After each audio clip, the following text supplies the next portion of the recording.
After knocking on the door, the doctor and nurse opened it, and the doctor apologized for disturbing them, but said he needed to examine the patient.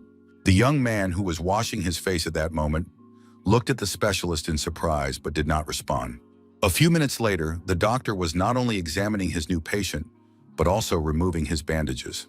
The surprised doctor told the nurse that he simply could not believe what was happening, as nothing like this had ever happened in his extensive practice. The man said that the boy had lost consciousness and was in critical condition as a result of a traffic accident, but had almost completely recovered. It looked as if the boy had been healed by holy magic. The patient thought to himself that this was because his body had actually been healed by holy magic, and that this process was triggered automatically, but our hero did not remember any accident. The frightened young man immediately asked the doctor if his magical power had really been depleted, hearing that the specialist did not understand what he was talking about. After that, the young man began to talk about how he clearly remembered fighting dangerous monsters during the disaster. Realizing that the patient might not be himself, the doctor decided to ask the boy his name and what year it was now. With confidence in his voice, the hero stated that his name was Ichikami Minato and that it was now 1970, asking if he was right, but realizing that there could be no mistake. The doctor immediately declared that this was post-traumatic stress disorder, or more precisely, memory damage. After that, the specialist calmly explained that the boy's name was Kusanagi Minato and that it was now 2022. Now the young man understood nothing, so he looked closely at the people in the ward. For a moment, a strange doubt crept into our hero's mind, but then he decided that these people had no reason to deceive him. A moment later, the patient turned his gaze to the TV, and the guy noted to himself that now the object had become so thin and the image so clear that it was as if the person was sitting right next to him. A moment later, Minato Kusagi looked at the calendar, which also said that it was the end of 2022. However, what surprised the young man most was not this, but the device held by the nurse, which was an ordinary tablet used everywhere in the hospital. Finally, it dawned on the young man that this was no joke and that he had somehow ended up in the future. Minato Kusanagi saw that the doctor was gesturing with his hand for some reason and immediately began to say that the disaster mentioned by the patient had happened 50 years ago, but it had not been repeated since then. Responding to the young man's question about why nothing had happened again, since there were monsters, the doctor explained that there were monsters, but there were few of them, and now it was a time of peace. Our hero thought to himself that if this was really true, then they had managed to achieve lasting peace. And with relief, he thought that this was truly a great blessing, and therefore there was no need to worry about many things anymore. However, Ichimi Minato is dead. It happened during the great disaster 50 years ago. This man sacrificed himself to save the world, and therefore the boy cannot be this man. The doctor said that many people know this story, and people never stop telling it to others. The patient was silent, but he thought to himself that he had died at that time, and then reincarnated as Minato Kusanagi. But it was unclear what the point of this was. A few weeks later, our hero walked confidently into a house. Looking around carefully, the young man realized that one of the rooms belonged to Kusagi, or rather, to him, because they were now one person. Looking at the photo, the young man noted that this boy's parents had died when he was still a child. After that, Minato Kusagani was sent to a children's home, where he lived for some time. But he did not stay there long because he was adopted, although his adoptive parents kicked him out and sent him to a boarding school. The documents also stated that after graduation, the young man moved into an apartment, which he pays for with money and inheritance left by his biological parents. Falling onto the bed, our hero told himself that the magic of reincarnation did not exist. This meant that his reincarnation was the work of some higher power, although it was quite possible that it was just a coincidence. Picking up his student ID, the guy realized that he was studying at a magic academy, which was strange because, in his time, such institutions were not needed. Smiling, the young man anticipated something truly interesting, realizing that he would be able to learn a lot for himself. But a moment later, our hero was distracted by a phone call to the device in his pocket. Kusanagi Minato saw that Tadao-kun was calling him, but he had no idea who this person was. But the main problem was not that, but the fact that the guy had no idea how to use this strange thing, which he hadn't even had time to learn more about. So he decided that the best solution would be to just take the phone and throw it as far away as possible so it wouldn't get in the way. A few minutes later, the call was actually over, But now another signal followed, notifying him that a message had arrived. It said that since the guy had been discharged from the hospital anyway, he should come to school. Realizing that a new life was beginning, Minato Kusanagi knew that he had to live up to his image, because there would be no other life anyway. Walking slowly across the schoolyard, the teenager thought that this was the very Academy of Magic Kamui. The young man happily told himself that going to school as an adult was so interesting and entertaining. But a moment later, the young man became pensive, as if something was troubling him greatly. This concern arose when our hero was watching the students practicing something in the courtyard. Watching the kids train on mannequins, Minato Kusanagi thought, puzzled, that something was wrong with magic at this time.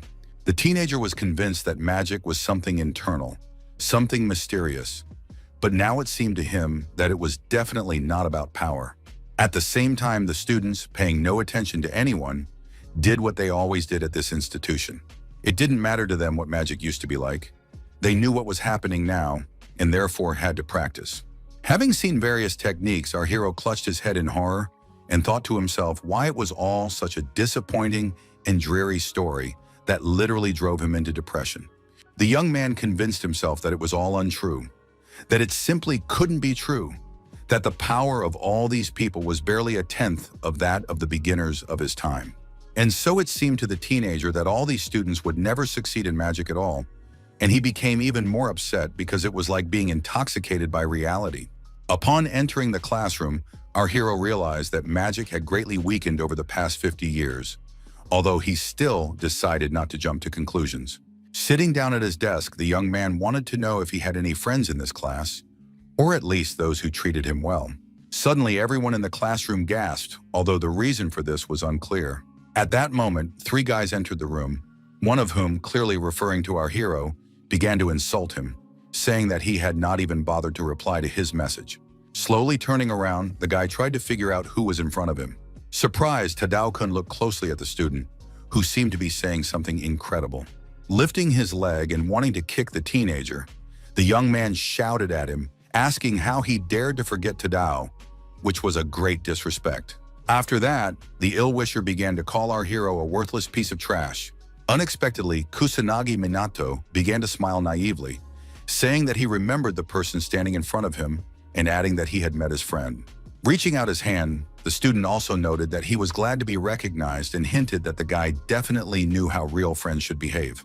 Shaking hands with his detractor with the same naivety, our hero continued to say that being friends means getting along in the best possible way. Irritably pulling his hand away, Tadao-kun shouted that this was not what he meant at all. And starting to shake the student, he declared that he had run out of money, so the guy had to hurry up and give him his money, adding that he had a lot left from his parents.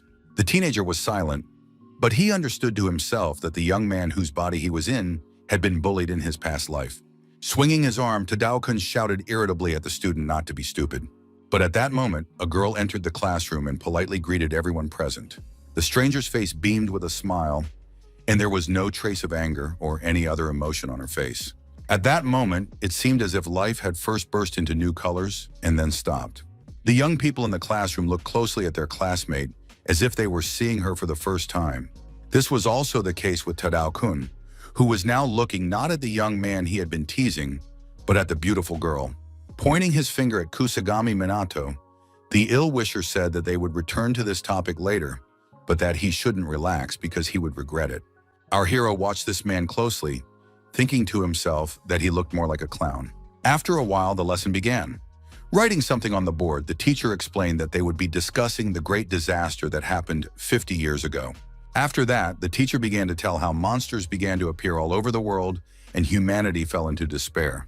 But the great sage Ichikami Minato, the pioneer of magic, thought completely differently. He did not give up and defeated all the monsters himself. Finally, this man faced the boss of the disaster, the Lord of Demons, whom he defeated by sacrificing his own life. Since then, the disaster has never returned. When asked about this hero, the teacher saw Mizua's hand raised and said that she could answer the question. She immediately happily explained that this hero was the only survivor of the first disaster and the first magician. In addition, the reason why the Kamui Academy of Magic was built was because this man was a world hero and the idol of every magician. The teacher confirmed that this man was the first survivor of the disaster and the first person to use magic, and that the academy was created to produce true magicians like this leader, adding that Ichikami was the greatest magician. While the teacher noted that this question would be on the test, our hero sat and felt embarrassed, thinking to himself that he no longer wanted to hear about what he was like in his past life. The young man did not expect to be tormented by this old story and felt that he should not have come to this school. However, everything was as the doctor had said. Peace had indeed reigned on the planet, which was perhaps why magic had become less important and less in demand. Looking out the window, the boy wondered if this was really the case. Then where would real powerful magicians come from? On the other hand, the young man felt a sense of calm, probably because he had been reborn and didn't need to worry about anything. At the end of the lesson, the teacher said that they had covered everything they needed to, so the students could leave, adding that tomorrow they would be tested on their magical powers. Approaching his classmate, Tadao-kun began to mock our hero again, saying that during the assessment of their powers, everyone would see how worthless he was. But the young man didn't care. He wanted this stupid detractor to shut up, so he decided it was time to leave. And when Kusanagi Minato had almost left the classroom, he heard a remark that his parents did not possess magical powers. A second later, all the kids started laughing at the fact that the young man was an orphan and therefore had never really had a family. Unwilling to tolerate such treatment, our hero turned sharply and called out his abuser. Hearing this, the bully immediately clenched his fist and yelled that the boy was taking too many liberties and would be brought down to earth immediately. Suddenly, the office was flooded with a bright stream of light coming from the opponent. It was clear that he was going to use magic. Some of the kids standing nearby begged him not to do anything like that, saying that it was better not to do such things in class. But Tadao-kun did not hear this and did not want to listen. He was focused on his opponent and shouted that he would not live after such words. But the trick was that the guy didn't care at all. He stood there with his bag slung over his shoulder and continued to do so, as if there was no one in front of him. Mizuha, fearing that something bad would happen, immediately ran towards the young people. As she got closer, the beauty shouted that he shouldn't do it, that it was a big mistake. But Kusanagi Minato, as before, did not care at all. On the contrary, he was curious to see what would happen next. A moment later, everyone gathered there noticed a bright stream of fire. It seemed as if something had exploded ahead. With anger in her voice, the girl shouted that her classmate had no right to use magic against a person with whom there had been a minor misunderstanding. She added that someone could get hurt because of this stupidity, and that magic was not created for this purpose, but should be used for good deeds.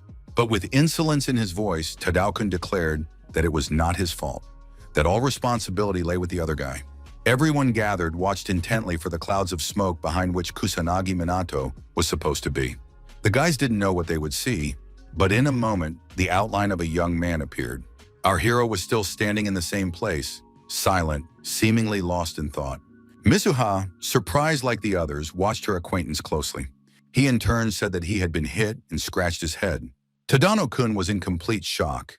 He could barely utter how this kid was in such perfect condition after being hit point blank with magic. How was that even possible? Our hero thought to himself that he didn't need to actively use magic because he could easily defend himself from first-level magic with a simple magic barrier. After that, he stated aloud in an icy tone that he was only tolerating this because he was dealing with an ordinary child who didn't quite understand what to do. And in a more threatening voice, he continued to say that despite this, the students still had to be punished. Fear and other mixed feelings could be seen in the eyes of his detractors. But despite this, they continued to stand in their places. Suddenly, the space around Minato Kusagani began to sparkle with a bluish tint, and something changed in his gaze. After that, everyone present saw a bright glow that filled almost the entire room. The guys tried to understand what was happening, surprised that for some reason they couldn't move. Mizuha, who was a smart girl, understood that this was a higher level of magic than she had seen before, but she still couldn't understand what had happened to her acquaintance, nor how he knew about such techniques. Meanwhile, the young man walked confidently toward his offender, the one who, for the first time since they had met, was truly trembling with fear. Suddenly, the young man stretched out his arm, but remained completely silent, which made it even more frightening. Tadano-kun watched his opponent, unable to utter a word, but understanding that he was doomed after everything he had said and done. At that moment, the teacher's thunderous voice rang out in the classroom, asking who dared to use magic in class. The man looked at our hero and continued to say that he was waiting for an explanation. Sighing heavily, Minato Kusagami remained silent. It seemed that he did not want to tell the truth, but he was not used to lying either. However, after a moment, he began to smile and say that nothing interesting was happening in class, adding that it was quite possible that the students had decided to do something interesting outside. Hearing that no such classes were held outside, our hero continued to stick to his story, explaining that some student had probably used magic at their own discretion, adding that wizards like to play around with magic. It was difficult for the teacher to believe this because there was smoke in the classroom, but the student explained that he had also been outside, so the teacher gave up, saying that since Kusagani had stated this, he had no reason to doubt it. However, he immediately jumped up from his seat and started shouting that he was still going to find the culprit, and until he did, the students should sit down in their seats. Waving his hand at the teacher, the young man decided that it would be necessary to create false evidence so that the teacher would never get to the bottom of the truth. Mizuho remained silent, but she looked at her classmate suspiciously. He sensed her gaze, but didn't feel the need to turn around and explain anything, if only because he hadn't done anything wrong. His rival was also annoyed and watched the guy intently, but he remained silent as well. Kusanagi Minato decided that he would not pursue the subject today because he had other important things to do. After a while, the young man was walking down the corridor, noting to himself that he should go and see the city with his own eyes. Old Shibuya looked as frightening as possible because the damaged buildings had not been demolished or repaired, and power lines were strewn everywhere. The young man realized that he wanted to understand many things, so he used magic to quickly fly through the air to where he wanted to go. Finally, the young man landed on some kind of crossbar. Looking ahead, the guy thought wistfully about how much Shibuya had changed since he was last here, but he didn't want to waste any time. So Kusagi Minato sped up and headed somewhere ahead. Staring into the distance, the guy realized that he didn't sense any monsters in these places. Everything was in ruins, although it was clear that the police had evacuated everyone from this place. However, a moment later, the young man admitted to himself that he could sense the aura of monsters, albeit quite far away. Sitting down, our hero decided that now he could also sense some kind of human presence. The young man was not used to just waiting, so he decided that he needed to go to the source of the signal to check everything thoroughly. And this was justified, because nearby, cornered, sat a woman who was desperately screaming at the monsters not to dare approach her. However, the monster did not listen to anyone. It opened its mouth as wide as possible and began to growl as loudly as it could. Kusanagi Minato immediately landed on the ground so that the woman was behind him. Ranker could clearly see the beast snarling and growling, getting closer with every passing second, but he was not afraid. However, only a couple of minutes passed, and the guy with his hands in his pockets looked intently at the monster he could easily defeat.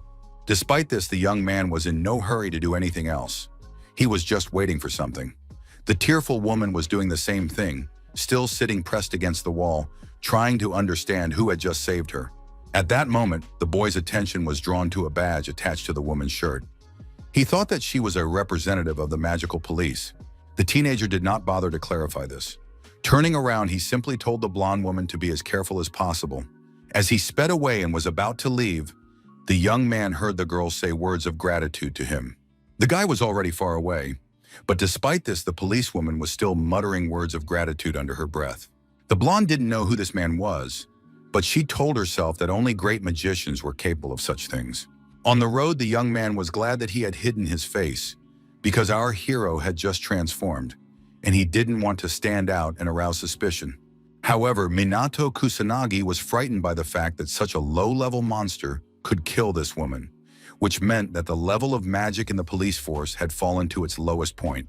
It turned out that people in the modern world were completely incapable of defeating monsters, and not only students, but also the police. Only the word mage remained.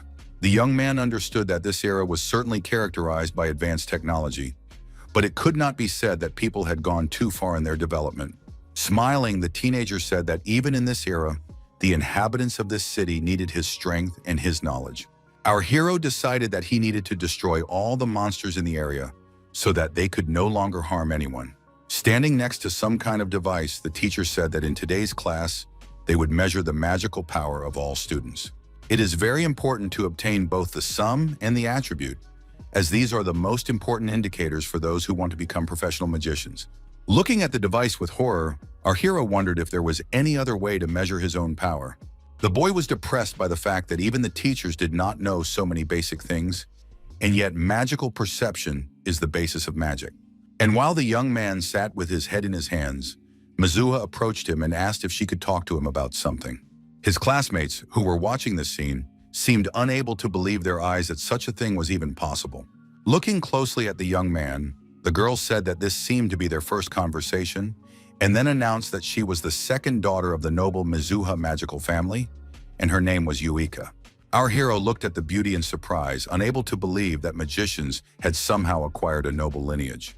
The beauty began to get upset that the guy didn't know such things, and noted that it was one of the 4 main noble houses that ruled the magicians. The young man remembered that in his time, there had never been any aristocrats, and there was no need for them at all. Moreover, he had never heard of a family with such a surname.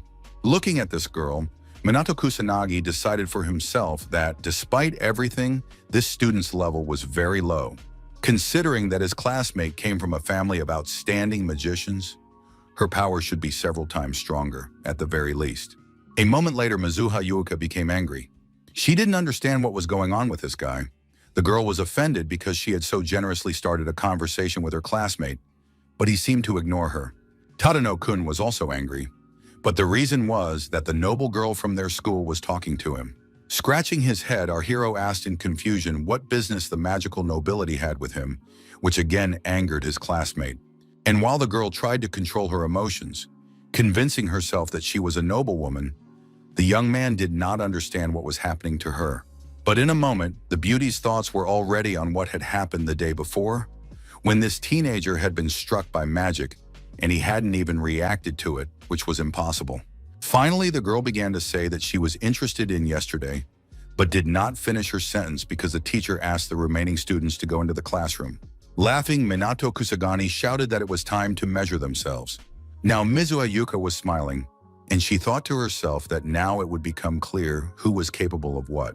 Standing in the office, Tadao-kun happily announced that it was his turn, which made him indescribably happy. The young man confidently approached the device and quickly placed his hand on it. The system immediately notified the student that his strength was at 1,000 and his attribute was fire, which greatly pleased his detractor, who shouted that he was stronger than ever. Our hero thought that it seemed that the measurement standard had not changed at all in the last 50 years. Next to be tested was Mizuha Yuka, who walked proudly to the device, showing that she was a valuable person and her results would be the same. The girl carefully raised her hand to the device, but did so very slowly, as if she were in no hurry. In this case, the system also noted that her magical power was at 2,000, and her magical attribute was water. Our hero's rival was delighted that he and the girl had the highest scores this year, which meant that they could claim the title of best and most outstanding students. Hearing these words, the girl looked closely at the young man, but her gaze showed complete indifference. Meanwhile, their classmates cheerfully discussed their acquaintances, noting that their strength was truly enviable. Only Minato Kusagani thought to himself that these were the worst results possible. In his day, even beginners did not score below 2,000 points. Looking at the surprised face of the guy, the conceited Mizuha Yuka was sure that her classmate was jealous, even though she knew that was the true power of their family home. The girl was convinced that she was the best, and therefore he should not look at her so arrogantly. At that moment, the teacher interrupted the boy's thoughts and suggested that the young man test his strength. Immediately, his classmates began to talk about how he was the weakest student in the class, and therefore did not understand what he was doing at their school. Tadano-kun waited impatiently for this moment, confident that this guy would embarrass himself in front of everyone. The girl also looked at the young man smugly, like everyone else, confident that no one would be able to beat her score. For a while, our hero stood and looked closely at the device, not daring to take the next step. The reason was that the young man had no idea what to do, because at one time he stood out among the rest, but now he didn't really want to be the center of attention. The guy decided that it would probably be better to hold back his power a little so that it wouldn't happen again. But a moment later, the young man decided to put his hand on the device after all. After that, incredible things began to happen, because a multicolored glow appeared around our hero. A moment later, the light became so bright and colorful that it literally blinded everyone present. Smiling, Minato Kusagani changed his mind. He thought that if it would help measure his great power as a sage, then it was time to show who was who. The students watched everything that was happening. They couldn't believe that such a thing was even possible, so they stood rooted to the spot. The most surprising thing was that the energy emanating from the young man spread far beyond the test hall.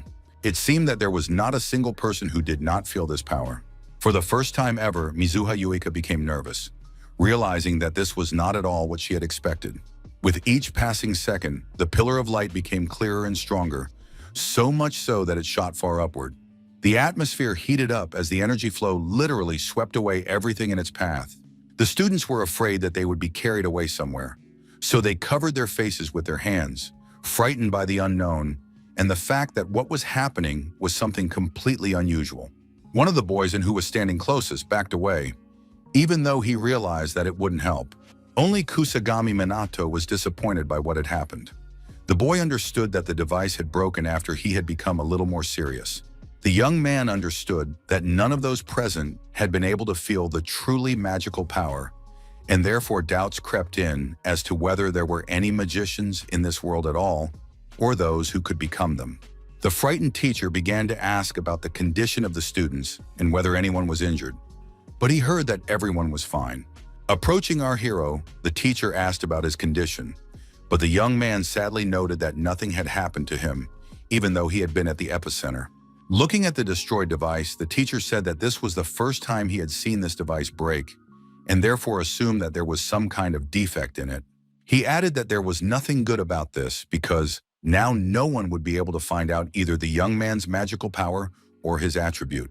The young man did not understand what the problem was, but the teacher explained that they simply wanted to divide the students into several groups for magic lessons.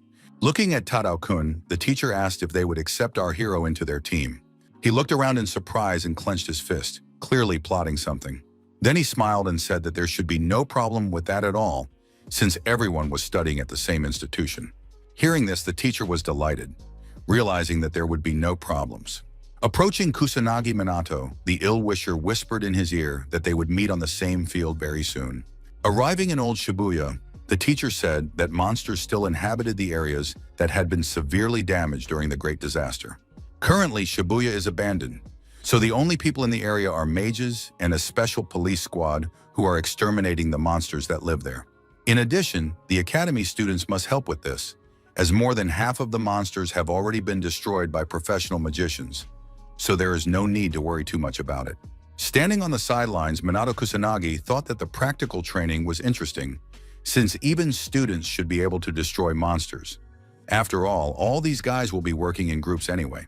Looking around, the guy remembered that he had been on this very street last night. The day before, the young man thought he had destroyed all of them, but now it seemed to him that some were still here. Our hero also found it strange that he saw no signs of disaster in this particular area, except that people had been evacuated from here.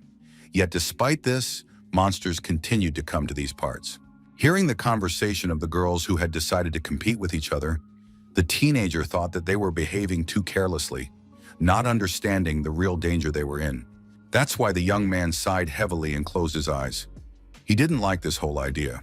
Raising his hand, the leader announced that the practical part of the lesson was about to begin, and therefore all students must work in groups to help each other. At that moment, Minato Kusagani, who had moved a little further away, heard someone calling him.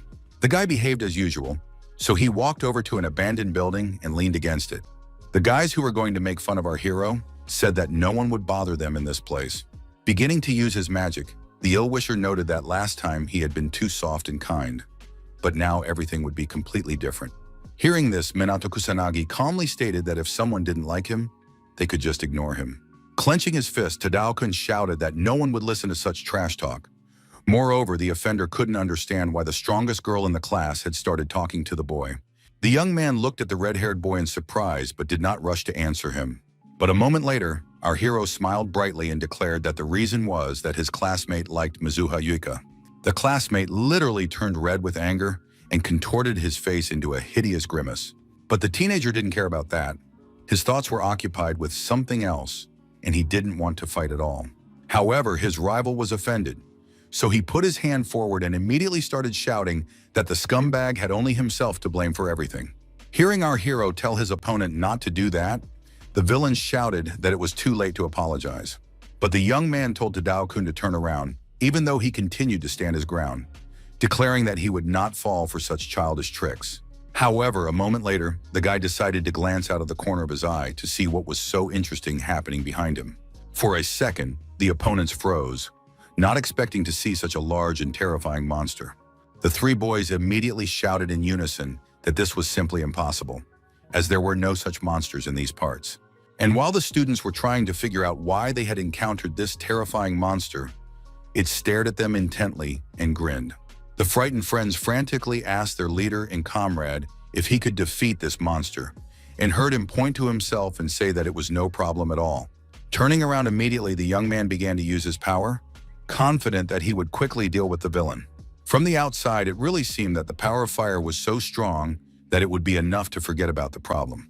And a minute later, wiping his face, a smug Tadao-kun boasted to his companions that the job was done. The defeated monster was indeed lying on the ground, but it looked somehow suspicious.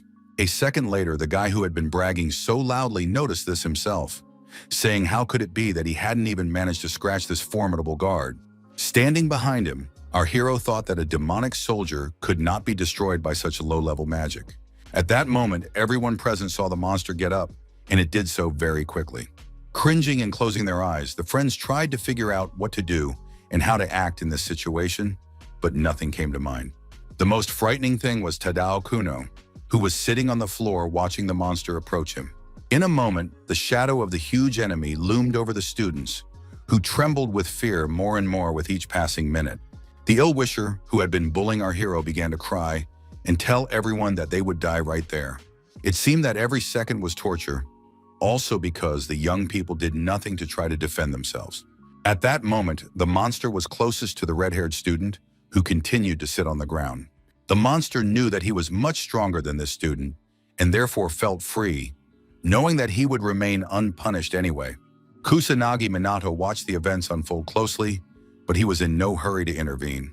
Moreover, the guy watched it all with a kind of calmness and even indifference, as if it didn't concern him at all. Only a second had passed, and the creature was already accelerating and about to jump on the boys. Suddenly, our hero, who had been standing behind them all this time, now headed towards the monster, passing by his offenders. The guy calmly stated that it was obvious that even a demonic soldier could tell which of them was stronger. And it was clear that the young man knew what he was talking about, because the monster paused for a moment to look at his new opponent. However, Kusagami Minato stood and looked at his current opponent as if he knew for sure that he would deal with him, and very quickly. But the villain was in no hurry to give up, realizing that he too could show what he was capable of. Suddenly, our hero raised his hand and put up a defense for himself, and he was also going to strike the monster. The frightened boys cried and said that Kusanagi Minato would not be able to defeat this monster with his first-level magic, and again said that they would all die. The young man didn't care what anyone thought of him, so he decided to use the second level, which included the crushing stone. The force of the blow was incredible, but despite this, the young man felt confident, knowing that he could easily deal with this beast. After just a few seconds, the guy was smiling as if he had gone for a walk, not fought a high-level villain. Realizing that it was time to finish the fight, our hero decided that the best option in this case was to use a fire arrow. The firepower was so powerful that the enemy could barely stand on his feet, but despite this, he was still standing. But suddenly, everyone present noticed a bright flash of light, reminiscent of an explosion. The attackers closed their eyes to see what had happened. What happened was that the young men were looking at a huge fire in front of them, which was actually the remains of the monster that had been boasting just a moment ago. Tadano-kun looked at it all in fear and wondered how this could have happened, how this boy managed to destroy the demon soldier so quickly.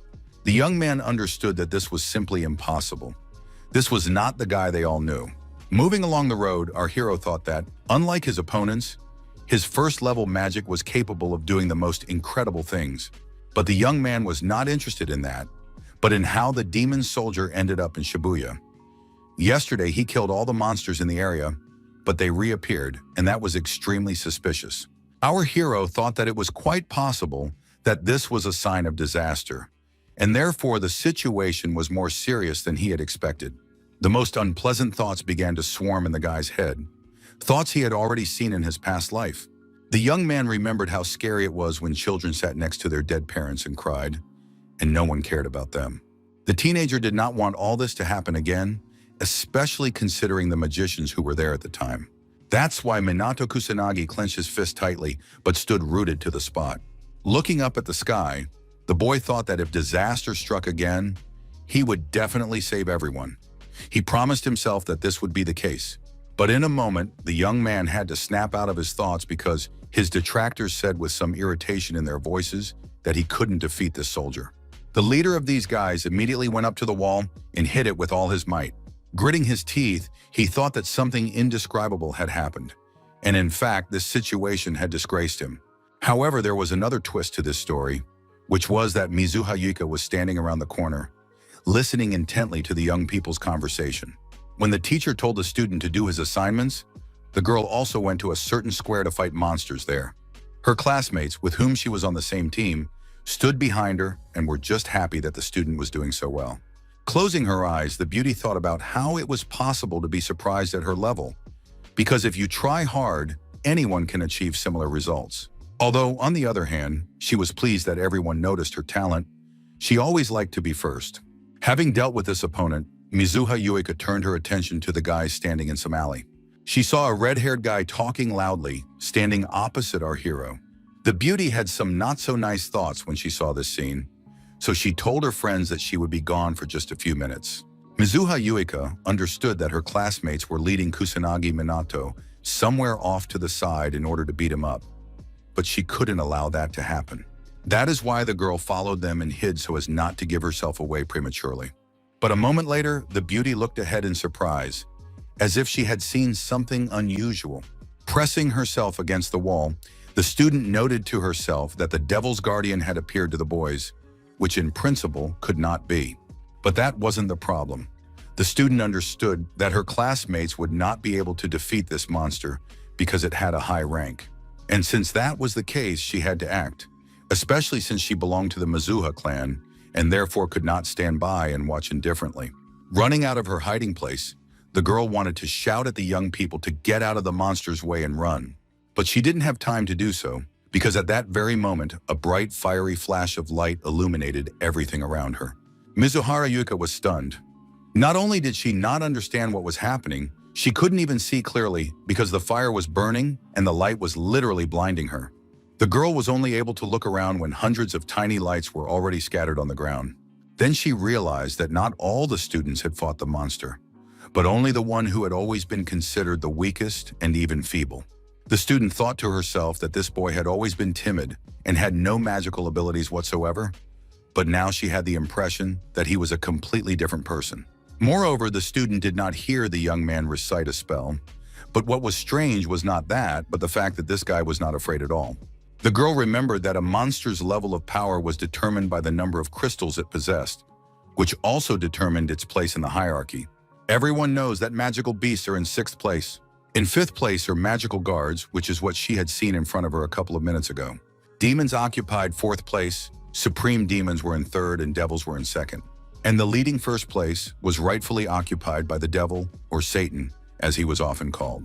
Every creature has a fixed number of active ranks, which is something that everyone involved in modern magic should know. In order to defeat the guard, one must have at least the 3rd rank. With the 1st, it is simply impossible. The student saw someone's foot appear in the passageway and hurried to hide again so as not to be noticed. However, a moment later, Mizuha Yuika caught herself thinking that she was hiding, although she did not understand why she was doing so. The student thought that the young man hadn't noticed her, but she didn't know what to do in this situation. Realizing that someone was in the alley, Minato Kusanagi calmly stated that the girl had a pretty good hobby, standing and just peeping. The beauty knew for sure that she couldn't be seen. She had checked several times to make sure she was at a safe distance. In the same indifferent tone, the guy noted that it would be strange if the mage did not pay attention to such a thing. The surprised student looked closely at her acquaintance, but couldn't understand what he was talking about. Closing his eyes, the young man asked with a sense of resignation if she really couldn't feel the magical power that emanated from everyone who practiced such things. Mizuha Yuika remained silent as before, while the young man headed somewhere ahead. Realizing that her classmate was disappearing from view, the girl wanted to stop him, so she asked him to wait for her. She shouted after him that she wanted to know what it all meant, including what the guy had just said. But to the student's great surprise, when she turned the corner, there was no one there. Our hero stood on the roof of the building and looked down at the girl intently.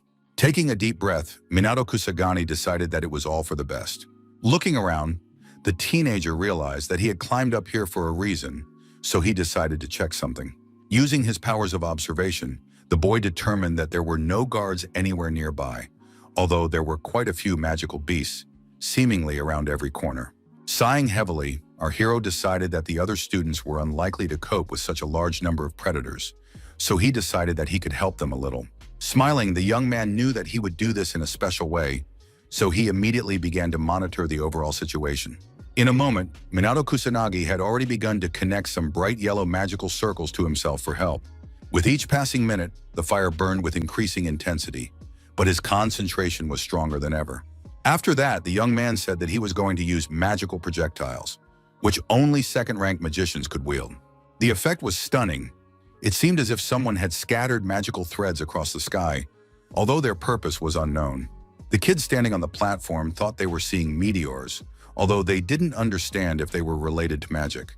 A student who understood that if it was magic, then its power was simply amazing, inspiring both joy and horror at the same time, thought about this too. And while some students discussed magic, others watched as beasts slowly approached them. There were too many of them, and so the students thought they would not be able to cope. Suddenly, one of the predators rushed toward the frightened girl, who immediately closed her eyes. The beast was very close. It grinned, realizing that the strength of these kids was no match for its own, and it felt like it was in charge. But in the next minute, the students saw a bright light that literally engulfed the enemy. Realizing that the beast had been destroyed, the student immediately ran up to his acquaintance and began to ask how she was feeling. Standing on the roof, our hero said aloud that so far he liked everything he had done, and everything was going according to plan. However, a moment later, looking ahead, the young man thought about something that bothered him. Minato Kusagani saw the remains of the predators lying on the ground, all of them skillfully destroyed. And that was exactly what bothered the student. He decided that this time, he might have gone a little too far. Covering his head with his hands, the boy realized that he had destroyed all the monsters that were not only in this part of the city, but everywhere.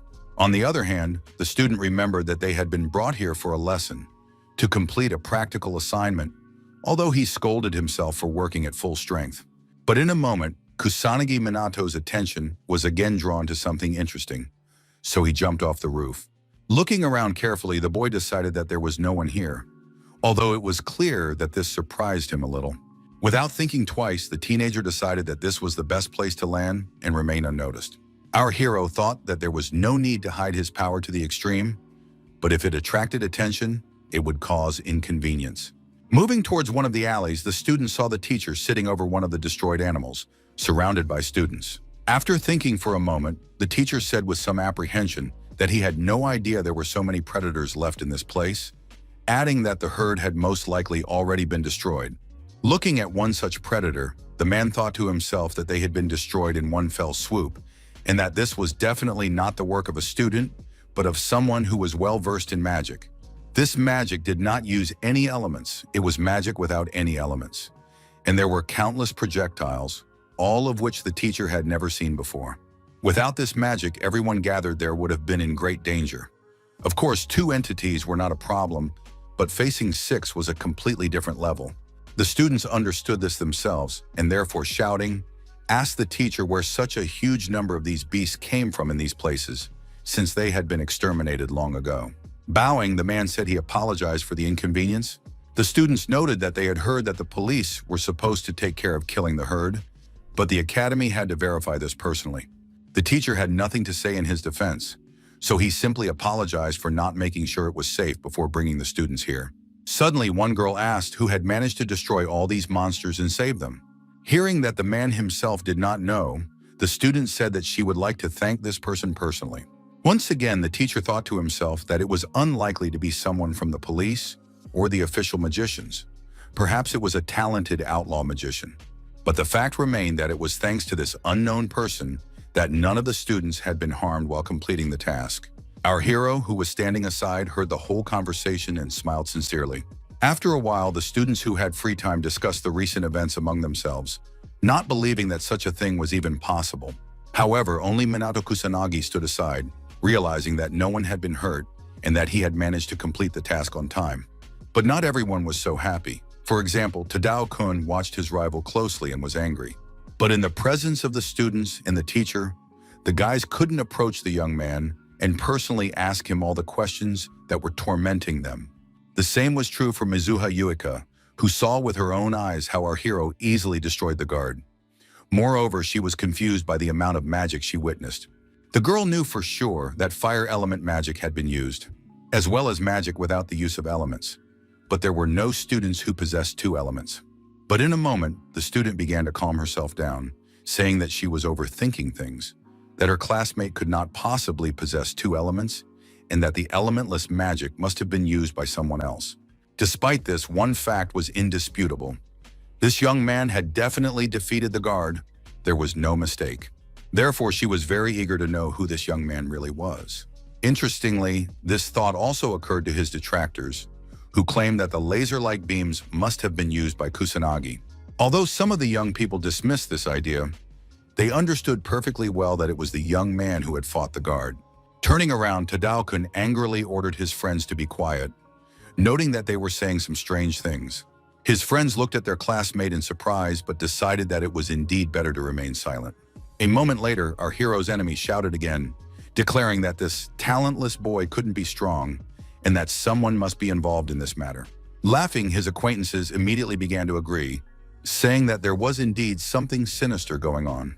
But Tadao-kun, interrupting his colleagues, said that the kid was playing dirty, and if that was the case, then he needed to be exposed so that everyone could see who he really was.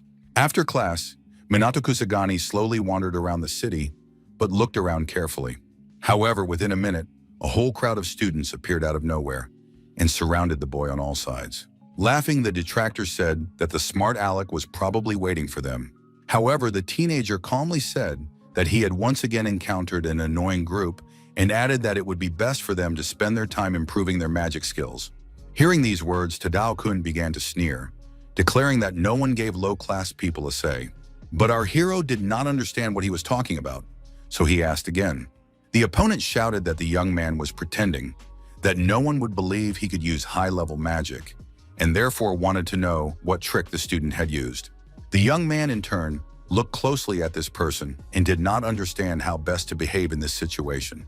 Sighing, Minato Kusagani realized that there was no point in communicating with this guy, who couldn't hear anyone but himself anyway.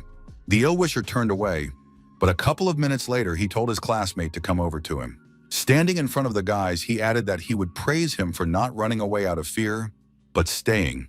Spreading his arms, our hero declared that there was no need to run away at all. But the opponent shouted again, telling the young man not to act so arrogantly and say whatever he wanted. Raising his fist, the villain continued to say that there was no place for magic in a fight, that everything was decided by ordinary force. A moment later, the opponent hit his classmate in the forehead as hard as he could. Seeing this, their friends began to shout that this was exactly what the boy deserved, and so they themselves began to raise their hands.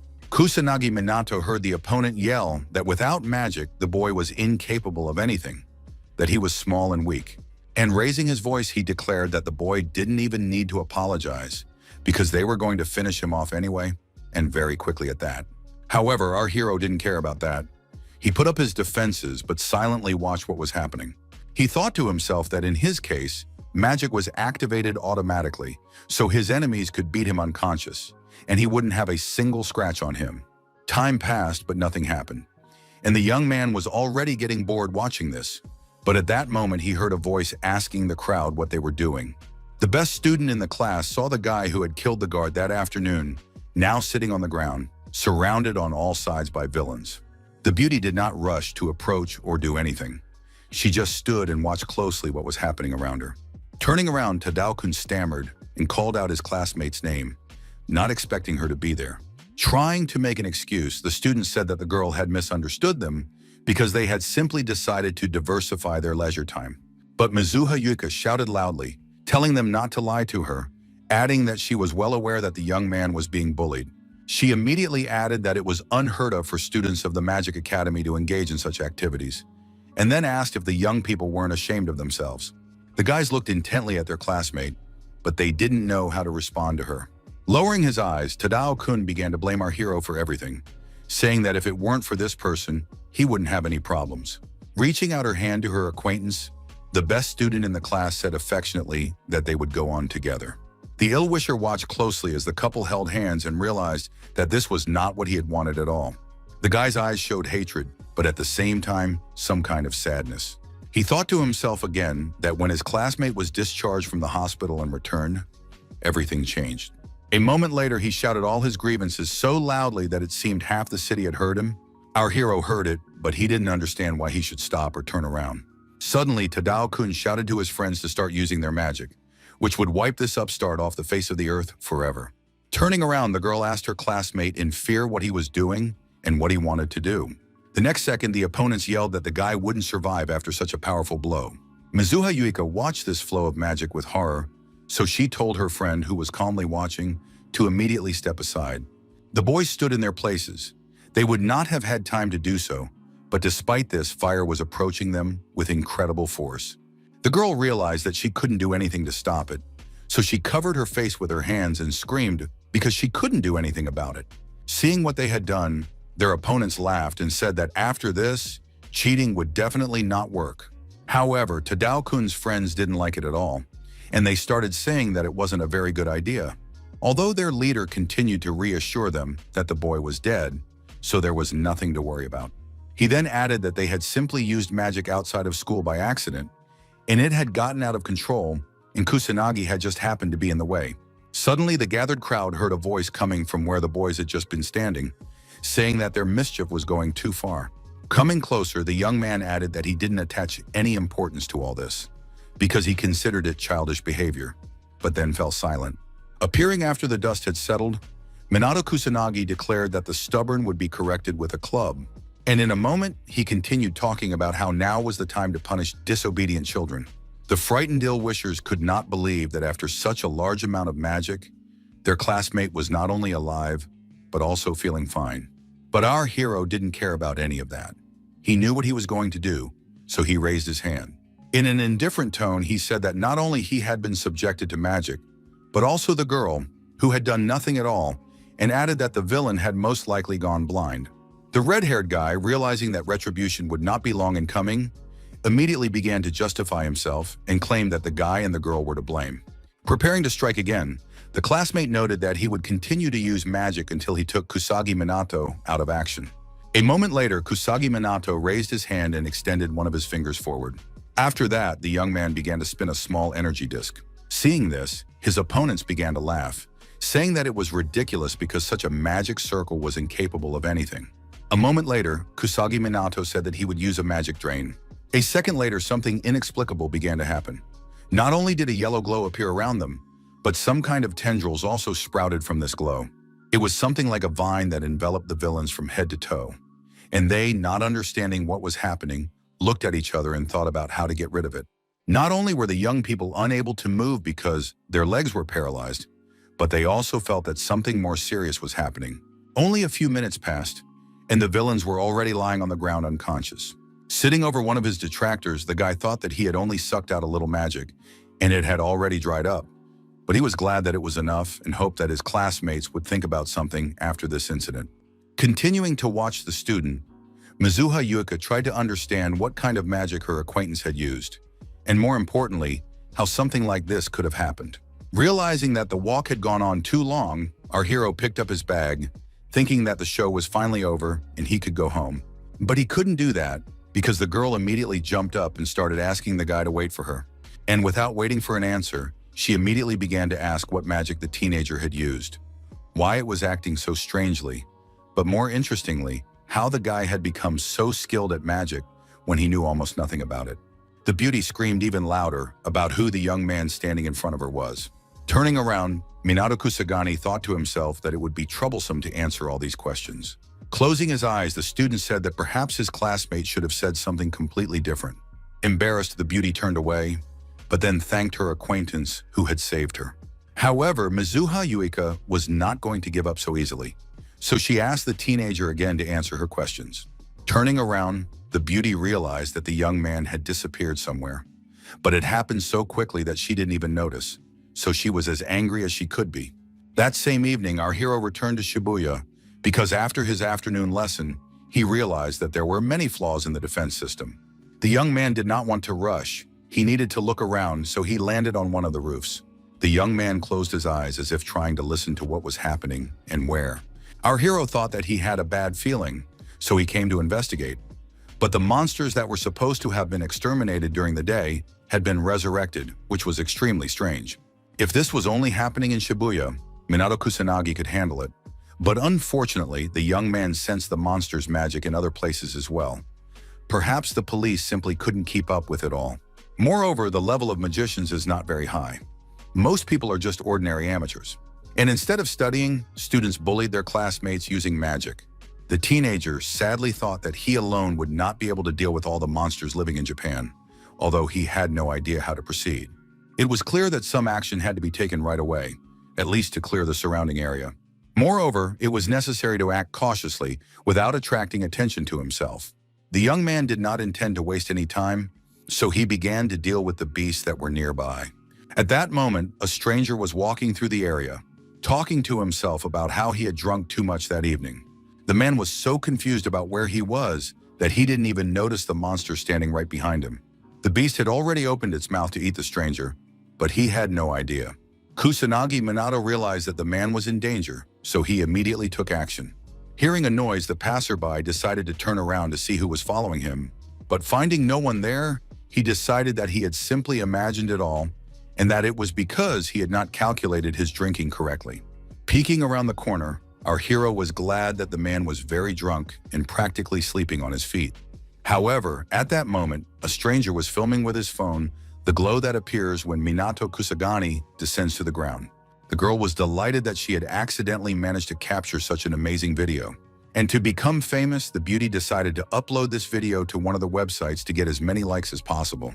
The next day, all the guys who were involved in the fight were called to the principal's office. The teacher said that students from their academy had used magic outside of school, which was the message that had been received that evening. Therefore, if this was true, the matter could not be ignored. Looking from one student to another, the teacher asked them all to explain what had really happened. Tadano-kun was the first to speak up, pointing his finger at our hero and declaring that their team had nothing to do with it, that it was Kusanagi who started the whole fight, and that the rest were victims. Looking ahead, the guy thought about how this ill-wisher could lie so easily. Of course, it wasn't the most pleasant thing, but such audacity demanded admiration. Looking at the leaders, the young man thought that it would be impossible to remain silent in this case, and therefore, even though he didn't want to, he would still have to say something. And while Kusanagi Minato was gathering his thoughts to say something, the girl shouted to the whole office that everything that had just been said was a lie.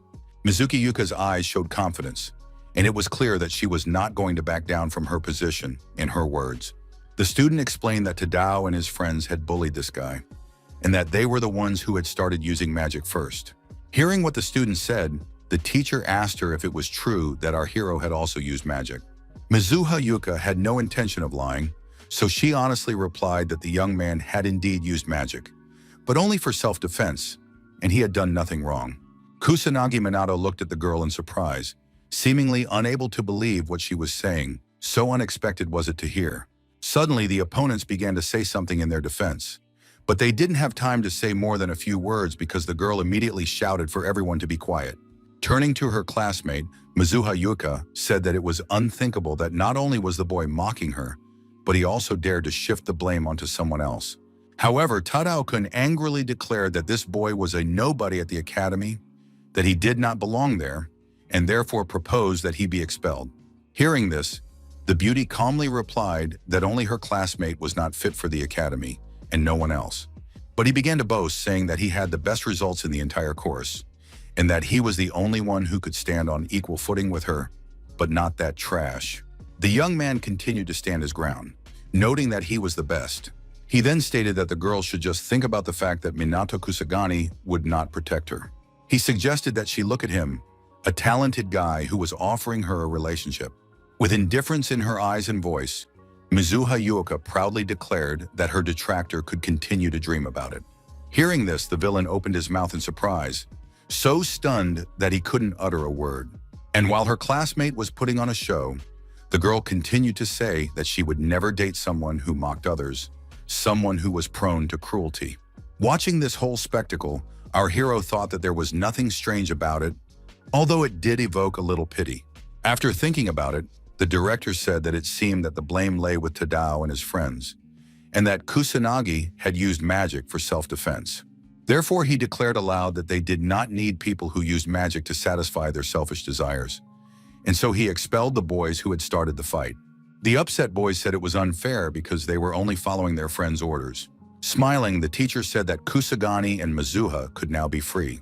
Walking down the hallway, the student was angry, saying that it was really low, and she hadn't felt such indignation in a long time.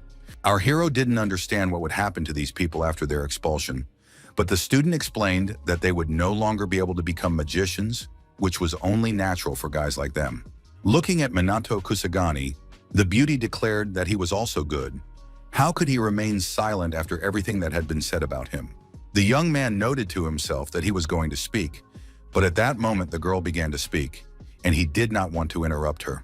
Looking at her classmate in surprise, the beauty realized that he wanted to ask something, so she asked him what it was. Suddenly, the young man said that the thought had come to him suddenly, but it was not the first time the girl had tried to help him out. It had been in class during a real battle training session, and now. Then he started talking about how Mizuha Yuka was actually amazingly good. After hearing this, the girl froze in place, blushed, and now had no idea what to say. Running away, the embarrassed student asked him not to say such things to her anymore, and immediately declared that she would go ahead. The guy decided not to say anything. He just stood there and smiled. For a moment, the young man thought that his true self had died, but he had been reborn as a new person, perhaps because the true owner of this body had left due to bullying. Although our hero understood that death could have been the result of a car accident, and there was nothing mysterious about it. It is impossible to know for sure, but the bullies got their punishment, and now they will not be able to use magic for bad things. At that time, the director was telling someone that there were students who had used magic outside the academy, as well as those who had been involved in it all. He immediately added that fortunately, none of the civilians had been injured. The girl standing opposite did not understand why she had been called, but the man explained that one of the participants was Yuka. As she left, the girl explained that she understood the situation and thanked them for telling her about it. After that, the director told the student not to forget to say hello to their father. The beauty assured the director that he could rest assured, because her father was interested in investing in the academy. Walking down the hallway, the guys thought that Kusagani had some serious magic, because otherwise he wouldn't be able to fight several magicians at once. However, the girl was not afraid of him. She honestly said that she had other plans for this young man, although she did not specify what they were.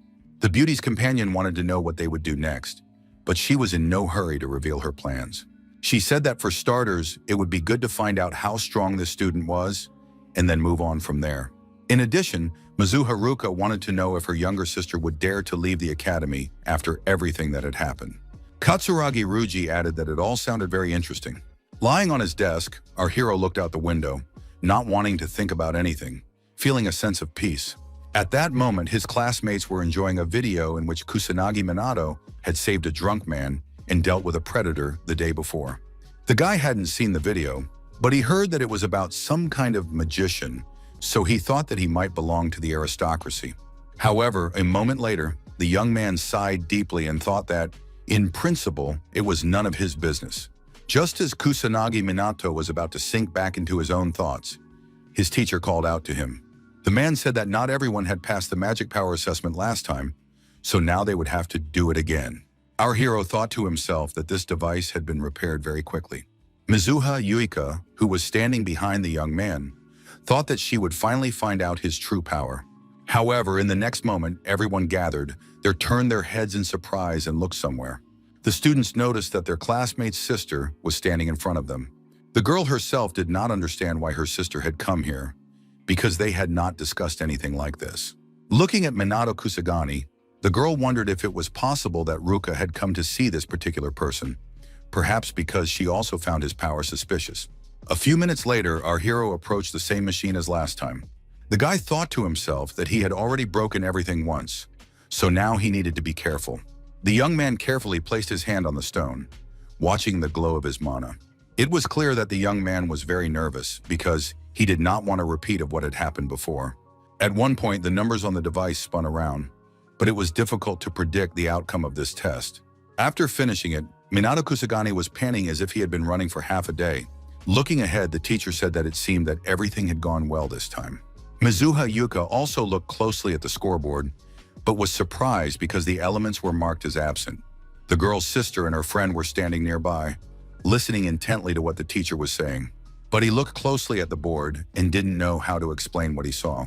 Hearing that the magic level was at 100, the classmates were very surprised, and at the same time, they began to discuss that this young man was completely unsuited for magic. Katsuragi Ryuji said aloud that this guy was able to defeat a whole gang, adding that there was definitely something wrong with the results. Unexpectedly, Mizuha Ruka told her friend that it was time for them to leave, and that everything was clear. The other students continued to laugh and say that our hero was so tired because his level of magic was simply negligible. The teacher approached the young man and told him not to worry about it, because the amount of magic was not the whole picture. The girl standing on the sidelines understood that all this was extremely strange. She knew that Kusagani's real power was such that he was able to defeat the magical guard, and that he must possess fire element magic as well as non-elemental magic. However, she had not yet heard that the amount of magic could be regulated, and therefore did not understand how the young man was able to deceive everyone. Meanwhile, Kusagami Minato was trying to recover, realizing that he had expended a lot of energy. At the same time, the guy praised himself for doing a great job, because the result was flawless. He knew that the magical power had to be adjusted as precisely as possible, and it was exhausting, but the trick worked, and that was the most important thing. Moving down the corridor, the young man asked his classmate why she was also in the assessment room. However, the girl did not have time to answer the question because at that moment, they were stopped. Standing in front of them were our heroine's sister and her friend. Kusanagi Minato had not seen these people before, so he immediately asked who they were.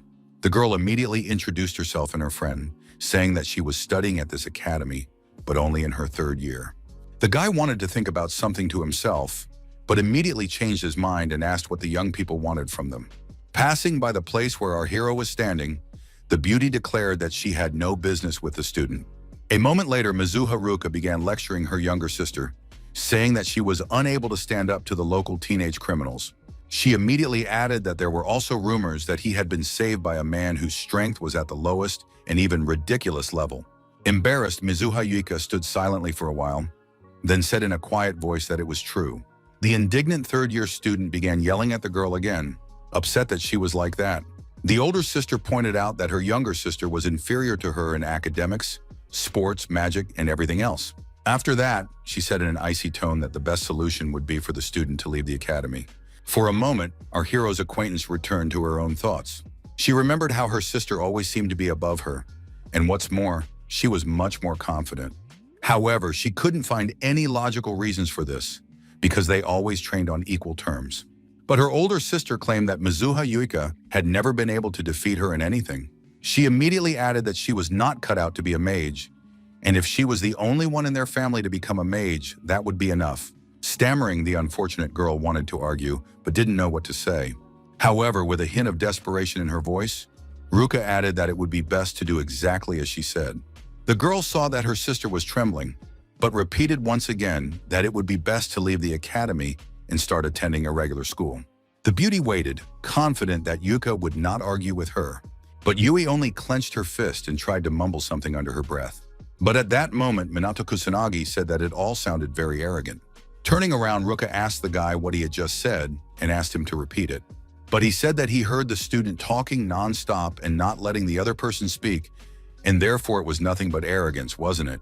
The girl didn't like this behavior, so she said that this was a family conversation and that outsiders weren't allowed to speak.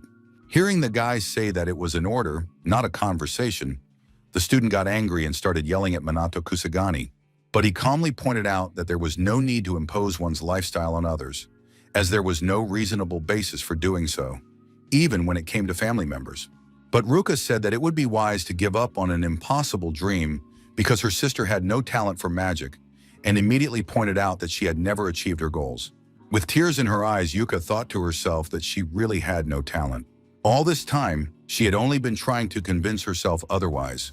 The girl told herself that she had the necessary qualities, but that wasn't entirely true. Indeed, it was hard to argue that her sister was much stronger, and it was difficult to compete with her. Smiling, our hero declared with complete confidence that this time she would win.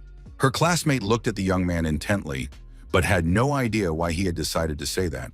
The older sister watched in amazement, unable to believe that someone would dare to contradict her, especially on such a matter. But our hero hastened to explain that the victory would not be now or here, of course, and the girl agreed. So she asked how about holding it in 2 weeks? It could be a magical 2-on-2 duel. Kusanagi Minato smiled. For him, it was all an interesting adventure, the likes of which he hadn't encountered in a long time. Mizuha Ruka noted that after all this insolence, it was likely that the young man was going to run away. But he replied firmly that this was not the case at all, because he was also going to take part in the duel. Putting his hands in his pockets, our hero turned to his acquaintance and asked how she intended to proceed in this case. The embarrassed student looked intently in front of her, seemingly unsure of what to do in this situation. The girl began to stammer. It was clear that she wanted to prove herself, but she was afraid. However, a minute later, she proudly announced that she was also going to participate. The cheerful guy looked at his classmate and said that they could consider everything settled. He added that if he and Mizuhara Yuka won, then no one would ever interfere in their affairs again. Immediately, the older sister said that if they won, her younger sister would leave the academy. As they left, the guys warned that no one would hold back, so it would be a real fight. After a while, our heroes went outside, and Mizuhara Yuika timidly asked her acquaintance for a favor. Suddenly, the girl asked the young man to become her mentor in magic. Hearing this, the young man was surprised. He didn't understand why he was being called to the roof and asked to do such unexpected things. That is why he said that he was a low-level mage with a power level of 100 points. Yet despite this, the student asked him to become her mentor, which sounded ridiculous. But the girl honestly said that the guy was hiding his real strength. She was sure that he was much stronger than her. The young man looked closely at his acquaintance, but did not understand what to do in this case. But his classmate continued to insist that the teenager definitely knew how to become stronger, which is why he talked about defeating over her sister. Otherwise, he would not have said such a thing. After thinking about it, Minato Kusagani decided that people like his acquaintance always see everything as black or white, which is why she provoked him into that fight. A moment later, the beauty lowered her head and began to cry, realizing that she was too weak to compete. Realizing that there was no choice anyway, the young man sighed deeply and agreed to help. Lifting her head, his classmate stammered and asked if it was really true and if she was so lucky. But the guy added sharply that anything was possible, provided that the girl strictly followed what he said and, moreover, did not run away halfway through. Seeing the joy in Mizuki Yuka's eyes, the guy realized that he couldn't refuse when she asked so ardently. Moreover, this country needed higher-level magicians, so the lessons would not be superfluous. Looking ahead, the teenager said that they would start today, but he did not know which place would be best for this. Embarrassed, the beauty timidly suggested that they could practice in her yard. After a while, everything was ready, so the guys were about to begin. But while the girl was warming up, our hero looked around and said that the family's house was very large, hearing that they were aristocrats, and therefore it should be so. But a moment later, Mizuha Yuka thought about the fact that this was the first time she had brought a boy to her house. She didn't understand if it looked strange from the outside, although there seemed to be nothing unusual about it. Realizing that the warm-up was taking too long, the boy turned to his friend and said that it was time to start. Otherwise, they would waste too much time. The beauty, hearing her name called, immediately blushed and began to ask questions about it. But the guy immediately explained that her sister had the same last name, so it would be strange if he called both sisters by that name, and if he called one of them, it would not be immediately clear which one he meant. Mizuha Yuika immediately became embarrassed when she heard the young man say that he could address her differently. Realizing that it was time to begin, the young man smiled and happily said that they would now get started. First, the young man asked his acquaintance to answer a question about what magical power is. With joy in her voice, the hostess immediately began to say that it could be a program that automatically transforms magical power into magic. She added that it is impossible to increase power through intention, that the amount of magic is determined at birth, and that at a certain age its growth stops. The cheerful beauty was confident that she had answered the questions perfectly and therefore expected praise. But the guy immediately stated honestly that none of the answers were correct. The surprised classmate could not understand how this was possible, since she knew everything perfectly. After thinking for a moment, Minato Kusagani decided that modern magicians were also ignorant. He found it strange that in 50 years everything had changed so much, but not for the better. But the guy decided to explain right away that magical power is not only in bodies, but also in nature, that spells have a supporting function in any case, and that it is possible to increase magical power with the help of intention. The surprised hostess shouted that this simply could not be true, because if it were, the science of magic would be turned upside down. Closing his eyes, our hero noted that one could choose not to believe what he was saying, but he was simply explaining the answers to the questions. After that, the guy asked the girl to sit on the ground and let the magical power flow, adding that when she felt this power, she should say so. Mizuha Yuika did not know what that could be, but the young man noted that if it did not happen, she would never become stronger. After that, the teenager said that he would touch the beauty's back, and she would have to concentrate at that moment. In a moment, the energy around the young people turned blue, and a kind of silence reigned around them. Kusanagi Minato realized that his student was silent and decided that there was not enough energy, so he added a little more, knowing that this would definitely work. Suddenly, the student opened her eyes and cried out that something had happened. She felt warmth in her back. Turning her head, the beauty asked if it was really the perception of magic. And while Mizuha Yuika described her extraordinary emotions, the young man declared that she must remember this feeling. He added that if she could feel it, she could identify it, and then see the magical power of natural objects. So that was what she should strive for first. The joyful girl said that she was a descendant of a great family, so she would definitely be able to handle it. And while the beauty was rejoicing, the guy thought that this had only happened after a decent flow of magical power, and therefore it seemed that Yuiki had no talent for magic. A week later, gathered in the same courtyard, the student screamed and cried because she couldn't do anything right. This did not please Kusanagi Minato, who thought that a whole week of serious practice had gone by, but his classmates still had not mastered the basics. However, the young man did not want to give up so easily, so he said that he would send the magical flow again. A moment later, the young man touched his friend's back, hoping that something would work this time. Realizing that it was over, our hero said that the girl could now carefully open her eyes. Suddenly, Mizuki Yuka's eyes widened and she cried out that she could now actually see. The joyful girl asked if this was really the magical power her friend had told her about. She looked at her hand and couldn't get enough of what she saw. The beauty said she couldn't believe she could see mana so easily. Turning around, the student decided that now she would most likely be able to see the powerful force of her mentor. However, for some reason, Mizuha Yuika could only see a faint blue outline. And while the guy praised his acquaintance, she shyly stated that it wasn't difficult at all, and therefore, of course, she couldn't fail. Realizing that the lesson should continue, Minato Kusanagi went on to tell his classmate that after she learned to perceive mana, she needed to learn to control it. It is very important to monitor the amount of mana used, the main task being to use this energy as efficiently as possible. If all the mana is used up, it will eventually be restored, and its amount will increase. Since Mizuha Yuika had learned to perceive mana, she should have no problem controlling it. Closing his eyes, the guy began to say that everything he was saying was far from what they taught at the academy, which was hard to believe. But the girl immediately shouted that she believed him. She immediately added that she now completely trusted her mentor. The young man liked that the girl was so inspired, so he announced that in that case, they would move on to the next stage, and therefore the student needed to prepare herself. The young man wanted to look impressive, so he took off his jacket and told the hostess not to be afraid and to attack him. Getting ready, Mizuha Yuika noted that she would do everything in her power, but the guy also had to show what he was capable of. The girl knew that to start with, she would use first-rank power, which included water discs. Our hero had seen this countless times before, so he just stood still and watched. However, in the next moment, Kusanagi Minato stretched out his arm and put up something like a shield. The surprised student suddenly said aloud that for some reason her spell had disappeared. The guy explained that the first rank was an elemental magic barrier, and if the girl couldn't break it, she definitely wouldn't be able to defeat his sister. The beauty seemed to understand what she had been told, so she decided to try again. While setting up a defense, the young man told the student not to forget to keep moving, and added that if she stopped fighting the mage, she could immediately consider herself defeated.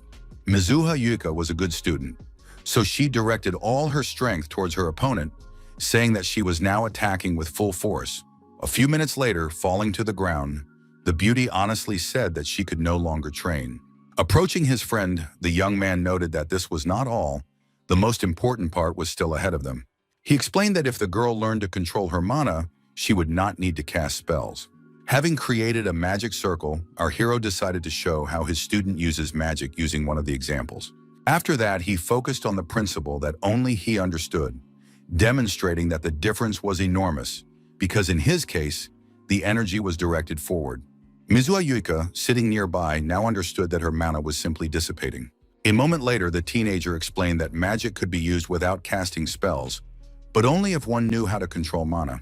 The hostess of the house did not believe that such a thing was possible, but the boy noted that it was a little difficult for now, but in the future, it would be possible. He added that for now, she needed to learn how to shorten spells, and then, when she learned to control her mana, she would be able to completely abandon all spells.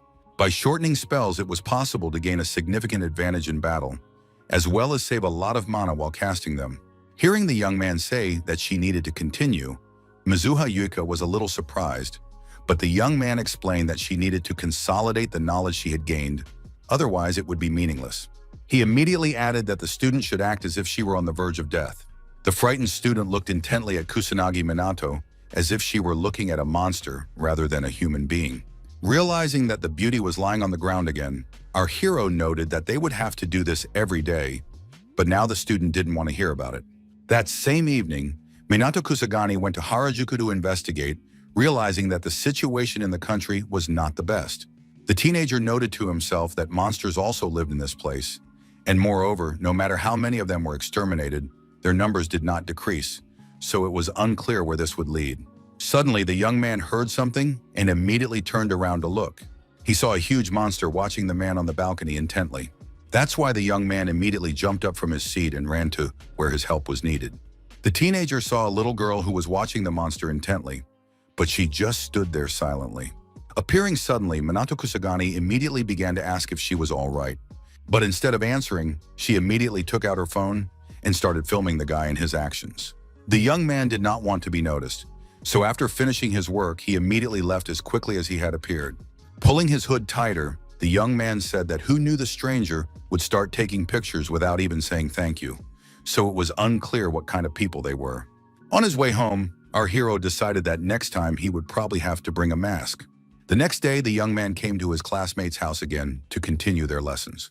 After a few tricks, the girl fell to the ground again, showing that it was all difficult for her. Lying on the ground, Mizuha Yuika tried to catch her breath, realizing that it wasn't as easy as she had initially thought. Watching this, the guy thought that there were only a few days left before the competition, and although there was progress, it wasn't enough. Objectively, the teenager understood that his friend was inferior to her older sister in everything, and if that was the case, then even with persistent training, she would not be able to win. The young man honestly said that the student might give up. But as she got up, Mizuha Yuika said that she had always been compared to Ruka, that she herself had never been better at anything, and that was why she had given up so much. She immediately added that she would never give up magic. Kusanagi Minato now said aloud that the girl studying at such a pace would not be able to win because there was still a lot to go through. But his acquaintance shouted loudly that in that case, her mentor should be much tougher on her. Smiling, the young man noted that in that case, he was not going to hold back. The beauty liked this approach, saying that it would be easier and more interesting for her to face someone who used their strength to the maximum. However, the next minute, the teenager began to show the girl something to help her pass a difficult level. After that, the guys went back to the practical part so as not to waste precious time. By the end of the evening, Minato Kusanagi was literally carrying his acquaintance in his arms because she had completely used up all her mana. Standing in the courtyard, Mizuha Yuika watched her mentor closely, but she remained silent. He smiled and said enthusiastically that the girl had succeeded. Falling to the ground, the beauty cried out loudly that this was the moment she had been waiting for so long. The young man said again and again that his student had not spared herself and had given her all. And what's more, she had done everything as she had been told. Listening to this, the mistress enjoyed everything that was said, realizing that this was exactly what she had always strived for. A few days later, the moment arrived when the competition that everyone had been waiting for was to take place. While talking, the guys saw someone's shadows, but couldn't figure out who was approaching them, so they were very surprised. The young people looked closely, but despite this, they couldn't make anything out. But in a moment, the strangers came closer, and then the students saw that they were representatives of the press, who immediately began to ask for comments about the upcoming match. The guy didn't understand how the media representatives got there, but the girl explained that it was all related to their family, so there was nothing strange about it. Looking at his friend, Minato Kusanagi thought that at this time, all the battles in which aristocrats took part were probably very important. At the same time, people were already gathering in the stands, eagerly awaiting the start of the show. Responding to the young man's question about the scale of the event, his classmate noted that such things rarely happened, and therefore it was quite an event. For a moment, the teenager looked at his acquaintance. He wanted to say something to her but couldn't bring himself to do so. A minute later, the host invited the participants to come on stage because the competition was about to begin. At one point, Mizuha Yuka stopped and leaned against a metal pipe, her face showing fear and despair. The guy saw her condition, so he calmly told her to do everything she could and that the rest didn't matter. These words had some effect because the beauty immediately straightened up and looked at her mentor. After that, the student smiled and walked forward with confidence, saying that she remembered everything. On her way to the stage, Mizuha Yuka thought about how lucky she was to have met such an amazing person whose words touched her heart. When the girl entered the ring, her older sister was already waiting for her there. Folding her arms across her chest, she declared in a haughty tone that the student had come, not run away. Our heroine had no intention of explaining anything, so she said that, of course, she hadn't run away. Her older sister continued to taunt her, asking if Yui really planned to win. She immediately added, asking if she really wanted to defeat a magician like her. It seemed that the girl had gained some confidence, so she shouted that of course she was going to do it. But Ruka wouldn't let up, saying that in a couple of weeks her sister had gotten too big for her boots. Standing opposite her, she understood that her sister was strong and therefore should not be underestimated. Therefore, she was afraid to think about the difference in magical power between them. Despite this, Mizuha Yuka was in a fighting mood. She didn't want to give in, but now her main goal was simply to show what she was capable of. And while the girls stood facing each other, the host announced that the duel was open. A moment later, he added that the students were officially allowed to begin the battle. Getting ready, our heroine thought that she should read a shorter spell, but instead concentrate on her strength. It seemed that her sister had read her movements and immediately put up a defense. Kusanagi Minato thought that constant movement was the main tactic, and it was clear that Ruka was also aware of the battle between magicians. But Yuka was so nervous that she forgot about this method. Therefore, the advantage in spell speed was lost, so it was difficult to say how events would unfold. Our hero's protege decided that she would start this duel with the first rank in water discs, but the sister immediately understood what her opponent was going to do, so she immediately put up a defense for herself. Everyone gathered watched closely as the two streams of water actively opposed each other. Although a moment later, Yuka felt herself being drenched by the water her sister was directing at her. But that was not bad. The girl noted to herself that she had somehow managed to compensate, and therefore it could be said that she had actually become stronger. Her older sister noticed this too, and haughtily declared that, compared to before, her sister had improved, and she had managed to do so in just a couple of weeks. The heroine was encouraged by this remark because, even though it didn't sound very flattering, it was definitely praise. But the sister did not understand what her opponent was happy about, so she asked about it, feeling embarrassed. She immediately stated that she had only made a comparison, and therefore there was no praise involved. After that, she proudly announced that she had decided to raise her rank because that way the competition would last as long as possible. Unexpectedly, the battle began again, and now Mizuha Yuka realized that the restraint was not going as well as the first time. The water blitz belonged to the second rank, and its difficulty lay in its more powerful flow. Our hero's student felt it and understood that the power of water was very strong. Kusanagi Minato, who was standing nearby, saw the girl fall to the ground because she couldn't defend herself. The guy looked at his classmate with some regret, but remained silent. He thought to himself that if this were a competition for spell speed, Yuka would have a better chance of winning, but in this case, her opponent was superior. Walking towards her sister, Ruka said with irritation in her voice that there was an insensitive young man standing in front of her who wasn't even going to help her friend get up. But the teenager calmly stated that there was no need for that at all. The girl did not understand why the young man said that, so she asked him about it again. However, there was no answer, because in the next minute, the unfortunate girl who was lying on the ground began to slowly get up. The surprised rival only remarked that this was foolish, hinting that she should stay down because it was a direct hit of the second rank, which is considered serious. But Mizuha Yuka proudly declared that she would not give up her victory so easily, and therefore would not give up just like that. She immediately added that magic was all she had, so even if she lost in other areas, she would never lose in magic. After that, the girl directed a powerful stream of energy toward her sister. And it was really powerful, because the student managed to put up a defense at the last minute, realizing that she could be doused with water. At that moment, it seemed that our hero's protege actually had a chance of winning, because she started very well. But after a couple of minutes, it became clear that the younger sister was struggling to stand on her feet, although she said that she would never give up and would show everything she was capable of. Suddenly, everyone noticed the student fall to the ground. At that moment, the host loudly announced that Mizuha Yuka's magic had been completely exhausted, and therefore the victory was awarded to her opponent, who showed with her whole appearance that she was quite worthy of it. Trying to get up, our hero's acquaintance whispered to herself that she had failed. Approaching her, the young man thought that it was a competition whose outcome depended on the amount of magic used, in accordance with the coordination of magical power, and that his classmate had lost. Folding her arms across her chest, the rival said that it was obvious to everyone that her sister had no talent. And instead of confirming this, Kusanagi Minato simply played along with her. Standing up, the young man declared that the girl really had no talent. And looking at the tearful Mizuha Yuka, he continued to say that she was clumsy, had not achieved any particular success, lacked understanding of the essence, and her performance was weak. But with a broad smile, he proudly said that she had perseverance. The girl practiced every day, sometimes even to the point of foolishness, but she still continued to work hard. But her older sister immediately stated that the result of all this was perfectly clear. The student had simply lost. But the young man was not going to stop there. He said that he liked hard-working people like his classmate. However, she said nothing. She just sat on the ground and cried. At that moment, Minato Kusagani declared that Yuika was a student, and therefore he would not tolerate anyone speaking ill of her. After these words, the girl cried as bitterly as she could, realizing that she had let her mentor down and that he was now ashamed of her. At that moment, Ruka spoke up, saying that it was probably an honor for someone whose magic power rating was 100.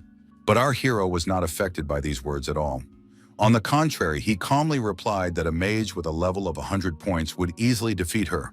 The girl immediately stated that this was not the first time Kusanagi Minato had spoken arrogantly, but that she would not be his opponent. Warming up his hands, Katsuragi Ruji happily announced that it was probably his turn to show what he was capable of. Passing by her friend, the girl told him to finish the competition as soon as possible. Our hero had no intention of leaving his student behind, so he carefully picked her up and carried her to the spectator seats. After putting her in her seat, the young man told her to watch his fight carefully and catch every move. At that moment, the student caught herself thinking that her body didn't hurt for some reason, and there were almost no traces of abrasions left. Entering the ring, the young man thought that it would look simple to everyone, and therefore he could not fight at full strength. His magical power had to be without spells and without elements. And since he would have to do without a magical barrier, a direct hit from magic could kill him, and therefore, no matter how you look at it, such conditions could cause concern. Rolling up his sleeves, the opponent said he would not hold back, but immediately heard our hero remark that in that case he would have to hold back. The crowd in the stands cheered, and the guys talked about Katsuragi Ruji showing at least a little mercy to this weakling. Looking at his opponent, Minato Kusanagi thought that his stats were around 8,000, which would not be a problem under normal circumstances. But now that everyone knew that the young man's stats were 100, one mistake could cost him his life. At that moment, the host announced to everyone gathered that the duel was open. Spreading powerful circles, the senior happily declared that there would be no mercy. And sending out energy, he wondered how this teenager had managed to defeat a gang of hooligans. Although he immediately decided that now everything would become clear to him. The young man was curious to see if this youth could withstand all his power. Unexpectedly, something happened that no one present had expected, because a powerful stream of energy struck his opponent on the forehead. Stretching out his hand, our hero calmly said that his opponent was simply too late. Silence fell on the stands. The guys couldn't understand what had happened and why it had happened so quickly. At that moment, the host announced that the competition was over and that Kusanagi Minato had won. Ruka, who ran up to her friend, couldn't understand how he had lost consciousness from just one blow. Moreover, she hadn't heard the guy recite any spell, so it was strange what kind of trick had been used.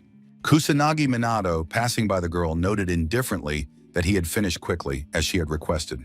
At this time, Mizuha Yuka continued to point out again and again that her mentor had defeated a guy who was much higher in rank than himself. But our heroine's sister had no intention of stopping, as she did not want to accept such a pitiful defeat, and therefore tried to prove something to her student. Looking at this beauty, the young man reflected on the fact that she was stronger than his comrade.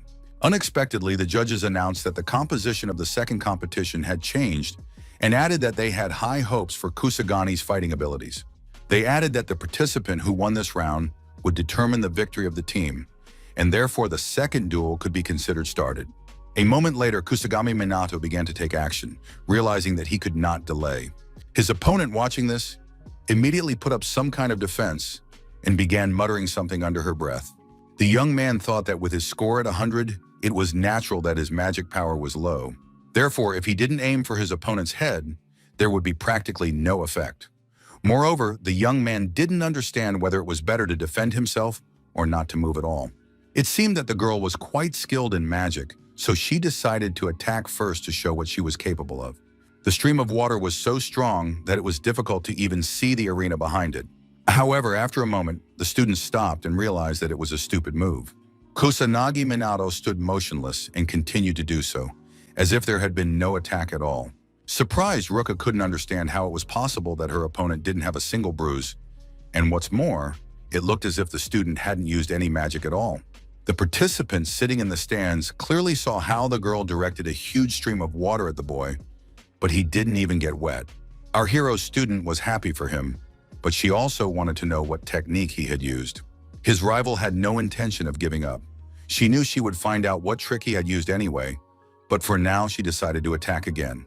The young man was ready for this, so he dodged the water as quickly as he could.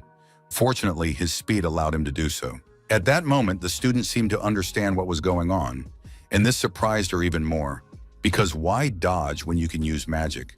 Sitting in her seat, Mizuha Yuka reasoned that magic opposes magic, even if there is a difference in power, but the young man reduces it a little, and if he doesn't do so, it will obviously be dangerous. When it comes to the second rank, speed and mass are different, so it shouldn't be possible for our hero to dodge.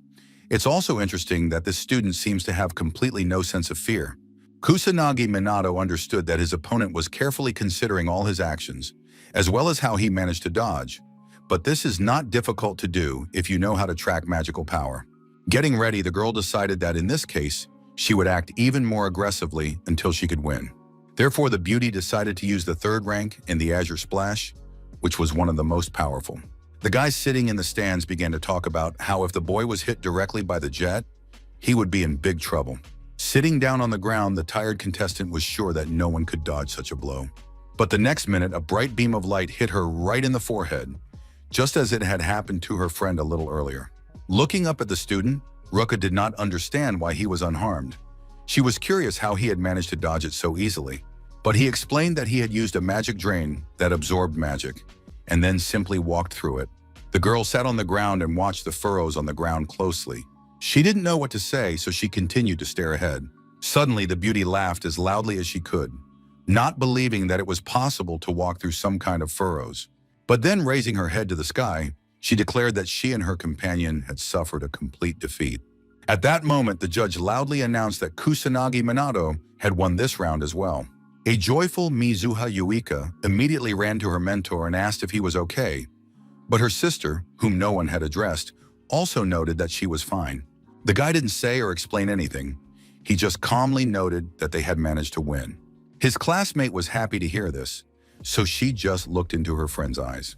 Getting up from the ground, the older sister said that, as promised, she would no longer interfere, so the guys could now do whatever they wanted. The young man said nothing, but he sighed heavily. When the student walked away, the young man said that Mizuha Ruka had given in because her sister's injuries were almost invisible, but she had fought him with all her strength, even though she had started to deny everything. After that, the teenager noted that it must be acknowledged that his younger sister had actually become stronger during this time, and therefore it was not necessary to be so protective of her. Hearing the conversation, the girl immediately shouted that she would become even stronger over time, so Ruka wouldn't need to worry about her so much or take care of her. Bowing her head, she noted with some sadness that she understood everything. But a second later, the young man smiled as he watched the sisters look at each other. Suddenly, something changed, so the guy raised his head sharply and looked up. Minato Kusagani clearly sensed foreign magic that was very close. At that moment, everyone gathered on the podium shouted that it was some kind of disaster.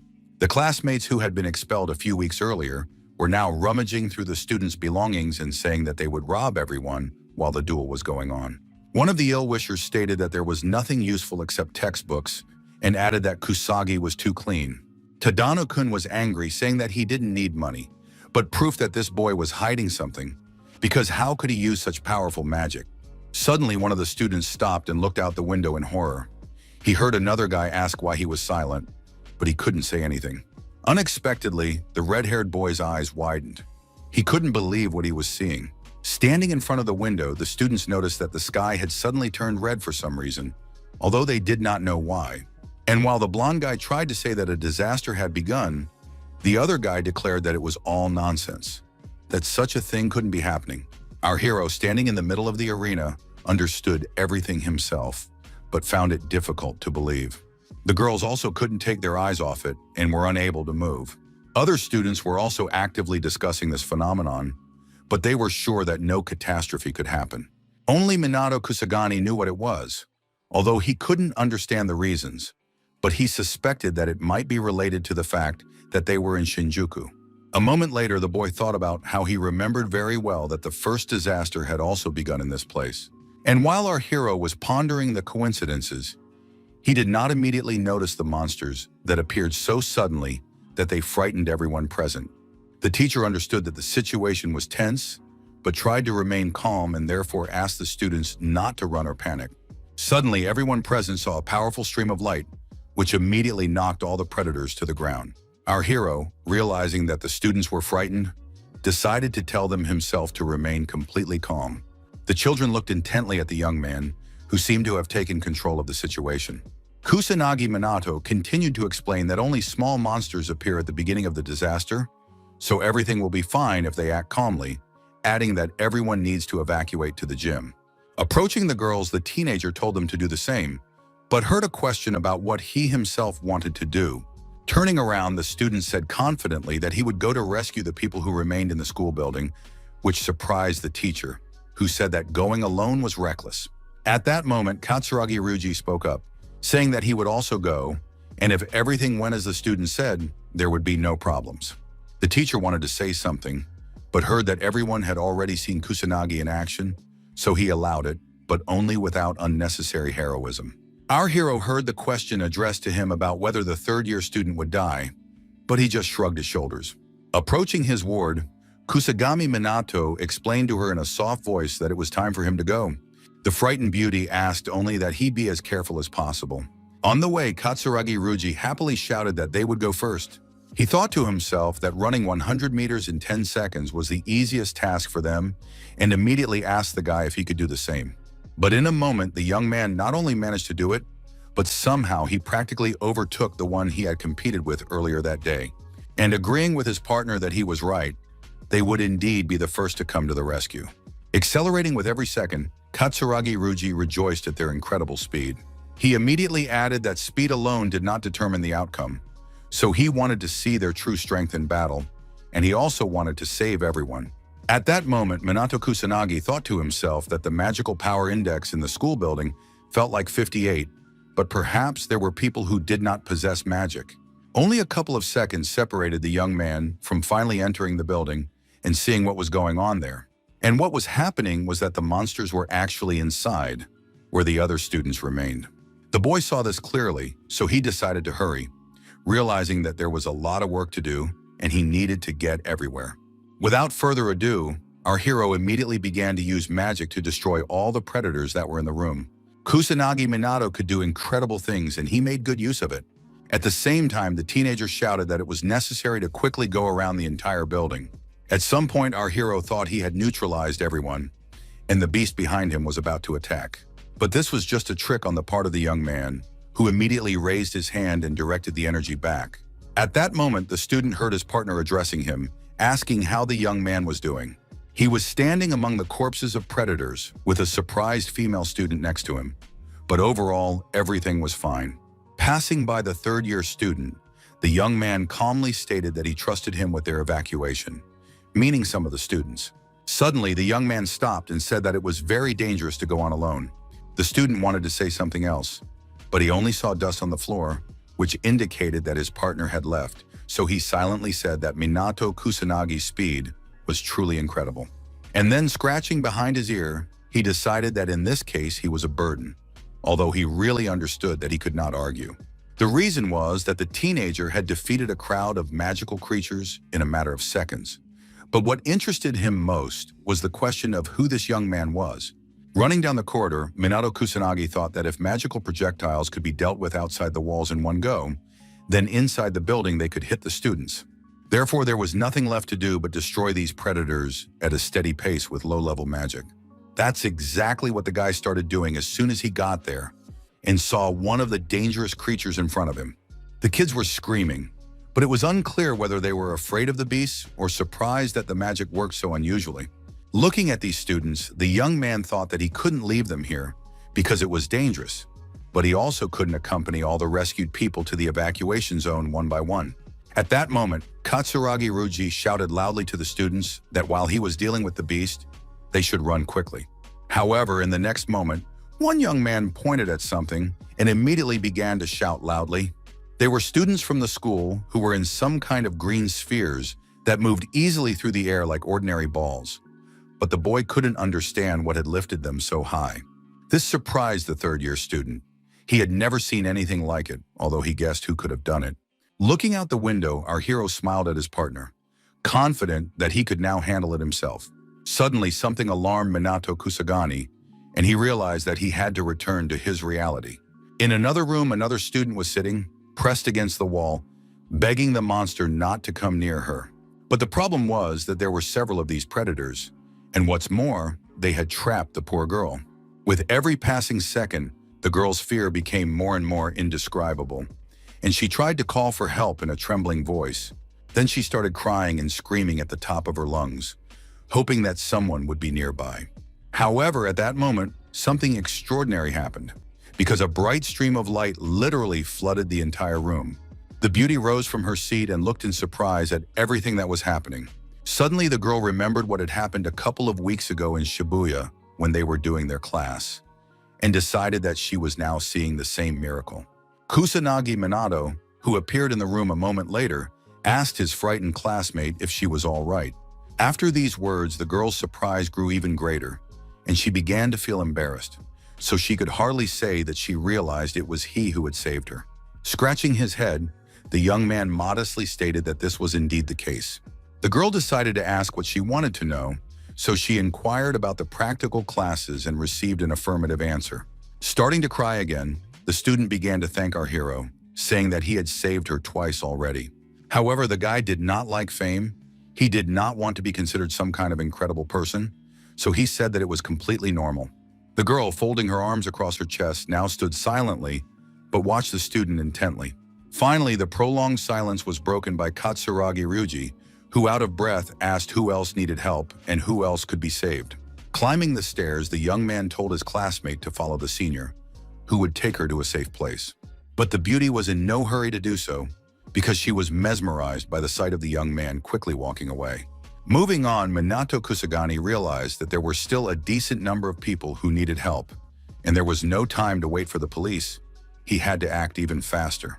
At that moment, a meeting was taking place in an office, and a gray-haired man was informing everyone that a disaster had begun at the Magic Academy. After that, all sorts of rumors spread throughout the office. Those gathered did not understand how this could be, because 50 years ago, all entities had been exterminated, and therefore they could not return so easily and quickly. But the president continued to say that they were contacting the aristocracy and the central department of the police department for combating monsters, and that the ground forces of self-defense were already prepared. Once again, discontent swept through the hall, with many noting that they did not have enough magicians who could effectively fight monsters, which was a problem. The man knew this himself and therefore thought that this was the downside of the peaceful situation after the disaster, with most of the military spending going towards defense and international affairs. The only ones capable of fighting monsters were the police and the magical aristocracy. But that was not enough, so the president slammed his fist on the table. The man was frightened that what happened 50 years ago could happen again, but now their country did not have a person like Ichigami Minato. Driving down the street in their car, the police officers discussed among themselves that there could be no mistake. The catastrophe had indeed begun. The blonde woman was frightened that nothing had happened for 50 years. Everything seemed so peaceful and calm, and everyone believed that it would always be that way. Police Inspector Shido Shigo was confident that they would somehow be able to cope with it. Sanada Karen, who was his colleague, also tried to cope with her fear, but it was difficult. However, the police did not know how things would actually unfold, so they did not want to discuss it. After a while, the press began to actively discuss the situation. Reporters claimed that the sky had suddenly turned red and monsters were appearing one after another, and that it all started at a magic school. Other media representatives who managed to arrive at the scene reported from the sports hall, where they had managed to take shelter with the students. The teacher told his students that the only enemies they could see were magical beasts, and therefore he was convinced that together they could easily defeat them. Despite this, there were so many creatures that it was impossible to clear the area, so the students could not go anywhere. Passers-by who were watching the videos from the academy closely suddenly said that they were very close to that place. And in a moment, they realized that the monsters were not only in the educational institution, but now these entities were looking directly at them. Two unfamiliar men standing on the balcony of one of the buildings also watched the events closely and could not believe that they were witnessing something like this. It seemed that they had never seen such a strange color of the sky, nor monsters that felt like they owned the city. However, there were also people who were not afraid at all, watching what was happening on their phones and just marveling at everything. But this did not apply to the older generation, who remembered very well how it was last time. At this time, our hero was rushing to rescue the next group of people. He understood that the whole place was swarming with monsters and therefore realized that, most likely, the situation was gradually moving into the second phase. The monsters that appear become stronger as the phases progress, and no matter how many you kill, their numbers do not decrease. Until the boss is defeated, monsters will continue to appear continuously. The boss in turn appears in the last phase, so you need to hold out until that moment. The young man knew perfectly well that a disaster was a very troublesome affair. Looking up, he estimated that there were about 20 people in the capsules scattered throughout the building, which would make rescue difficult. Realizing that one wing was taken care of, Minato Kusanagi decided it was time to move on. At that moment, in one of the classrooms, our hero's tormentors were desperately fighting the monsters, realizing that they were in a difficult situation. Lowering his hand, Tadao-kun said sadly that he didn't have enough strength to fight these monsters for so long. The sad thing was that the guys were not facing ordinary magical beasts, but a guard, the same one who had appeared before them in the alley. With sadness in their voices, the students wondered why such a monster was in front of them again, and began to complain that they had stayed in class for so long, even though they should have left as early as possible. Our hero's opponent also cried out in despair, noting that Kusanagi would have defeated this monster in one fell swoop, but he couldn't do that and didn't understand why. And then he added to himself that he was weak, even though he had always considered himself to be as strong as possible. At that moment, everyone present noticed a powerful stream of light that illuminated the room. And just like in the alley, everything was enveloped in fog, and then separate pockets of fire appeared on the ground. And in the middle of all this chaos stood Minato Kusanagi, looking intently at the students who had been expelled. The young man didn't want to say anything. He didn't think it was necessary to sort things out, so he turned around and was about to leave. Sitting on the floor, the red-haired guy thought about how this teenager had appeared again and saved them, how history had repeated itself. But this time, the young man wanted to change it, so he asked our hero not to leave so quickly. The student asked why Kusanagi Minato had saved them, since he should hate everyone and not waste time destroying the guard. In a calm voice, the young man replied that there was no particular reason why he did it. It was just an opportunity, so he did what he did. Tadamano-kun bowed his head and repeated everything he had just heard. And then he immediately shouted that he was being deceived, that it couldn't be true, that it was simply impossible, because the boy was untalented. He hardly ever used magic, and he couldn't do it, So how did he manage to become so strong? Turning around, the teenager honestly replied that Minato Kusanagi had once died in a car accident, and he had simply been reborn. But his classmates still didn't understand what had happened after the accident. Could it be that it was the accident that had made the guy so much stronger? Hearing about his opponent's strength, our hero approached and looked at him closely. Then he said that the strong do not oppress the weak, but the weak oppress those who are weaker than themselves, and that a sense of superiority can lead one to mistakenly believe that one is strong. In reality, standing in front of the guy is a person who would not even think of fighting him now. The young man knew he was right, so he didn't think it necessary to say anything else, since everything was already crystal clear. His opponent understood that all the words had been chosen perfectly, so he sat down on the floor and bowed his head. Tadano-kun thought to himself that he himself knew what he was running away from, the fact that his strength had not grown much since high school. He bullied the weak to vent his anger, but then he was saved by Kusanagi, who used to be weak, and the guy couldn't accept this reality. While our hero was fighting another batch of monsters, the former academy student blamed himself for his own weakness. But Kusagami Minato had no time to think about that, because he had a global task ahead of him that had to be accomplished. The teenager concentrated on his current opponents, realizing that the lives of other people depended on it. It seemed that it was no trouble at all for our hero to defeat all these monsters. The boy used all the techniques he knew, although he was only using a small fraction of his abilities. A few minutes later, Minato Kusanagi was carefully examining the results of his abilities. He thought to himself that the number of guards had increased, and at this rate, the boss would not be far away. Turning to the students sitting on the floor, the student told them to relax because there was no longer any threat. With some irritation in his voice, Katsuragi Ryuji noted that the little one had taken everything and dumped it on his shoulders. And so he had to fight alone against the number of monsters that had fallen to him. The young man saw the monsters approaching the student, and she had to be saved. Using his skills, the guy shouted that he would do everything possible to resolve the situation. He immediately declared that he would protect everyone who needed help, adding that everyone should forget about panic and just follow him. The happy kids were surprised by everything that was happening, but what pleased them most was that someone cared about them. However, in the next second, clutching his head, Katsuragi Ryuji realized that there were too many entities approaching him, and he would not be able to defeat them on his own. At that moment, Minato Kusanagi appeared and asked if he needed help, which frightened his colleague. He asked the young man not to appear so unexpectedly. Looking at the monsters, the young man says that first he needs to deal with all these monsters and only then do something. But his partner declared with horror that they couldn't cope with such an invasion on their own, and therefore it would be best to look for another way to escape. Our hero was not accustomed to standing around and thinking, so in a moment he began to exterminate all these creatures one by one.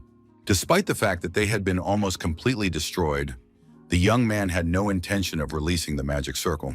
The third-year student, who had recently thought that nothing would work, now did not understand how this teenager had managed to do such a thing. Realizing that the way was clear, the young man shouted to all the students that they were now free to move around. The students didn't waste any time, realizing that monsters were no joke, and immediately rushed to the academy's exit. But what surprised the students even more was that Minato Kusanagi had put up some kind of protection to make the students' journey as safe as possible. As for Katsuragi Ryuji, he was genuinely impressed by what the teenager had done. He understood that it was an incredible feat that he couldn't help but be proud of. Realizing that everyone had left, the young man pondered what to do next. He considered returning to the building to check everything thoroughly once more. The teacher watched the students closely as they fought off another group of beasts, telling them to keep their formation and not give up. Mizuha Yuika, who was also among these students, understood that this was not as easy as she would have liked. But at that moment, her sister approached her from behind and gently hugged her shoulders. She said that if she couldn't fight, it would be better to go into hiding so as not to be a burden. But turning her head sharply, our hero's ward proudly declared that she would fight after all, because there was no time to rest now, and there could not be. Mizuha Ruka said nothing. She just watched as her relative returned to the fray and reactivated her defenses. At that moment, Katsuragi Ryuji reported to the teacher that he had brought the rescued people. The girls wanted to know about the overall situation, and the young man immediately said that it was critical. Mizuha Yuka was most concerned about her acquaintance, so she asked what was happening to him. The third-year student happily announced that the young man was in no danger, that he was very strong, and that this was just a warm-up for him. The beauty smiled, relieved to hear that this was indeed the case. After that, the guy noted that Kusanagi was a really cool person, and perhaps with his help, overcoming the disaster would not be as difficult as one might think. Our hero's protege proudly declared that she felt the same way because she believed in him. Suddenly, all the students stopped, looked around and began to back away, asking what it was. The teacher did not bother to investigate further. He simply stated that the students needed to get to their shelters as soon as possible. But a moment later, a huge monster appeared before the assembled crowd, snarling and growling. Now, even Katsuragi Ruji understood that there were too many enemies, and therefore it was necessary to hide as quickly as possible. It seemed that the monsters were not going to give up, and so they quickly caught up with the students who were trying to reach the gym. Our heroes ran as fast as they could, knowing that they would definitely not be able to fight these beasts. However, for some reason, Yui suddenly turned around and paused. She realized that right behind them was a huge monster that was about to attack them. Unexpectedly, help arrived in the form of a police squad that was going to seriously deal with the problem. The young man shouted that they would immediately begin exterminating the monsters because the safety of the civilian population was paramount. The students, who had been waiting so long for this, shouted with relief that the police had arrived, so the situation could be considered resolved. Shidoshigo said that now that they had arrived, everyone could relax, and then told those present to evacuate immediately. Hearing Yui say that they would fight, the law enforcement officers said that it wasn't worth it, but they heard the girls rebuke that they weren't ordinary residents and therefore had the right to be there. Mizu Haruka was standing behind them and heard the conversation. She added to what her sister had said, saying that magicians were capable of many things. Realizing that arguing was pointless, the police officer agreed to let the girls help, but said that they could only attack from the rear. He thought to himself that there were actually very few people in the police force who could stand up to monsters. At that moment, Senator Karin rushed to one of the students and was already healing her leg, saying that she would be able to return to duty very soon. Looking out the window, Minato Kusagani decided that since the police had arrived, he could leave some of the work to them, realizing that he was already trying to cover almost the entire territory. However, the reality was that the police arrived before the self-defense forces, and this was a national disaster, so there was no reason for the state not to have prepared measures for such an event. And then he decided that anything was possible in this country, because here the world was literally reaching the point of insanity. Running away, the guy said aloud that, no matter what, he had to do what he had to do, and he couldn't vouch for anyone else. Suddenly, reporters shouted that, according to information, the police had arrived at the scene, but the number of monsters was only increasing, and therefore it was unclear whether there would be enough people and forces. She immediately added that ordinary citizens were awaiting the arrival of the magical aristocracy. The ordinary people watching this report understood that they wanted not only to hear about this aristocracy, but also to see it in action. Older people noted that they pay taxes to the treasury, so the most powerful magicians simply must come to their aid, and all that remains is to wait. The media representative, as if sensing the tension among the people, said herself that the aristocracy should arrive as soon as possible, because without them, it would be difficult. At that moment, Fukajin, who was an aristocrat, told his assistant to leave him alone. He immediately declared that the police could handle a small-scale disaster and that the aristocracy's help was not needed. The man wanted to argue but didn't know what to say, so he asked where his master was going. Without even turning around, he said indifferently that he was going to bed. Bowing, but only after the door had closed, the elderly assistant simply wished his master a good night. The police did everything they could, but after a while, assessing the situation realistically, they realized that things were getting even worse. Asking his colleague if they could clear the monsters from the entrance area, the guy said that it was simply impossible because there were so many monsters. Shido thought to himself that the monsters were appearing faster than expected and that there was no way to evacuate the citizens. The self-defense forces were limited to logistical support and were not yet ready for action. The only hope was the magical aristocracy, but there was no contact with them. And then he shouted out loud that this was the kind of magical aristocracy they had in their time, and that they were useless. The students who had not left also put up a strong resistance against the predators, doing everything in their power, realizing that they could only count on themselves. And again, the policeman thought that he knew the information, but the real disaster was even worse, and people had resisted it many decades ago. He was frightened by what would happen when the boss appeared before them, who was more powerful than all these small creatures put together. At that moment, the students saw some kind of predator that looked quite terrifying. Everyone understood that they were facing a high-ranking beast, but they still believed in something better. However, none of those gathered could utter a word. It seemed that everyone was paralyzed by all-consuming fear. With a trembling voice, the policeman, who understood that there was no point in entertaining false hopes, said that this was indeed the demon boss. This monster was rarely encountered in the modern world, and only the magical aristocracy could defeat it. It required magic of the 5th rank or higher, and there was no one present who even came close to that level of power. It seemed that this monster was well aware of its power and superiority, and therefore felt at ease in the world. Mizuha Yuka did not know what to do or where to run, so she stood there in surprise and continued to watch what was happening. Suddenly, her sister, who was standing nearby, tried to use her magic. It was somewhat reckless, but considering that the aristocracy had not arrived and the police forces were running out, something had to be done. But suddenly, Ruka sensed that the monster had understood the plan and was not going to just stand there and watch. All she managed to do was shield her sister with her body. A second later, the enemy struck, and everyone present saw a bright flame, but there was nothing they could do about it. The surprised younger sister seemed unable to comprehend how this could have happened and stood rooted to the spot. Our hero's ward looked intently at Ruka and didn't know how to help her in this situation. Falling to the ground, she only told the girl to run and save herself. However, the student watched closely, not realizing the full situation until the very end. Hugging her sister, the unfortunate girl looked up at the sky and hoped that someone would come and save them. The police understood that they did not have enough strength. There were wounded people among the children whom no one could evacuate, so they also shouted and asked for help. Katsuragi Ruji did the same, even though he himself did not understand who could steer the situation in the right direction. Suddenly, the boss began to use a flaming column, a powerful stream of fire that belonged to the 5th rank, and after that, the police realized that they could not oppose it. Hugging her sister, our hero's ward called out to him again and again, hoping that at least he could do something. With each passing minute, despair overwhelmed the student, so she cried and screamed louder and louder. The boss, who was standing engulfed in flames, did not hear any of this. He dreamed of wiping the city off the face of the earth. A slight smirk played on his face, but he was in no hurry to attack openly. Suddenly, as if out of nowhere, Minato Kusanagi appeared and apologetically said that he couldn't come earlier, so he was sorry about that. He then noted that he had, of course, kept everyone waiting, but it had not been in vain. It seemed that Mizuha Yuika hadn't heard any of these words.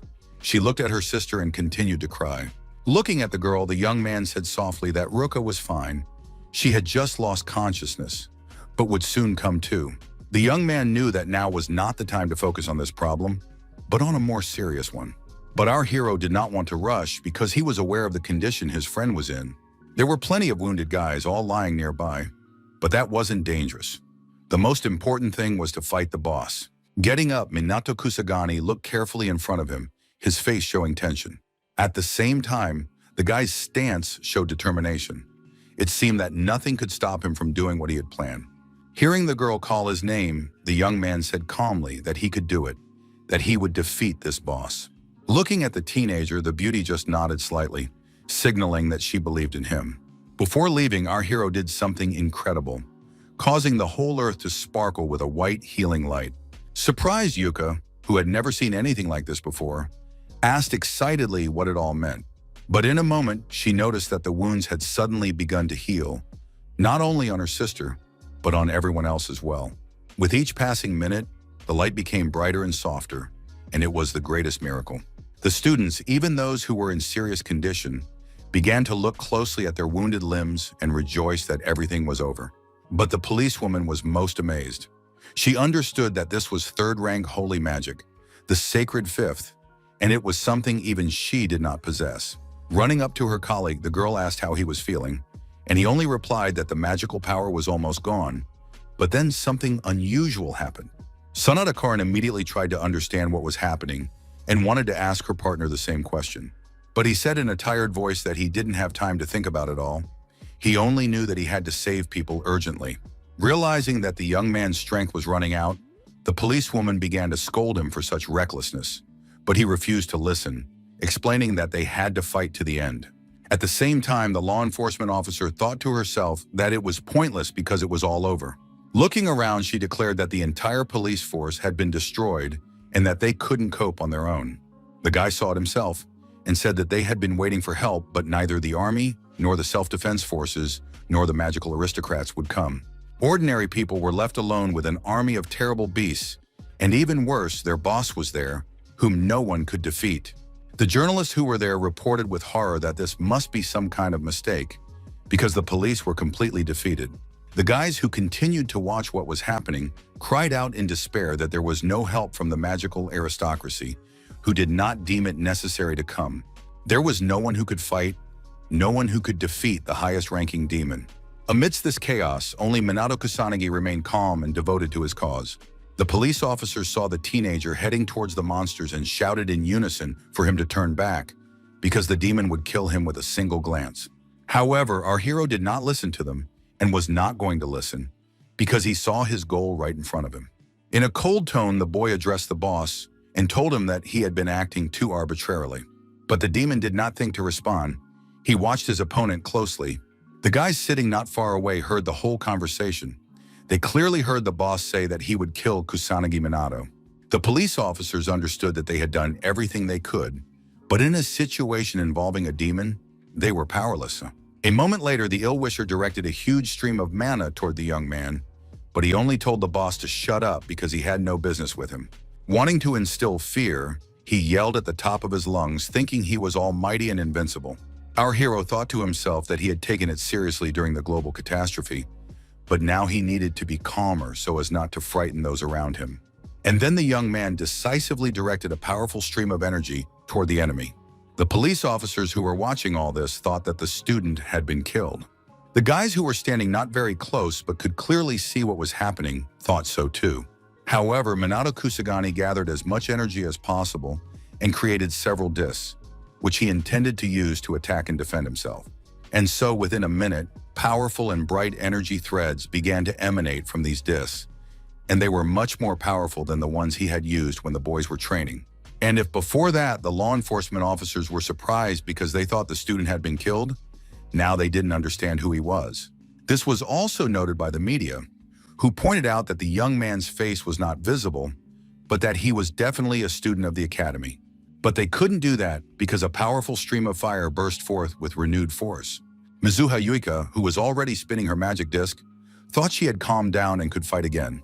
But while the girl was preparing to use her power, her mentor did something so amazing that it was beyond imagination. The other students were now rooting for their classmate, hoping that he would defeat everyone and save them. But at that very moment, the young people were surrounded by low-level monsters, which were still abundant in the area. The students wanted to do something, but they didn't have time because they only noticed how the monsters seemed to disappear in an instant. As he got up, the policeman told his colleague that there was still work to be done, so they had to do what they could. Turning his head, Minato Kusanagi noted with satisfaction that the modern police were not doing so badly at their job. However, there was no time to be distracted, so the young man continued to accumulate mana and direct it at the villain. It was clear that the villain didn't like it, but he wasn't going to give up so easily. Therefore, he began to use magic discs to inflict more damage, but also to protect himself. At that moment, Shido Shigo said with horror that they were witnessing 6th-rank magic, which meant that aristocratic-level magic was being used, against which they were powerless. And the power of the fire was indeed such that it could burn not only the entire city, but half the country in a second. Everyone nearby watched in horror, realizing that this was something unimaginable. The students felt that no one could save them, because there were only a few magicians of this level, but none of them came to their aid. The teacher stepped forward a little, wanting to do something for his students, even though he knew he was too weak for such a task. The students understood that their teacher was too weak to fight this monster, so they just watched everything and waited for the outcome. The policewoman, hugging one of the students, hoped silently that this boss would be destroyed. However, her colleague was not so convinced about Kusanagi Minato, because he understood that no matter how strong the teenager was, he would not be able to defeat this demon. Only Mizuha Yuika believed with certainty that her friend would be able to win. There was simply no other option. The girl had seen what this young man was capable of, and therefore knew that his power was practically limitless.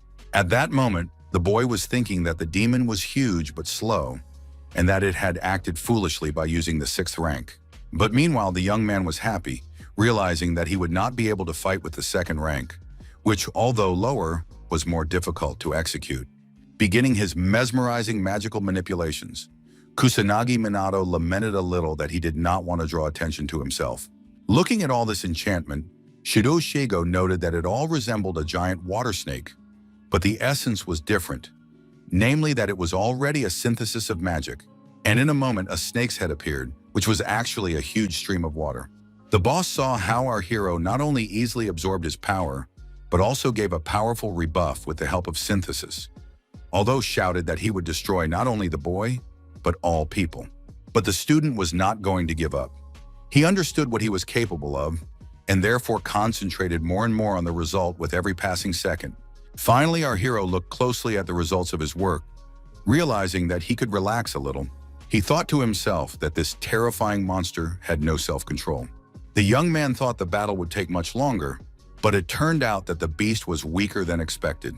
A few more minutes passed, and everyone noticed that a bright beam of light illuminated not only the academy, but the entire city. Smiling, the guy happily thought that after defeating the boss, the disaster had passed, and therefore they could relax for a while. The students who were still sitting on the ground couldn't believe that they were no longer in danger, but they were even more amazed that the boss had been defeated by an ordinary student. Suddenly, the students began to shout and rejoice, sharing their emotions.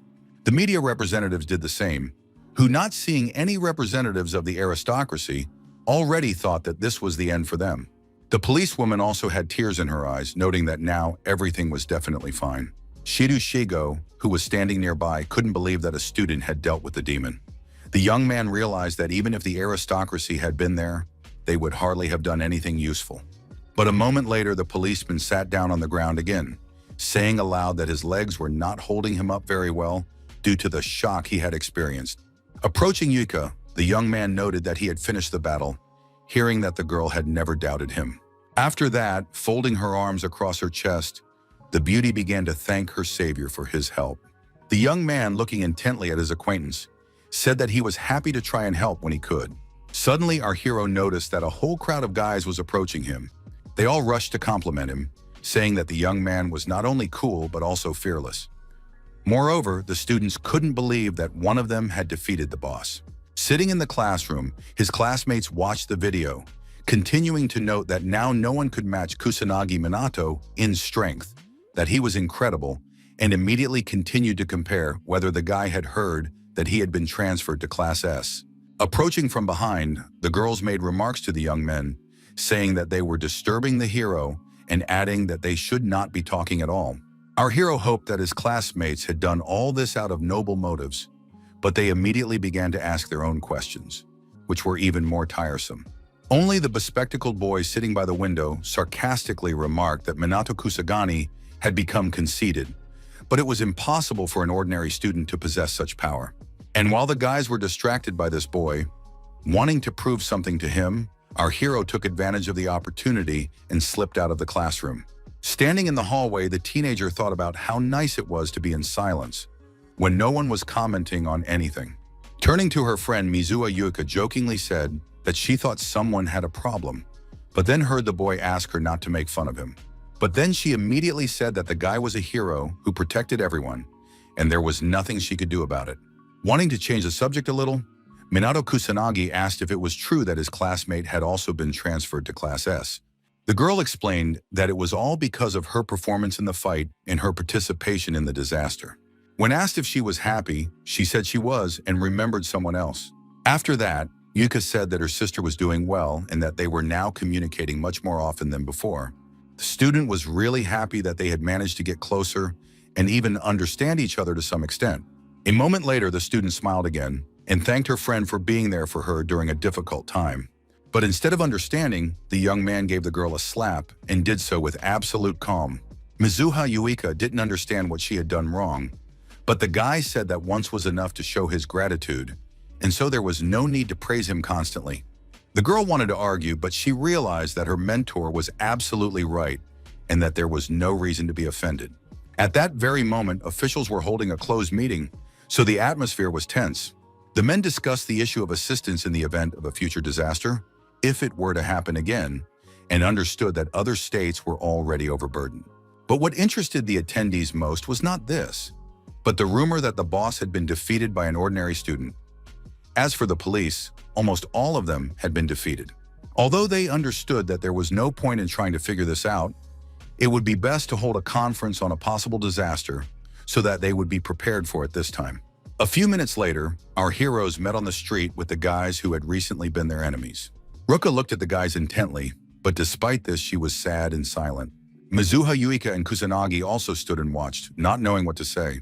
Suddenly, our hero's ward's sister spoke up, saying that she had one request for the young man and wanted him to fulfill it. In a more abrupt and decisive tone, she stated that she wanted the young man to take her as his student. However, this conversation did not happen out of the blue. There were preconditions for it that had occurred a few days earlier. The two sisters sat together on a bench, wanting to talk about something, but neither of them knew how to begin. Finally, Ruka began to speak in an icy tone about the catastrophe that had unfolded. The girl suggested that the boss had defeated Kusagani, but Yuika firmly stated that this was indeed the case, and that it was because he had used 4th-rank magic synthesis. Hearing this, the student said that even a high-ranking mage couldn't use that kind of magic, let alone an ordinary student. But the younger sister calmly replied that it was not fiction, but the truth, even if it was hard to believe. Suddenly, the girl smiled and said that she believed it because her sister simply couldn't lie. She immediately added that she was convinced of her sister's honesty because Yuka had always been sincere, kind, and willing to help others. After that, she said she thought her sister shouldn't be a magician without talent, but it seemed that her approach was too harsh. Yuka was silent and looked intently ahead because she didn't know how to respond. Then jumping up, she declared that she could become even stronger, much stronger, so that no one would have to worry about her. And then she shouted even louder that the girl didn't need to worry about her. She just needed to calm down. Her sister listened attentively, but now she didn't know how to react. Closing her eyes, she declared that Yuika was already an adult, which meant she could stand up for herself. For the first time in a long time, there was no misunderstanding between the sisters. It seemed that they finally understood each other. At that moment, Ruka thought to herself that Kusanagi Minato's real power was certainly not at the level of a schoolboy. He was probably even stronger than her father, and even stronger than most of the aristocrats. It was for this reason that the girl turned to her sister and asked if she could ask her for one thing. Standing in the middle of the courtyard, the beauty thought again. She understood that given the current situation, she could be considered an advanced mage at best, and therefore she needed the help of a stronger mage. Returning to the present, Ruka apologized to our hero for insulting him and even looking down on him, adding that she was truly sorry. She immediately said that she understood perfectly well that this request was selfish, but no matter what, she had decided to ask for it anyway. Bowing her head, the girl said once again that she really wanted to study. Unexpectedly, Minato Kusagani calmly stated that he would take on the student as his pupil, but then immediately fell silent. The girl couldn't believe her ears. She was sure that the teenager would refuse, so she asked him why he had decided to do it and heard that he had been asked to do so and had agreed. He immediately added that the student had apologized. He had decided to forgive her. She had asked him to accept her request, and he had accepted it. There was no secret about it. Ruka just looked at the young man in surprise but didn't know what else to say. At that moment, Katsuragi Ruji approached from behind and also said that he had a request, and it was similar. Our hero replied that it didn't matter to him whether he had 1 or 2 students. Mizuha Yuika beamed with happiness, knowing that her new acquaintance was an amazing person. This was also said by the 3rd-year student, who had already hugged his mentor and started telling him some stories. The next day, Minato Kusanagi and his acquaintance were sitting in one of the academy's offices, where a press conference was being held. Opposite them sat the police officers who had bravely fought the monsters, but now they had questions they wanted answered. Bowing, the young people said that they would like to start by expressing their gratitude on behalf of themselves, the entire police force, and the ordinary citizens who also knew who had saved them. The young man calmly said that law enforcement officials had already expressed their gratitude many times during the interrogation, but that was enough, and he wanted to know why they had come. After that, the police explained that they had completed their investigation into the recent accident, but there were still a few points of interest.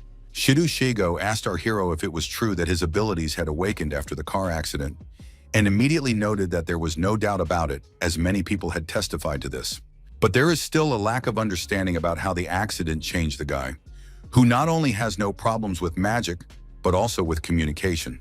For a while, Minato Kusanagi sat silently, carefully considering how best to answer this question. The police officer added that everyone had noticed a change in his character, and that his magical abilities had become simply incredible. And that would be fine. But where did this amazing power come from, which allowed him to defeat even a demon? Suddenly, Mizuha Yuka interrupted the conversation, asking how this was relevant to the case. After thinking for a moment, the young man decided that he needed to rephrase the question so that everyone would understand. A moment later, the law enforcement officer asked the young man if he knew the magician in black. Hearing this, the guys were surprised. It seemed that they really didn't know who he was talking about. Showing the video, Shido Shego said that this was a magician who hid in the night, killed monsters, and helped people when they were in trouble. The video instantly went viral on the internet. Our hero looked closely at the police officers, now understanding what they meant. The student spoke again, repeating her question, and then said that there was a resemblance, but that wasn't a crime. The blonde man, convinced that this magician was the young man sitting in front of him, added that the resemblance was incredible. Apparently, the magician in black was a master. Few were capable of such feats at such a young age, and the date he began his activities was close to the date the young man was discharged from the hospital. And looking at the teacher, he said that using magic on the streets without permission or qualification is illegal. But as a student of the academy, the young man has a certain freedom of action at the discretion of the academy. But in the case of such widespread publicity, the police have no choice but to act, and expulsion from the educational institution will not be the only consequence. But if the student confesses, law enforcement officials will do everything possible to mitigate the punishment, so the young man must respond with caution. After that, the young man looked closely at the people sitting opposite him. Kusanagi Minato understood that he was not going to reveal himself, so he calmly explained that it was not him. The blonde immediately began to laugh demonstratively, noting that he understood everything. As they left, the police officers apologized for the inconvenience, but said it was time for them to go. Walking down the corridor, the young man thought that the guy had no doubts. If the young man was that magician, then he couldn't take away his courage. It was hard to believe that a high school student was capable of such a thing. The policewoman had the same opinion. She was sure that Kusanagi was the magician in black, and the voice and atmosphere around him were similar. His nighttime activity had a purpose. Sanada Karen understood that she couldn't tell her boss about the teenager's true identity because she could be fired. But if this guy sacrificed himself for everyone, he was a good person. However, Shido Shigo had his own thoughts on the matter, and he decided to find out who this student really was at all costs. At the same time, the girl decided that she had to hide the young man's origins and his true abilities. The next day, the teacher called our heroes to the blackboard and introduced them. The woman said that from that day on, they would be studying in Class S and therefore asked everyone to be friendly. But there was no need to say that, because the guys immediately surrounded Minato Kusanagi and began to ask him with interest how he had defeated the demon. As for the girls, they liked Yuika, who was part of an aristocratic family, and therefore wanted to know more about it. The teacher, who hoped that the students would be treated well, but not so well that it would disrupt the lesson, asked everyone to take their seats immediately. A short time later, walking down the hallway, our hero thought sadly about how he had been literally bombarded with questions, which was why he wanted to keep to himself. However, someone's voice suddenly pulled the young man out of his thoughts. Standing before them was the girl he had saved not only in the alley, but also during the battle with the monsters. Standing on the roof, Minato Kusanagi thought that he had been summoned to this place again, perhaps because there was some kind of custom, so they called him here when there was something to do. At that moment, Mizuha Yuika was standing behind the wall, realizing that she wanted to train alone. So she came here, but she didn't think anyone would be here. Moreover, the girl's acquaintance was with some stranger, so she wanted to know what they were talking about. The stranger looked closely at Kusanagi and asked him if he remembered her, but he said he didn't remember anything like that.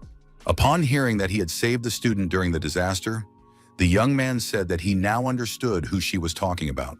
After that, the student timidly said that she had also been saved by a mage during a battle lesson, asking if it was true that the mage was a young man. For a moment, the teenager thought, seemingly unsure of how best to proceed in this case. And then the beauty began to thank him again for saving her, although the guy, as usual, said that it was unnecessary because he had only done what he could. Bowing her head and looking embarrassed, the student noted that the young man was actually doing cool and incredible things. Still standing behind the wall, Yuka thought with annoyance that she couldn't hear what the guys were talking about, even though she wanted to so badly. A moment later, the student confessed to our hero that she liked him and asked him out on a date. Yuka thought to herself in surprise that this girl had decided to openly express her true feelings. However, the young man just stared at one spot in surprise but remained silent. The beauty began to say that she had no special qualities, but she would do everything possible to make it interesting for them to be together. The young man stood motionless, as before, listening to the stranger's declaration that she wanted to be his girlfriend. After a moment, the guy began to smile, saying that he was grateful to the student for her feelings for him. After that, silence reigned, each thinking about something of their own, and no one dared to break it. Suddenly, the beauty heard the young man begin to apologize to her.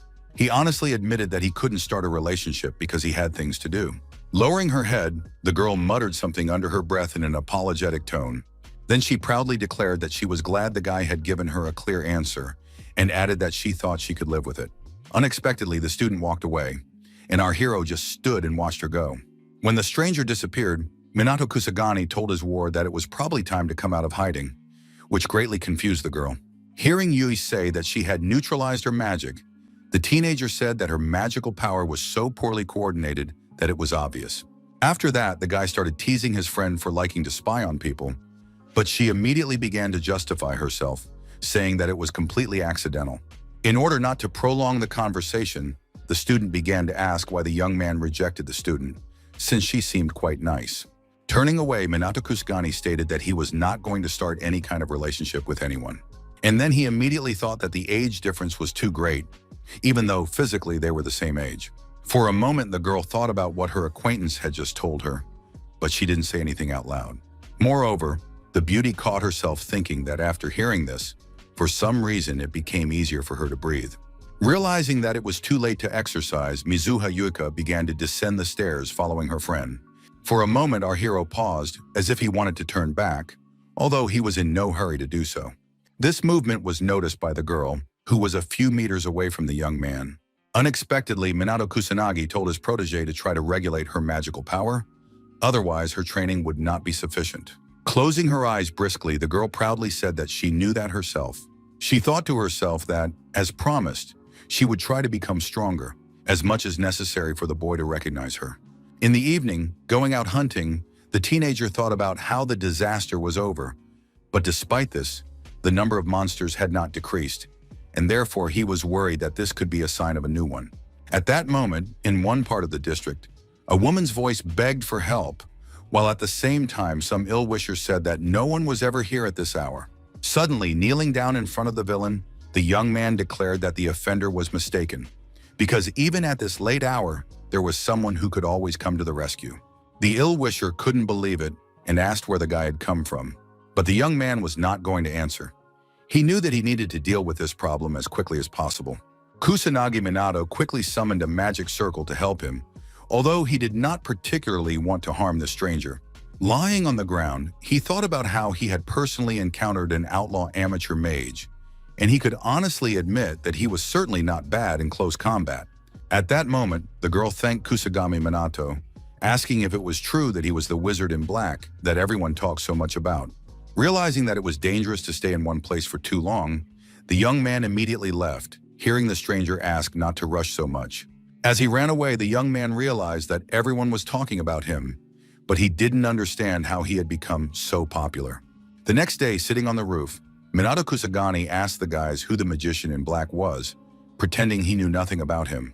The young man stated that, as far as he knew, an outlaw mage was someone who operated at night, and the students were gossiping about him, but it was unclear what was so unusual about this person.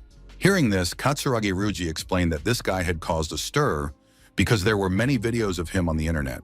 Suddenly, our hero began to ask what the internet was, realizing that he didn't know what the others were talking about.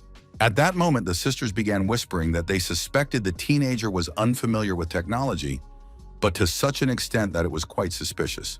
The students did not want to laugh at their mentor, so they tried to explain to him in simple terms what it was, adding that everything spreads quite quickly on the internet. A minute later, the students began to say that you can watch a lot of things on a smartphone and added that to do so, you first need to open the app. A moment later, the guy shouted as loud as he could, saying that his browser had opened. It sounded rather strange, but the students were pleased that they had been able to assist, and our protagonist happily announced that he would now be using the internet. Sitting on a bench, Mizuho Haruka noted that the young man had promised to take them to training, but they still hadn't had a single lesson, although she would like to start already. Kusanagi Minato happily announced that they could start after class, and if they taught him how to use the internet, he would teach them everything they wanted to know. Looking ahead, Mizuha Yuka somehow thought to herself that she had a bad feeling about this. And she was right. After a couple of hours, the students were struggling to sit on the ground, trying to catch their breath. But their mentor calmly told them not to pretend they were tired, because this was only the beginning, and added that they should act as if they were on the verge of death. Katsuragi Ryuji, struggling to get up, declared that he should not be underestimated because he would gladly show what he was really capable of.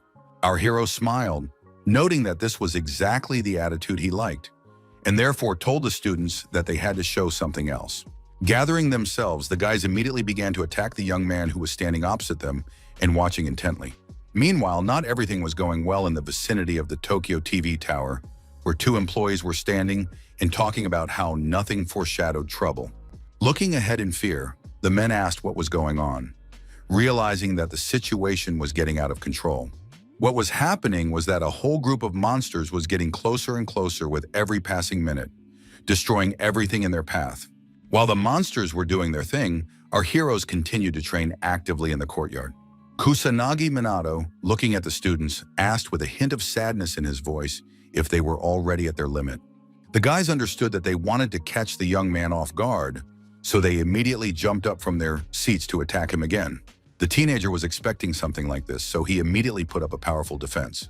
Moreover, he decided to attack at the same time, realizing that this might happen. A moment later, the students realized this, and slaps flew at them, just as they had during the tournament. Realizing that there was a gap in her mentor's defense, Yuka immediately rushed into attack, knowing that she had become stronger. Turning his head, the young man shouted loudly that it was just her imagination.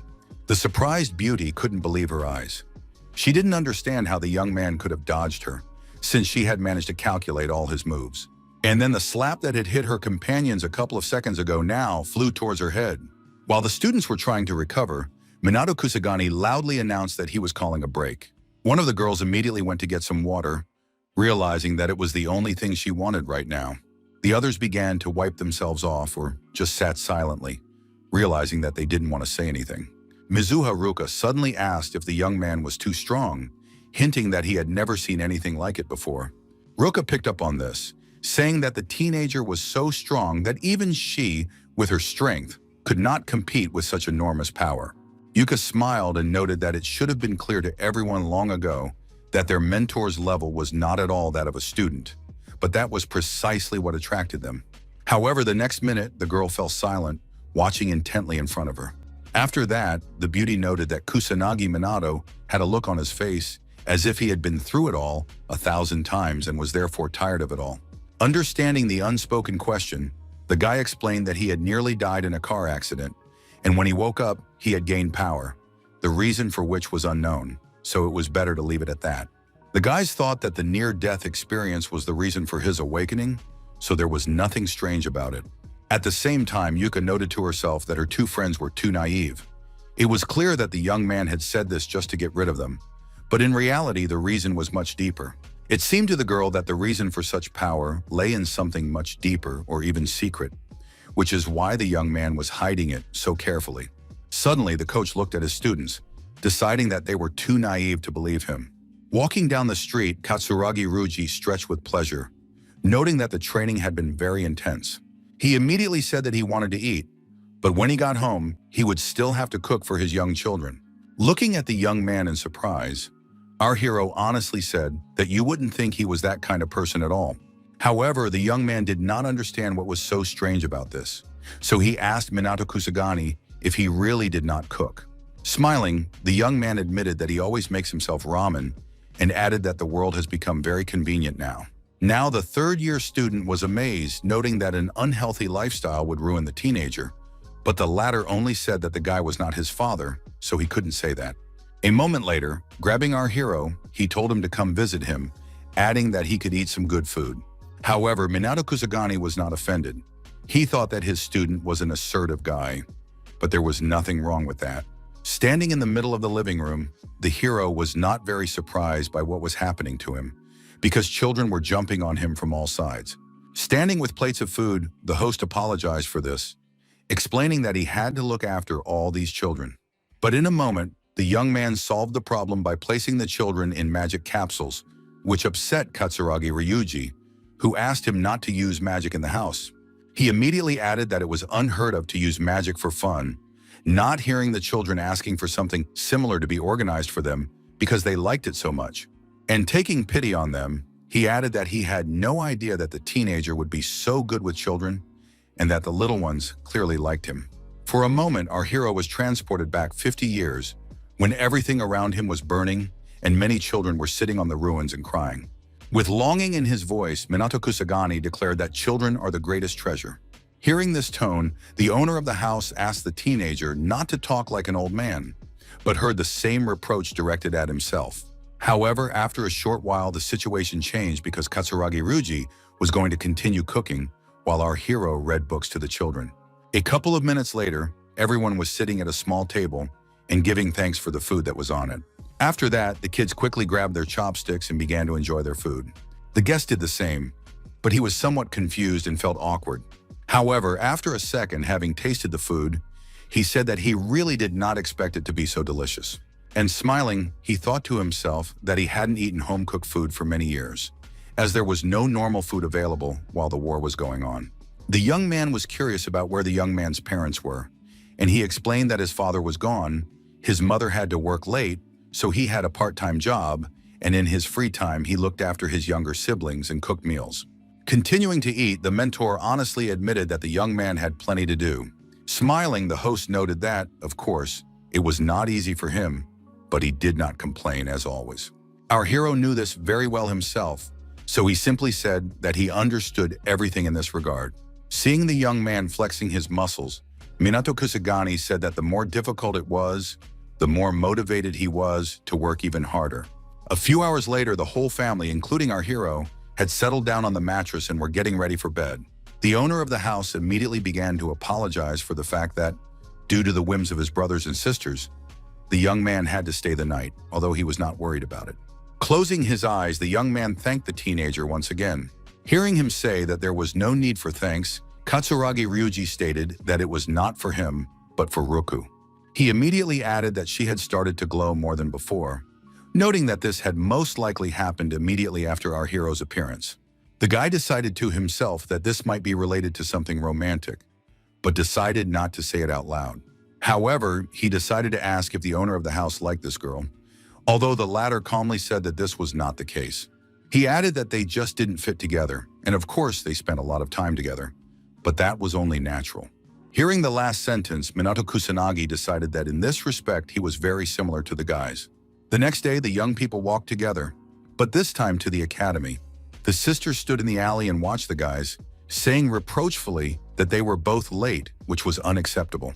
But the young man immediately began to justify himself, saying that Kusagi couldn't get out of bed, although instead of understanding, the girls began to scold them for not training and just resting. The young man did not understand why they had to make an appointment to go to the academy together, but decided that it was not so important. However, the guys didn't get anywhere, because at that moment, the police officers who were standing nearby approached the teenager. Sighing deeply, our hero said with some annoyance that he had to see these people again. Realizing that they were not very welcome, the girl said that they had an urgent matter they wanted to discuss. She immediately reported that monsters had invaded the area around Tokyo TV Tower, and since it was highly likely that this was related to the disaster, they had come to ask for his cooperation. The young man thought it might be some kind of trick, so he replied that he was just an ordinary student. But the police officers began to argue, noting that the young man was the one who had stopped the disaster single-handedly, and that he did not fit the mold of an ordinary student. To put it simply, the police forces themselves were unable to cope. The young people spoke openly about how law enforcement agencies could not do anything about it, no matter how hard they tried. After that, Shido once again turned to Kusagi and noted that they really needed this. Realizing that the police couldn't handle the monsters on their own, Minato Kusagani said that since they were asking him, he couldn't refuse their request. Sadly, the guy thought that he would prefer not to stand out again, but he didn't want to tell these people about it. Immediately, the law enforcement officers noted that there would be a reward for completing this task, and as for his absence from the academy, they would talk to the director. The guys who were standing aside and heard everything shouted that they would not remain indifferent, and therefore also wanted to help. They would cover their backs. Closing his eyes, the police officer said that he was grateful to the young people for their help, but that they could not help in this case. Hearing the students say that they were the best, Shido explained that this was not a standard battle, but something much stronger and more powerful. He immediately added that the student's strength was hardly equal to that of Kusanagi, and therefore this was another important nuance. Hearing this, the students thought about it and fell silent because they understood that their mentor was not just a level, but something incredible. Approaching the car, the policeman said that it would be better for the young people to go to class, and that the young man would go with them because time was of the essence. However, unexpectedly, our hero called out to his charges, who looked at him intently. Winking, the teenager told them to catch up with him, hinting that they also had power within them. The students looked at Minato Kusagani in surprise, but did not respond. And in a moment, the group of friends headed for the academy, knowing that they had their own responsibilities to fulfill. Sometime later, a meeting was held at the Central Police Headquarters, where it was reported that about 100 demons had appeared in the vicinity of the Tokyo TV tower. The chief said that in order to stop this invasion, they had turned to a student who had taken an active part in the recent disaster that had begun there for help. So that everyone could meet the young man, he was asked to stand up, which he did immediately. The police officers sitting at the meeting did not understand how such a boy could have been brought to them, although others knew that it was this man who had bravely fought the boss. Closing her eyes, Sanada Karen was more worried than anyone else, thinking that no one would take the young man seriously. Suddenly, Shido approached the microphone and coughed to get everyone's attention. All conversation in the hall immediately stopped and turned toward where their colleague was standing. The young man explained that Minato Kusagani was a student who had stopped the disaster at the academy, and that he had personally seen the young man and his actions up close and could say that he was a real pro. Pointing to the teenager, he added that this person had taken part in the disaster, the first in decades, and therefore his cooperation was considered extremely necessary. And while the police officer asked that Kusagami be treated as an employee, the detractors continued to say that they were dealing with a child and that professionals should be handling such matters. The chief, realizing that the discussion was dragging on, rose from his seat and shouted that the young man was not one of them, but was doing the same thing, and therefore it was time to start exterminating the monsters. The police officers realized that there was nothing more to discuss, so they decided that it was necessary to get down to business. A couple of minutes later, Shido approached our hero and began to apologize for his colleague's actions, but he said that he understood everything. Hearing these wise words, the blonde man noted that although the teenager was young in age, he was also very mature in experience. Suddenly frightened, the female colleague looked at the man and said that she was going to stop the other employees but got scared. But Minato Kusagani just smiled and said that it was okay to forget about it because it didn't matter. Smiling, Sanada Karen said that the boy was not only talented, but also very kind. Sitting in the car, the boy wanted to know about the overall combat power and learned that there would be a total of 80 mages, most of them mid-level and only a few higher-level ones. Our hero thought to himself that, as far as he remembered, mid-level mages could use magic up to the 2nd rank, and those one level higher could use it up to the 3rd rank. The blonde man, understanding what the young man was thinking, said that it was a pity to admit, but the student was the only one who could use 4th rank magic synthesis, which meant that he was the strongest of them all. As for tactics, there were none, really. Everyone would see the outcome of the battle, which took place in open terrain using only magic. The teacher thought that there would be no problems with magical creatures and guards, but the intelligence of creatures such as demons and other beings is stronger, and therefore countermeasures are necessary, and therefore a head-on battle cannot be called a strategy. Responding to the guy's question about weapons, the policeman explained that there are no weapons that can be effective against such monsters, and many fight only in clothing or costumes that are convenient for movement. Kusanagi remembered that such weapons used to exist, But the blonde man explained that now only the aristocracy has a few, and even then in small quantities. Lowering his head, our hero decided that this simply couldn't be true, because there used to be so many weapons. But now only the lowest level mages remained. Shido watched the guy closely in the rearview mirror, but decided to keep quiet for a while. After a while, the whole team approached their destination, which was visible from afar. The police were waiting, so everyone was ready for the battle to begin soon. Looking at the monsters, the guy thought that the disaster itself had not yet begun, but the number of creatures was unusual. For this reason, the young man did not understand what was really going on. The police officers who had been looking askance at our hero in the courtroom were now indignant that there were many more beasts than had been indicated in the report. They immediately added that they could see demons they couldn't fight, so they should ask for help from civilians or the magical aristocracy. The blonde man explained that requests had been sent, but they were unlikely to receive any responses, as the number of monsters and outlaw mages was increasing throughout the country, and therefore everyone was now overwhelmed with work. Realizing that only those who had arrived at the scene would be fighting, the men shouted that it was suicide. Realizing that there were indeed many beasts, the event leader asked Kusagani if they could handle it. Sighing, the boy honestly said that they had to do it, as there was no other way out. The detractors suddenly shouted that the boy was useless anyway, that he was talking nonsense, and that in fact there were too many monsters to defeat. The student did not argue with them, he just quietly said that something had changed. After that, everyone looked closely at the monsters, who were growling and staring at the sky. The police officers did the same automatically, noticing that the sky was turning red again, which foreshadowed disaster. At that moment, the radio reported that the disaster was gaining momentum again across the country. Realizing that the situation was now complicated not only at the tower, the dispatcher explained again that the disaster was gaining momentum across the country. The primary task was to rescue the townspeople, and therefore everyone was asked to take immediate measures to combat the disaster. In addition, priority was given to measures to combat the disaster in large cities, with no reinforcements available for other locations. The frightened police officers shouted again that a disaster had begun, but it was difficult for them to understand how such a thing could even be possible. Still staring intently at the sky, our hero thought that disasters always happen spontaneously, but in this case, everything looked as if the monsters had deliberately caused it. Although in 50 years, anything could have happened. Detractors who had never liked it before now said that without help, they would definitely not be able to do anything. But Minato Kusagani quietly noted that the work had begun. However, a second later, he asked if it was true that the monsters were moving towards the city, because it certainly looked that way. The police did not answer. They began to discuss the situation among themselves, saying that the most important thing now was to save the civilians, although in the current situation, it would be difficult to do so. One of the young men started shouting and getting angry again, saying that the police couldn't do anything and that no one would be able to cope with so many monsters. Without saying a word, the teenager jumped over the fence in one movement and headed straight for the monster's lair.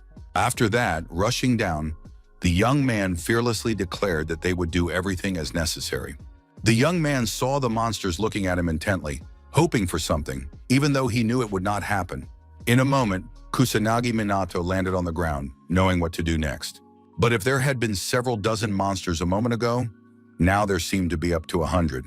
The police officers could see perfectly well what was happening, so they shouted at the teenager to leave immediately because these monsters would not spare him. But the boy did not listen to anyone.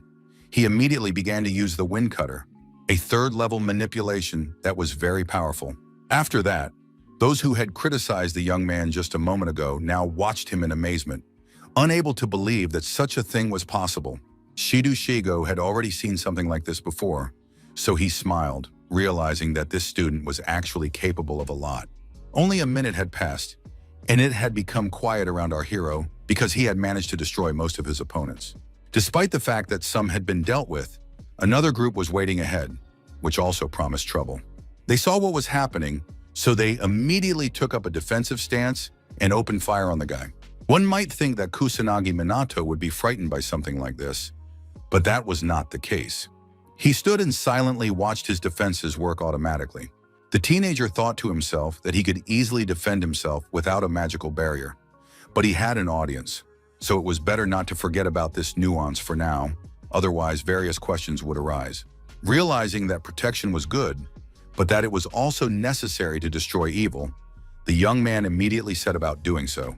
The blonde immediately began to think about how powerful the student was, but he was curious how many elements he was using, since no one else had entered the battlefield. And then he suddenly shouted that he was also coming to help, to at least take some of the burden off the young man. The other police officers saw their colleagues rush into battle, but despite this, they stood rooted to the spot, not knowing what to do. However, in the next second, another officer clenched his fist and said that it was unheard of for professionals to run away, trembling with fear, and therefore declared that they must not fall behind this guy. The guys understood that they didn't have that kind of strength, but despite this, they did what they could. Distracted from the process, our hero watched the law enforcement officers fight and happily noted to himself that they weren't as bad as they might seem.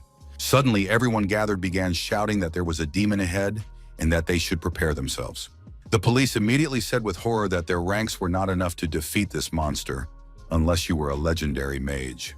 A cold, protective energy immediately began to gather around the demon, impossible to miss.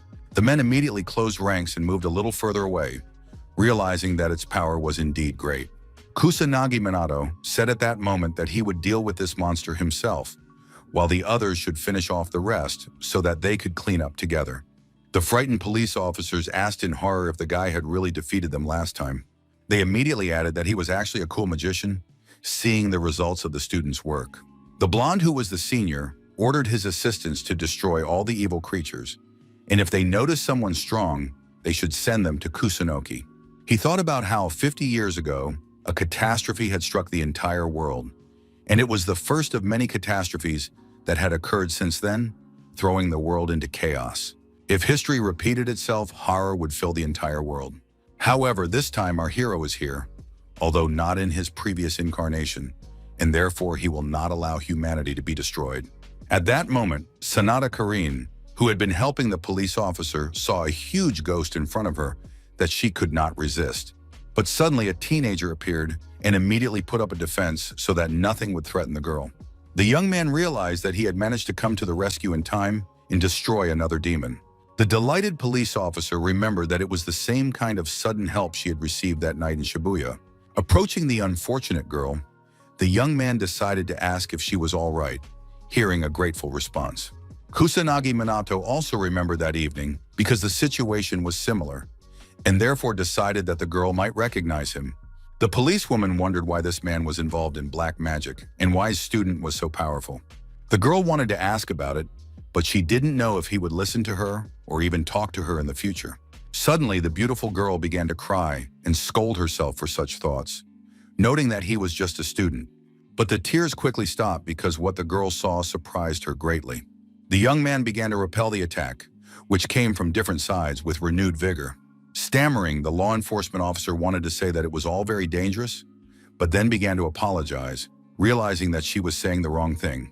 The guy understood that this young woman needed help, so he told her not to leave him, thinking to himself that for some reason she couldn't use her combat magic. Still looking intently at Kusanagi Minato, the girl said she would do everything he told her to do.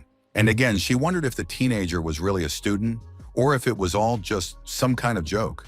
The reason was that this guy behaved more maturely than she did. The other police officers fighting the demons were doing so bravely, but it was clear that something was bothering them. Each of them said that they were trembling, and this prevented them not only from concentrating, but also from dispelling magic. And this was despite the fact that the main demon was raging ahead of them, a fight that had to be left for later. Suddenly, the blonde man, seeing it, shouted that it was not the demon itself, but a subspecies that was slightly stronger. Sitting down on the ground, the police officers declared that now everything was definitely lost, because they were not sure if they could win even if the magical aristocrats appeared here. Only Minato Kusagani stood and watched this subspecies closely, remaining silent. Seeing the young man step forward, the men began to tell him not to do it, not even to try, because he was no match for it. But the young man, with his characteristic positivity, calmly said that he would prevail. The police officers didn't know what else to say, so they just watched to see how events would unfold. A second later, one of the law enforcement officers looked at his hands and noticed that for some reason, they had suddenly stopped shaking. The girl didn't know what to expect, so she closed her eyes and began to pray silently that Kusagani would bring them victory. The blonde man thought that he was sure that this student's power was equal to the level of the aristocrat's magic, and therefore this boy would be able to destroy not only the demon, but also its subspecies. Our hero didn't think about anything, he just watched the one he would have to fight. Despite this, everyone gathered wanted the young man to show them all his power. The squad leader knew that there was no time to waste on talking, so he ordered everyone to give it their all until the boss was defeated. But the boss made it clear that he didn't think anyone could hurt him. Perhaps that is why our hero froze for a moment and just stared ahead.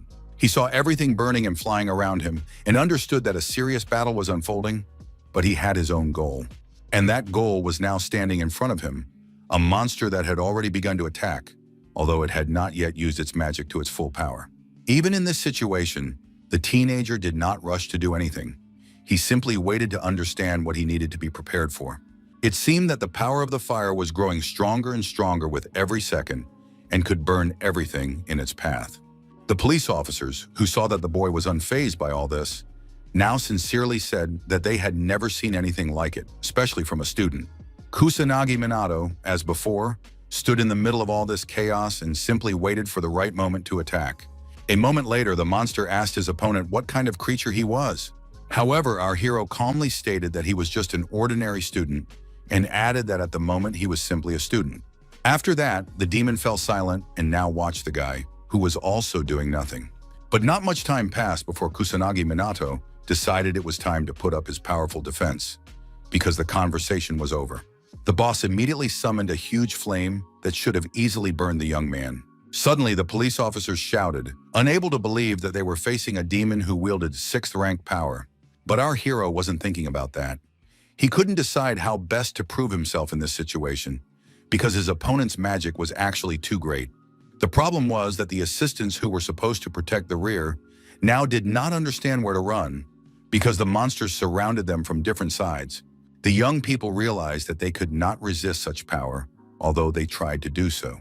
The blonde, who had never seen anything like this before, understood that somehow the monsters were coordinating with each other, although this had never happened before and was somewhat absurd. The policewoman watching the events unfold was most concerned for the teenager, so she tried to shout to him. Realizing that the student was standing his ground even though he was being attacked from all sides, the woman shouted even louder for him to leave and save himself, because he certainly couldn't defeat such a horde. Time passed, and Minato Kusanagi remained where he was, continuing to do so, watching everything around him closely. Finally, the young man put up one of his defenses, now watching as the hellish flames hit one of them. It was an incredible 6th rank action and an explosive stream that was literally breathtaking. And despite this, the young man continued to stand as if it did not concern him at all.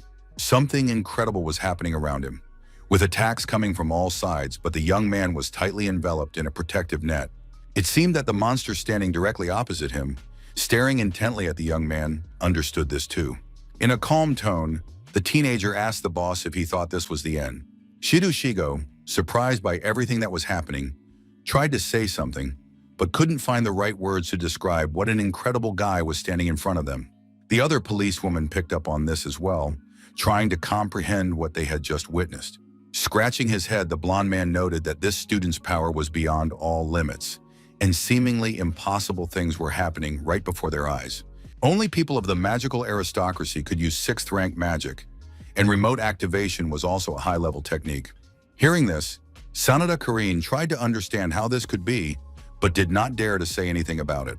The blonde guy noted that there was one more thing that surprised him, something that seemed to indicate that the young man had also used another type of magic that he knew nothing about.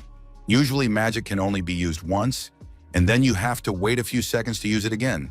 But this guy used magic again after just a moment. Magic is powerful in itself, and the fact that the teenager used it without delay suggests that this person is a superior aristocrat. He thought to himself that his intuition had not failed him, because this was exactly the young man the police officer was looking for. Standing before him was a second Minato Ichigami, and it didn't matter who this student was now. The monster was not going to give up so easily, so he growled, making it clear that he had enough strength to deal with the boy. For some reason, the monster said that there was very little space there, so it would be best to clear it. Our hero knew what that meant, so he began to use the 1st rank in some kind of aerobics. The opponent didn't like any of this, but he had to play by the rules that had already been set. Looking at the result, Minato Kusagani said quietly that it seemed he could use aerobics after all, although he had doubted it for a moment. The monster watched closely, not knowing what this could lead to. Finally, the monster understood what it was for, and therefore said that the guy's goal was to disrupt overall coordination. Although our hero stated in an indifferent tone that he didn't care about the monster's clumsy coordination, and with a smile he added that here he would be able to resist, although he did not specify what he meant. The ill-wisher understood that he had to act, so he immediately began to attack his opponent. Thanks to his agility, the young man dodged very quickly, so that he did not even need to use magic. The guy knew his strengths, so he tried to use them to the maximum. At one point, it seemed that Kusanagi Minato had regrouped, although it was not very clear what he was going to do next. The monster didn't know either, so it just attacked, but it didn't use all its strength. For a moment, the teenager stopped and looked up somewhere. He knew he had used a trick, and it should have had an effect. Suddenly, everyone present noticed a powerful explosion that seemed to be visible from everywhere. Only the boy turned away from the fire and the monster behind him. After that, even stranger manipulations began, which seemed impossible or unreal to everyone present. The monster also understood that this was an unusual battle for him, since until that moment he had never encountered such strong guys as the young man. A moment later, it seemed as if our hero had hidden among the clouds, while the monster was in the very center, although it did not understand where its opponent was. The beast looked around carefully but could not see anything, and therefore there was no point in attacking, since there was no target. At that moment, the young man was standing nearby, but it seemed as if he was hidden by some kind of veil.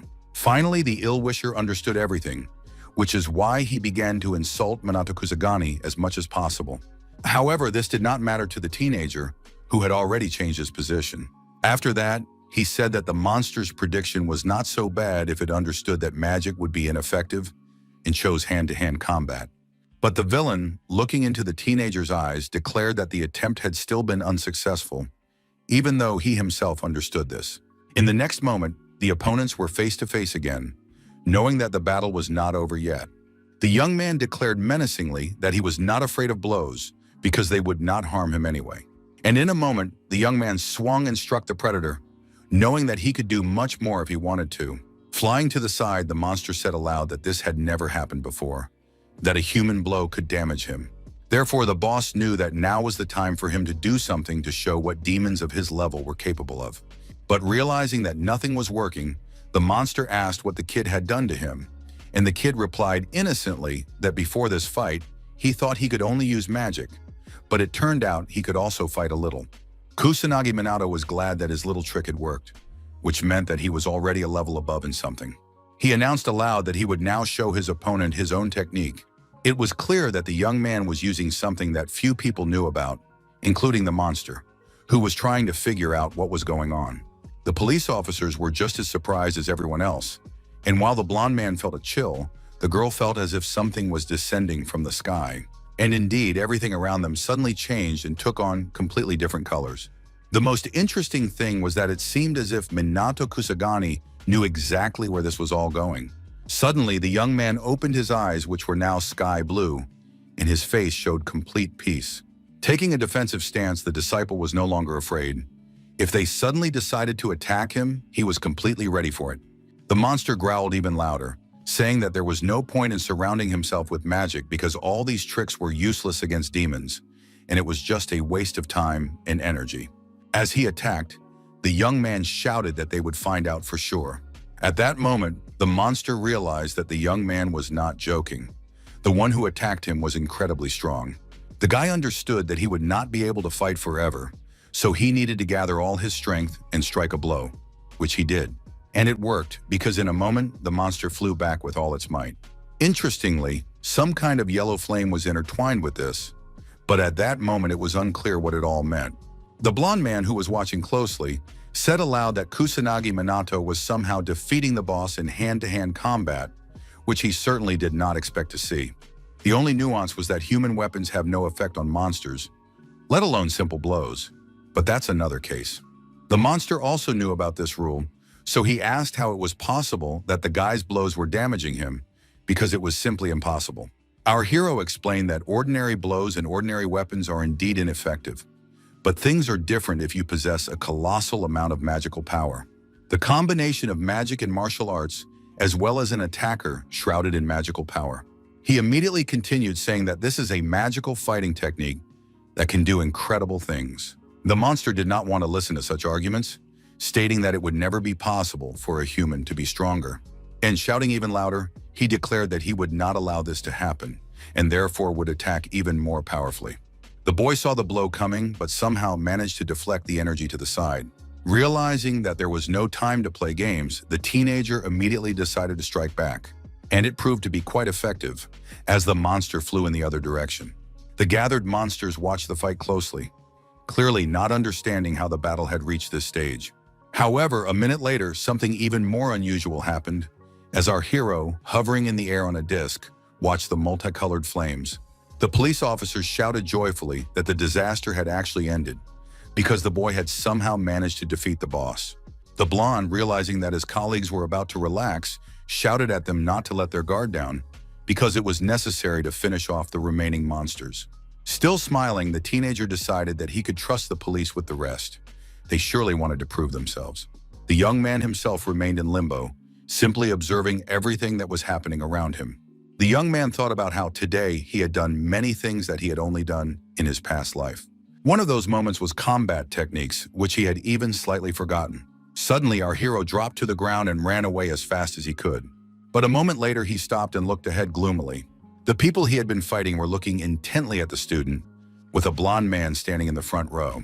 The man who led the operation shouted loudly that he was grateful to Minato Kusagi for his work and for subduing the boss, saying that without him, the job could not have been done. After that, everyone present said that they honored the respected young man. A couple of hours later, reporters reported that disasters had struck all over the world that day, but everything had been stopped thanks to the active efforts of the police and the magical aristocracy.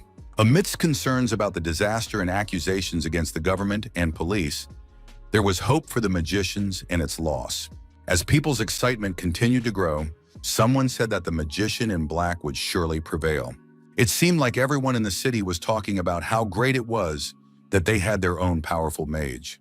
A couple of days later, sitting in class, Minato Kusagani listened to his classmates eagerly asking how he managed to defeat the boss and what magic he used. Staring ahead, the student thought about how he was frankly tired of all this talk and had no idea how to escape it. Mizuha Yuka, who was sitting at the next desk, looked intently at her mentor but didn't know if she should say anything. At that moment, the teacher said that their class would be devoted to the disaster that had occurred not long ago. She added that even though all the students were still students, they were still magicians, and perhaps someday they would be called to battle. So they had to be prepared for that. Looking at our hero, she immediately said that there were some among the students who already had such experience. Minato Kusagani looked intently at the teacher, realizing that she was talking about him. But the teacher didn't have time to say anything else, because the door to the office swung open and Sanada Karin appeared in the doorway, immediately apologizing to everyone present. The woman did not understand what these people were doing, but the police officer stated that she could be there because she had permission from the academy director. And then the girl shouted, turning to Kusagani, that they wanted to ask him for help again, which they couldn't do without. Embarrassed, the guy thought that they were no longer creating any visibility. But what about the face of the police, which should be at least something? At that moment, the students looked closely at their classmate, but he didn't understand why they were looking at him that way. After that, the teenager lowered his head and sighed heavily, realizing that he couldn't refuse if someone needed help. Moving down the corridor, the young man wanted to know what was required of him, but the policewoman immediately told him not to worry, that he would be rewarded, and also told him why he would be placed in the academy. She immediately added that monsters and magicians who break the rules were appearing all over the world, and entire criminal organizations had also become active. So the situation was such that they were completely short of manpower. Minato Kusagani realized that they couldn't do without him, and the girl added that they were ashamed to admit it, but it was true because they didn't have any other strong guys like him. Realizing that the guy didn't want to stand out, he asked that next time they contact him via smartphone. Looking at the phone number in surprise, the girl said that now she had Kusagi's contact information. Realizing that the young man had been summoned for a reason, he wanted to know what he needed to do. The girl immediately said that they would like to ask the young man to deal with the monsters that had appeared in Harajuku. The policewoman began to say that they would drive the student to the location, but he quickly stated that it would be too slow. He immediately declared that he would go ahead and then rushed to the academy exit. The police officers, clutching their heads, said they had never seen such incredible speed. The guy understood that there was no time to wait, so he had to be there, which is what he did. Two children were sitting on the ground, the older one reassuring the younger one, telling him not to worry because everything was fine. The child hugged the little one with all his might, showing that he would do everything possible to protect him from harm. But the monster didn't care who was in front of it, so it watched the children in front of it closely. The boy grabbed his younger brother and shouted that they needed to run as fast as they could. But suddenly the little boy stumbled and fell to the ground, and his doll flew there too. At that moment, the beast's huge jaws opened so wide that they were right above the poor kids, who were crying loudly. A moment later, the children saw a bright flash of light, which for some reason stopped the monster looming over them. Kusanagi Minato, who arrived just in time, now did everything he could to stop this invasion. Standing next to the children, the young man praised the older boy for not being afraid and for behaving very bravely and courageously. After that, our hero handed the doll to the little boy, saying that he must have lost it by accident. In a second, smiles lit up the faces of these unfortunate children, and the student smiled with them, realizing what a great joy it was to arrive in time and help. As he ran away, the young man told the children, pointing to the police, that they would now be under the protection of these children. Watching the young man, who was already out of sight, the children continued to bow to Minato Kusagani, saying that they were very grateful to him. The little boy was the happiest of all, for whom the young man was a kind of angel who had performed a great miracle. Running through the ruins, the teenager thought that fighting in the streets of the city was more difficult than in the academy. This was not the ruined Shibuya. There were many obstacles here, as well as people, and the townspeople were rushing around in panic, so it was impossible to use magic shells, as the magical power of monsters and humans was distinguishable. However, people who do not possess it cannot detect it, so if the boy wants to save everyone, he needs to be careful. At that moment, the policeman shouted to his colleagues that they should give priority to subduing the monsters, and that the rescue of citizens could be entrusted to the fire department and the self-defense forces. However, a moment later the man stopped because he saw someone he knew. Calling out to our hero, the man said he wanted to say something to the teenager, but he didn't get a chance to do so because another police officer was trying to find something out, shouting so loudly that no one else could be heard. Realizing that he needed to find out what the squad leader wanted, Minato Kusagi jumped down to him and said that he had come to help and therefore wanted to know what the overall situation was.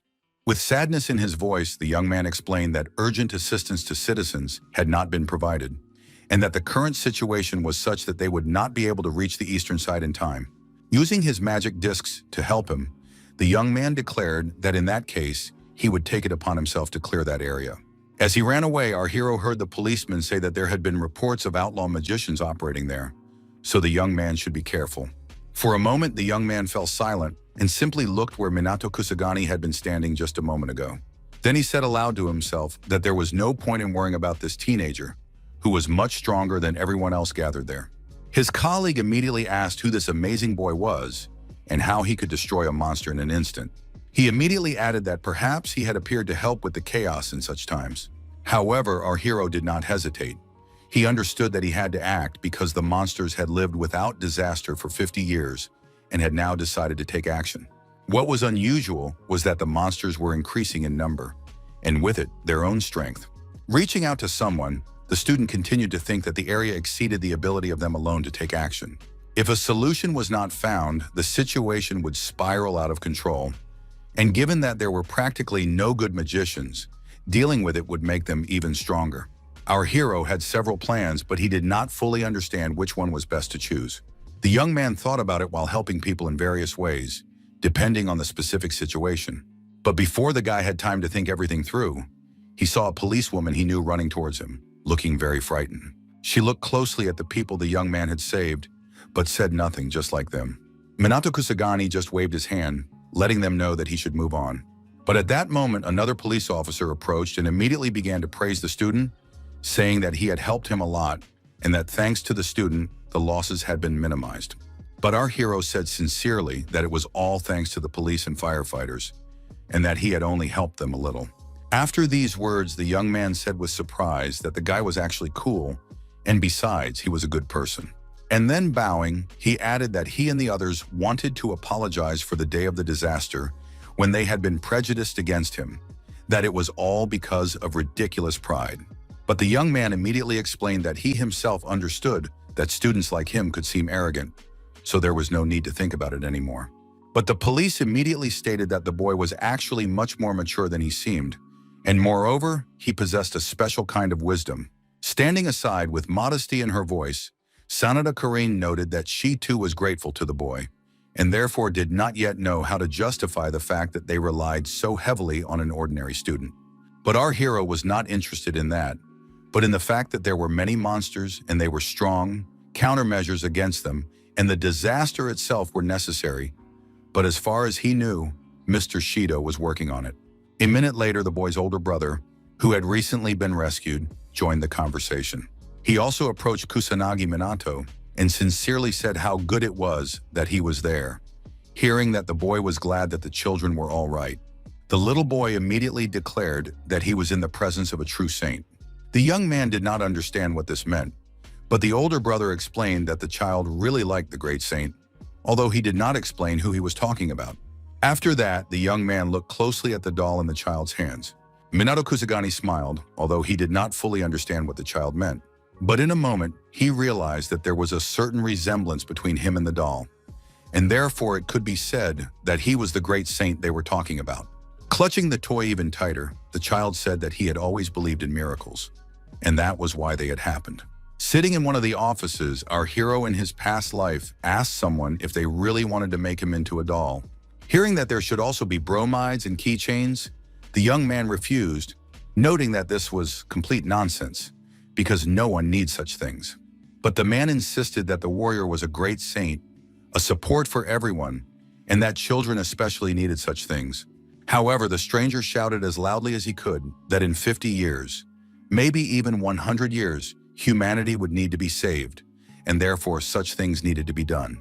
Taking the baby in his arms, Minato Kusanagi thought that everything turned out to be exactly as he had been told. But dolls alone could not save the situation. It was necessary to have a great saint in these times, although it seemed that people should have learned something over the past 50 years. At that time, an interesting conversation was taking place in some establishment in the city. A group of people reported to someone that the information about the magician in black was as they had reported.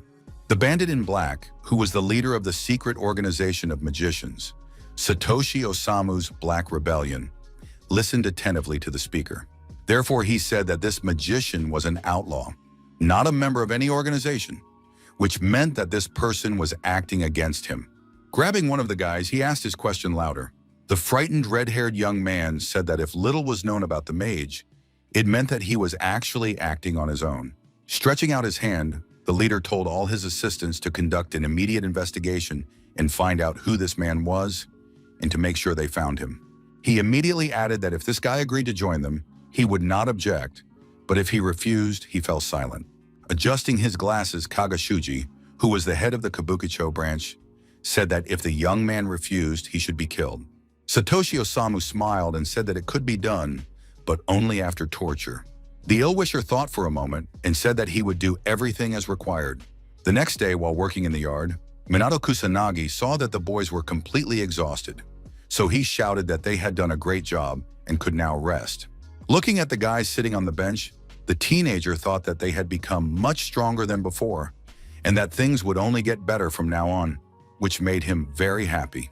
At that moment, the young people were discussing how their mentor was some kind of monster, having expended so much energy without even breaking a sweat. Mizuha Ruka didn't want to remain silent, so she decided to ask about the amount of magical power the guy currently had. The girl's sister, who continued to sit on the bench and had asked herself the same question many times, thought that it might be around 500,000, although the young man might have even more. Our hero had already learned to trust his charges, so he said that his power was at 990,000. Hearing this figure, the guys were stunned.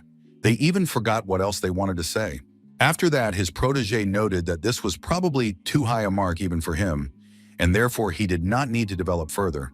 Hearing something about Ichigami Minato, Our hero asked if it was true that his magical power was 1 million. The girl said that it was indeed true, because that was the maximum of all maximums, and added that surely the young man knew about it, since everyone knew it. Hearing this, the guy didn't believe that his power was equal to 1 million, so he decided to double-check something on the internet. A moment later, the teenager was already looking intently at his phone, and it was difficult to understand anything from his expression. Closing his eyes, Minato Kusagani thought to himself that he had completely forgotten the user manual, as it was too complicated, and therefore decided to forget about it. Unexpectedly, Shido Shigo called the guy and said he had some business with him. The police officer first asked if all his friends were there, and when he heard that they were, he asked to turn on the speakerphone so that everyone could participate in the conversation. Once again, the young man got confused with the phone, but his friend immediately came closer to help him figure it out. The law enforcement representative went on to explain that following recent disasters and an increase in the number of monsters, it had been decided to create a specialized unit to combat them. This is a special magical squad that will perform specific tasks. He immediately added that he wanted to entrust the position of squad commander to our hero. The guys who were listening carefully to the conversation couldn't believe that such a young man was being entrusted with such a difficult task. He thought that every mage would want such a position, and even Minato would not refuse it, because it was very important. But before the policeman could finish, the young man immediately declared that he refused, which surprised his ward. But Shido Shigo did not give up, saying that he wanted to share his thoughts on the matter and hoped that the student would listen to them, to which the latter finally agreed. He said that there were too many tasks for the police alone to handle, meaning that, given the current situation, they would not be able to stand up to the monsters on their own, although he knew for sure that the young man himself understood this. Hearing this, the teenager thought that the root of the problem lay in the low level of training of the magicians. Our hero did not understand why the aristocracy could not be involved, but the police officer said that the main components, Mizuha, Kaichi, and Homarai, had not yet returned from a meeting held abroad, and there was also Fuka, but that was a separate issue. At that moment, the guy turned to Yuika and said that he hadn't seen her parents, and she replied that they had been traveling for a long time. After that, the police officer stated that there were about a dozen police officers who were members of the organization, and he wanted to include our hero's wards in the group as well. Shido Shigo assured him that he would take care of all the things that could cause problems, and that it would be good if Minato Kusanagi focused his efforts solely on training the magicians and commanding them. He immediately added that the student would receive remuneration for his subjects at the academy, and that they would even help him find a job. After that, the department head once again asked the young man to become commander, admitting that they couldn't manage without him. Our hero remained silent, not knowing how to react, because he had recently promised himself not to stand out. After a short pause, he said decisively that if necessary, he would do it. The police officer couldn't believe that he had managed to persuade the young man, so he shouted, "Is that true?" wanting to make sure he had heard correctly. The guys, realizing that they were also involved, began to rejoice at the prospect, noting that Kusagani alone would not be able to handle all this. The guy wasn't very happy about this.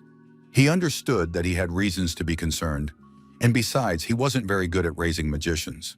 A couple of days later, all the media outlets were talking about how the entire Fuka family had been criticized for refusing to help capture the monsters. Although the head of the family muttered to himself that even the aristocracy was not all-powerful, he did not have time to finish his thought because there was a knock at the door. The assistant apologized for the disturbance and said that business papers had just been delivered from the Central Police Headquarters. Realizing that this was about the creation of a special magical squad, the man declared that it was some kind of pathetic parody by incompetence. He immediately added that he understood that the police were at a loss because the residents were angry, so they had decided to keep the rumors under control. After that, the man ordered his servant to call his son to discuss the situation with him. At the appointed time, our hero arrived at the police station, where a discussion was taking place about how the magic squad would work. Kusanagi Minato's subordinates were also present, but unlike our hero, they looked much happier. The head of the department wrote on the board that a joint briefing was coming up so that everyone could ask questions and get answers. The young man asked something about 10 people, but Shido Shigo was busy with something else and therefore did not hear him. A minute later, the police officer said that there would be few people in the squad for now, but they were still waiting for more applications, although the young man decided that the problem was that most people did not want to be managed by some student. Suddenly, the young man approached the teenager as closely as possible and handed him something, saying that he should take it. Holding the badge in his hands, the young man said excitedly that he had been given the badge of a temporary magician. The man explained that the cooperation was external, but that the boys were definitely employees of a state institution, which could be shown when necessary. And hugging our hero, he added that if any questions arose, the team could always consult with him. Minato Kusagani smiled and thought to himself that it was an old feeling when you are above people. Realizing that he needed to say something, the young man approached the board and immediately began to introduce himself, adding that he wanted to say something important. And then smiling, he declared that he would make all the guys stronger, so much so that they could even compete with the families of the magical aristocracy. The team looked at their leader intently, as if he had said something completely unbelievable. The police officers who heard this also couldn't believe his words and were very surprised. Minato Kusanagi understood that no one could believe it, so he said he would prove it to everyone present. Responding to the guy's question about whether the station had a device for measuring magical power, the police officers said that they did. A few minutes later, our hero's acquaintances were standing in a special room, but they had no idea what was in store for them. Turning to two of his charges, the young man commanded that they first measure their strength levels. First was Ruka, who, placing her hand on the device, felt a strength she had never had before. Next was her acquaintance, who experienced the same thing. Our hero remembered well that Ruka's previous score was 10,000 and Ryuji's was 8,000. However, now their magical power was almost equal at 30 sure and 28,000. The girl looked at the number in surprise, unable to believe that such a thing was possible. The young man watched his results with enthusiasm, realizing that he had worked hard and therefore deserved his level of power. And if the police officers were surprised before, then after that something incredible happened to them. They thought that something was wrong with the device. Minato Kusanagi heard the cheers, but immediately said that it was too early to be surprised, because now his friend would show what she had achieved during this time. The girl looked intently ahead, her face showing caution because she did not understand what the device would show her now. Time passed, but for some reason, Yika couldn't bring herself to come closer. It seemed that she didn't believe in her own strength. The beauty wondered what to do, whether she should test her strength or not, because if the difference between her and her sister was great, she would be worse off again. The girl knew for sure that she had tried hard not to let her mentor down. But despite this, fear got the better of her. Putting her hand down, the frightened student decided that, of course, she would no longer run away from herself or others. And while the girl was thinking that she would no longer betray herself, the police watched the result in surprise. Yu opened her eyes slightly. She understood that everyone could already see the results, but she couldn't bring herself to look. Suddenly, the number 26,000 appeared on the screen, which was almost impossible to believe. With surprise in his voice, Shido Shigo noted that, according to the records, this girl's score was 2,000, so it was impossible for her to have a completely different score now. Approaching his ward, the young man said that it was possible to increase her strength, but that it required talent. But it was also very important to have strong intentions and to move forward, knowing that something better awaited her. The young man approached Yuka and placed his hand on her head, knowing that she fully deserved it. Seeing the beauty begin to cry, the young man sincerely said that she had worked hard and therefore achieved what she had achieved. For some time, the beauty could not calm down. Her sister stood nearby, but did not rush to approach her. Perhaps she wanted to, but did not dare to show her own weakness in front of others. Realizing that the other wards were also doing well, our hero began to praise them too, although the guys said that it was already clear that they were capable of many things. Ruka proudly noted that this was quite natural for a member of the Masuha clan, and therefore there was no point in praising them. But Minato Kusanagi knew that everyone needs praise, that everyone wants to hear kind words, so he said them to this student as well. At that moment, Katsuragi Ryuji thought that he had always known that their teacher was a fearless person, but now he realized that he was some kind of superhuman. Seeing what the guy was doing, Yika was embarrassed. She knew her sister didn't like that kind of attitude, so she was sure there would be a scandal. And indeed, in a moment, Ruka noticed that she was not a child, and therefore there was no need to treat her that way. The guys who were watching understood that the response could have been harsher and more direct. Seeing Kusanagi approach the guy to pat him on the head, Ruka smiled, but not because of that, but because it was the first time anyone had ever patted her on the head, which was actually very pleasant. Suddenly, a man entered the room and said in a dissatisfied tone that he had been unable to find the boys for 10 minutes, and that to prevent this from happening, they should let him know where they were going. Shido began to speak apologetically, saying that he had been told that the man would not show up for work, although the man said that he had changed his mind and therefore came. After that, the frightened blonde man said that it would be better if everyone were introduced. He immediately added that standing before them was Mr. Fuka, who belonged to the magical aristocracy, or more precisely, he was the eldest son. The police officer whispered to our hero that they had to talk to the magical aristocracy, whether they wanted to or not, and that the fat man had been forced to join the group. Responding to the question of whether it was true that this family had ignored the request for help in capturing monsters, the police officer noted that this was indeed the case, but that there were a number of rules in place to maintain authority. At that moment, Fuka himself spoke up, noting that he had been told that this was the leading magical squad, but no one had said that there would be students in it. The police officer did not lose his composure and immediately introduced our hero as the commander of the squad, saying that it was this guy who helped stop the disaster. The fat man looked at the young man with contempt, saying how could a student possibly stand up to monsters? And stepping on Kusanagi Minato's foot, he shouted that trash that hadn't reached his level would never stand above him. And what's more, this boy was getting cocky. Seeing such inappropriate behavior, the boys immediately began to shout and demand that the ill-wisher immediately leave their mentor alone. He laughed and said that mere mortals are so easily swayed by their emotions, implying that this is not characteristic of magicians. And realizing that he was standing before girls who belonged to the aristocracy, he noted that the group was not made up of only scum. A moment later, the man laughed as loudly as he could, although the reason for this was unclear. Fuka wanted to be appointed commander, but the blonde man said that the commander had already been appointed and was in this room. But the man did not hear this. Instead, he proposed a competition. The person from the squad who defeats the boss of the next disaster will have the right to become the commander. And as he left, he said that this was how they would do it, and then it would be truly fair. The policeman immediately began to apologize, noting that he could not argue. But our hero said that in this situation, whatever he said, it would be useless anyway. The team members began to say that they would not allow the fat man to control them, and therefore knew that they had to win the battle. Looking at these guys, the young man did not understand why his wards were more determined than he was. Standing on the sports field, the teenager thought about what his plan of action would be. He had doubts because the police officer's strength was at the level of 10,000. But first, he decided to explain everything to everyone and start with the importance of magical power. Magical power is the energy used to control magic, but it also has another purpose. After that, our hero asked Ryuji to step forward.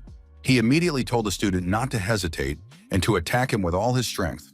Throwing himself at his mentor, the young man said that he could hit hard, but warned Kusanagi Minato not to complain afterwards.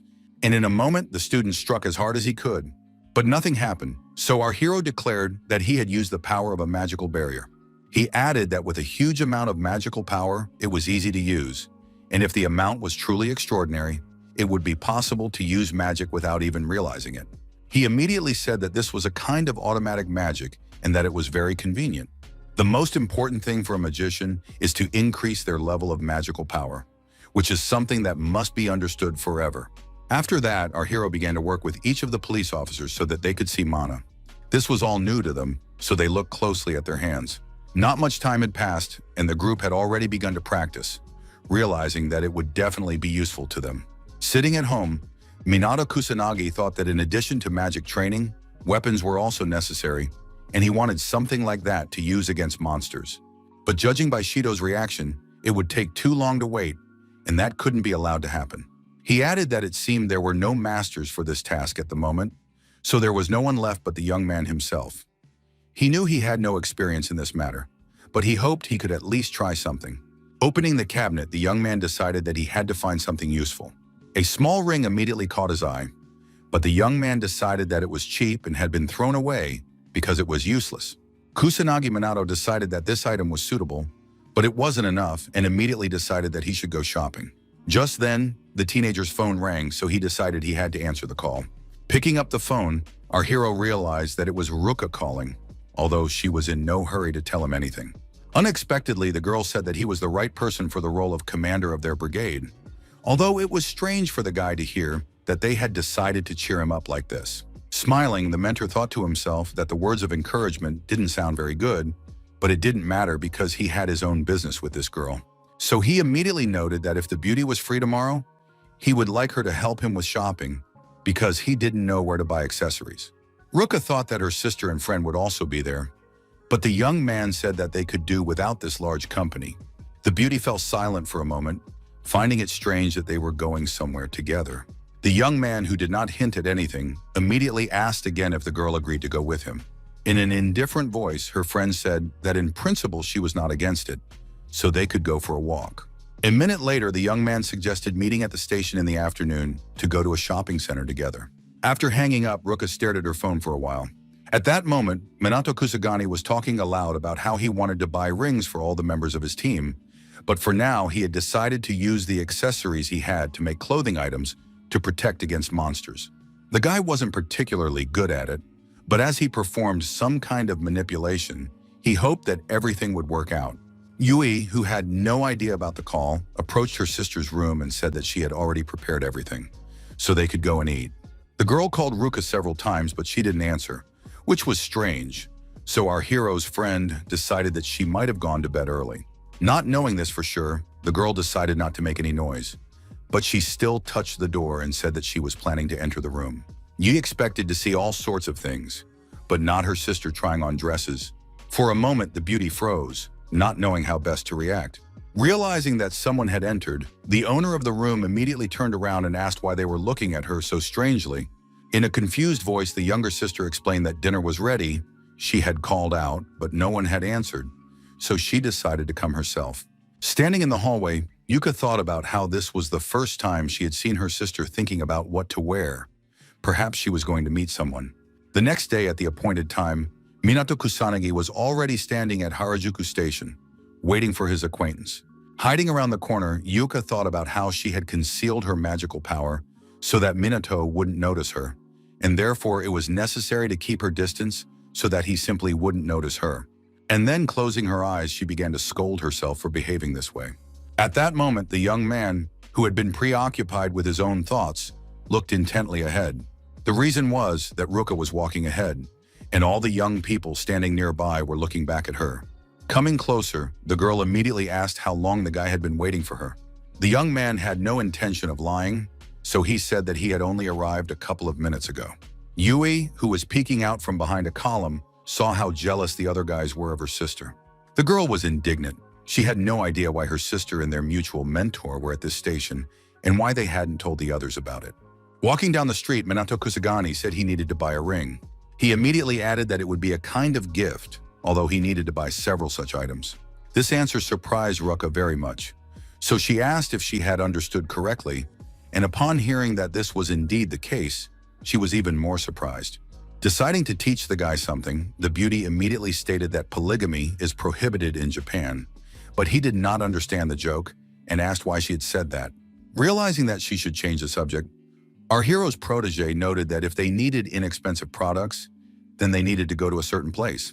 After a while, the young people were standing in front of the counter, looking intently at something. However, the guy didn't like something, so they went to another place where the young man also looked closely at everything on offer. Standing in front of another jewelry store, the young man explained that the ring should be durable, inexpensive, and not too flashy. In short, the most ordinary one. He then added that there were some pieces that met his requirements, but something was missing, and the price was not always what he had expected. Sipping her cocktail, Wika thought about what her friends were talking about, noting to herself that it seemed as if the distance between them had narrowed. At that moment, a saleswoman approached the group and asked what they were looking for, immediately adding that if it was a gift for a girl, the store could give them a discount.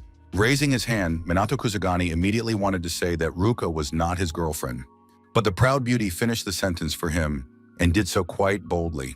Embarrassed, the saleswoman immediately began to apologize for what she had just said, and as she walked away, she added that the guys could choose whatever they wanted and that there was no need to rush. Scratching the back of his head, the young man wanted to say something, but decided to remain silent, realizing that he had to buy souvenirs anyway.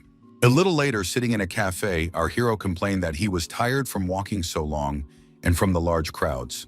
He added that they hadn't found anything suitable, so he decided that perhaps they should change their requirements.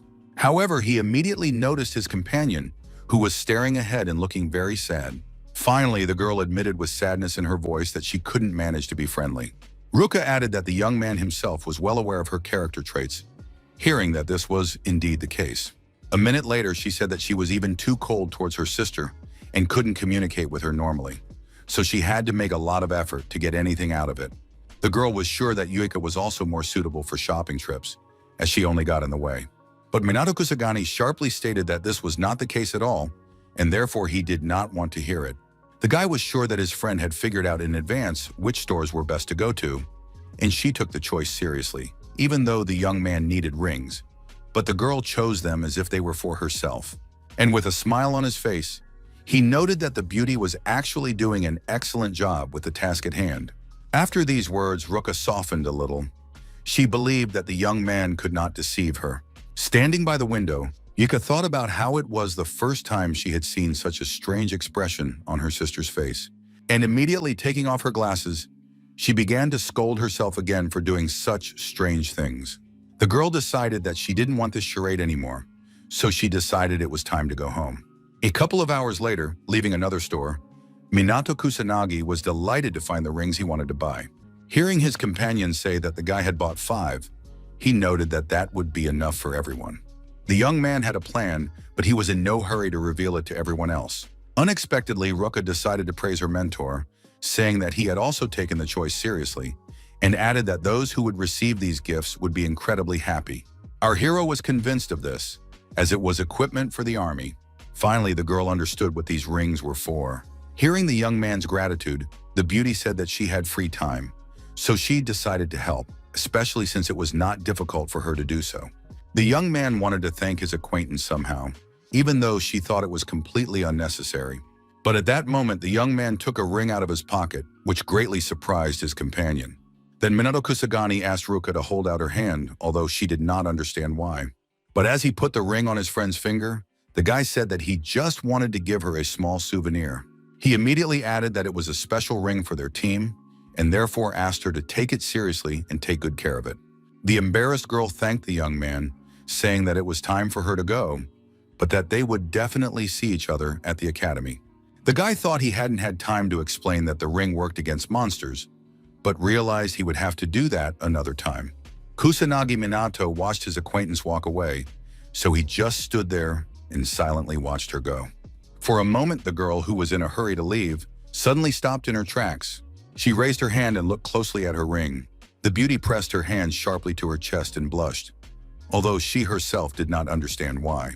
The next day during training, Minato Kusagani said that he would now give each member of the team an equipment attribute. Taking the rings in their hands, the police immediately noticed that there was a magical reaction and added that this meant that the item worked against monsters, which was very surprising. Approaching Yuika, the young man explained that the jewelry contained wind magic, and by charging it with his magical power, he could use first-rank wind magic. The blonde man thought that the young man had managed to get these magic rings somewhere, but when he heard that he had made them himself, he couldn't believe it. He thought to himself that there were very few craftsmen capable of making equipment against magical creatures, also known as monster shields, and therefore he found it hard to believe that something like this could be made so easily. Closing his eyes, the young man admitted that the teenager never ceased to amaze them all. Looking at Ruka, her younger sister somehow thought that she hadn't gotten the ring. But a moment later, the girl held out her hand so that the jewelry was immediately visible, although the student did not remember Ruka having anything like it. Suddenly, clutching her head, our hero's acquaintance thought that something important had happened after she left.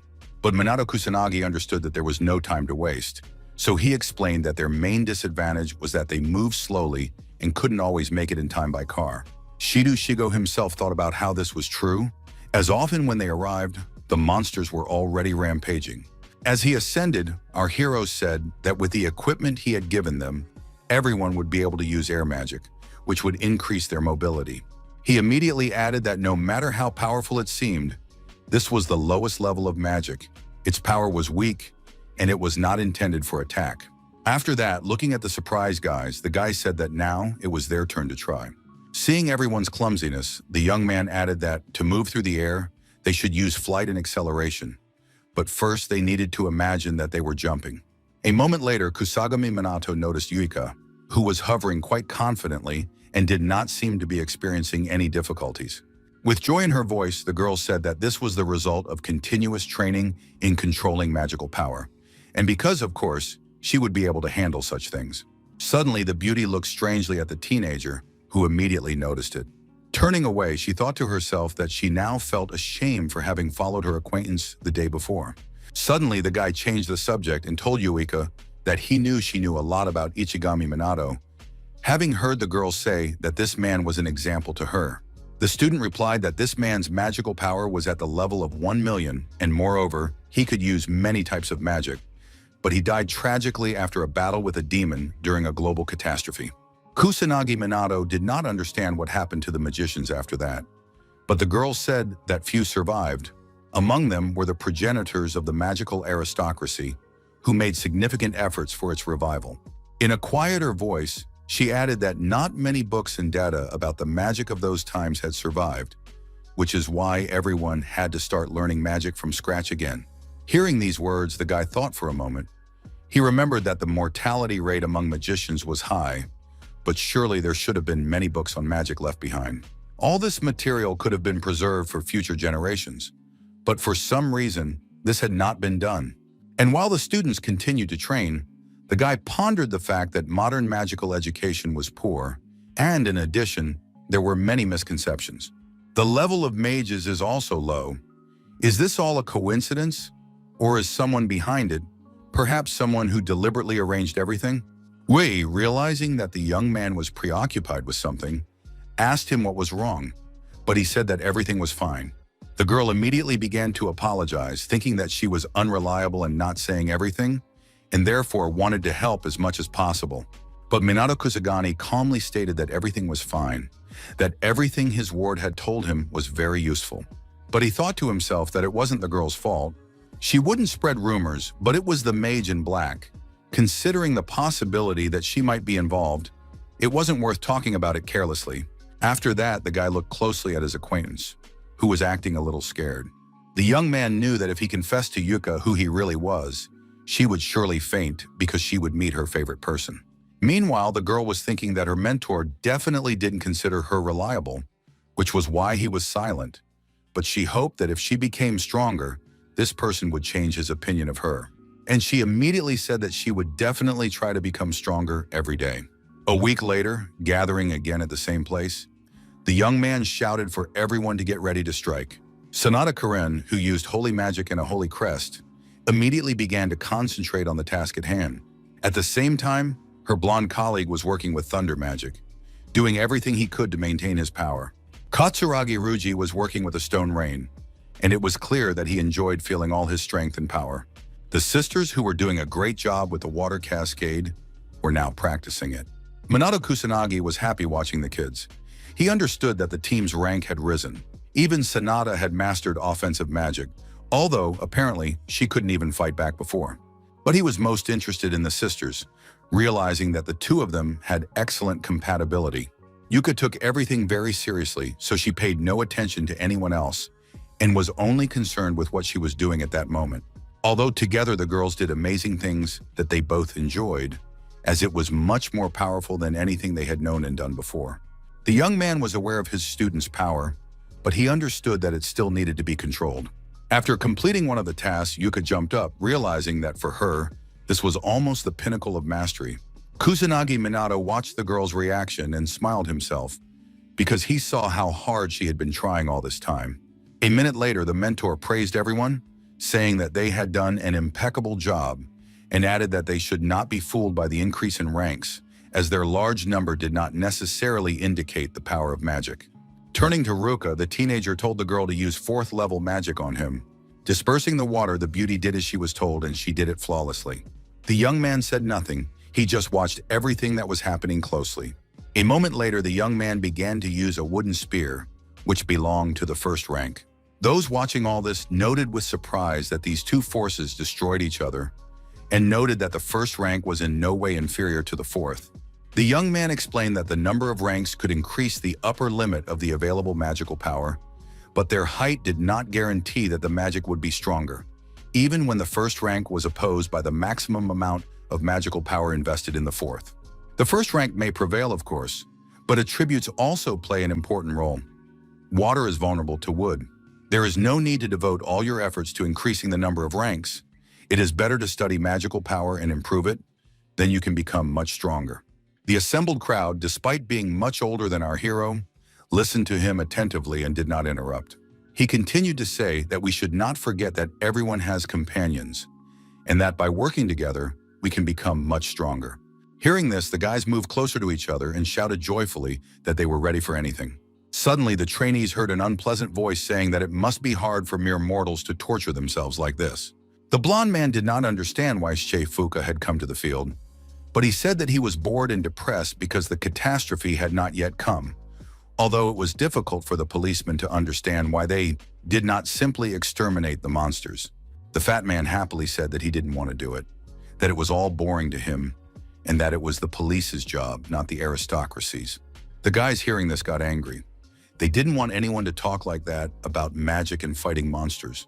But the representative of the aristocracy stood his ground, complaining that the catastrophe was still not coming. Suddenly, something happened that our heroes did not expect. Looking up at the sky, Yuika shouted that it was beginning to change dramatically. And while everyone froze, waiting to see what would happen next, the fat man rejoiced as if something good were about to happen. He immediately shouted that the team that destroyed the boss first would get the right to be the commander, and immediately added that ordinary people should understand that this was a competition. The students shouted in unison that they would definitely not lose to such a pompous person, that it was a matter of honor. But Fuk didn't care what they thought of him. He shouted that he would go first while everyone else was still thinking about it. Our hero immediately told the guys that they also needed to start, and added that the students should not forget to put on their headphones with microphones. The young man said that this was the first practice of the squad since its founding, so they couldn't relax. Everyone had to work together as a team. At that moment, a car was already approaching the scene of the accident. Realizing that it was probably reinforcements, the fat man was indignant, but he was not going to give way. He said that everyone had arrived too late, that the representative of the aristocracy was the first and would be the one to win. The guys looking at the ill-wisher did not understand how he managed to develop such unimaginable speed, especially considering that he was of strong build. Kusanagi Minato also saw this and noted to himself that this man was most likely skilled in wind magic, and therefore it would be difficult for the students to catch up with these people. The guy knew he could outrun the villains, but in a team, it didn't make sense if there was no risk to the citizens. They didn't have to go first. But the fat man was happy that he and his people were able to go first, so he mocked the magic squad. The man behaved ridiculously, calling the guys a kindergarten, as if they hadn't had time to fight and not just moving slowly. Yui, seeing the ill-wisher, thought that she couldn't hear him because he was too far away, but she was sure that he was mocking them. Meanwhile, Fuka was happily shouting that they had arrived at their destination and, most importantly, that they were the first ones there. There were people standing in front of Toslatok, but he paid no attention to them, simply rejoicing that a catastrophe had occurred and that their team would be able to easily deal with it all. Spinning his magic rings, the fat man shouted that they would deal with everything very quickly now. People watched in surprise, but it seemed that they did not fully understand what was happening. The girl who approached the magician immediately began to ask for help, but he didn't seem to hear her because he kept talking about wanting more monsters. Realizing that it was probably useless, people desperately began to watch as the monster approached them closer and closer. However, the people who had come to defend them did nothing, so they did not know where to turn for help. But in a moment, the unfortunate people noticed that our hero had stood between them and the monsters and immediately put up a powerful defense. The young man looked at his opponents and immediately asked them what they were doing, hinting that they should do their job instead of explaining themselves. But the men hiding behind a door watched everything attentively but fearfully. Suddenly, the fat man said that something was wrong with him because he couldn't move, although he didn't understand how that could be. Arriving at the scene, the guy's students immediately began asking the victims how they were feeling. Yui looked menacingly at her rivals and said that they were allowing themselves to do bad things, no matter what the situation was, but that ordinary people should not be dragged into it. After a while, the fat man noticed that he could already move, although he did not know what had happened to him before. And then he arrogantly shouted that all these people were getting in the way of him doing a job that only an aristocrat could do. He then declared that he would defeat the boss and that it was best for the students to protect ordinary people because it was the easiest thing to do. Watching the fat man walk away, Minato Kusanagi thought that he could easily neutralize him and his team, but that would be cheating. But after thinking about it, he decided that this was the right moment, although he did not specify exactly why. After that, the young man shouted that he would protect the residents and that the team would be better off focusing on subduing the monsters. The blonde man doubted that this was a good idea, honestly saying that it would be difficult for the young man to cope alone, even with his powers. But the young man proudly declared that he was the commander of the magic squad and therefore had to prove himself. Scratching the back of his head, Shido Shigo apologized, noting that it was actually a stupid question. At that moment, Yuka shouted that they couldn't keep relying on Minato's support and that they should start defeating the monsters. Hearing these words, our hero decided to cheer up his squad, declaring that they were marching forward to victory. Gathering speed, the guys shouted that they would do everything in their power. It was a turning point, during which the young people formed a circle to strike effectively. It was clear that each of them knew their task perfectly well and was therefore ready to give it their all. We, who used the Azure Surge, thought about how she used to be afraid and unable to do anything, but now she had easily defeated the guard. She knew for sure that she was getting stronger every day, and that was what surprised her. Minato Kusanagi knew that the amount of magical power was great and that the monsters possessed by it were shifting, but there were also many townspeople who did not have time to escape. Therefore, rescue in this place was not an easy task, but it had to be done. The guy understood that he couldn't waste time thinking, so he immediately began to act. The fat man did the same, but for him it was all fun and games. At the same time, the guys were telling each other that they needed to be careful, form a battle formation, and use group attacks. Suddenly, Yuka screamed that she felt some kind of magical power. Suddenly, a huge monster appeared in front of the beauty and approached her. Shofuka immediately noticed this monster and shouted that he saw his prey, and therefore would demonstrate the highest and best fourth rank. His colleagues shouted that the enemy was the strongest demon, and therefore the fourth rank would not be able to defeat him. But the fat man declared that he was confident in himself, that many people who had fought demons could boast of their strength and knowledge, and that he could do the impossible. And then he yelled that he was a magical aristocrat, so he would definitely win, and now he would show what he could do. The monster stared intently ahead, clearly aware of its own power, and therefore had no intention of retreating. A minute later, the monster demonstrated its fourth level power with a burst of flame. The fat man, backing away, spoke aloud about how it could be that his strongest magic had been mocked, how the monster had managed to absorb it all and show that it was much stronger. Realizing that the heat of the fire was getting stronger by the minute, Shofuka ordered his companions to run away because there was nothing they could do. The people sitting on the ground understood that the magicians were running away, but at the same time, they did not understand where to run. Our hero realized that he could only rely on his own strength, and therefore the flight of his opponents was only a matter of time. That is why the young man immediately began to neutralize the enemy's influence in order to at least give ordinary citizens the opportunity to retreat and hide. The young man's charges also wasted no time, gathering all their strength into a single blow and acting as never before. The young man saw this work and was delighted with what his subordinates were capable of. The fat man sitting on the ground also saw what was happening, but he was not happy that things had turned out this way. Wiping the sweat from his face, Shofuka suddenly said that it was very close and therefore very dangerous. Yuka, who was incredibly angry, asked her opponent why he had dragged ordinary people into this. The man replied indifferently that it was the people's own fault for not running away in time, and that instead of getting in the way, it might be better for them to die. Hearing this statement, the girl immediately clenched her fist and began to swing. She knew she couldn't stand this attitude, so she hit the guy as hard as she could and called him some bad names. After that, she yelled at the fat man not to talk about magical aristocrats because he himself had no reason to be proud. Holding his cheek, the man complained that they dared to hit him, a man who was the best magician. However, the fight was not over yet, so the beauty, walking away, shouted to her friends that they needed to deal with the demon, so they had to move on. Kusanagi Minato did not like these fights very much. He understood that when the enemy was nearby, one could not allow oneself such behavior, and therefore did not know how best to deal with his charges. Moreover, there were still people who needed to be saved, and his students had to keep track of the demon's every move. The monster stood there for a while, simply watching his opponents. At that moment, one of the fat man's assistants told him that they would not be able to defeat this giant, and therefore persuaded him to wait it out in hiding. To himself, Shichifuka thought that this monster was actually very strong, so he couldn't defeat it. But then another thought immediately came to his mind. He immediately shouted that if he let the squad fight, they would weaken the enemy, and then he could easily finish him off. The man said that they should hide and just watch it first, and when the students ran out of strength, they would do the job in the best possible way. At that moment, the students saw the monster approach them almost close up, although, as before, it did not even hint that it was going to attack.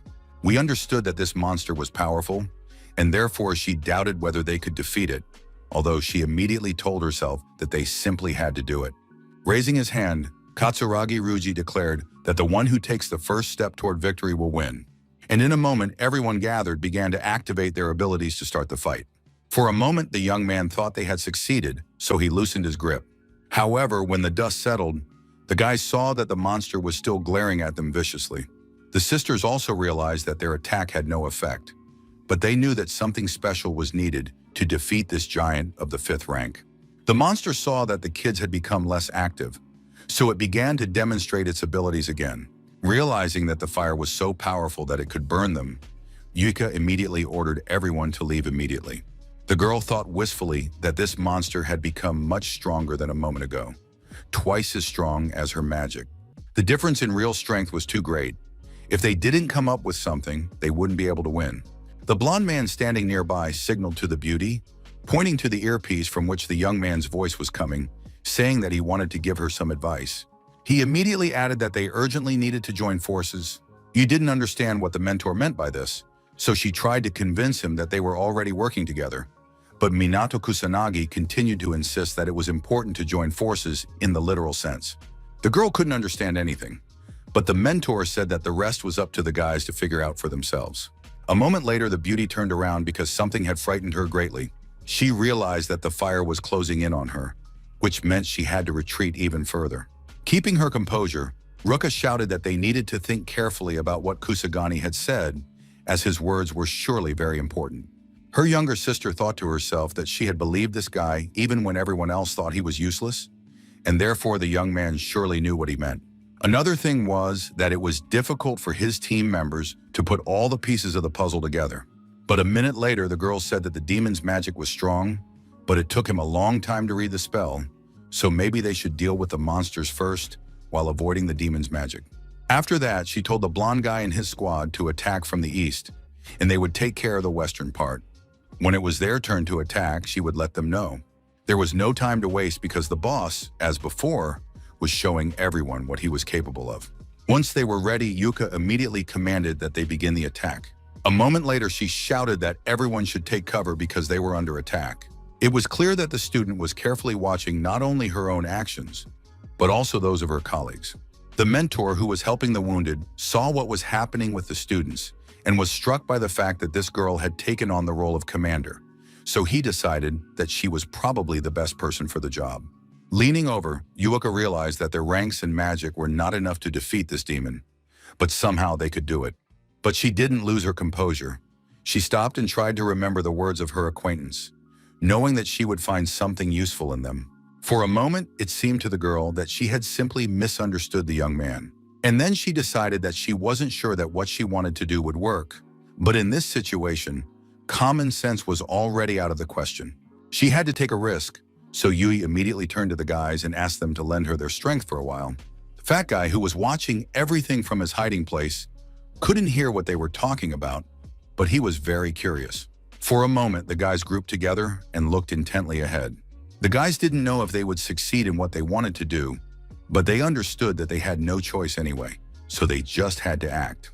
Sanada Karinian said that if the plan failed, they would come up with something else, but they couldn't waste time on trifles. Meanwhile, the monster continued to demonstrate its power, counting on the fact that no one could defeat it anyway.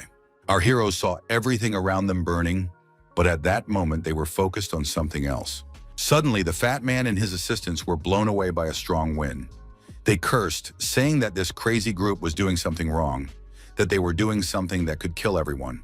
At the same time, Shifuka looked more closely because something had caught his interest. It was clear that the team had regrouped, and they were definitely going to attack the monster that was right in front of them. The blonde was accelerating her magic circles at this time, but she was focused on magical healing. The others also closed their eyes and concentrated on something. It seemed that for a moment they had completely forgotten where they were and what was happening to them. Kusanagi Minato, watching all this, realized that it seemed they had decided that it was difficult to completely avoid damage from the 5th rank. So using Sonata's healing was a smart move. In addition, the sisters worked well together, which allowed them to accomplish a great deal. The young man saw how focused his classmate was, how much strength she had, how determined her actions were. The same was true of the older sister, who also knew exactly what she had to do. At that moment, something began to change.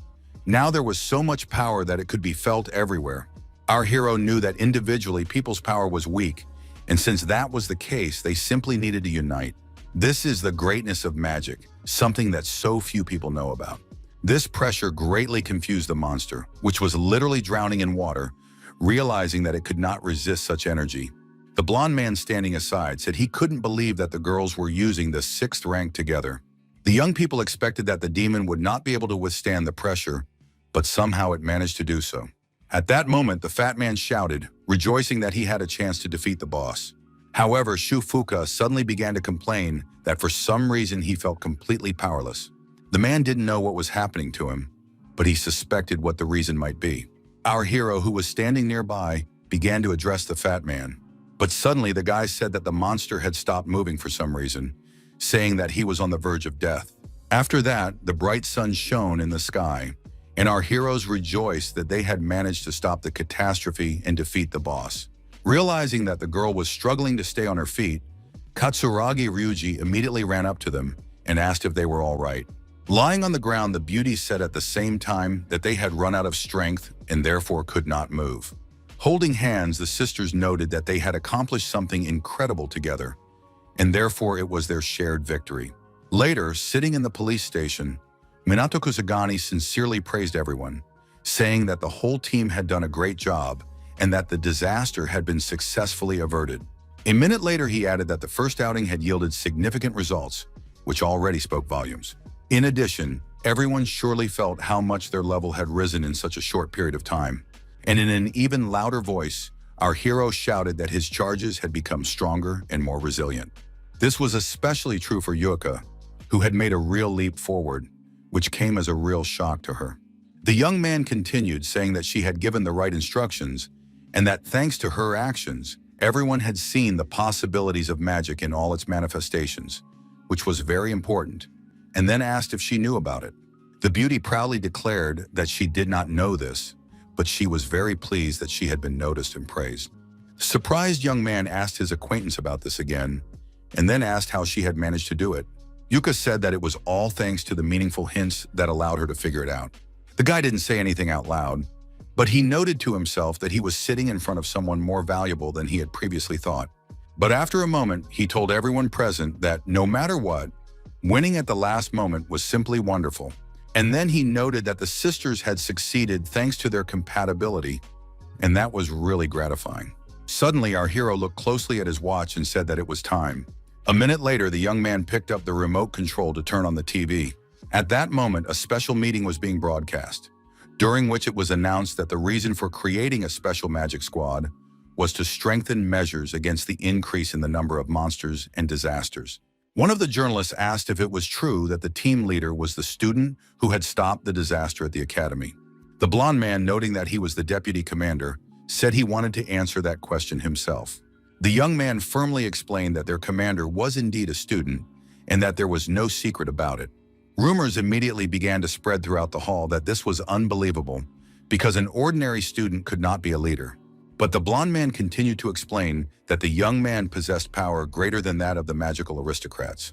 He added that during the disaster at the academy, they had failed to provide the necessary assistance, which had put both the police and the citizens in a difficult position.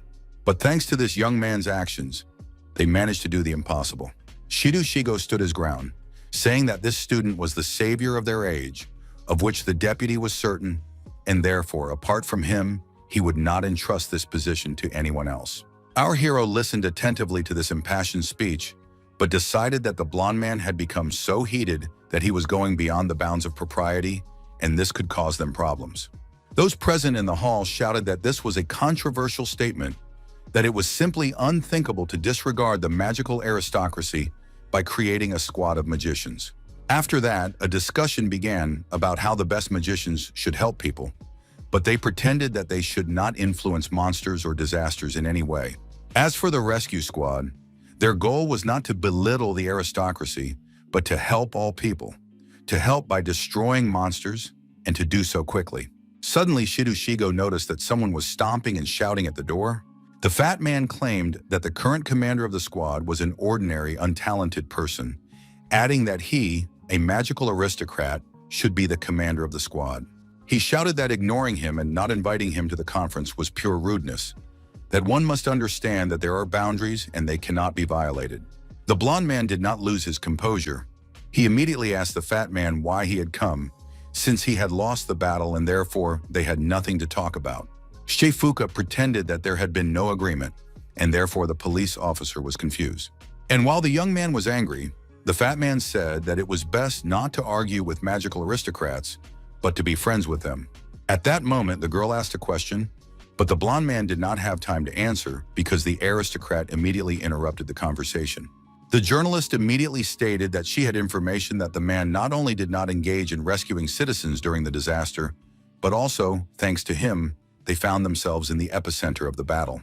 Frightened, Shifuka began to say that this was all untrue, that such a thing could not be. Suddenly, another media representative jumped up from his seat and said that he could confirm this because there was video footage and photographs. Hearing this, other journalists immediately began to accuse the fat man of not only failing to help, but also of almost causing the death of ordinary people. The man did not like being spoken to in this way, so he became indignant, stating that it was better not to talk to him like that. Shido, knowing that now was the time to speak up, began to say that the citizens themselves had long understood that the magical aristocracy was nothing but empty words, useless and of no help. He declared that they needed a hero who would truly protect everyone, someone like Minato Kusanagi, a commander who would fight selflessly. Then pointing to the detractor, he continued to say that they did not need magical aristocrats who did not care for the population. Many in the hall covered their faces, but it was difficult to tell what had affected them so much. Shifuka still hoped that there would be people who could protect him. But realizing that his assistants were quickly leaving, the fat man followed their example, threatening that he would not let it go and would definitely remember it somehow. Looking at the screen, our hero smiled, thinking that the blonde man was a true friend who had shown himself in the best light. Looking at something on her tablet, Yuka shouted that someone had already posted the video from the day of the disaster on the internet, and all the criticism fell on the magical aristocrats, who had actually shown themselves in a bad light. However, it seemed that this did not inspire Minato Kusagani in the slightest. On the contrary, he thought that the internet was a scary thing where you could upload anything you wanted. Suddenly, the girl screamed so loudly that the young man became even more frightened, asking what else she had seen. Smiling, the beauty announced that their faces were now there too. Moreover, all the guys were clearly visible, as if they had posed for it on purpose. Thinking it over, the guy sadly decided that now it was impossible to hide his identity. He already attracted a lot of attention, and now it would become even more difficult. A week later, Minato Kusanagi was invited to the conference room where he was supposed to say something. However, the guy was embarrassed by the fact that there were too many people and he was not used to such a thing. The blonde man approached from behind and cheerfully said that for some reason it had become easier to get statements to senior management, and the number of candidates had grown in an instant, all thanks to the press conference and the internet. He immediately began to apologize for losing his composure that day and perhaps saying too much. Our hero thought he believed he could teach magicians, but he didn't want to receive so much attention. Yui, who took her friend by the hand, suggested that he just accept it and get down to business, adding that in this world, the young man would not go unnoticed. But the guy wasn't happy about it at all. He understood that there would be even more attention, which he didn't want at all. At that moment, interesting and frightening events were unfolding in a dark place where a bound man was sitting. Some unknown person declared that he would ask the question again, to which he must hear the answer. The stranger wanted to know absolutely everything about the magician in black, and therefore was not going to let the poor man go until he found out absolutely everything. The captive looked intently at the knife blade, then at his captor, but did not rush to speak. Then he added that he had said everything he knew, which was that this was a young man who was skilled in magic, and that he knew nothing else. What else to say? Striking the captive, the stranger looked away. After that, he stated that there was surely some information that he had not been told, although he should have been. Looking at the smiling stranger, the man explained that there were rumors that this mage was a student, although the police had searched the entire academy and still hadn't found the boy. After dealing with the prisoner, the man with glasses said aloud that he must find this guy to do what was necessary. In the evening, Minato Kusagani went to Shinjuku, knowing that there might be monsters there and that his help would be needed. Sitting down on the ground, the young man looked intently in one direction, but in reality, he just wanted to get himself ready. Several guys were standing in an alley, armed with cameras and clearly waiting for something to start filming. Suddenly, one stranger turned to another and asked if it was true that the monster they had filmed had been destroyed by a magician in black. If so, it was a shame that they had arrived so late. Overhearing this conversation, our hero thought that everyone had calmed down long ago. But in reality, the excitement about the mage had not subsided at all. Although nothing terrible had happened in the area recently, young people were still wandering around everywhere to see Kusanagi Minato. The only good news was that the police had begun to respond more quickly, now conducting constant raids throughout the city. Therefore, the young man decided that there was no longer any need for the magician in black and that law enforcement should take care of the matter. And just as the young man was about to return, he saw a fight breaking out.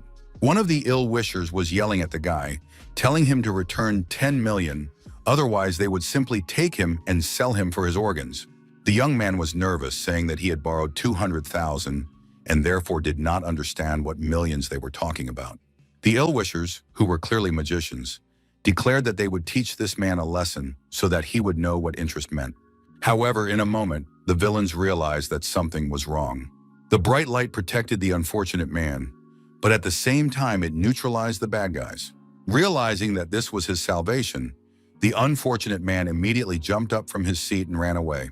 His enemies did not understand who was standing before them, so they said that the boy had decided to play the hero and interfere with them without even thinking about the consequences. Only a minute had passed, and the guys who, just a moment ago, thought they were invincible, were now apologizing for everything they had done. Minato Kusagani found it strange that the police did not take action against illegal magicians who were involved in bad things. At that moment, the ill-wishers were discussing the fact that this was the magician in black, and they remembered that the guys from the secret organization were looking for him to become a member of their gang. The young man standing nearby heard about the secret organization, so he approached one of the opponents and asked him what they were talking about. The young men immediately said that they knew nothing about the Black Rebellion organization, and therefore asked the boy to forget everything that had happened in this alley. Realizing that his rivals definitely knew something, our hero promised not to touch them if they told him everything. The Black Rebellion, as it turned out, was a secret organization of magicians who did not appear in public. They committed all kinds of crimes, including swindling people out of large sums of money. It is important to understand that the Yakuza, gangsters, and the Mafia are all members of this organization, and some say that they have connections in the media and even in political circles. And in Kabaki-te, there is a branch of these people, and ill-wishers want the magician to recommend them to this organization, if it is not difficult for him. Our hero realized that he no longer wanted to listen to these bad guys, so he ignored them and left them alone. He thought to himself that he had already heard from Sonata that outlaw mages had been more active lately, but he had not heard of such a society. The young man decided that he would definitely look into this matter, but first he needed to think it through. It would be best to entrust Kusagami Minato with dealing with disasters and monsters, while the mage in black should take care of cleaning up the underworld. And looking ahead, the guy decided that for starters, he would destroy the branch that was nearby. The area our hero arrived in was quite noisy, despite the late hour, with people walking around everywhere, and not entirely sober. There were also pretty, approachable girls in this place, who everyone was paying attention to. Some people suggested going to a cabaret, saying that the prices were reasonable and that visitors would have a great time. Minato Kusagani understood that the liveliness of this modern district was simply amazing. Your eyes darted around, and you didn't know what to choose. However, the young man was more concerned that he could sense magical power coming from different directions and couldn't concentrate, although the most difficult thing was to figure out which of these people belonged to a secret organization. The young man decided that perhaps he should start by catching someone who was involved in something criminal. At that moment, a strange deal was taking place in the alley. One person was about to sell another an expensive bowl of the highest quality. Noticing the young man, the suspicious individuals immediately began shouting at him, asking what he was doing there. A second later, the ill-wishers were lying on the ground, and our hero thought that they did not recognize him, which was even better. Picking up his phone, Minato Kusagani decided to report these criminals to the police and move on. At that moment, passers-by noticed someone lying on the ground and looked strangely at everything that was happening.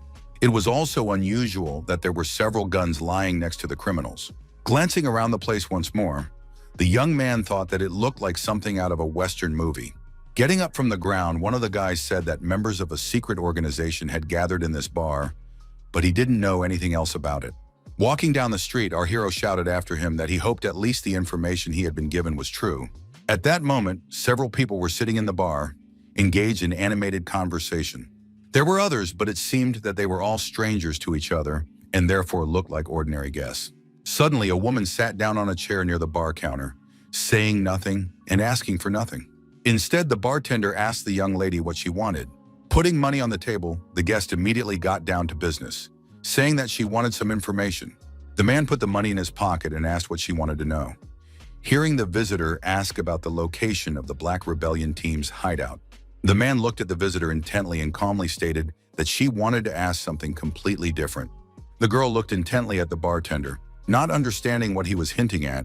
The man continued to say that the guest was interested in what would happen to her next, and he said it so loudly that everyone present heard the phrase. The young people got up from their seats and shouted that someone wanted to know everything about them, adding that who would have thought that such a beautiful woman would be looking for them. Turning to these people, the guest thought that she had been misinformed, but now she did not understand how best to retreat.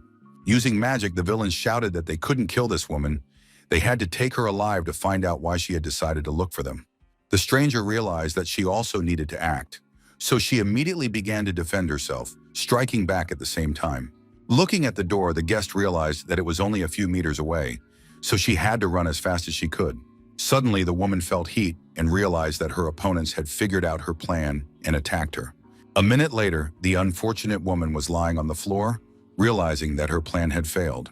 The villains looked closely at the girl, saying that she could not do anything now, especially since they were in the majority.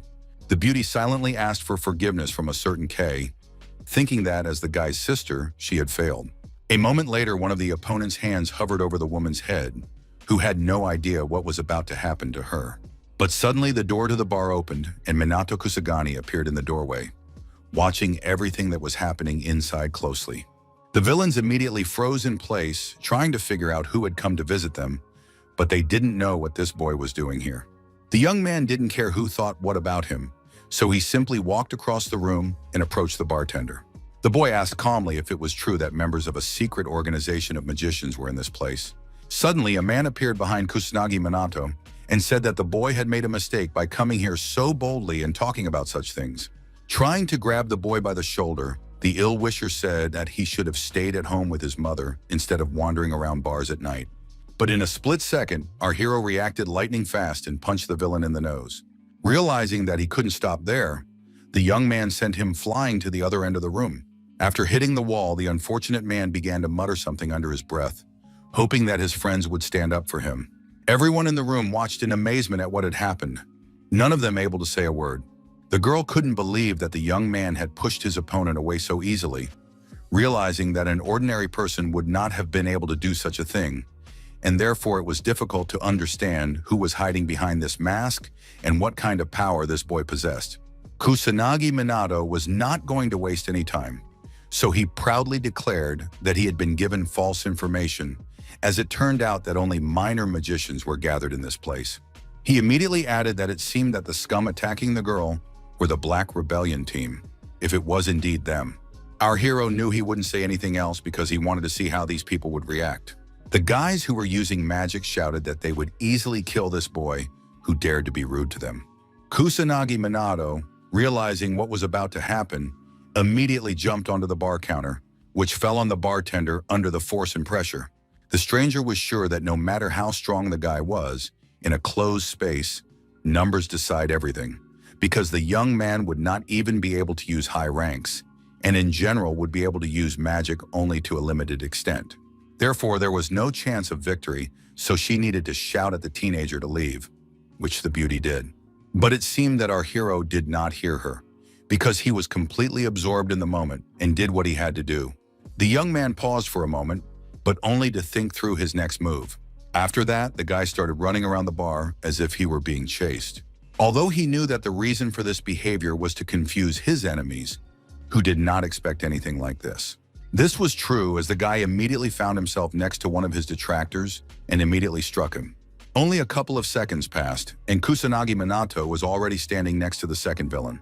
Then the teenager began running from one opponent to another, striking them with chaotic blows. Everything happened so quickly that the men couldn't do anything. They didn't even understand who was hitting them or how it was happening. It could be said that this was the best hand-to-hand combat our hero had ever participated in. The surprised girl watched everything and did not understand how the situation could have turned in favor of the unfamiliar young man. She couldn't believe that in just a couple of minutes, the young man had dealt with all the villains. Minato Kusanagi stood calmly and looked at the scene of the fight, assessing the quality of his work.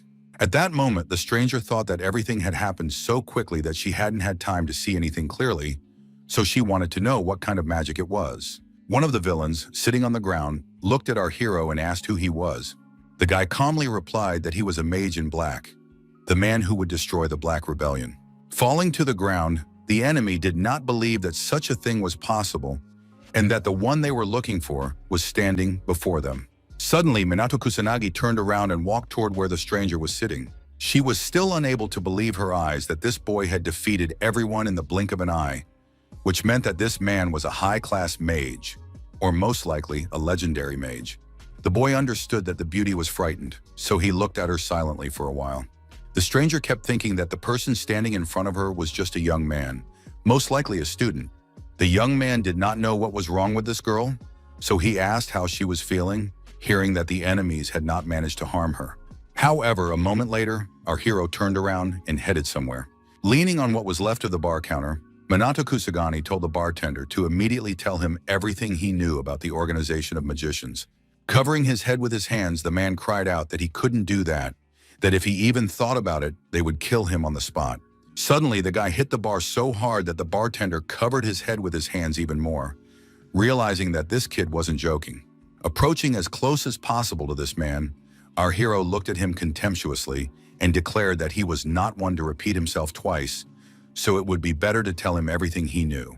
Seeing that the guy had broken the bar in half, the bartender shouted as loudly as he could that he would tell everything, but there was no need to break him too. He immediately said that the organization's headquarters were located in Tokyo, that there was a branch office in Kabukicho, and that he had personally heard that the head of the branch office there was very dangerous. The leader is a magician who wields influence over the underworld, and there are even rumors that he secretly controls all of Japan. When asked where the branch was located, the man said he didn't know for sure, that ordinary people weren't told about it, and that people like him were simply forced to do the worst jobs. Kusanagi Minato thought to himself that his attempt to find out the location of the branch had been unsuccessful, and so he was back to square one. Consequently, he had to continue hunting down criminal magicians. Just as the young man was about to leave, a stranger called out to him and asked him not to go. She kindly said that she was grateful to him for saving her, and added that she was afraid to even think about what would have happened if he hadn't been there. Turning around, the young man said that it was an accident. He just happened to be there because he had his own business to attend to, and if the woman got involved in it, then she must surely understand all the risks. The girl didn't like this answer and said it was rude, but our hero pointed out that the stranger was an adult. She immediately added that she had heard that the young man was looking for the Black Rebellion, but she was curious about what Kusanagi Minato planned to do after finding these magicians. With indifference in his voice, the teenager said that he would destroy them all. The girl understood that the person she saw before her was speaking with complete seriousness. This guy really wanted to destroy the Black Rebellion. Without a doubt, he was strong, but he certainly couldn't do it alone, just like her. And so the stranger asked if perhaps they should join forces and act together. The young man asked if the beauty was really offering to work with them. She immediately said that she was a detective and had more information than a teenager, as well as connections. But she did not have the power that the magician in black had. The young woman realized that this young man was much stronger than people said, and if they joined forces, she would be able to achieve her goal. Our hero said that in exchange for his power, the detective was offering him information, and she added that it could be a wonderful collaboration. And extending her hand, she noted once again that they needed to join forces. After that, the woman looked closely at the magician in black, not knowing who was hiding behind it. Kusanagi Minato thought that he needed the information, but could he trust this stranger? Although, if necessary, the young man could break off contact with her. Therefore, he said aloud that he had thought about it and wanted to cooperate. Pointing to herself, the stranger said her name was Leona, as she had said earlier, and that she was a detective. The young man did not give his name, but said that he was a mage in black, hearing the girl say that it would be unusual to communicate with him in this way every time. Our hero was firm in his decision, so he reiterated that there was no need to ask his name. The beauty understood that she would not be able to get his name out of him, so she asked if she could call the teenager Black. Without answering, the young man wanted to get to the point, so he asked how it happened that these villains attacked Leona. She immediately explained that she was looking for the hideout of the Black Rebellion, but ended up finding them.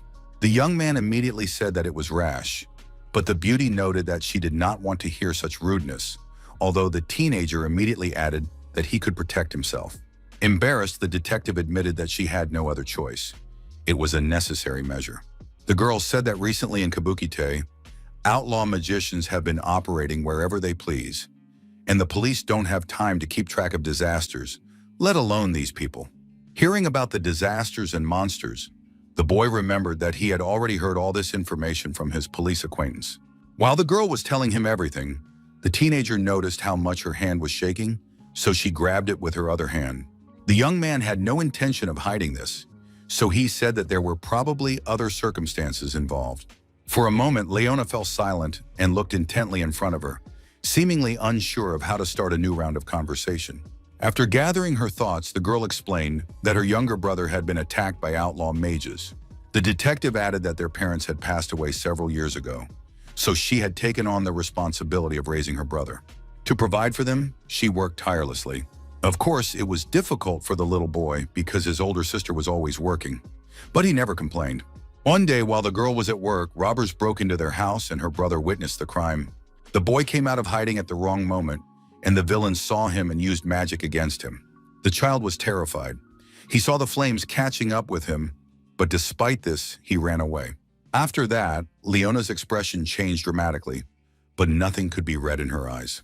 Minato Kusanagi did not understand what was wrong with the child, but the girl noted that there did not seem to be any serious injuries, although her brother had not yet regained consciousness. Realizing that Kai was in a coma, the young man decided that even healing magic would not help in this case. Bursting into tears, the beauty said that even the doctor did not know when the child would wake up, and he was only 9 years old. She immediately added that the criminals were members of the Black Rebellion, and they had been arrested, but she was still not satisfied. The young man thought that Leona was seeking revenge, but she noted that she wanted to establish order so that no one else would have to go through something like this. The detective admitted that she didn't have enough strength, but with the help of the magician in black, she would be able to fight this gang. After hearing this story, the young man decided that she was not lying. She told him a story from her life so that he would not deceive her, deciding that it was harsh. However, the teenager did not feel hatred towards such desperate people. Picking up the phone, the beauty did not give our hero a chance to say a word, saying that we should not underestimate the detective's connections, and immediately stated that she thought she might know where these bandits were hiding. At the same time, Leona admitted that there could be several locations, so the young man wanted to know about each possible one. After that, the detective asked the guy what he was going to do. Kusanagi Minato, with his characteristic calmness, replied that he was simply going to break in. But the beauty did not like this plan, so she shouted that it was completely absurd. No matter how strong the young man was, it was still like walking into certain death. But the teenager calmly explained that he couldn't die because he was a black mage.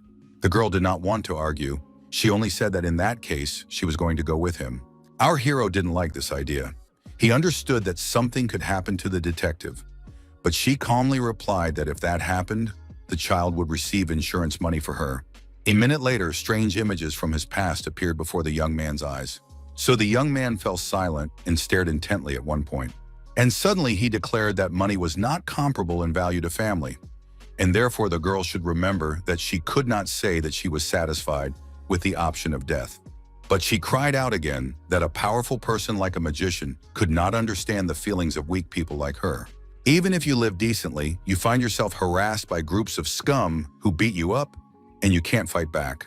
And then she shouted even louder that she had no idea what else they would have done to her brother. Leona lowered her head and cried. It was clear that the whole situation had affected her deeply. For a while, the room was silent. Neither the girl nor the young man could say anything. The young man realized that time was dragging on too long, so he asked the detective to talk to him. As he was about to leave the bar, Minato Kusagani said that he needed to know the location of the hideout. And opening the door, he added that it was time to go and beat up those bad people. Wiping away her tears, the detective happily said that they would definitely do that. Once outside, the girl said that if they went on foot, it would take a long time. But the guy immediately replied that they didn't have to go on foot. Coming up close to his new acquaintance, the young man told her to hold on as tightly as possible. Frightened, Leona did not understand what the young man was going to do or what he was talking about. At that moment, several people gathered in one of the city offices and discussed something.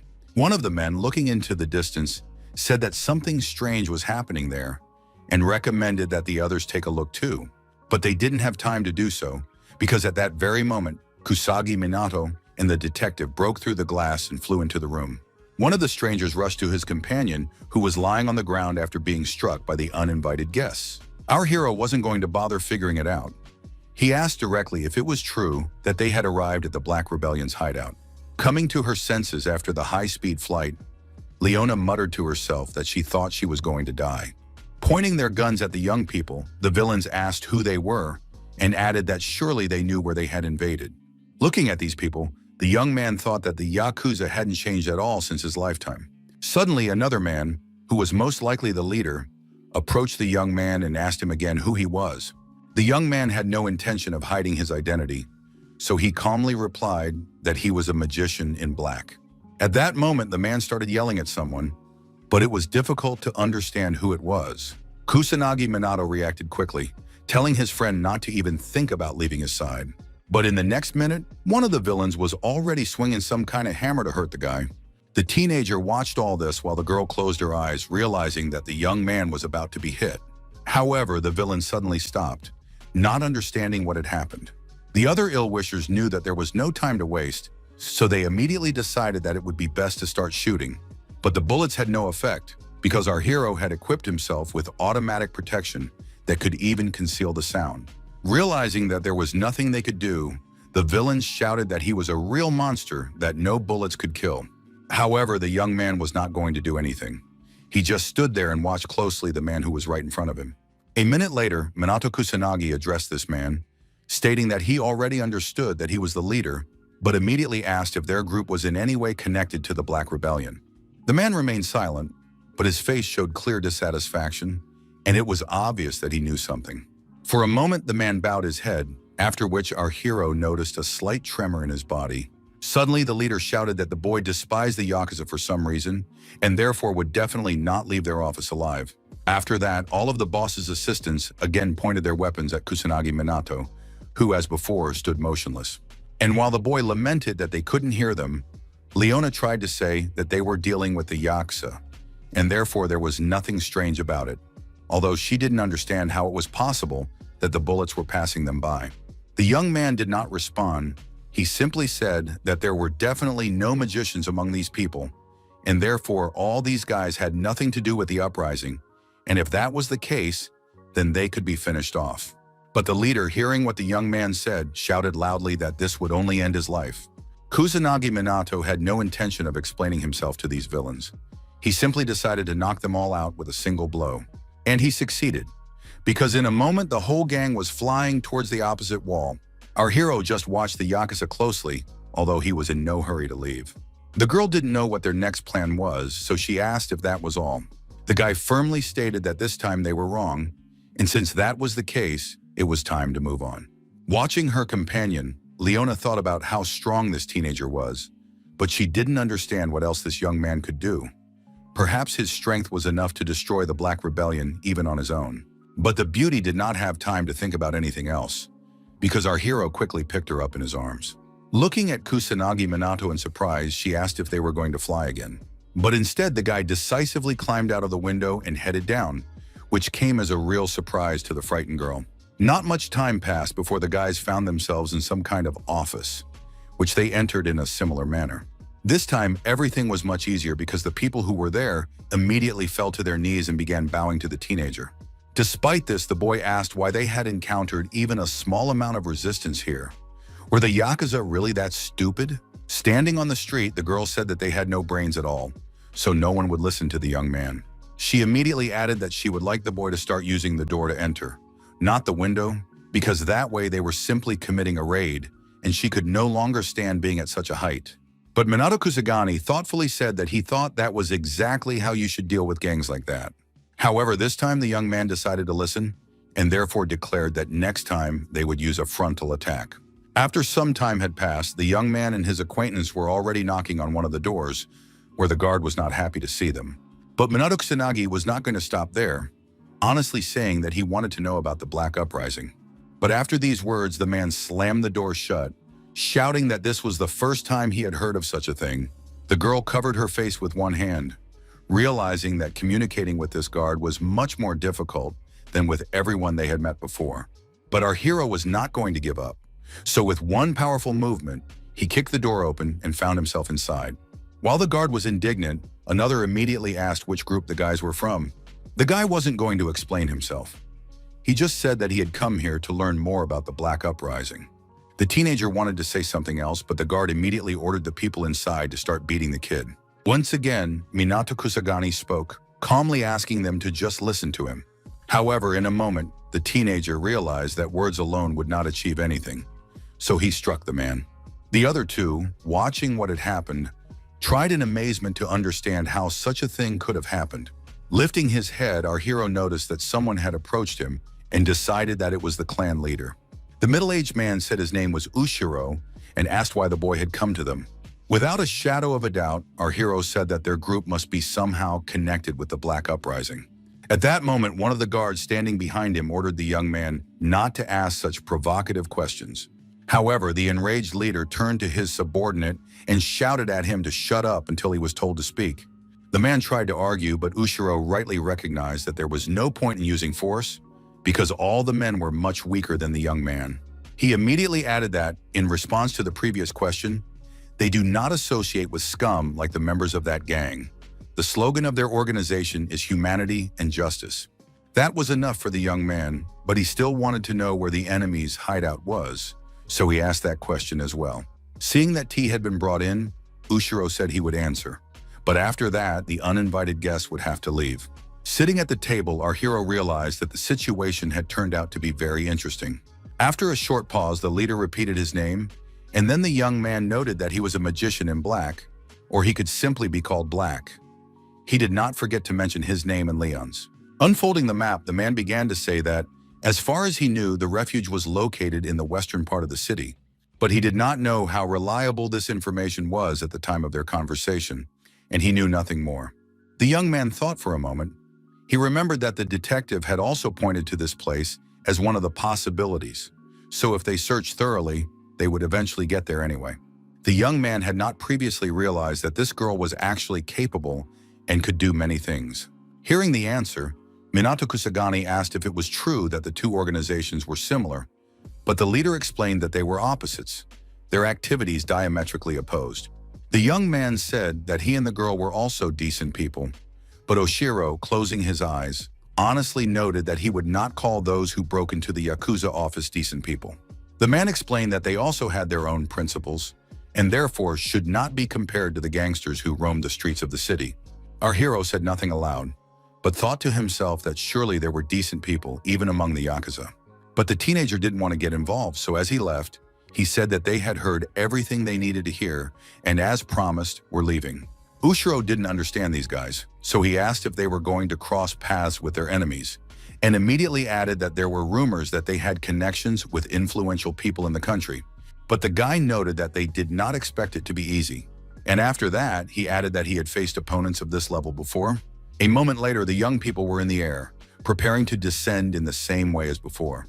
The man knew that his guests couldn't hear him, but he still said that it was rare to meet such brave people in their time. Perhaps this young man would actually be able to disrupt the bad company and even destroy it forever. At that moment, in a place that resembled a warehouse, two opposing groups stood facing each other. No one was in a hurry to do anything. It seemed that the men were just waiting for something. But a minute later, the man in black calmly announced to everyone else that there were no problems with the goods. After packing everything into a suitcase, another man handed it to another, although he did so slowly and reluctantly. Opening the case, one of the men checked what was inside and found that it was stuffed to the brim with money. The stranger looked intently in front of him, but remained silent. Suddenly, he approached the red-haired guy and announced that the deal was done, which made everyone happy. After that, he said that Japan was truly an amazing country. Nowhere else were criminals treated as kindly as here. The man replied that their country was full of people who naively believed in the idea of world peace, and that was why it was actually the best country. And in a moment, the men were laughing as loudly as they could. But it didn't last long. Within seconds, the sound of breaking glass could be heard, and our hero was already visible, having flown into the room through the window. After that, Minato Kusanagi calmly landed next to the gangsters, who did not understand what was happening. Gathering around the guys, the ill-wishers shouted that no one should be in this warehouse except them. But Kusagami Minato didn't care who was saying what. He stated in an indifferent tone that they had finally found what they were looking for. He immediately added that they were facing a black rebellion, the very one that had been talked about so much. Putting his friend down on the floor, the guy wondered how many magicians were here. On the one hand, it seemed that everyone had activated magic circles to help themselves, so they must know how to do something. But on the other hand, there were those who had taken up arms, so it was safe to say that they were definitely mafiosi. While the young man had his guns pointed at him, Leona managed to slip away to the side because she had a plan. The girl decided to film everything that was happening in the warehouse, so she was in a hurry, realizing that she had to act as quickly as possible. At that moment, the red-haired guy asked our hero who he was and why he had come to see him. The teenager calmly stated that for some reason, all bad people say exactly those words first. A moment later, he continued, saying that he was a black magician and had come here to destroy the entire group. This news took everyone by surprise, and it seemed that after these words, everyone was lost in their own thoughts. However, after that, everyone began to laugh loudly, showing their contempt and disrespect for the boy. The bandits said that the boy had decided to play the hero and therefore wanted to play alone. But before they could recover, they felt and saw a pillar of fire rushing toward them. The criminals, thrown back by the blast wave, screamed because they couldn't understand how some stranger could be capable of something so powerful. But Minato Kusagani had already said that he was capable of defeating all the criminals quickly and easily. They, in turn, did not know how they could resist, although they understood that they would definitely not give up. Harnessing their magical powers, the group began to say that they needed more power to finish off this uninvited guest. But our hero stood still and continued to do so, not even moving, even though he could see how much fire was flying in his direction. He just thought to himself that in a closed room, you can only use magic up to the second rank. Otherwise, the warehouse will be destroyed. He himself could use magic and combat techniques, but there were many people, and that was the main problem. Suddenly, the villains began to shout that neither attacks nor bullets could harm this young man. Exchanging glances, the ill-wishers tried to understand who had come to them and why he was so strong. And while the men discussed that they had never seen such magic before, Kusanagi Minato thought that he hadn't even started using magic yet. However, in the next second, the bandits perked up, remembering that they had something they could try on the young man. One of the men shouted that the guy could revel in his power as much as he wanted, but it wouldn't help him in the slightest. Then the stranger put on a gas mask and took out something that resembled a grenade, but with a container. Kusanagi Minato understood that it was something resembling a chemical weapon. So he shouted to Leon, who was hiding around the corner, to run out into the street immediately and not come back under any circumstances. His frightened partner did not understand what to expect, so she immediately rushed to the door. At that moment, the villain swung and threw the checker in the direction of our hero. The young man knew how to defend himself against such things, which he did in a flash, realizing that the group was unaware of his ability. Literally a few seconds later, thick smoke began to fill the room. The jubilant bandits discussed among themselves that the boy would definitely not be able to withstand the poisonous gas, and therefore it was good that they had come up with something like this. The men saw that the smoke was slowly beginning to dissipate, and they also realized that no one was attacking them, so they were sure that the uninvited guest had suffocated. Approaching the place where the boy was standing, the ill-wishers said that they wanted to see the expression on his face when he died. However, when they sat down on the floor, they didn't see anything at first, so they were very surprised. But suddenly, Minato Kusagani appeared, standing on his feet and watching the two gang members closely. Other members immediately approached and discussed among themselves how this man could be alive, since there was no protection against the magical barrier or gas shield. However, the guy said that gas is gas, so it is enough to use wind magic to circulate the air. And in a more severe voice, he added that you couldn't fool an outstanding magician with all this. It was all child's play. The teenager couldn't see the faces of the bandits because they were covered by gas masks, but he understood that they were more than surprised. Suddenly, one of the villains shouted to the other to call for help, but the other shouted back that for some reason no one was answering.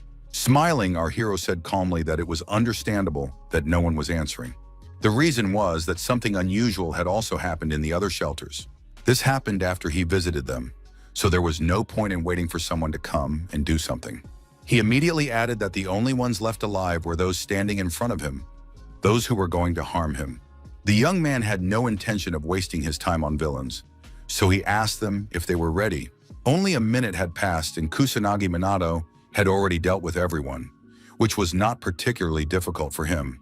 The young man said aloud that the Black Rebellion in Kabukite was over, so they could call Leona to tell her about it. However, at that moment, the boy heard something suspicious, so he asked who was hiding there. Suddenly, a dark figure appeared in the doorway and twisted the detective's arms. The stranger said that the boy was brave to come to them alone, but that it would not help him. And putting a knife to the girl's throat, he said that they could make a deal if the young man wanted to.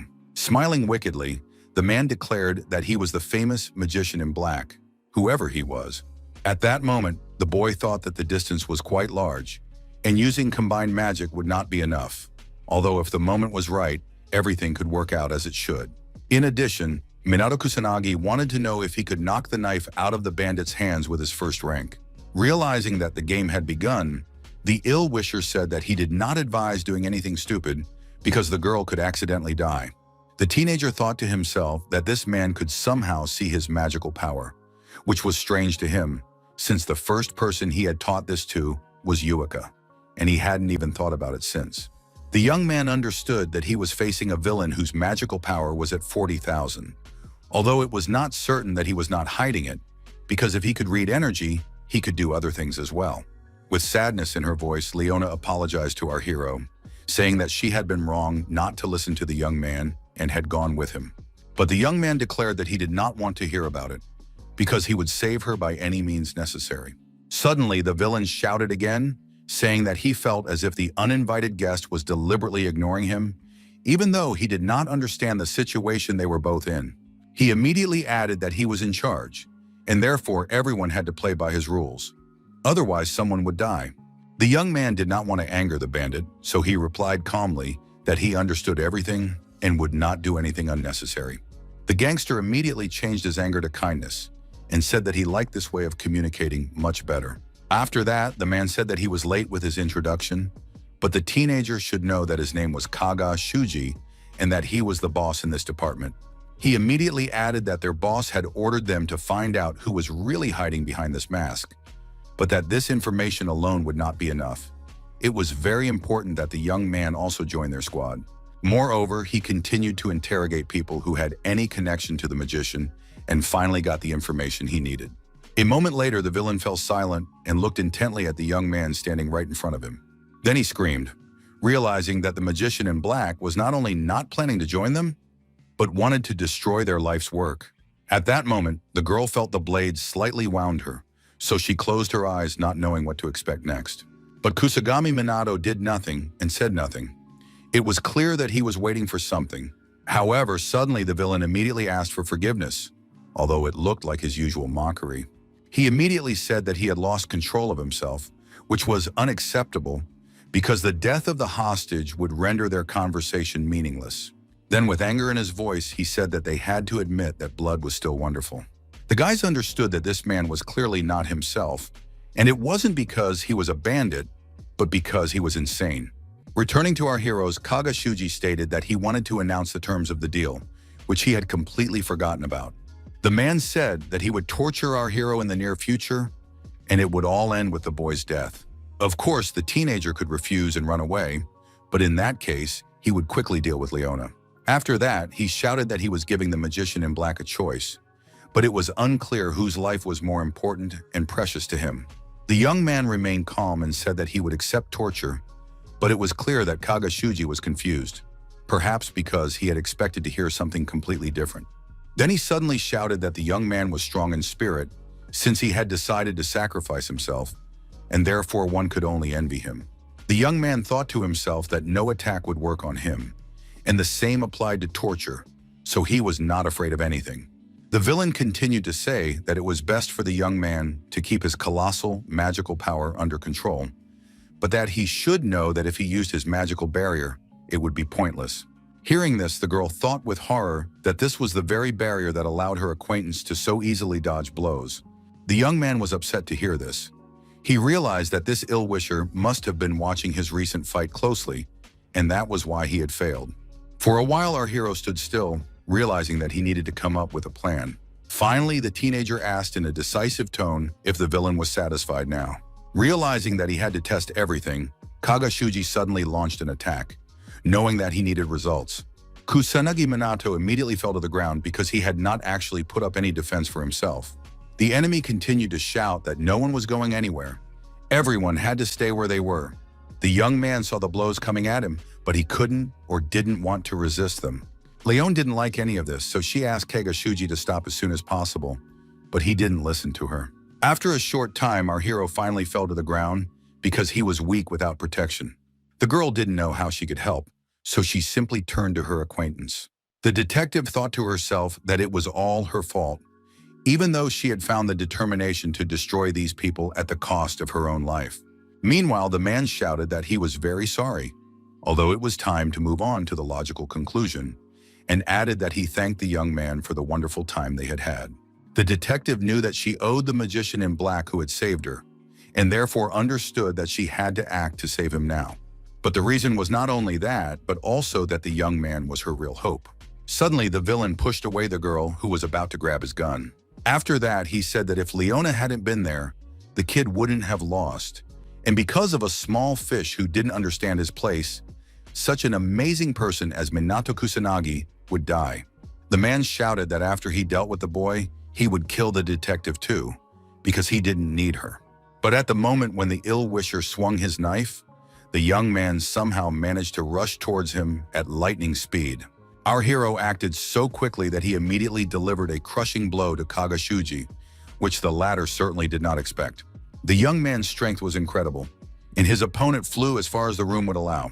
Looking at the gang leader, the young man declared that the only unsightly thing here was the villain. The girl standing next to the guy immediately began to ask how it was that he was fine if he couldn't use the magic barrier. But our hero explained that the reason was that, in order to make the barrier invisible, just before the magic began to hit the young man, he put up very small magic shields, using his power only for a moment of impact. Leona smiled, saying that it was quite difficult, and only a mage in black was capable of such a trick.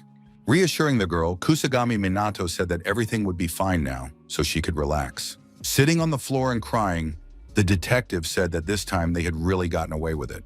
Getting up from the ground, Kagashuji, who was holding his bruised cheek, declared that no one had gotten away with it. Our hero was surprised that this man remained conscious, even though he had used magic synthesis, focusing specifically on speed. The villain was angry that he had been hit, so he said that torture for a young man was a real indulgence. And then, fueling his fire, he shouted that he had come up with something interesting, that he would just take everything and burn it all down. The guy watched everything carefully, thinking that this man's power was actually increasing, and therefore our hero was right about hiding his power before. And Kagashuji continued to shout that he would burn everything around him, and therefore no trace of anyone would remain. The guys in the hall saw that the villain had decided to use fourth-level magic synthesis. Leona, realizing what was about to happen, said with a trembling voice that it was impossible to defend against such magic, but it seemed that there was nowhere to run either. The fire raged with tremendous force, but despite this, our hero stood in one place and said nothing. The girl was so scared that she looked around every second, realizing that the fire was almost upon them. Suddenly, the young man spread his arms out to both sides as if trying to push the flames away from himself. After that, the young people found themselves in a kind of capsule that protected them from everything that was happening. The detective understood that her acquaintance was using first-rank magic, but she did not understand how the first could resist the fourth because it was all impossible. But the guy wasn't listening to her because he was busy with something else. The beauty felt a sense of security next to the black magician and knew for sure that the young man would manage to get them out of there. But most of all, Leon was interested in who this man really was. Of course, he was not going to reveal his identity, that was clear, but curiosity got the better of him. The ill-wisher, who had been attacking the guys all this time, suddenly shouted that he understood everything. The man said that Minato Kusanagi was actually strong, so he assumed that his attack would be ineffective, but he had a completely different goal.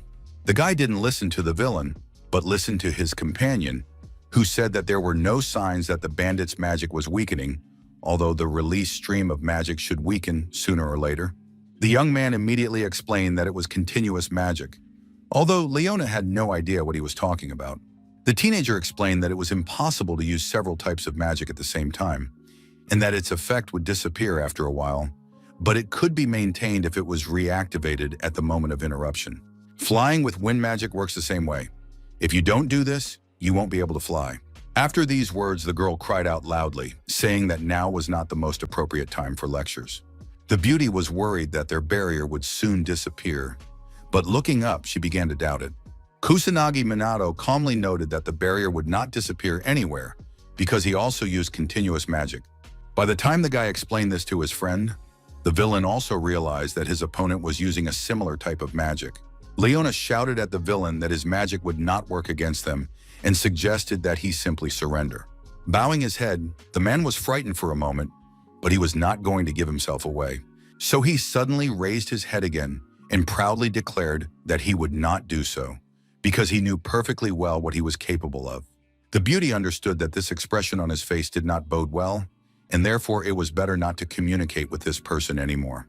The villain understood that the guy was really strong and couldn't be defeated in the usual way, but he knew perfectly well that he was pursuing some other goal. Sitting down on the ground, Leona said aloud that she felt much hotter than before, so she automatically sat down on the ground. Seeing what was happening, Kagashuji shouted that if a barrier was used to create an enclosed space surrounded by fire, naturally oxygen would not be supplied and the temperature would begin to rise, which the barrier would not protect against. A moment later, he added that the uninvited guests would simply suffocate from the heat, and outside, they would meet their doom in the fire. The villain shouted that now the magician in black had an equivalent choice. The young man knew that he was dealing with a madman, so he decided to play along and sniffled. But this only angered the enemy, who shouted even louder that the boy did not understand what was really going on and therefore did not want to play with him. A moment later, Kusagi Minato said that he could see everything perfectly well and understood even better.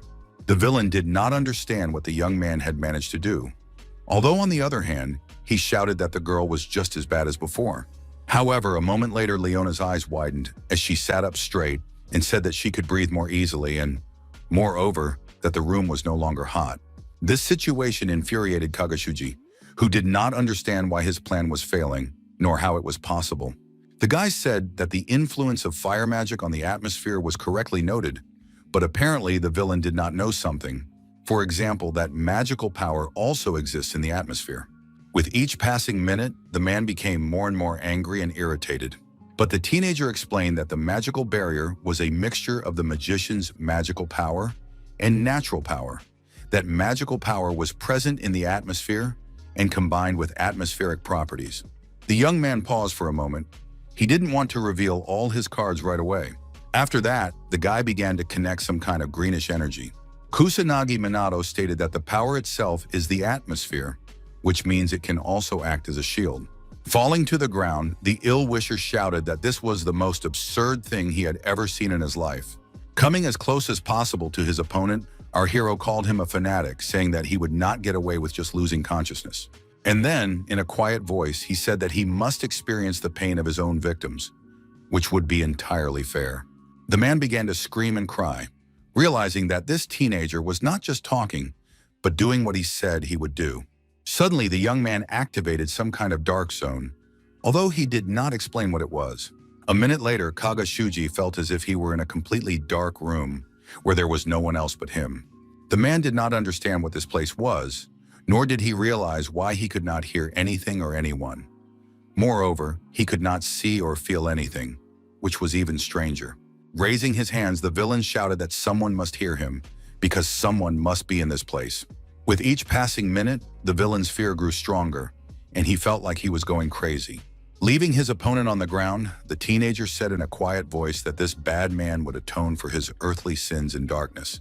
At that moment, there was a noise, and the girl said that someone must have reported the incident. Kusanagi Minato approached his acquaintance to pick her up, but she screamed, saying that she didn't really want to fly again. A moment later, she began to cry, saying that flying was not something that gave her pleasure. After a while, standing on the roof, the girl noted that they had managed to defeat the group in Kabukite, but there were others who also needed to be destroyed. She immediately added that she had one request for the Black Magician, which was to become true comrades. The detective noted that she was not strong. She constantly interfered with the young man, but she had information and connections, and therefore she could be useful. Looking up at the sky, our hero honestly admitted that he had recently noticed that he felt powerless in the face of requests, and immediately declared that he was always happy to continue working together. Leona happily shouted that she was also very happy about this. The girl then said that Minato Kusagani could always rely on her in terms of public relations and gathering comrades, although the young man did not understand what she meant. The next day, the television reported that early that morning, magicians belonging to an organization called the Black Rebellion had been arrested, presumably influenced by a man nicknamed the Magician in Black. An investigation into the incident is currently underway. Suddenly, the announcer said that they had just received an urgent message, a statement from an organization fighting outlaw mages, led by the Mage in Black.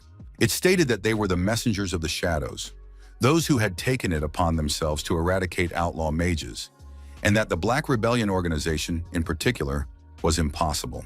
Any lawlessness is unacceptable for mages, and this rule applies to everyone. At that moment, some people were sitting in front of a TV screen, watching intently what was being said there. Suddenly, a young man jumped up from his seat and began shouting something in dissatisfaction. Clenching his fist, he said that they were talking about that magician in black again. But a voice behind him asked the stranger to pull himself together, because people like him don't carry much weight.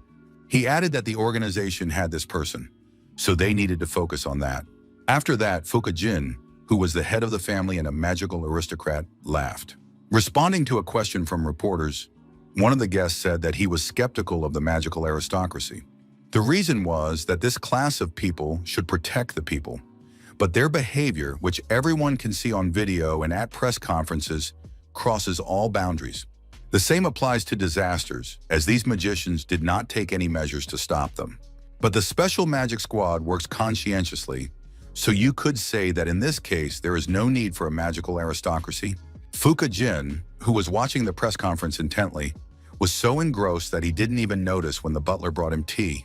But in the next moment, the master of the house turned off the TV with one powerful spell, not wanting to see or hear any more of it.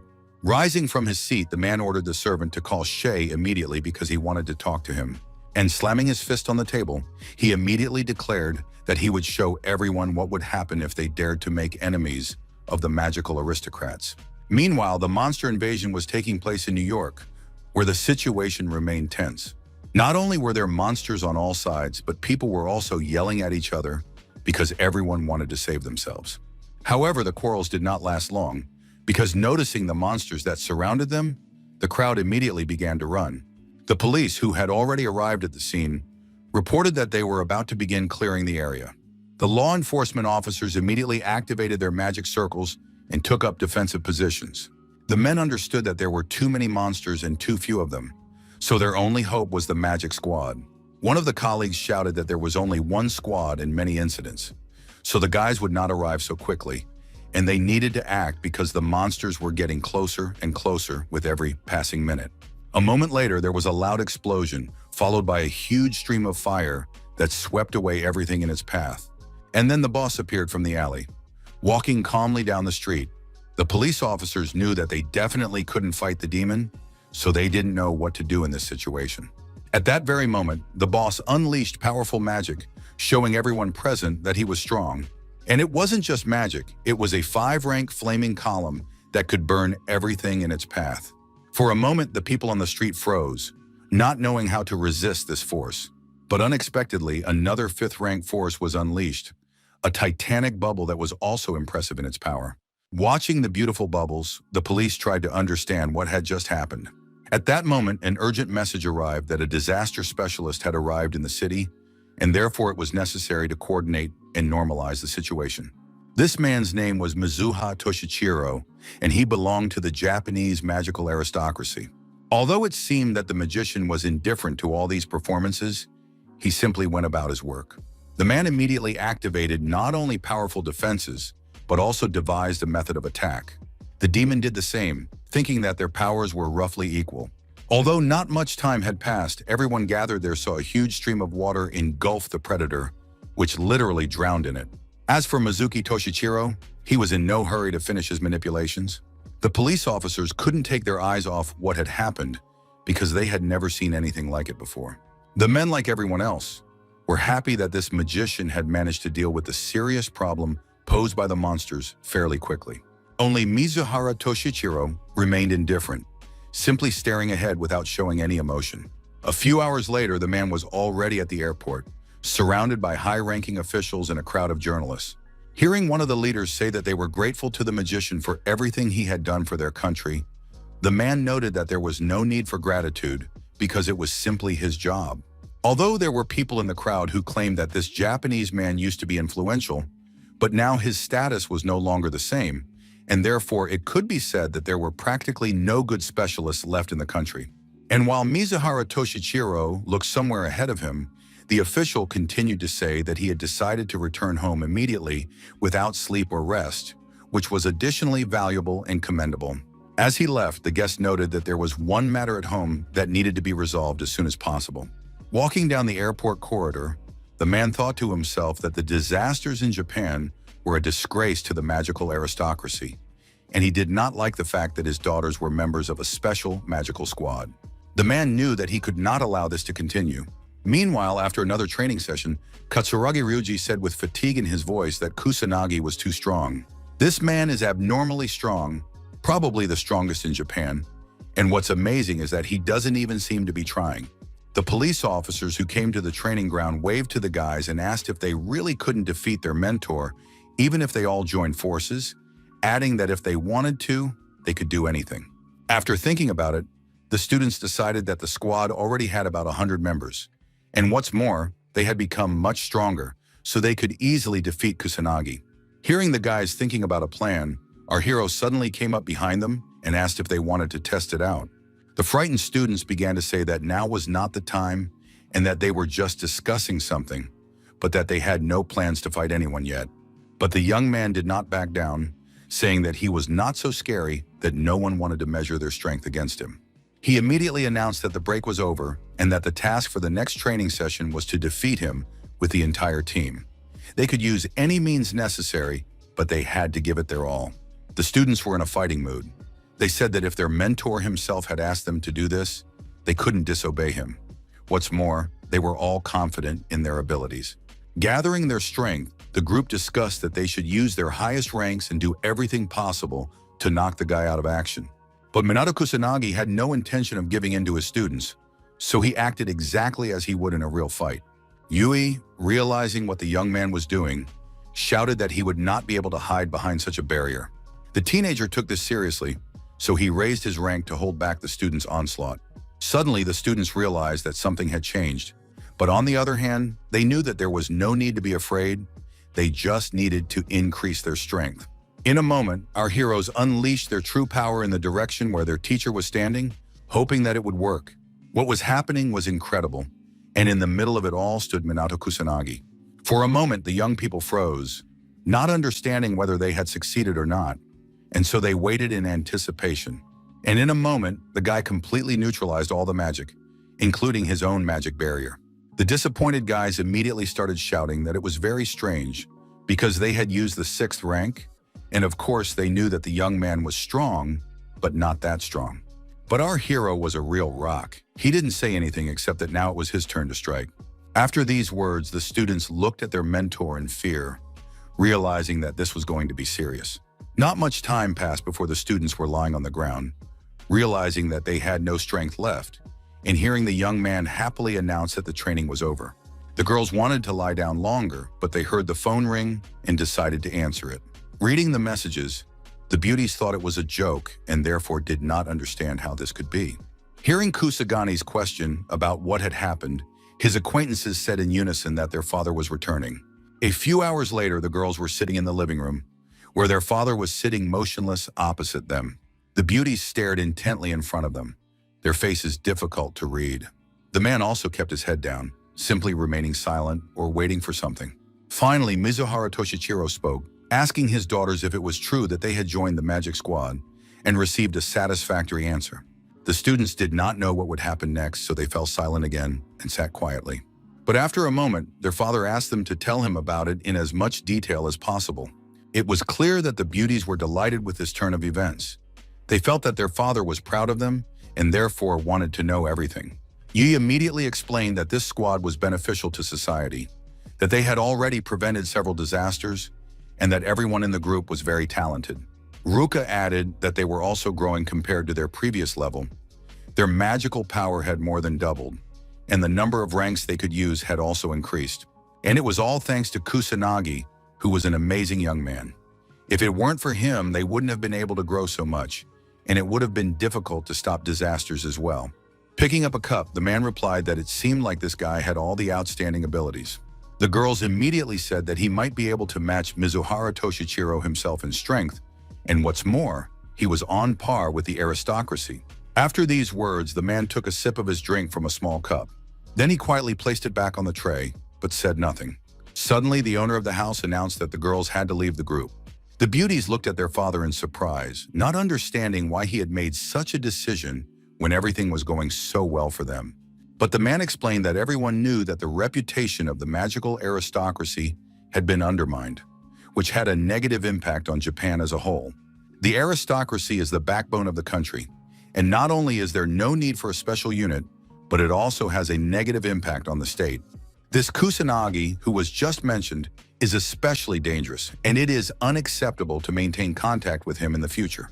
Rising from their seats, the girls shouted that this was too despotic.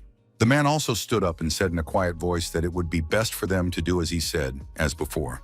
With thought to herself that until today, she had indeed done what her father had told her to do and had never objected. However, now the girl shouted resolutely that this would not happen. She said that she would not give up her membership in the squad or her communication with her acquaintance. And the girls were also determined to continue their training. The special magic squad did what the aristocracy was supposed to do. If her father had suggested joining forces, she would have gladly accepted, but she would not leave the squad. Folding his arms across his chest, Mizuha Toshichiro declared that in that case they would be expelled from the house and would never again be able to present themselves as magical aristocrats. Turning around, Yuka resolutely began to leave the room, saying that she had heard and understood everything. And with a smile on her face, she added that from now on she would go her own way, continuing her activities in this unit not as a magical aristocrat, but as an ordinary girl. A moment passed and the girl was already moving down the corridor, clearly indicating that she had made her decision. Hearing her father say that, who would have thought that her sister would speak out in such a way, Ruka noted that she had indeed changed. And approaching the door, she replied that the same applied to her. Mizuha Toshichiro tried to say something in response, but the girl happily declared that she understood everything perfectly well, but that being banished did not scare her at all. And bowing at the door, she respectfully noted that she was still grateful to her father for everything he had done. Standing alone, the master of the house said that his daughter still could not understand the meaning of the existence of the magical aristocracy. Sadness was evident in his eyes, although he had no intention of bringing anyone back or doing anything. Walking down the street with suitcases in her hands, Yuka said that her father had gone too far, and that despite all their efforts, her sister agreed, adding that they should decide for themselves what to do with their lives. But the girl was still worried that her older sister had doubts about her actions, even though she said she felt the same way. She immediately added that she was not going to leave the rebel alone, because after all, she was her older sister. Hearing these words, the beauty immediately turned around happily and looked at her. And a minute later, she hugged her arm as tightly as she could. Not much time had passed, and the girls had already arrived at the hotel to check in, realizing that they had no better option anyway. For a while, the administrator looked closely at the beauties and continued to shake his head. Looking at the iced tea, Yuka began to speak with a note of sadness in her voice, saying that they had serious problems. The problem was that no hotel would accept minors. No one would rent them a place to stay, and it seemed that every door was closed to them. Ruka understood that she could lie so that they could stay at a hotel, but her younger sister would definitely not be able to do that. The beauties understood that they had money since their work in the squad was paid, but in this case, it was useless. Suddenly, some guys approached our heroes and immediately began asking if they were actresses and offered to hang out with them. The young men immediately sat down with the girls and started talking about how lucky they were, although the girls didn't understand what they were talking about. Ruka didn't like any of this, so she said in an indifferent tone that the strangers should get lost. The young men realized that they were wrong, so they raised their hands and said that it was a small misunderstanding and that they were very sorry. After these insolent young men left, Ruka spoke unflatteringly about them, looking at her sister. However, her sister smiled and said that everything was fine now. Then she jumped up from her seat and shouted that they should have fun while they had the chance. Ignoring her sister's suggestion about where they would spend the night, she shouted that they would think about that later. A minute later, the girls reached for their suitcases to find their best clothes. Yuka immediately pulled out one of her beautiful dresses and began to try it on. After that, the girls went to a toy store, where they reminisced about when they were little. However, that wasn't enough, because after that, the girls went to a karaoke bar, where Yuka sang her heart out. Walking down the street, the beauty said that it was so wonderful. They had done so much in one day, while Ruka said that she had never had so much fun. Although the problem of where to spend the night remained, the girls tried not to dwell on it. Suddenly, Yui turned to her sister and said how good it was to have her. Surprised, Ruka looked at her intently, as if she had never heard anything like it before. After that, the girls continued to discuss where they could stay for the night, realizing that there weren't many options.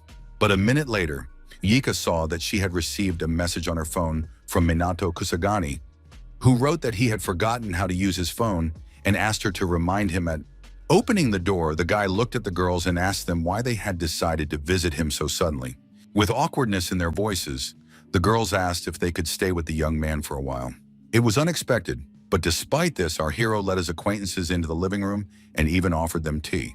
With irritation in his voice, which was completely uncharacteristic of Minato Kusagani, he said that it was reckless to just leave home like that. Bowing their heads, the beauties said that now they realized this themselves. Although the young man thought to himself that his wards had changed, becoming more open than they had been before, and that their relationship had improved. Unexpectedly, Yika said that they knew they were putting the young man in an awkward position by asking him so suddenly, but could they stay at least for a little while, because they had nowhere else to go. The young man thought that he saw romantic feelings in his female acquaintances, but they did not have mutual romantic feelings for each other, so there should be no problems.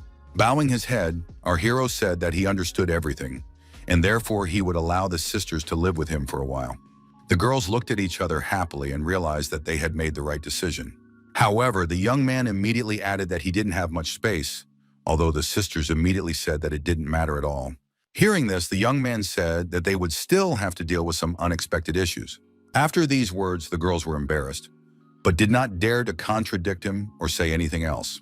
The younger sister thought to herself that Minato Kusagani didn't look like his usual self, perhaps because they would now have to live together, which felt somehow unusual to her. The second sister also didn't understand why her heart was beating so hard, as if it were about to jump out of her chest. The teenager, realizing that the girls were tired, suggested they take a shower, but when they heard this, they reacted strangely. The young man was surprised and said that he must have misunderstood something, but they immediately realized their mistake and said that, of course, they would take a shower. A few minutes later, Yuika was already standing under the hot water.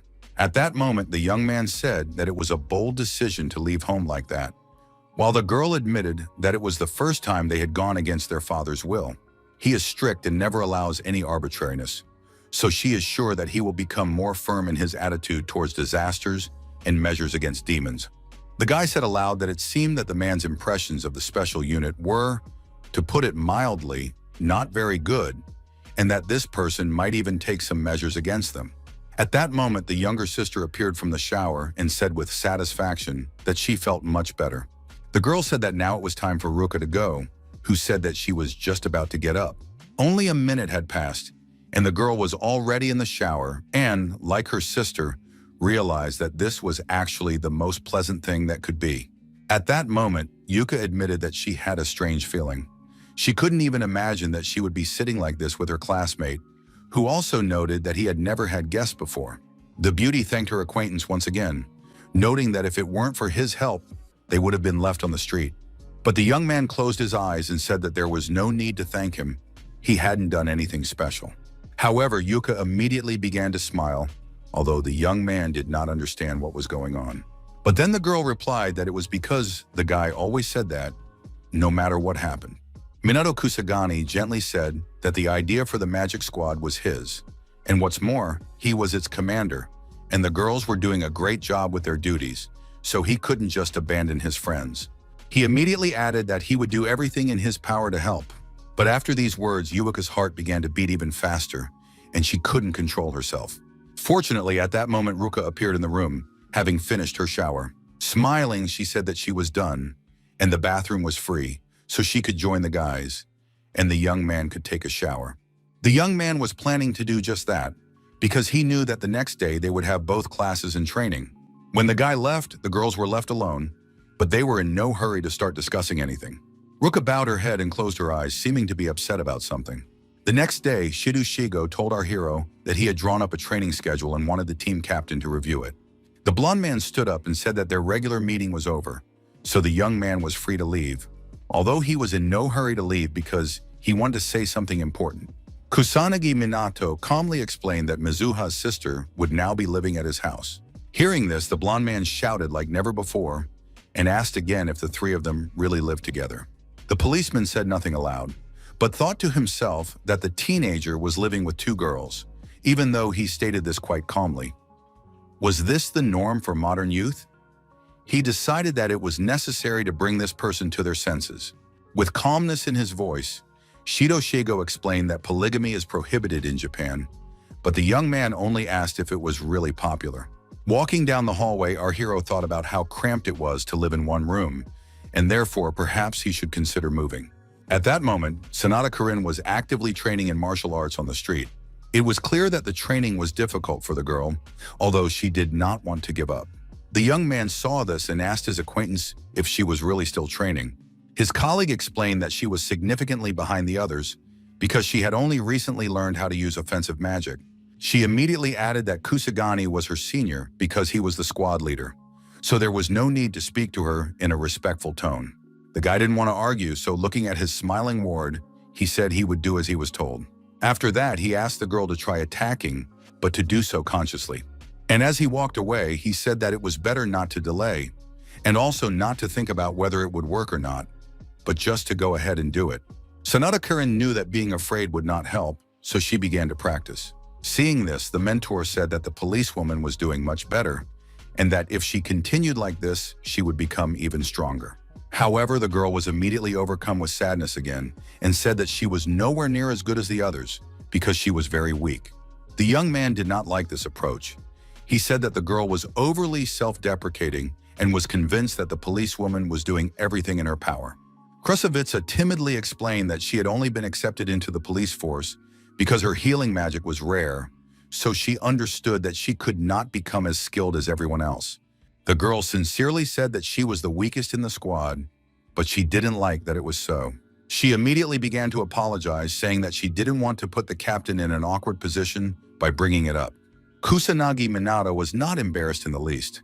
He just wanted to know why Sanada Karin had chosen to work for the police.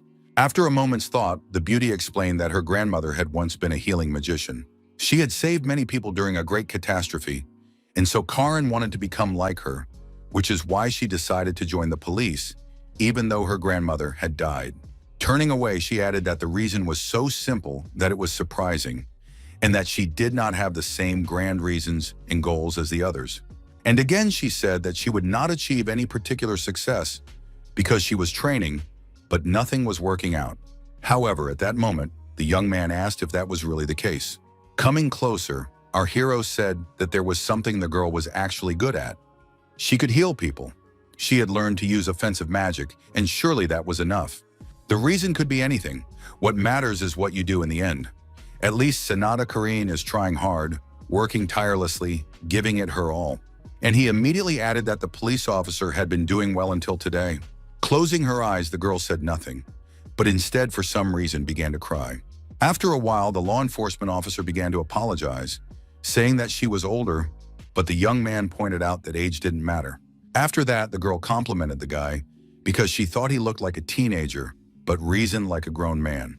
She thought to herself that this was not the first time the young man had helped her out. He was her hero. Standing on the roof of one of the houses, Minato Kusagani asked Leona what was so urgent that she had asked for a sudden meeting. The girl looked closely at the young man, but did not rush to say anything. However, a minute later, she explained that she had received information that the teenager would definitely not know about, but would very much like to. It concerned dark secrets about the magical aristocracy. Kusanagi Minato had no intention of playing any games, so he replied that he was interested and wanted Leona to tell him everything she knew.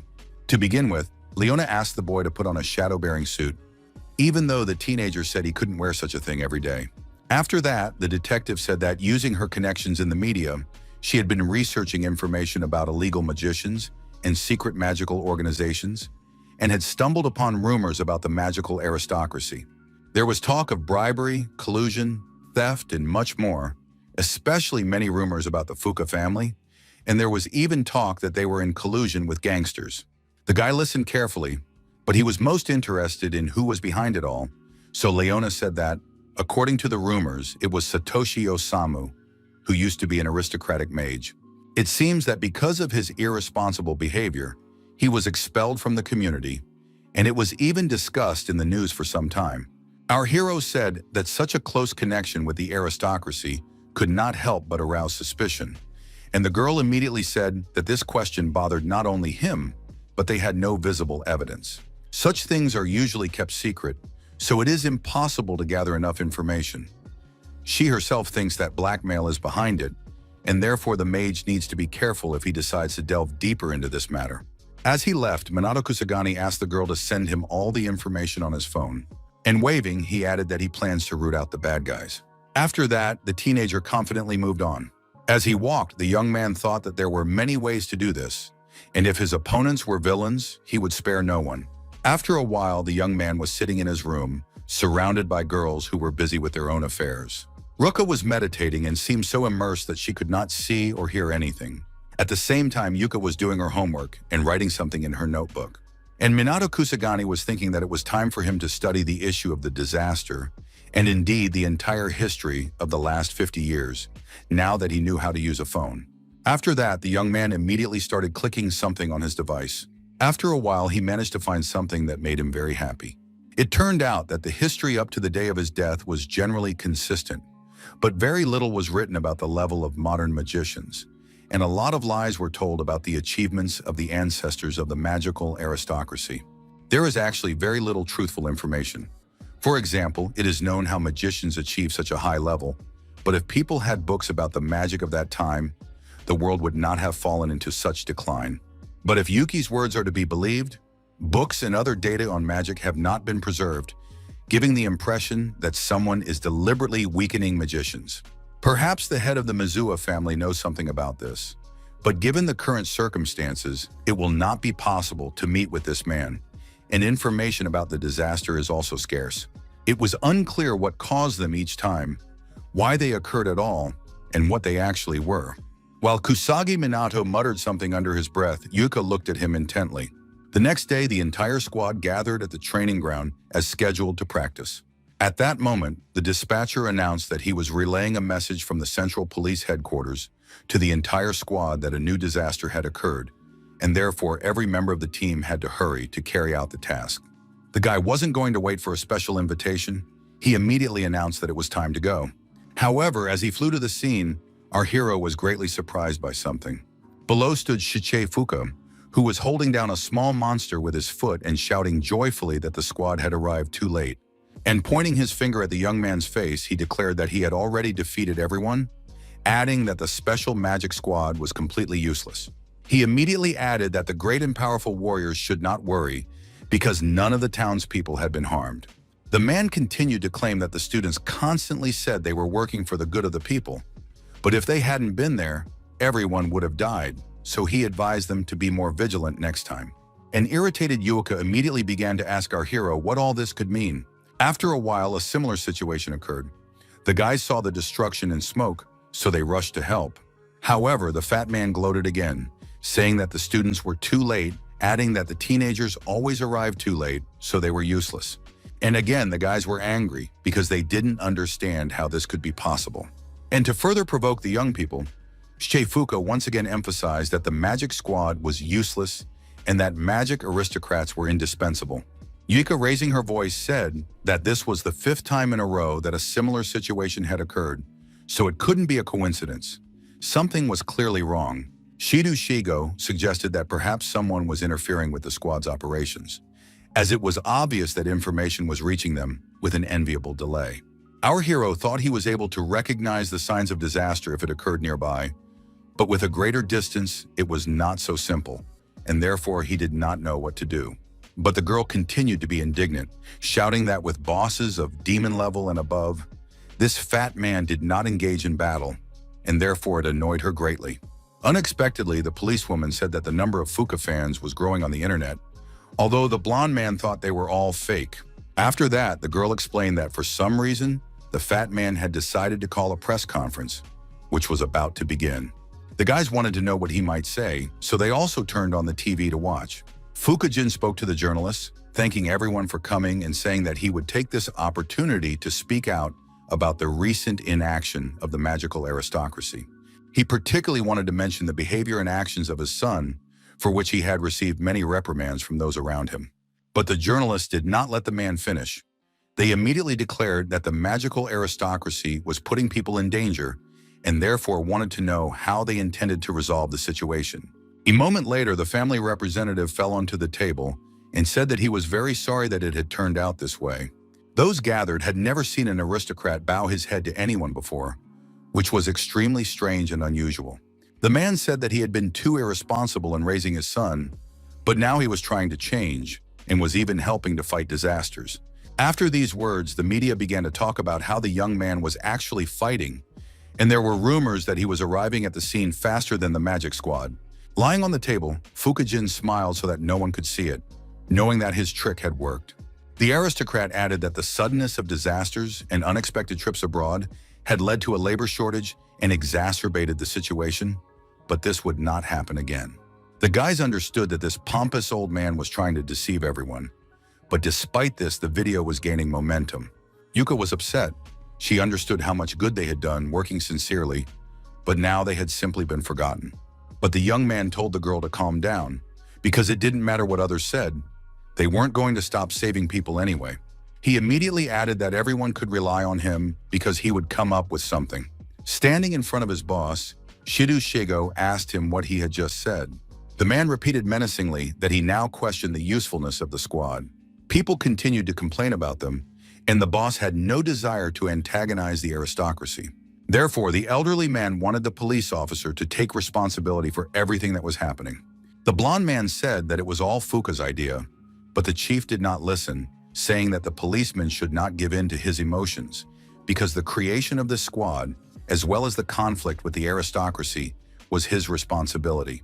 The policeman knew for sure that someone was interfering with the unit's activities, so he wanted to know who it was, but the man said that he shouldn't blame others for his failure. He added that, regardless, the blonde man must change people's opinions and improve relations with the aristocracy.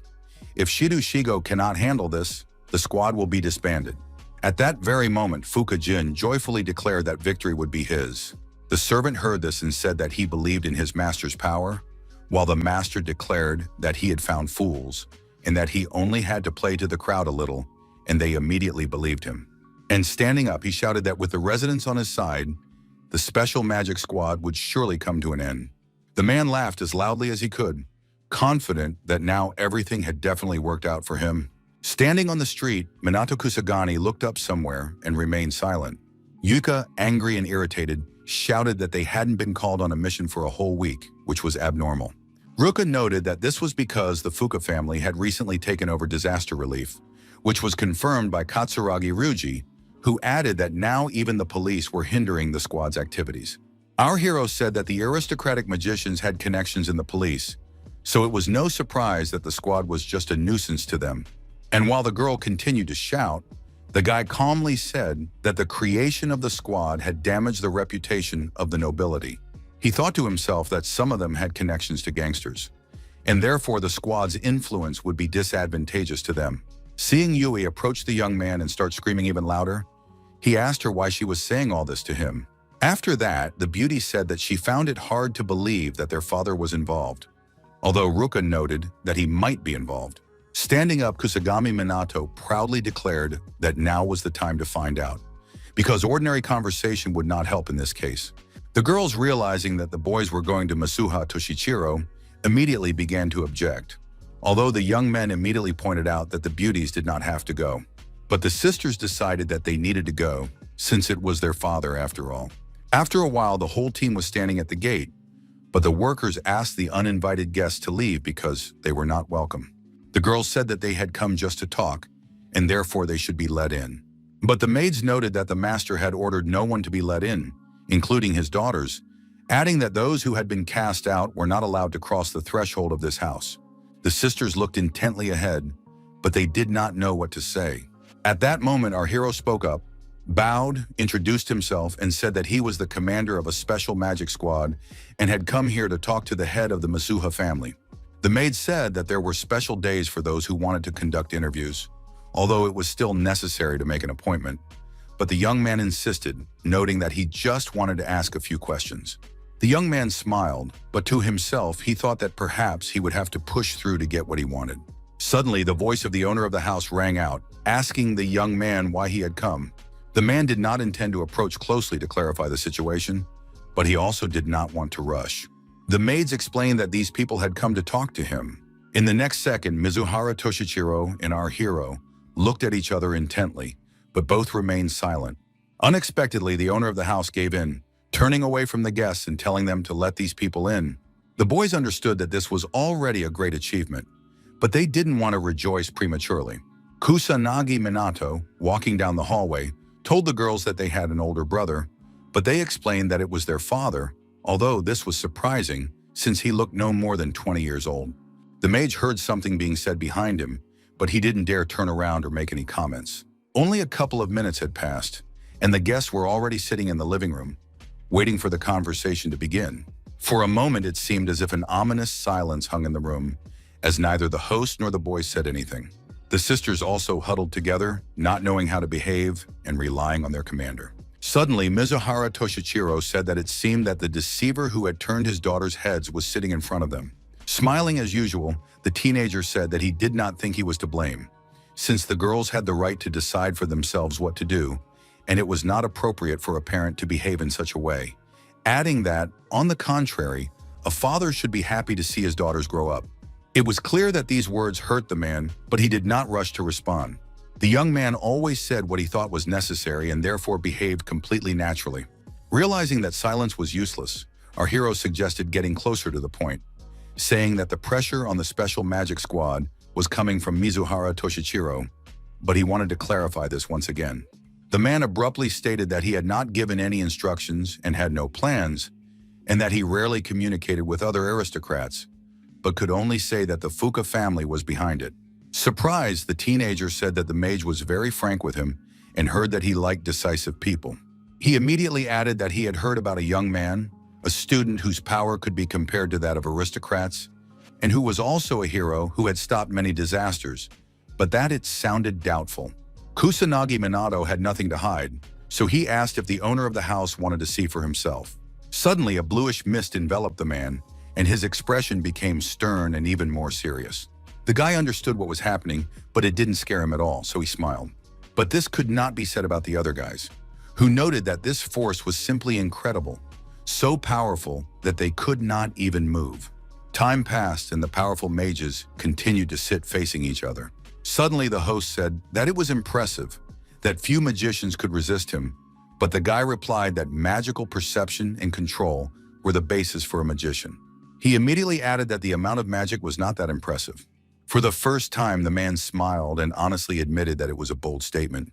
Kusanagi Minato thought to himself that this man's control of magic, as well as the amount of magical power, was incomparable to other mages more skilled than him at present. He had never met anyone like him, and talent and skill had nothing to do with it. There was something else about this man, something he was definitely hiding. That is why the young man asked his father's acquaintances why magicians were so weak now, to which his father replied that he was curious how a teenager had come to this conclusion.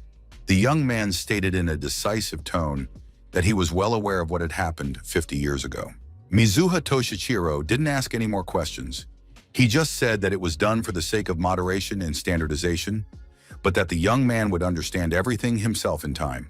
He then added that he could only say that the existence of aristocratic magic was necessary. As he was leaving, our hero asked if even people like the Fuka family were necessary.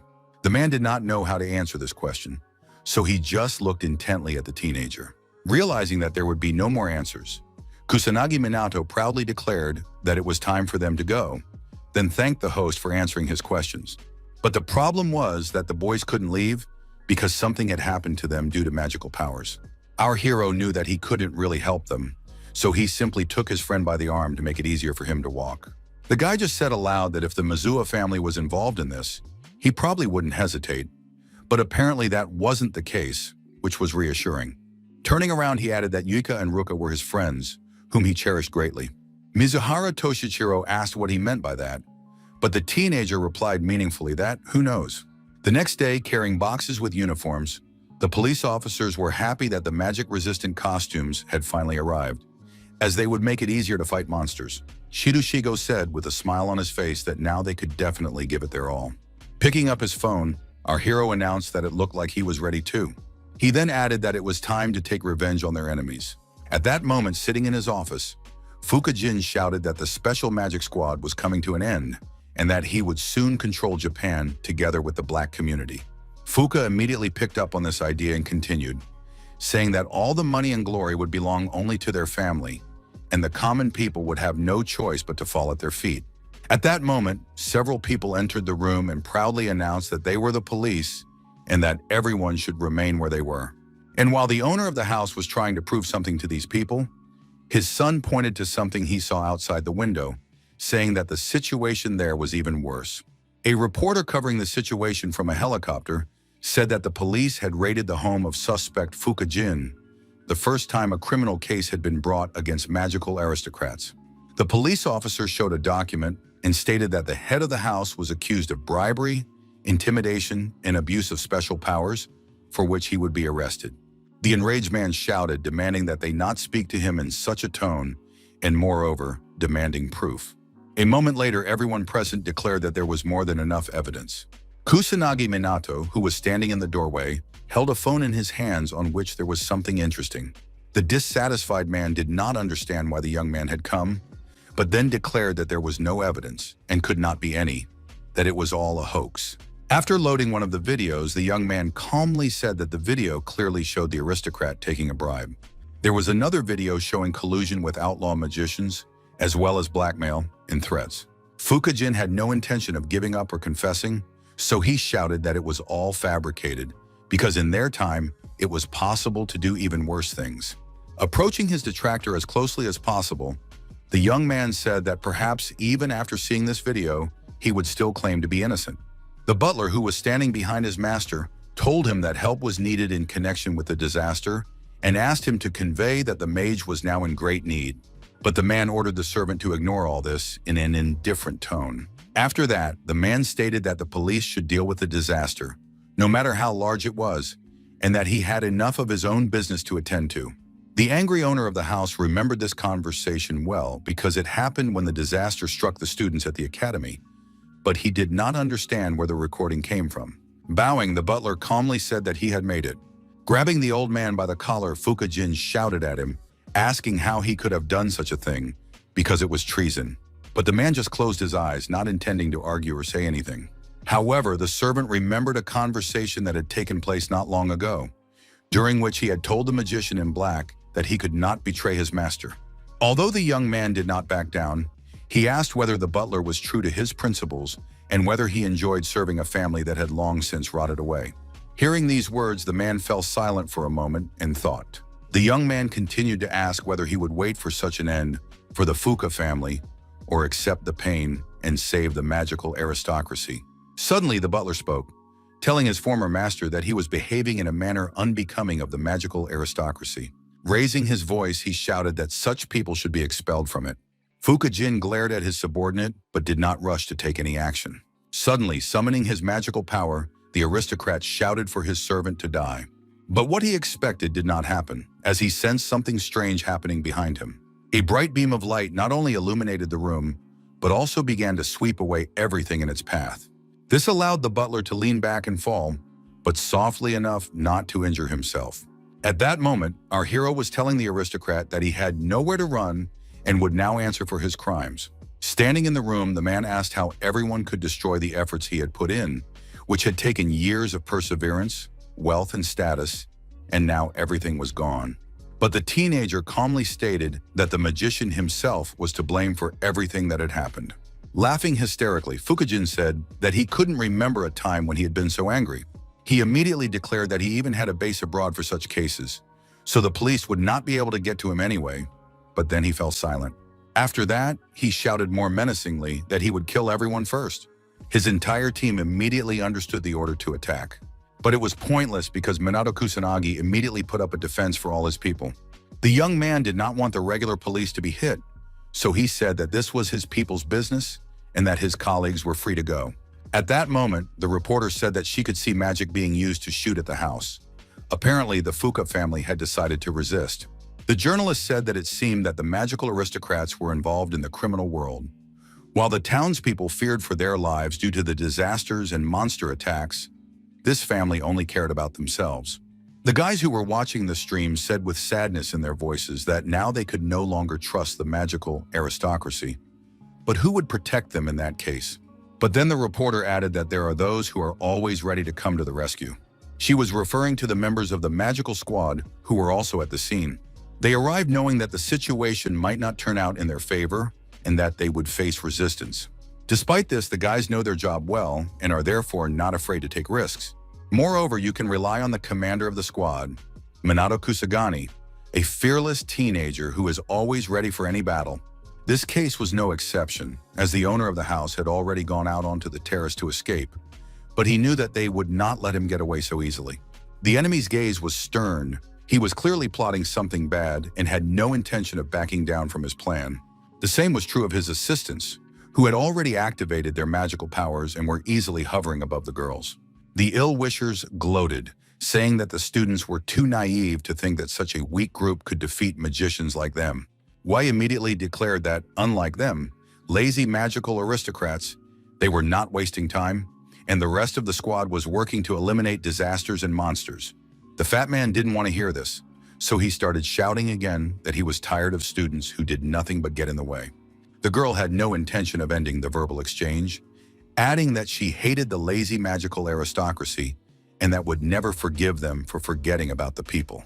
Fuka-jin, who was standing opposite our hero, asked him if he really thought he could defeat the aristocracy, but the boy countered with a question about why he should lose.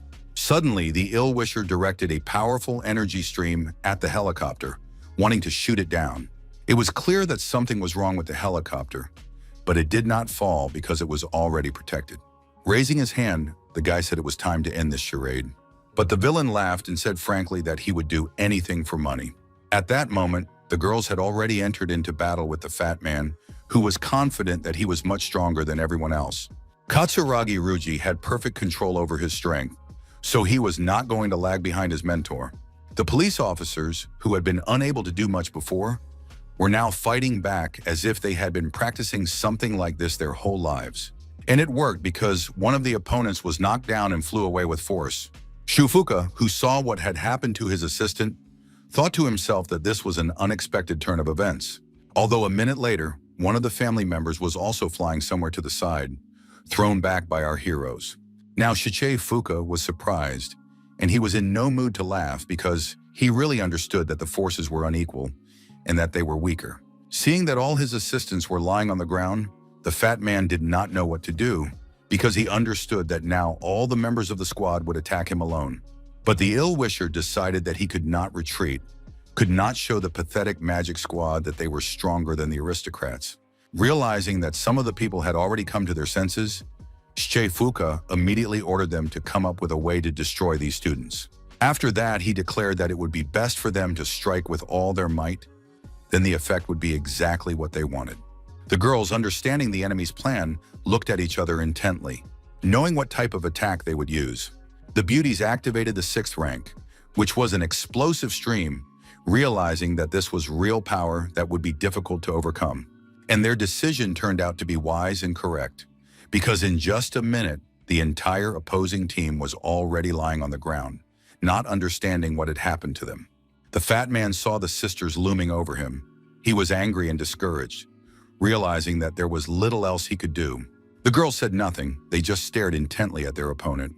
Falling to the floor, the fat man and his entire team began to say that they were just defending themselves, and therefore promised that nothing like this would happen again, and therefore asked for forgiveness for their actions.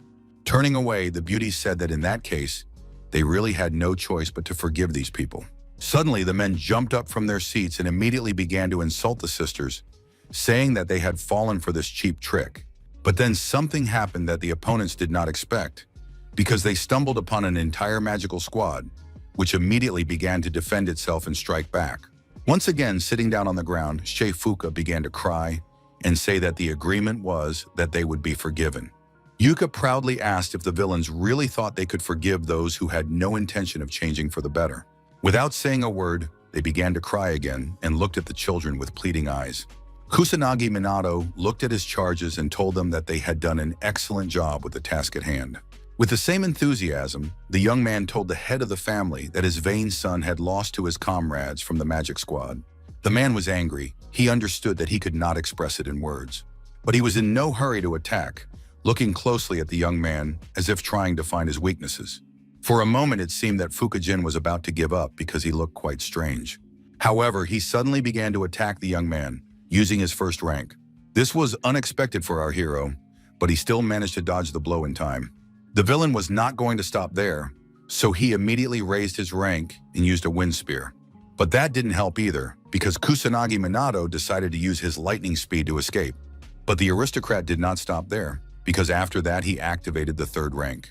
The young man understood his opponent's tactics perfectly, but he was in no hurry to strike himself, realizing that it was better to conserve his strength. And then the reporter said that something amazing was happening below, because the magical aristocrat Fukujin, who was a suspect, was taking an exclusively defensive position. The man himself was aware of what was happening, but he had no intention of giving up, so he activated his 4th rank. Our hero understood this and did not rush to take any action. It was clear that his adversary was quite strong, otherwise he would not have dared to test his strength. With each passing minute, the villain increased his magic, wanting to show the boy that he was nothing compared to him. For a moment, the boy actually stopped, seeing that something unpleasant was happening. The guy standing on the ground looked up in surprise, shouting that their mentor was in danger. Although the young people had no idea what they could do, they didn't understand whether they should intervene in all this. Finally, Minato Kusagani balanced the magic and set up a magical barrier. Now that he was safe, the young man looked closely at his opponent. His acquaintances understood that it was a supreme skill to dispel 5th-level magic so easily with this barrier. The spectators who watched everything that was happening said that the aristocracy could not be called weak because they used 5th-level magic. But the most striking thing was that our hero defended himself from all this with a strong barrier. At the same time, the reporter nervously said that in this battle, the opponents were evenly matched in strength, and they had never seen a battle like this before. Our hero, descending onto the balcony, did not understand why his adversary had used such weak magic. Perhaps he was waiting for reinforcements. But the enemy angrily said that the guy was already exhausted, so he had come to rest a little. But Minato Kusagani proudly declared that he could easily defeat the aristocrat, but then it wouldn't even be a battle, even though he was already tired of it. He immediately declared that he wanted to see all of Fukujin's power so that he could quickly defeat him. The man thought that he was dealing with a foolish young man since he had decided to play such games. However, before that, he wanted to tell him something, but asked the youngster not to despair. His magical power was at 200,000 points. Upon hearing this, our hero's friends began to discuss among themselves that many people in Japan do not even reach 100,000 points, which means that this man is bluffing. Despite this, the guys didn't want to leave Kusanagi alone with this man. They understood that they had to back him up. At that moment, our hero turned around, but he didn't like what he saw. Right behind him stood 3 brave young people who had come to his aid. Fukujin immediately began to defend himself against them with a barrier, while performing other magical tricks. Looking at the group, the man laughed and said that he had practically destroyed them. He added that if they had come a little closer, they would already be dead. The guys understood that this man was really strong, and therefore it would be quite difficult to resist him. Fukujin tried his best to show his strength and power, doing everything he could to make them fear him. The students understood that the pressure of magical power prevented the body from moving, so they wanted to know what level was required to do such a thing. But the most unpleasant thing was that even Kusanagi would not be able to cope with it. But the guy himself wasn't scared at all. He sighed heavily, showing that he was bored with it all. The man did not notice this. He said that now the young man surely felt the difference between them. Even commoners could understand it, but despite this, he would still demonstrate his power. In spinning circles, he shouted that the young man would not regret it later. He shouted that this was his new magic and that everyone would definitely like it. Our hero smiled and said that he had never seen such magic before. Only a few seconds passed and half of the balcony was gone. Everything turned into a pile of stones. The man shouted that it was atmospheric magic, the strongest of its kind, a destructive force that could crush a person in an instant. With the same enthusiasm, Minato Kusanagi said that they would see about that. The aristocrat was angry. He wanted to wipe the teenager out in an instant. Lifting the stones up, the man shouted that he would smash the young man to smithereens. The young man saw that it was indeed spectacular, but such things had long since ceased to frighten him. Fukujin shouted louder and louder that the young man could do nothing now because his end had come. The frightened boys saw that something bad was happening, so they were worried about their friend, but they hoped that he had everything figured out and that everything would be fine with him. A frightened Yuka called out to Kusanagi, asking him to tell them that he was okay. The girl understood that nothing was happening, so with every passing second, her calls grew louder. Finally, the guy heard someone calling him, so he asked his ward what she wanted. The beauty did not understand how the young man had managed to survive, and he said in a dissatisfied tone that one should not bury a person so quickly. However, compared to Yuika, the owner of the house shouted the loudest. He was indignant that the boy didn't even have a scratch on him, even though he should have been crushed. But the boy calmly explained that if external and internal pressure are balanced, this will not happen. The same principle works with deep-sea fish. The man asked again, even if that was the case, how could the boy use the magic of the atmosphere, since he was the one who created it? Kusanagi Minato said in a confused voice that he had watched carefully and remembered. The detractor did not understand how this was possible, because it was beyond all conceivable limits. The young man stated that it would be bad if he used this power without telling anyone about it in advance, because in the end, it was just one of the ways to use wind magic. He then stated that he himself could use something similar. Suddenly, the villain grabbed his head and screamed, asking what the boy was doing to him. But the boy said that it was just acoustic pressure, so to speak, sound magic, which was also a type of wind magic. But a moment later, our hero fell silent, pausing before something. At this time, Fukujin, as before, continued to hold his head, not knowing what to do next. The man shouted how the young man could mock him, after which he could not expect any leniency. He was going to do everything to destroy the young man.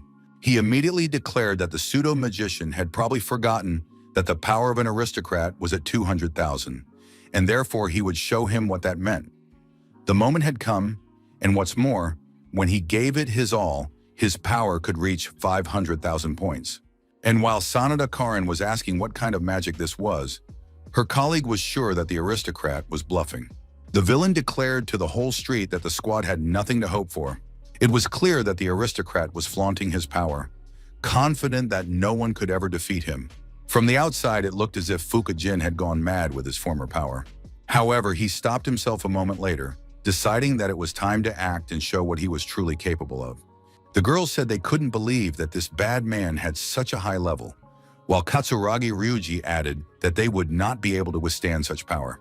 The police officers discussed the same thing, realizing that they had always underestimated the magical aristocrats, and in particular, were convinced that they could not defeat them. And he kept saying that now everyone would see his power, and of course the squad could beg him for help, but it was too late to do so.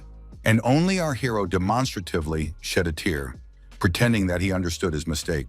Realizing this, Fuka-jin said, "Can't this guy look serious? Doesn't he still understand the amount of magical power the aristocrat has?" He then added that the student was just lucky that his atmospheric magic had no effect on him, but that the jokes were definitely over, and so he would finish off our hero with another power. He immediately began to activate some kind of powerful glowing ball in his hand, but Minato Kusanagi put his hands on his hips and just watched to see what would happen next. Meanwhile, the ill-wisher concentrated on something more intensely than ever before. In the next second, he activated a large number of magic discs. The man was confident that this would have the desired effect, so he didn't stop for a second. The blonde man watching this nervously said aloud that it was unbelievable, but it seemed that Fuka-jin had decided to use the 7th rank, and if that was the case, Kusanagi would definitely not be able to withstand it. Yui, clenching her hands in fear, thought to herself that the young man would definitely come up with something. Even in a desperate situation, he would act. She knew it. She believed in him. But the man continued to say that the boy had missed his chance when he had a unique opportunity to refuse to fight. But now it didn't matter anymore. And only the teenager, as if nothing had happened, asked humorously if his opponent had been preparing for this fight. And the other continued to shout that there would be nothing left of the boy when he tasted the highest magic. The ill-wisher actually used the 7th rank, which was plasma rupture. It seemed that the magic affected everyone, because even the people sitting in the helicopter understood that something was wrong. The police officers realized the power that was unfolding before them. They wanted to help their commander somehow, but they didn't know what they could do for him. Uruka, who had been keeping her composure all this time, now shouted at her mentor to leave immediately while he still could, because there was no way he could defend himself against this. But to the great surprise of the boys, while the villain was casting a spell, their commander stood firm as before and did not even move from his place. But Fuka-jin continued to ask if the young man really didn't want to run away, adding that his friends could also suffer. Again and again, he put pressure on the young man's psyche, saying that it would be interesting to see what he would choose, death or escape. At one point, it seemed that the magic had actually reached its peak, and only Kusanagi Minato happily announced that he had decided not to choose anything. Now, the guy decided to show what he was capable of, so he used the 6th rank in the amethyst core. The villain looked at the stone and did not understand why the young man needed it, so he laughed, saying that he wanted to put on some kind of circus performance. And while our hero was completely focused on his task, Fuka-jin shouted that the boy would soon be blown to smithereens. But at that moment, the boy calmly threw his stone forward. And then something incredible happened, because the amethyst soared upward and began to quickly neutralize all of his opponent's magic. The aristocrat, who thought he was the strongest, now did not understand what had happened and where all his magic had gone. The surprised team was happy to see such a transformation, but they did not realize that such a thing could happen in real life. The confused man asked how it happened that his magic suddenly disappeared. But Kusagani calmly explained that the element of wind is vulnerable to earth, and if you use delayed action magic, they neutralize each other. Raising his hand, the guy triumphantly said that it turned out that the magical aristocrat did not know such a simple thing. But the other guy couldn't hear the questions anymore. Covering his head with his hands, he yelled that he couldn't lose to some commoner. But our hero continued to explain that the magic of the amethyst core had no striking power, and if directed directly at the enemy, it would not cause significant damage. Although small, it contains a high concentration of magical power and can absorb a high concentration of magical power, as well as magic of the opposite attribute. Despite the difference in ranks, the stone destroys power, although the enemy did not care, considering it to be worthless magic. But the young man immediately pointed out that this was his original magic, which he had created for fun. Falling to his knees, the man said that it had taken him several decades to develop his own, while the boy had created something super powerful for fun. But our hero did not want to waste time, so he declared that the lesson was over, and now it was time for punishment.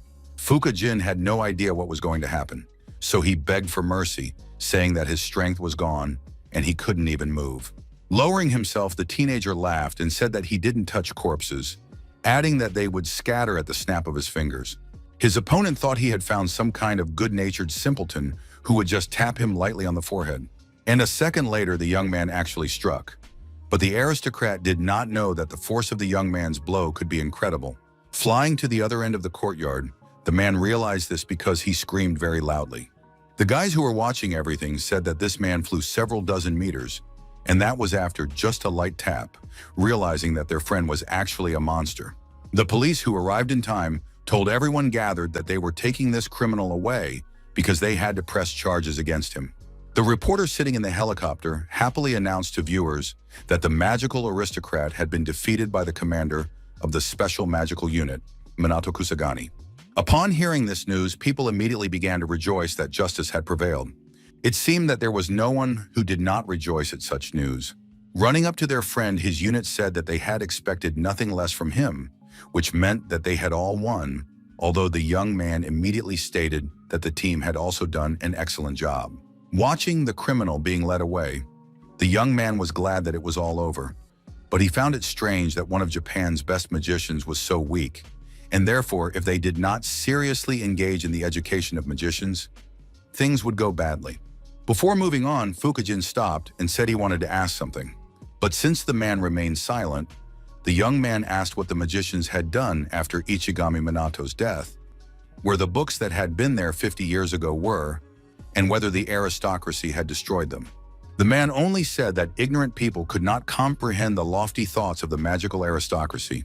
The young man did not understand the meaning of these words, but the villain told the boy to think about this phrase himself.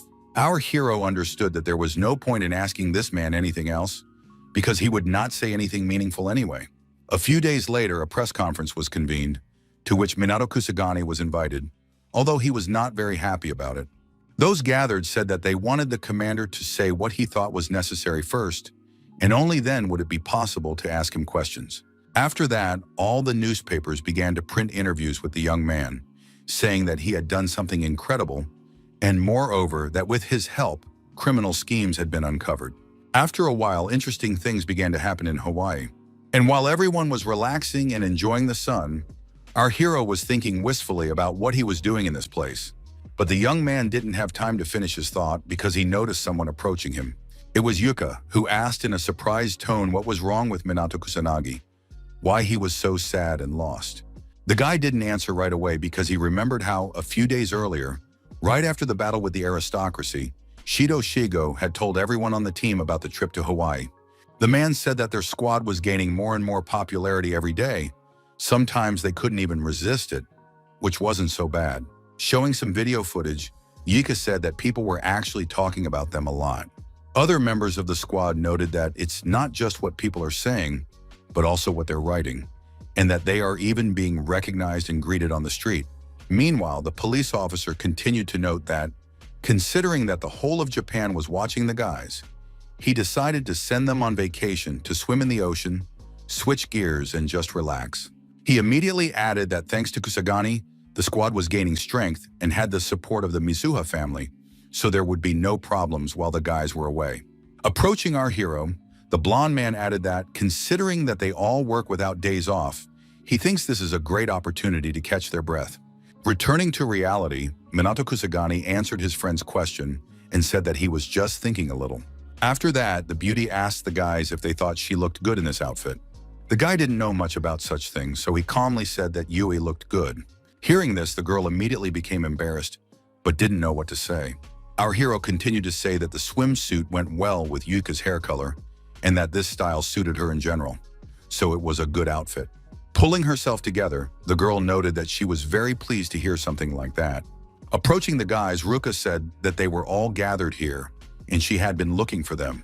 Minato Kusagani wanted to say something but remained silent, so the girl asked him what he wanted. He unexpectedly declared that he thought she looked beautiful. Upon hearing this, Ruka looked at the young man strangely as if he had said something inappropriate.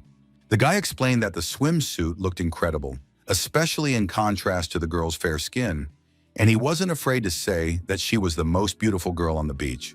Embarrassed, the beauty immediately turned away and covered herself, because she was not used to hearing such things.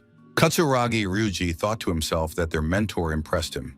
He wasn't even embarrassed by the girls' outfits, and he even gave compliments from the bottom of his heart. A minute later, Sanada Karan approached and said in an innocent voice that she had been delayed. Seeing this girl, Ryuji thought to himself with horror that his teammate had just finished off this scene. The young man thought that before, her figure had been hidden by her uniform, but now everything was so clearly visible, and who would have thought that her figure would turn out to be so good? The girl smiled and asked if the guys liked her beach dress. The student saw his mentor approach the beauty, but knowing the teenager, he was afraid that he would now reveal everything openly, and that could not be done. But this time, Minato Kusagani simply said that this style suited the policewoman very well. Closing his eyes, Katsuragi Ryuji thought about how good it was that everything had turned out all right after all.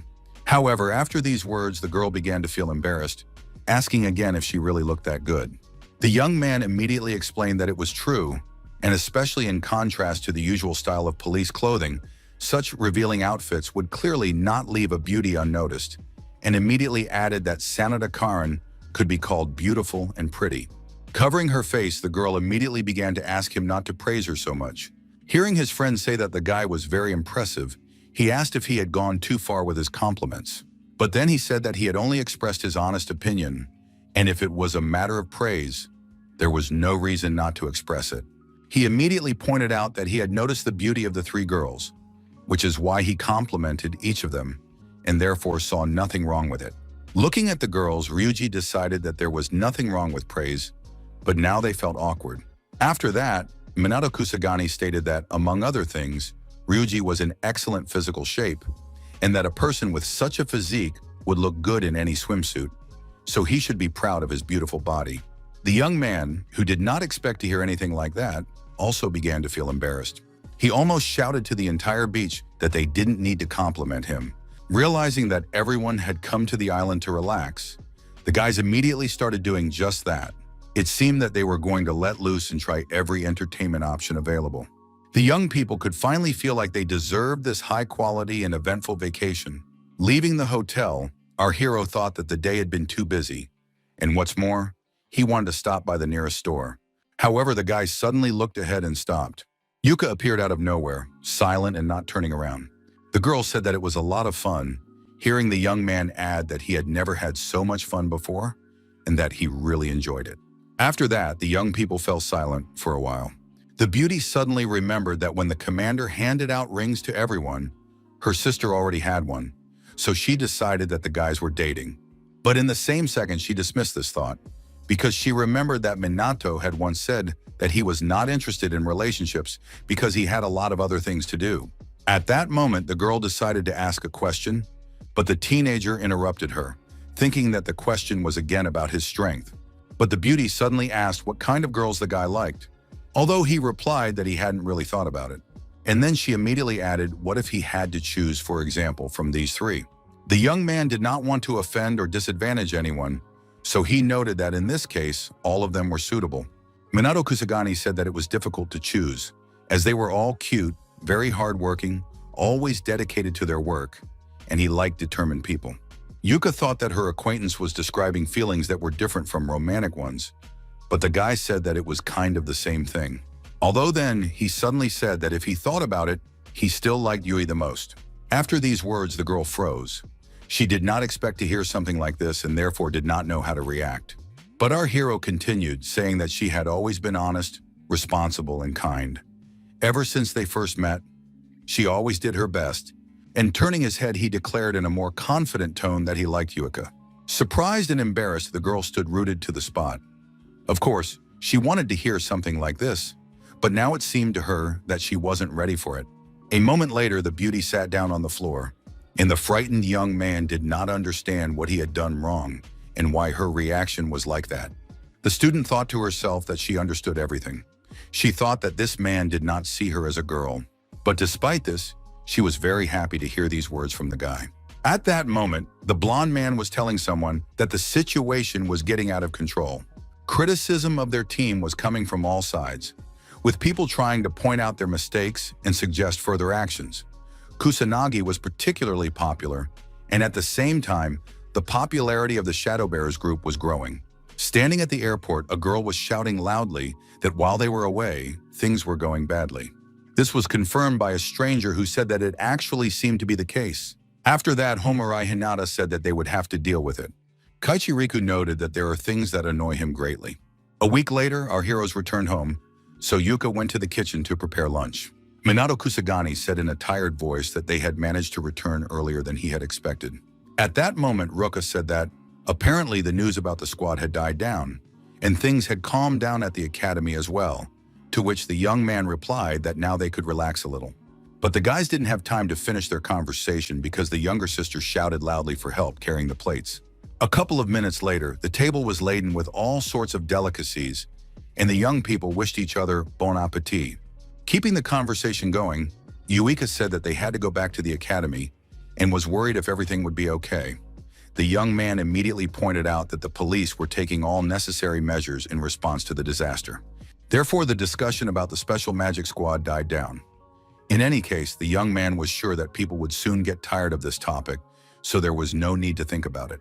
The next day, upon entering the academy, the young man recalled the conversation he had had the day before and decided that he had been very foolish.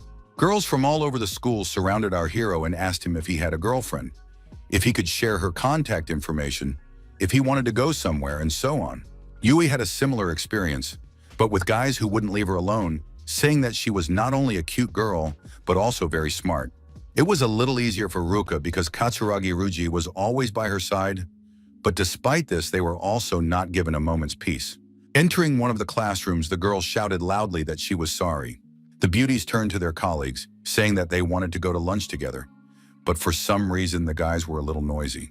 Despite this, Yuka said that the situation was still better than before, as she had heard that strangers used to break in here, although Ruji noted that he was used to this because Ruka constantly encountered it. While the guys were discussing their affairs, Mizuha's older sister told Minato Kusagi that they had run out of toilet paper at home, so they would need to buy some on the way home. Ignoring the involuntary audience, the guy continued to say that Yuik also needed salt for the bath. The classmates realized that something was wrong here, so they began to suspect that the three of them lived together. Yuka didn't want them to hear anymore, so she pushed her colleagues and said they'd better sit on the roof. Katsuragi Ruji, who didn't know the whole story, now asked how it happened that the girls were now living with Kusanagi. He thought to himself that this didn't necessarily mean they were dating, although the situation was certainly quite confusing. But this was Kusanagi, so most likely there would be no problems. The guy wanted to be helpful too, so he said that if the girls needed help, they could turn to him. But a moment later, the young man looked at his mentor and said that maybe it was time to stop referring to him as Kusagi. He immediately added that he didn't mind if people just called him Minato, and he kindly replied that everyone could decide for themselves, and Yuka immediately repeated the name she had always liked. However, her sister sat and stared intently ahead, seemingly lost in her thoughts. On the other hand, Yuka reasoned that if you think about it, it's all serious because they live together. And then turning away, she thought that there was nothing to be ashamed of. Besides, it was all temporary. The next second, the girls looked at each other intently, but they were all silent, as if they didn't know what else to talk about. Lying in bed, one of the girls wondered if this whole situation was making Kusanagi's heart beat a little faster. Yui herself realized that she couldn't fall asleep despite the late hour. Looking at her sister and the young man, the beauty couldn't understand how these two could sleep so soundly and why she was the only one who was so worried. Turning over on her other side, the embarrassed girl tried to convince herself that she needed to think less and just go to sleep. With each passing minute, the beauty fell deeper and deeper into sleep. But just as Yui was drifting off to sleep, her older sister, who was thinking about how she couldn't fall asleep, suddenly opened her eyes. The girl looked at the girls and thought about how these two had fallen asleep without any problems, while her mind was constantly filled with thoughts. Ruka thought about how she was still not used to the fact that they were all sleeping together in the same room with Kusanagi, which made her nervous. Sitting up, the girl tried to understand the reason for this behavior. Ruka sat on the bed, but she didn't know what to do next, whether to get up or try to fall asleep.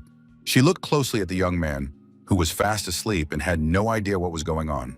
However, a moment later, she began to feel embarrassed about something and blushed, although she continued to smile. The girl wrapped herself in a blanket and thought that Ryuji called their mentor simply Minato, and that she was the only one who continued to call him Kusanagi. The next day, walking down the street, the beauty thought about how not to miss the moment when she could address the young man by name. Ruka didn't understand why she was delaying this moment, because she could just casually address the young man, and he wouldn't even notice.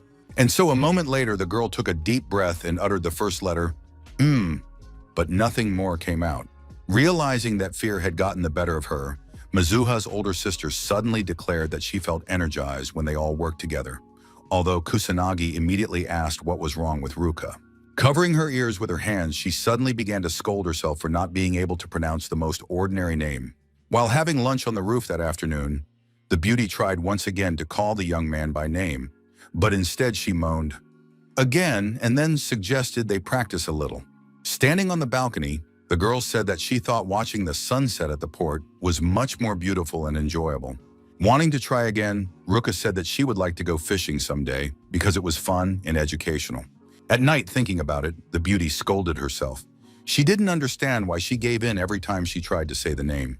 The student thought that she had always been such a coward, but only now had she noticed it.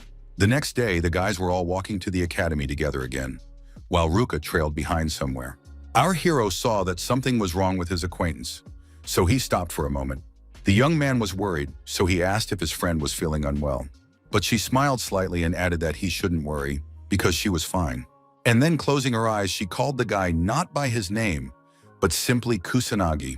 Suddenly, the teenager told the girl not to address him that way anymore, which she found strange. He added that he was not in a relationship where he had to observe formalities, so she could address him as Minato.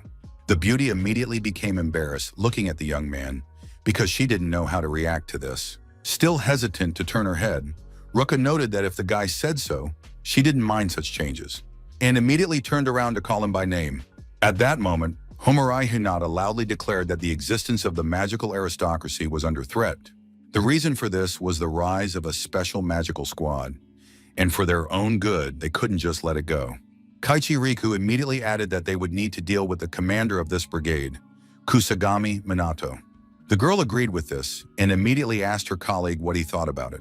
He did not answer, but instead Mizuha Toshichiro intervened in the conversation, noting that he only sought to comply with the will of their lord. The aristocrat did not like this approach, so she shouted that the man was still a weak-willed eccentric who always said the same thing. After that, the man calmly said that the boy did not know him, and the surprised girl suggested that then the teenager might not know her either, and received an affirmative answer. Kaichi Riku, who spoke up suddenly, said that the best solution would be to test this commander, as he might prove useful. With joy and enthusiasm in her voice, Homarai Hinata shouted that if the guy turned out to be useless, they would easily get rid of him. Mizuha Toshichiro decided not to interfere in this conversation and simply remained silent. At that moment, our hero, standing next to the map, told everyone that the next major disaster would happen in Osaka. Pointing to this area, the guy explained that the development of disasters was proceeding in the same way as 50 years ago, with the exception of a few major ones. The girls immediately said that this was being reported in all the media, and that although the disasters might be unfolding in the same way, the interval between them had shortened significantly, as previously they had occurred once a year, or even less frequently. Sanada Karen said that it is unknown when the next one will occur, and the police can only take precautionary measures. The guy said that measures needed to be taken, but there were no special units like theirs in the regions. Unexpectedly, the blonde guy said that he knew perfectly well that this would be discussed. And then he happily told everyone present that another special magic unit had been formed in Osaka.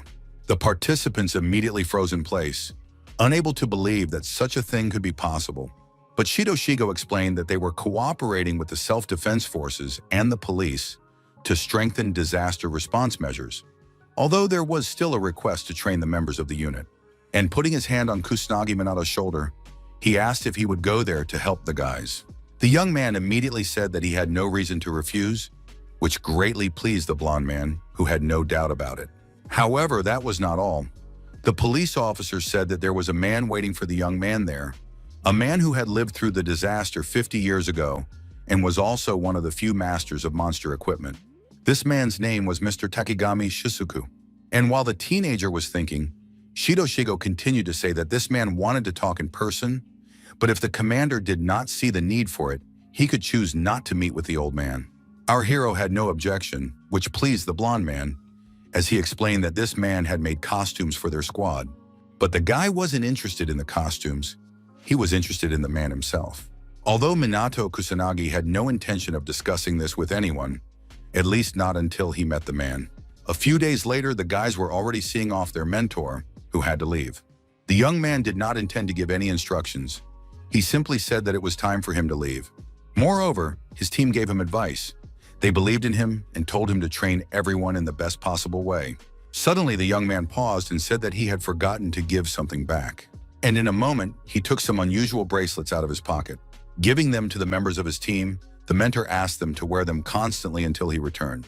And then, with a stern voice, he added that the young people should not take off this jewelry under any circumstances, that it was very important. As he left, Minato Kusagani asked once again if everything would be all right with the guys while he was away on business. The young people were a little upset to hear this, so they told him not to get cocky because they had been training all this time and had become much stronger, so he could rest assured. Standing at the door, the young man smiled and said that in that case, he was counting on them. Sitting down in his seat on the plane, Minato Kusagani sighed heavily and thought to himself that he could finally sit down and even relax a little. He thought to himself that the process was the same as when flying to Hawaii, but the checks were much stricter when you were a mage. But that didn't matter now. What was more interesting was what kind of seat this was. But at that moment, the teenager remembered that the blonde man had arranged not just a trip for him, but a first-class trip, which was a special bonus. However, in the next moment, the young man became interested in the people walking down the aisle. And even though they were sitting in different corners, Minato Kusanagi was sure that they were familiar. For a moment, silence hung in the cabin as the boy studied the strangers. After studying these people, the young man decided that they were magicians, and quite powerful ones at that. The fact that capable magicians were flying with him should not have been cause for concern, given the strictness of the checks. But for some reason, the young man felt uneasy. After that, several more people passed by, but the young man decided that he would just fly and not think about anything. After a while, food was distributed, and when he saw what they brought, Minato Kusanagi rejoiced like a little child. The guy said that it all looked very appetizing, and besides, the portions were large. Not much time had passed, but the teenager already understood that it not only looked good, but also tasted very good. Despite the outward calm, something was wrong on the plane, and it felt as if the atmosphere was heating up. Suddenly, one of the passengers stood up and stopped in the middle of the cabin. Minato Kusagani thought about how delicious food, the excellent view from the window, and sometimes relaxing in this way were not superfluous. However, he immediately told himself that he had rushed into something. The reason was that the men who had entered the cabin last grabbed one of the flight attendants and told everyone not to move. After that, the villains began to threaten all the passengers without exception, knowing that there were magicians among them. One of the villains approached our hero and stood very close to him. Komore Hinata looked tiredly at these villains, already thinking about a plan of action to herself. Our hero did the same, listening to the threats of the villains, who kept saying that no one should leave their seats. The young man understood perfectly well that he was facing outlaw magicians, at least 10 of whom were in the cabin. Our hero knew that if he dealt with them one by one, the passengers would be in danger. Moreover, using high-level magic would destroy the plane. People were screaming, and Minato Kusanagi heard them, but he tried to keep his composure, even though he knew that it would be difficult to handle them alone. The bandits had some kind of goal, but they didn't say what it was. Instead, they yelled loudly to scare everyone even more. A frightened child began to cry, but the man reassured his daughter, explaining that there was nothing to be afraid of, because everything would be fine anyway. Suddenly, the villains shouted that their demands were very simple. They wanted the prisoners released from jail, people who belonged to the Black Rebellion. They said that they would not allow the magicians to be treated unfairly, especially by commoners who were nobodies and had no right to deprive magicians, who were superior to them, of their freedom. The criminals gave them only 5 minutes, during which time they had to tie themselves to the ground without moving and free their comrades. Otherwise, they would kill the hostages one by one. The captain heard what was happening and realized that the situation was not simple. Kusanagi Minato also knew that it was not easy, Time was running out, and it was necessary to act as quickly as possible. An irritated Homarai Hinata also knew that action had to be taken because people could get hurt. Kaichi Riku held some kind of stick on his shoulder. His head bowed, all these movements hinting that he was about to do something. The girl saw her partner unleashing his magical power and decided to do the same. Our hero watched this, thinking to himself what could be done. The three of them sat almost diagonally across from each other, and it seemed that they understood each other without words. Suddenly, the villains shouted that those who were about to get up from their seats should remain seated, because not only they, but also other passengers would suffer. But in the next second, something happened that the ill-wishers did not expect, as three magicians jumped up from their seats. Homarai Hinata took on the man who was in the aisle and threatening several people. Her partner struck another person with his staff in a single motion. Having destroyed one, Kaichi Riku rushed to the other villain, realizing that he had to act preemptively. While the guys were dealing with some of the criminals, our hero had already taken down another. After that, the trio stood in the passageway, the magicians watching each other, but not rushing to say anything. The next second, the girl looked somewhere in front of her. Suddenly, all three of them jumped up at once and ran toward the cockpit. The enemy, who was holding someone at gunpoint, turned around and said he didn't understand what was going on.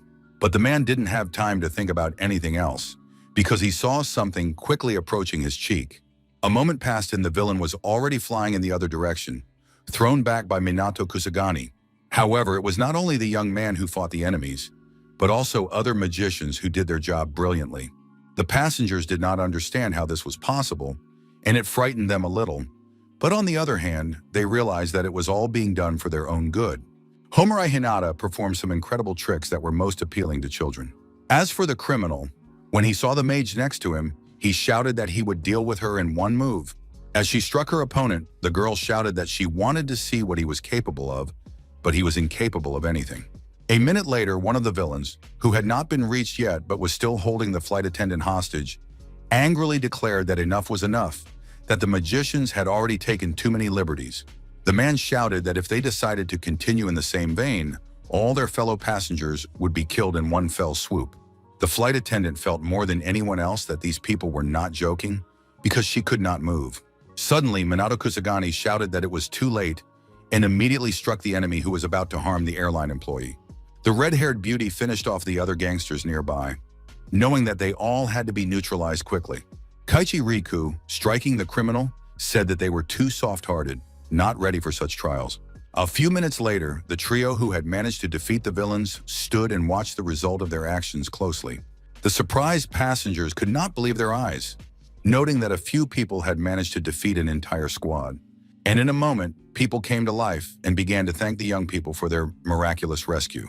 Sitting next to one of the opponents, the girl said to her colleague that it seemed to her that they had actually taken out all these bad guys in a matter of seconds. However, looking somewhere, Kusagami Minato shouted that this was not the case at all. The teenager jumped up and ran somewhere, which greatly surprised the girl Mage. He remembered that one man had gone towards the pilots, so he immediately opened the door and found himself inside.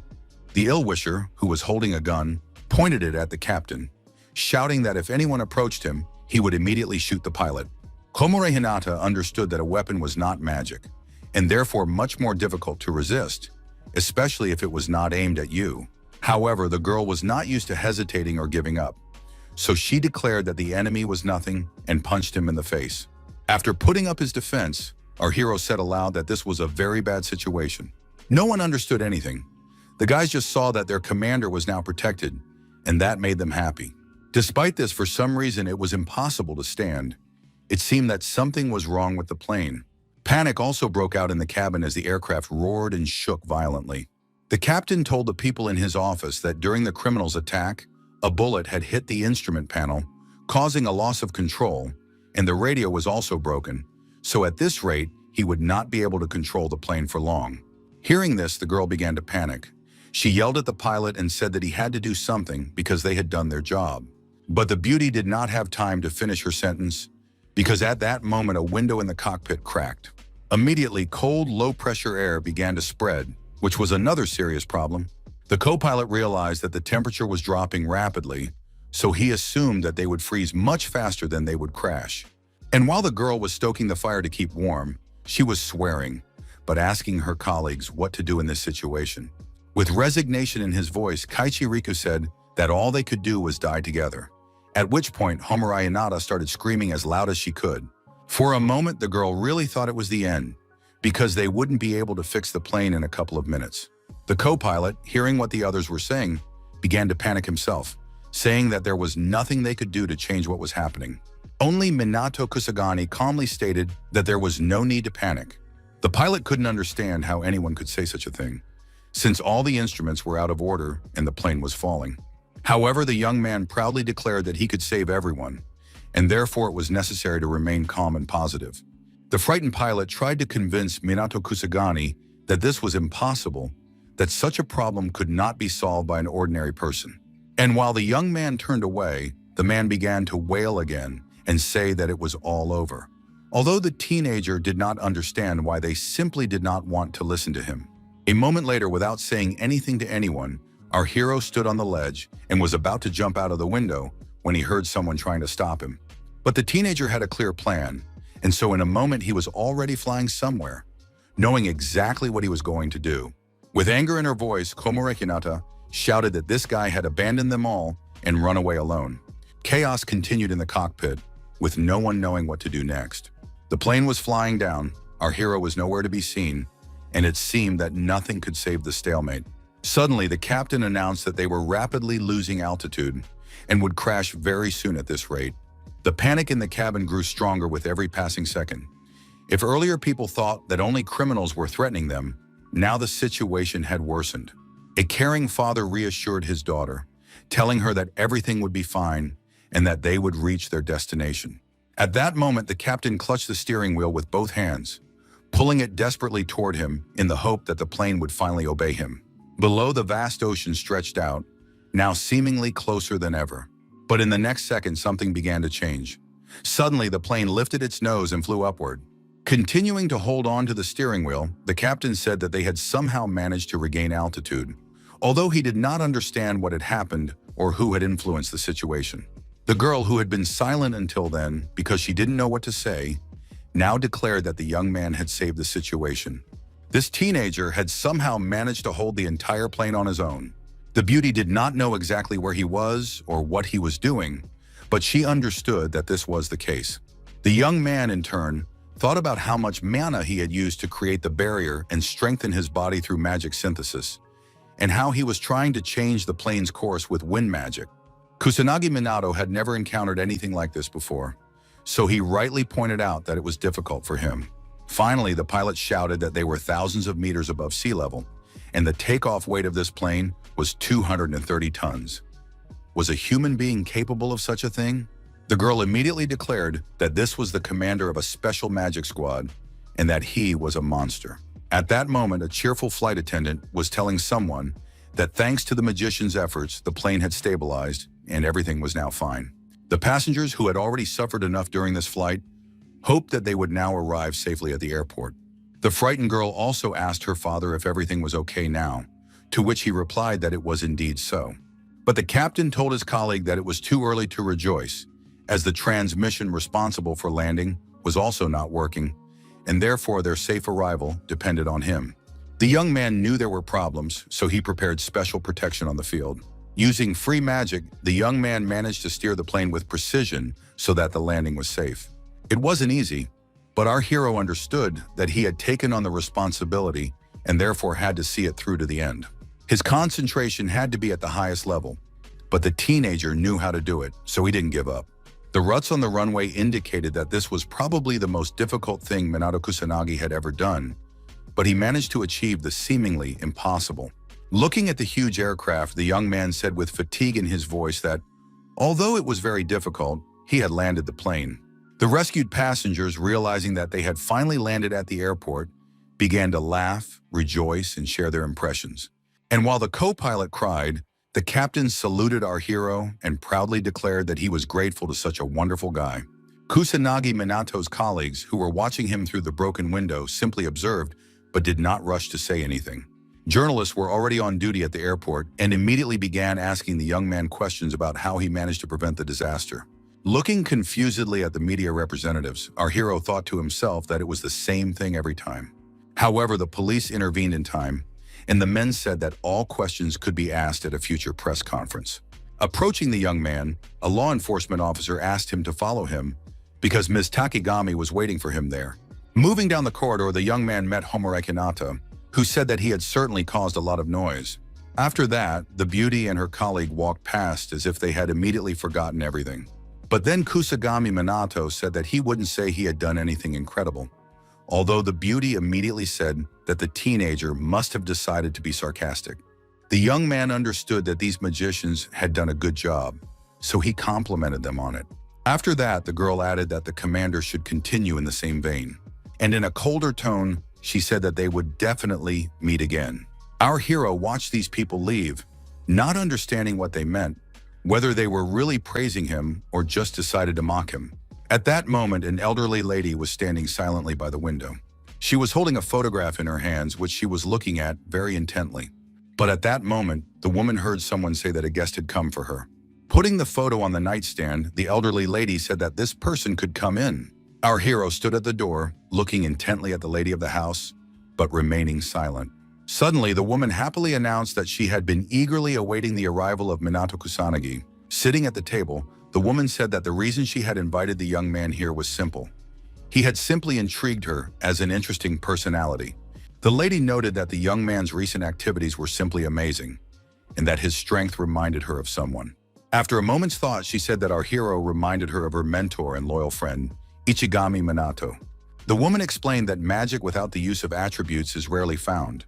Mr. Ichigami was the best at using it, but few can repeat his success, so people think that this magic is of little use. After that, in a quieter voice, she noted that our hero could still use it, and very skillfully at that. She immediately asked who had taught the young man how it happened that he was able to use the same magic as Mr. Ichigami. For a moment, Kusanagi Minato fell silent, realizing that he needed to say something, but he didn't want to lie. Unexpectedly, the young man turned to Takigami and said that she hadn't changed at all, still losing her head when something interested her. Hearing the woman ask if they had met before, the young man replied that they had met more than once. And then he calmly explained that, of course, he could use Ichigami Minato's magic and that it was only natural. After all, he was Ichigami Minato, who was strong and resilient enough. Hearing this, the lady of the house closed her mouth in surprise and shock. Mrs. Takigami sighed heavily, finding it difficult to accept what she had heard. The woman said that she had met quite a few people who pretended to be acquainted with Ichigami, introducing themselves as his relatives, friends, and even illegitimate children. But no one had ever claimed to be Ichigami himself. Standing up, the hostess said that she didn't want to seem rude after inviting him to come, but now she wanted the young man to leave. At that moment, the young man said that he had recently met two children, one of whom had an Ichigami doll. After that, our hero fell silent, and Takigami asked what he meant by that. After that, the teenager smiled and said that she was the one who had told him. She said that she wanted to make a doll in the form of a great magician, in the form of a hero. The woman looked closely at the guest and noted that only two people knew about this, so she did not understand who could have told Kusanagi Minato about it. The guy continued to say that his friend was right. It turned out that such dolls really inspire children. Ichigami Minato helps people even now. Bringing her hand to her lips, Takigami said in surprise that it turned out to be true. Closing his eyes, the young man said that the woman still couldn't believe it. And since that was the case, he would continue his story. When the lady of the house sat back down in her chair, she heard her old acquaintance continue talking about something. With each new story, Takigami's eyes grew wider and wider, but she just sat and listened attentively. The guy realized that he had met someone he could talk to about anything, and that this person would not only listen, but also believe him. And that was indeed the case. Takigami listened attentively and was impressed. At one point, the woman enthusiastically said once again that Ichigami himself was sitting in front of her, which pleased the young man, who understood that she recognized him for who he was. Suddenly, the hostess of the house exclaimed that who could believe that the great hero had been reborn, and what's more, that the young man never ceased to amaze her. Bowing her head, Takigami admitted that after her friend's death, it had been very difficult for her. But then the woman faltered, as if she were searching for the right words to express her emotions. Wiping away her tears, the elderly lady noted that she was glad to have been able to meet her comrade once again, and therefore thanked him. Kusanagi Minato didn't want the woman to cry, so he said that was enough. Realizing that this was indeed the case, Takigami calmed down a little and put her glasses back on. However, the young man had not come here for no reason. He was interested in what had happened over the past 50 years, so he asked that question as well. The lady of the house said that the magicians had weakened and had not inherited the teachings of magic at all. Moreover, even the information about Ichigami largely did not coincide, and a magical aristocracy had appeared. Looking confusedly at his acquaintance, the young man asked her to tell him everything she knew about it. The woman thought for a moment, then apologized for something. Suddenly, Takigami picked up her phone and began to look at something carefully or search for something. Our hero did not understand what had happened, but the elderly lady replied that it was nothing important. After that, the hero's acquaintance said that it was getting dark, so it would be better to talk about it the next day, and immediately added that the guy was a special guest so he could stay with her. Kusanagi Minato did not intend to argue, so he went to sleep in the room that had been prepared for him. He slept soundly and therefore had no idea that an enemy with a sword in his hands was standing outside his door. Approaching our hero's bed, Kaichi Riku, who had seemed quite friendly and a good magician the day before, now swung his blade. The blow was powerful, but at that very moment, a bright beam of light illuminated the room. The man looked questioningly in front of him, not understanding what had just happened. Standing near his bed, the guy said, "How could you attack a sleeping person? Because it's mean? Can magicians do that?" He immediately added that he remembered him well because they had met during the day, and at that time, the man had tried his best to help. Kaichiriku wasn't going to say anything. Instead, he took his sword and swung again, hoping that this time he would succeed. Dodging, the young man realized that his opponent was very agile, so he had to be as careful as possible. Kusanagi Minato understood perfectly well that the battle had already begun, but it could not be fought in a small room where he was being chased with a sword, so he jumped out the window. In just a moment, the men were already standing in the courtyard. His adversary had no intention of retreating, but in addition to his usual sword, he decided to use magic, starting with a second-ranked stone collapse. The young man also did not want to rush and waste his strength in vain, especially considering that he had already spent a lot of mana the day before. So he immediately activated a barrier to help him. The man saw his magic crumble against the protective barrier, but he had no intention of retreating. A moment later, the young men stood facing each other, but neither attacked nor defended, as if they were both thinking about something. Suddenly, Kusanagi Minato said to his opponent with joy in his voice that he had managed to break through his defensive barrier, adding that he had used anti-magic to do so. His opponent still held his sword, but for some reason he said nothing and did not respond. The guy understood that they didn't want to talk to him, so he said so, adding that it was useless to ask Kaichiriku about his motives anyway, and since that was the case, they might as well have a little fun. The mage knew it wouldn't be easy, so he immediately decided to put up a defense for himself so he could fully concentrate on the attack. The young man also set up defenses for himself, but there was no sadness or fear on his face. He knew exactly what he was doing and what he would do next. Suddenly, Homurai Hinata appeared in the courtyard and immediately ordered the men to stop fighting. The girl stood silently and smiled, but it was difficult to tell from her expression what she had in mind. Therefore, our hero calmly asked if she had also come to visit him. Showing her phone, the red-haired beauty told Minato Kusagani not to resist because they had hostages, and immediately asked if it was true that he had many friends in Tokyo. The girl asked if the guy knew what would happen to them after her call. She then continued by saying that it would probably be better not to pursue the subject any further. Our hero did not understand why these people were so hostile towards him, so he asked what they wanted. Moving closer to each other, the girl said that they should introduce themselves first. The beauty decided to introduce herself first, noting that she was a representative of the magical aristocracy and her name was Homurai Hinata. Supporting her friend, the girl added that Kaichi Riku was standing next to her and that he was also a magical aristocrat. A moment later, the girl happily said that they had only one request, that the teenager become their friend and at the same time, a magical aristocrat. By agreeing, the boy would gain status and an excellent reputation, as well as money and female attention, and most importantly, he would be able to save his friends. Homura Hinata noted that even if the young man somehow manages to resolve the situation now, he will remain under the scrutiny of the aristocrats for the rest of his life. Looking at the young man, the girl continued to say that he would drink, go about his business, teach someone, and his friends would be unprotected at that moment, and he would not be able to be with them all the time.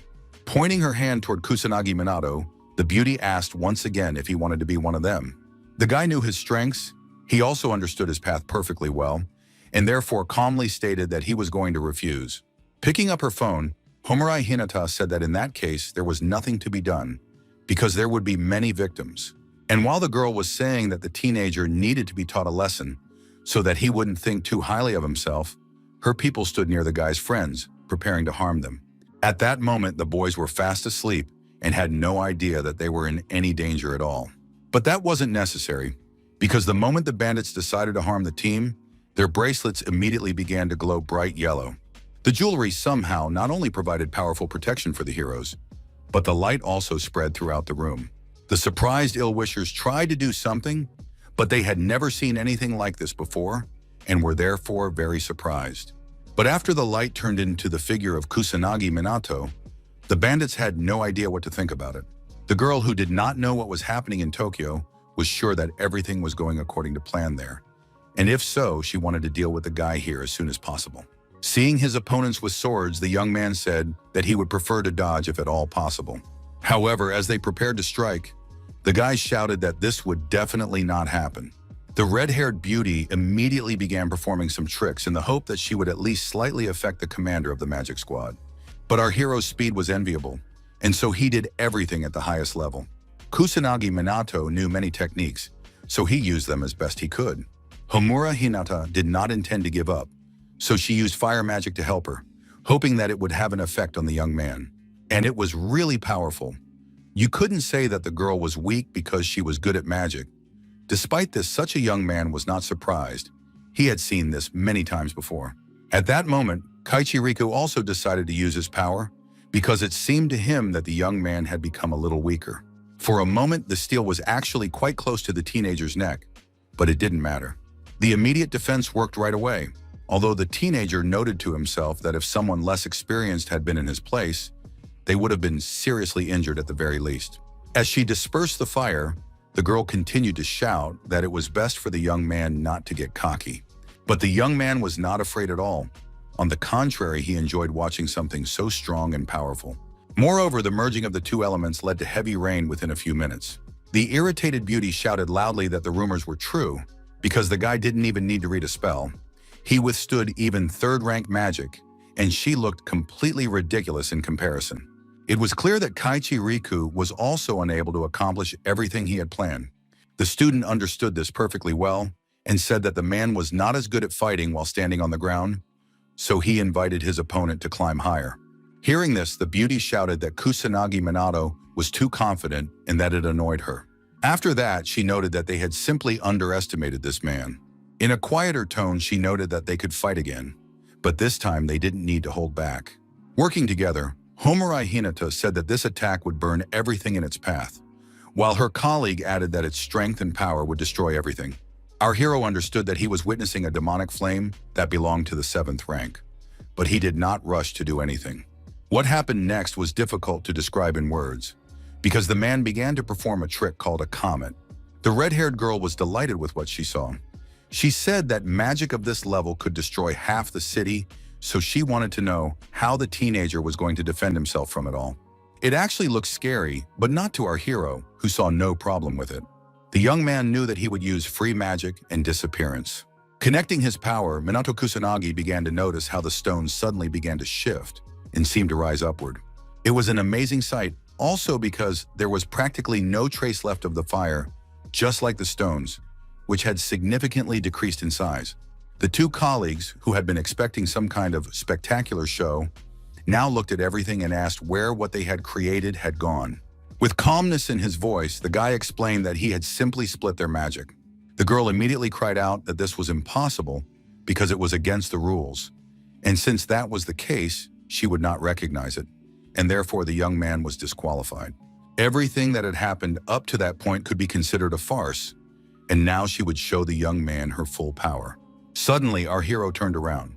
It seemed that something had happened that frightened him much more than these magicians. The two ill-wishers also froze in place and looked intently at the sky. They all said in unison that the sky had turned red again, which meant that another catastrophe had begun. The young man realized that too much had happened in such a short period of time, and he would never believe that it was just a coincidence. The young people understood that a catastrophe was not a reason to sit still, but a reason to move and save people. The night city was rapidly being enveloped by dark clouds, which meant that the battle would not be easy. An elderly lady, who had gotten up because she sensed something was wrong, watched closely what was happening outside. Our hero was going to save people, but Homura Hinata shouted loudly at the young man not to be foolish, even though he did not understand what she wanted from him. After that, she added that she didn't care about the disaster. She wanted to deal with the young man right now. But a moment later, the beauty felt someone's strong hand grab her shoulder. Her colleague said sternly that Homura Hinata had completely forgotten about their mission because she was completely immersed in her emotions. The girl was angry. She understood that there was truth in this person's words, but she still did not want to give up. Kusunashi Minato did not pay much attention to the conversation between the two, and therefore stated that he had no time for them now because there were more important matters at hand. A catastrophe was looming. The guy thought to himself that he was sure there was a lower city there, apparently destroyed and abandoned after the great disaster in Osaka 50 years ago, and that there was the same thing in Shibuya. Maybe it wasn't a catastrophe at all, but monsters kept appearing, so the teenager knew he needed to focus on that. Moving over the city, our hero noted that there were many powerful monsters, and if he passed by, they could attack people. But it would be difficult to deal with all of this alone. But at that moment, Minato Kusanagi saw Kaichiriku next to him, who calmly said that he would help the boy deal with this invasion. The young man immediately asked if it was true that these people lived by the motto that those who give up die. The man honestly replied that this was true before he met him, but it turned out that this was how it was now. The girl was silent, but she thought to herself that this was absolutely true. She knew that now was not the time for conversation, but she realized that she now had a chance, although she did not specify what kind. And while the guys were rushing to the scene of the invasion, something terrible was already happening there. It seemed that there were more monsters than residents of the city, and they kept coming back again and again. There were also guards and in large numbers. They all felt their superiority and therefore feared no one and nothing. Homura Hinata knew that she wanted to take on these monsters herself, so she landed not far from where the beasts were. With excitement in her voice, the girl declared that she would gladly destroy all the monsters, and she would do it very quickly. The beauty immediately activated her 5th rank in a pillar of fire, knowing that she could easily burn these monsters. Her colleague was not going to be outdone, so he did what he knew how to do, and he did it quite well. Our hero was the strongest, although he did not intend to stand out among the others. He activated his defense to save people, and simultaneously activated his attack. The great power that the guy resorted to was 5th rank magic, which also contained fire, so the monsters were doomed after that. Indeed, the light that the young man sent out was visible in almost every corner of the city, a light that protects peaceful people but destroys monsters. Kusanagi Minato thought to himself that he needed to kill all the small monsters before the boss appeared. But suddenly the teenager saw a man walking down the alley, completely calm, which was strange. This elderly man wore black glasses, like those usually used by blind people, and he also had a similar cane. Crouching down, our hero addressed the stranger, as if he were his grandfather, asking if he was all right. And coming closer, he added that this place was very dangerous, and therefore it would be best for him to wait out the disaster in a shelter. A moment later, the young man touched the man's hand, but felt something completely unusual and unnatural. The man was silent, but he looked intently at Minato Kusagani, and now the elderly man no longer had glasses on. The young man immediately withdrew his hand, looking at the stranger with some fear and no longer daring to speak to him. Smiling, the man said that this was how it should be, that as far as his condition was concerned, he was fine and there was no need to worry about him. The young man stood rooted to the spot, realizing that there was something unusual about this old man. He was also surprised by what he was doing during such an incident in the alley, behaving as if everything was fine. But that wasn't the only strange thing. Our hero had a strong feeling that he had met this man somewhere before, but he looked different. Only a few minutes passed, and when he reached the car, the stranger was about to get in. Sitting inside, the man said sternly that it was time to leave. At that moment, there was a real traffic jam on the road because military vehicles were moving along with civilian cars. The military, who understood that there were too many monsters, said that it was necessary to begin the capture, especially since the spell was already ready. When our hero arrived at the scene, he realized that the guys, as Shidu had said, were actually working quickly and together, which was very helpful in this case. Therefore, the teenager thought about the best course of action in this situation, so as not to disrupt the coordination of their work. Once on the ground, Minato Kusanagi heard someone ask him what he was doing there. But another man recognized the young man and was glad that he had come to their aid, saying that it was much faster than they had thought. However, they were unable to finish their conversation as a powerful explosion occurred in the next second. Our hero immediately ordered all the soldiers not to be distracted by trifles, but to continue fighting, because it was vitally important for them to deal with these small monsters. Responding to the young man's question about how things were going in general, the policeman said that they were keeping the monsters surrounded and doing everything in their power to protect the citizens. Despite this, no measures were taken to prevent the monsters' actions, simply because there were not enough forces to do so. The young man smiled and cheerfully told the others not to worry, because now he was with them. The young people who were defending themselves said that they were glad to hear this, that it gave them great hope. A moment later, looking ahead, Minato Kusagani added that he had not come alone. The girl and the man who had volunteered to help were already nearby and ready to do whatever they could. The men knew these people well, but it was strange for them to see the magical aristocracy together with the magical squad, because everyone thought that they were fighting each other, but it turned out that this was not the case at all. They immediately added that victory was now certain, and with this lineup, they would definitely win. But suddenly something went wrong. The soldiers, who had been standing still just a moment ago, now began to lean somewhere. The men noted that they had a strange feeling, as if something heavy had settled inside them. A minute later, a huge monster appeared before the crowd, glaring angrily at the people. The frightened law enforcement officers nervously said that this was the leader of the monsters, but his power was such that they could not even get close to him. Kusanagi Minato continued to smile and said that the boss had decided to show himself after all.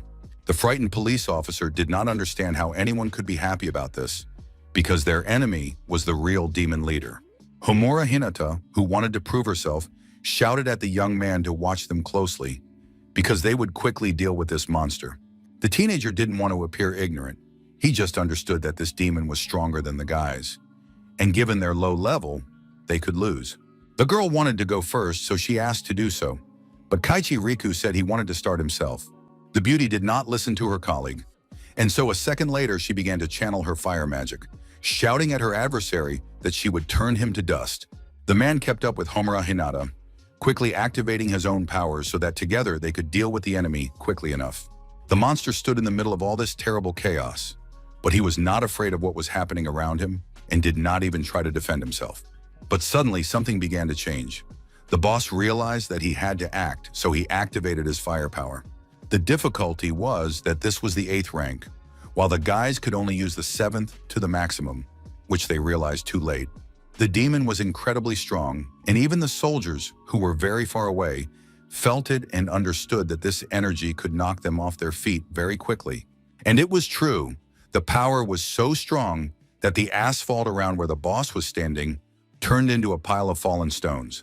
Seeing that the monster had calmed down a little, the young people began to rejoice, thinking that their doubled strength had helped neutralize its magic after all. But our hero had a different opinion on the matter, although he was in no hurry to intervene, knowing full well that his fight was still ahead. Rising from her seat, the angry girl shouted at the monster not to look down on them, because they were very powerful magicians. The beauty did not even think of giving up, so she gathered her mana and rushed back into battle.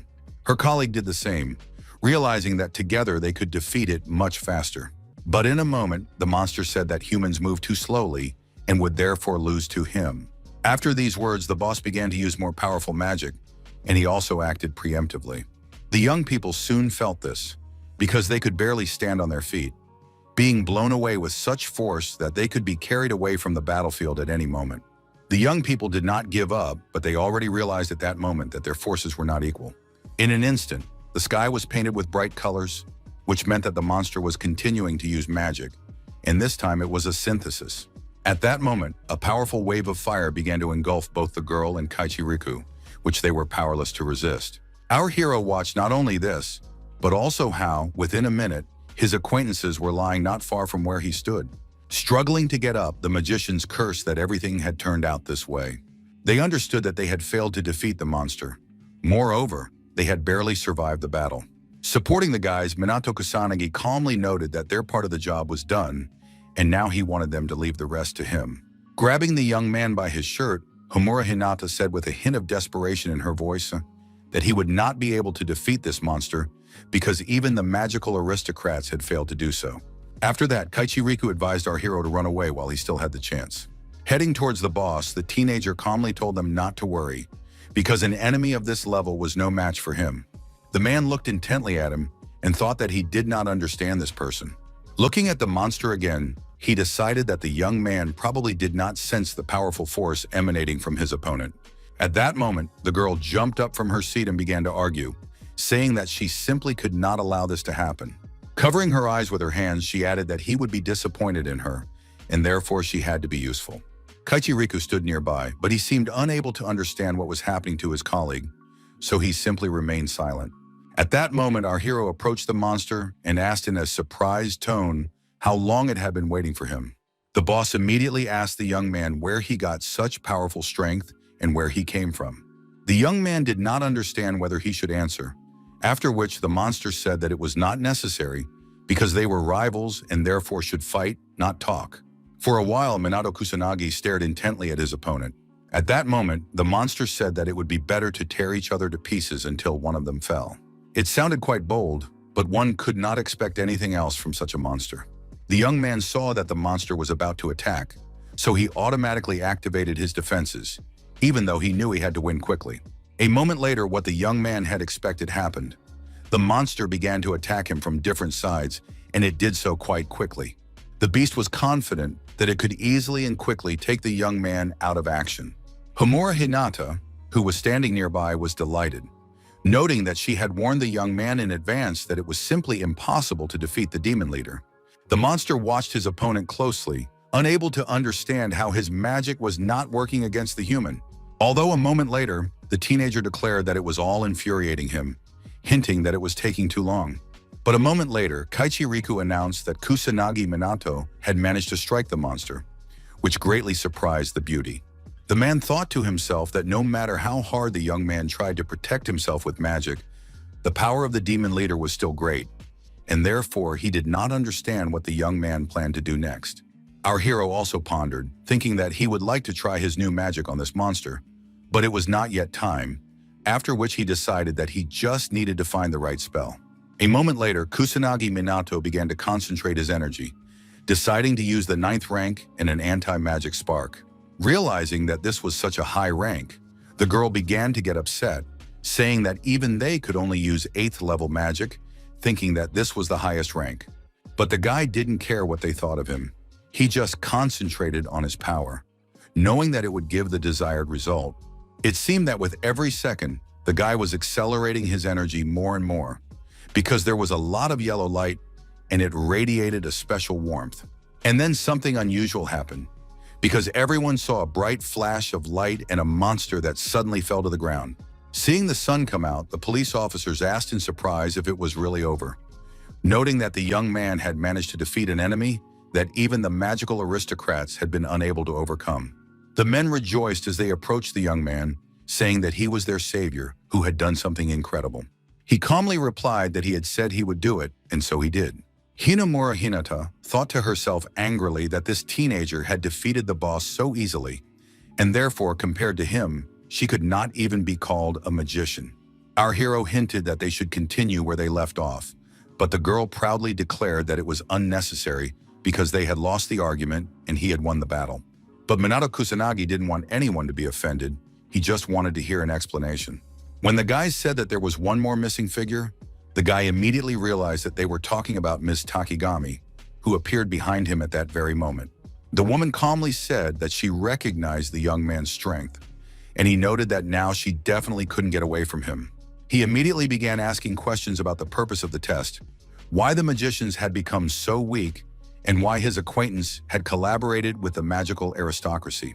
The young man firmly stated that he wanted to hear the whole truth. After a while, having rested a little, Everyone gathered in Mrs. Takigami's living room. The young man was in no hurry, so he asked the elderly lady if she knew the magicians standing by the wall. The woman replied calmly that they were acquaintances and that these guys were supposed to attack him. Kusanagi Minato couldn't understand why they had played this trick on him, so he asked a question about it. The lady of the house did not answer, but Kaichi Riku spoke up and explained that it was a test to see if the young man was drunk with power or not. They wanted to understand what kind of person he really was. When the young man asked if his friends had been involved, they said that they had, but they had no intention of harming the girls or Ryuji. It was all just a game. They then explained that Minato Kusanagi posed a threat to the magical aristocracy, as his very existence undermined the aristocrat's authority in the eyes of other organizations, which was a big problem. But the teenager immediately said that everyone had misunderstood. The aristocrat's authority in the eyes of the magical squad had not been diminished in the slightest. They had simply created problems for themselves. Homura Hinata immediately began to protest, but the man calmly noted that the young man was right. He added that during the first disaster, the magical aristocracy had done nothing. He said that his words might sound like a pathetic excuse, but this country needed the magical aristocracy. At that moment, the lady of the house spoke up and said that 50 years ago, after Mr. Ichigami's death, the aristocrats had emerged. After the death of the strongest magicians, when the monsters disappeared, a new threat arose in the form of illegal magicians.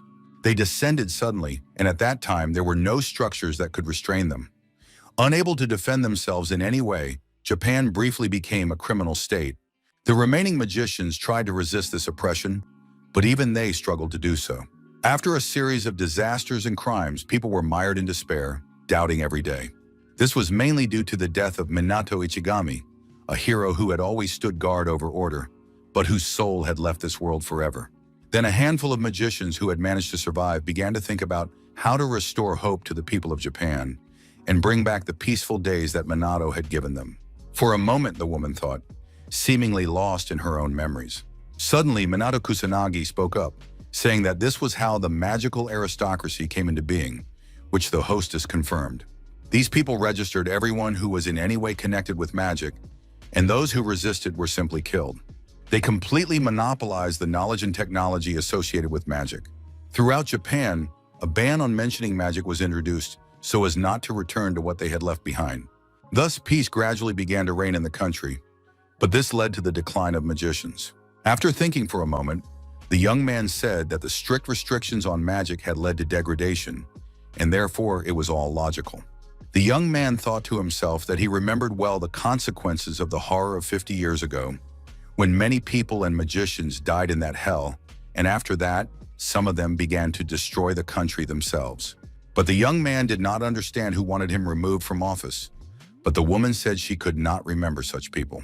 A moment later, Mrs. Takigami glanced out of the corner of her eye at the young people who were still standing by the wall.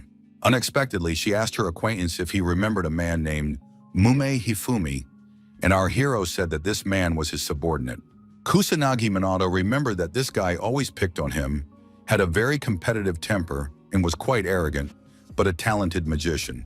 The woman said that he was the chairman of one of the 3 largest shadow companies in Japan, the richest businessman in the country, and that he also supported the magical aristocracy. The surprise guy said that he was a businessman involved in politics, and he didn't think that person had risen so high. Ms. Takigami said that the young man was the same, not interested in power or money, only people and magic. Kusanagi Minato leaned back in his chair and looked somewhere wearily. After that, the woman turned her attention back to the young men, who were standing silently. She then said that the current generation of magicians, even the young geniuses, did not even reach 1/10 of Mr. Ichigami's power. They were only his pale shadow.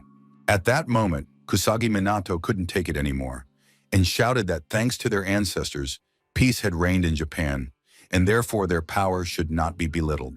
But the boy immediately asked the girl what they intended to do if a catastrophe like the one 50 years ago happened again. Probably, just like today, they would surrender to the Demon Lord.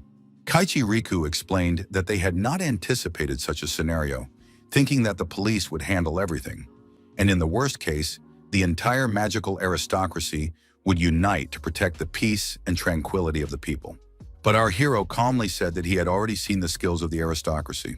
Kusanagi Minato immediately asked the woman if she knew about this, and Lady Takigami said that she had not been sitting idly by all this time. She immediately added that although she did not have the title of aristocrat and her powers were not so great, she was an ordinary anti-magician.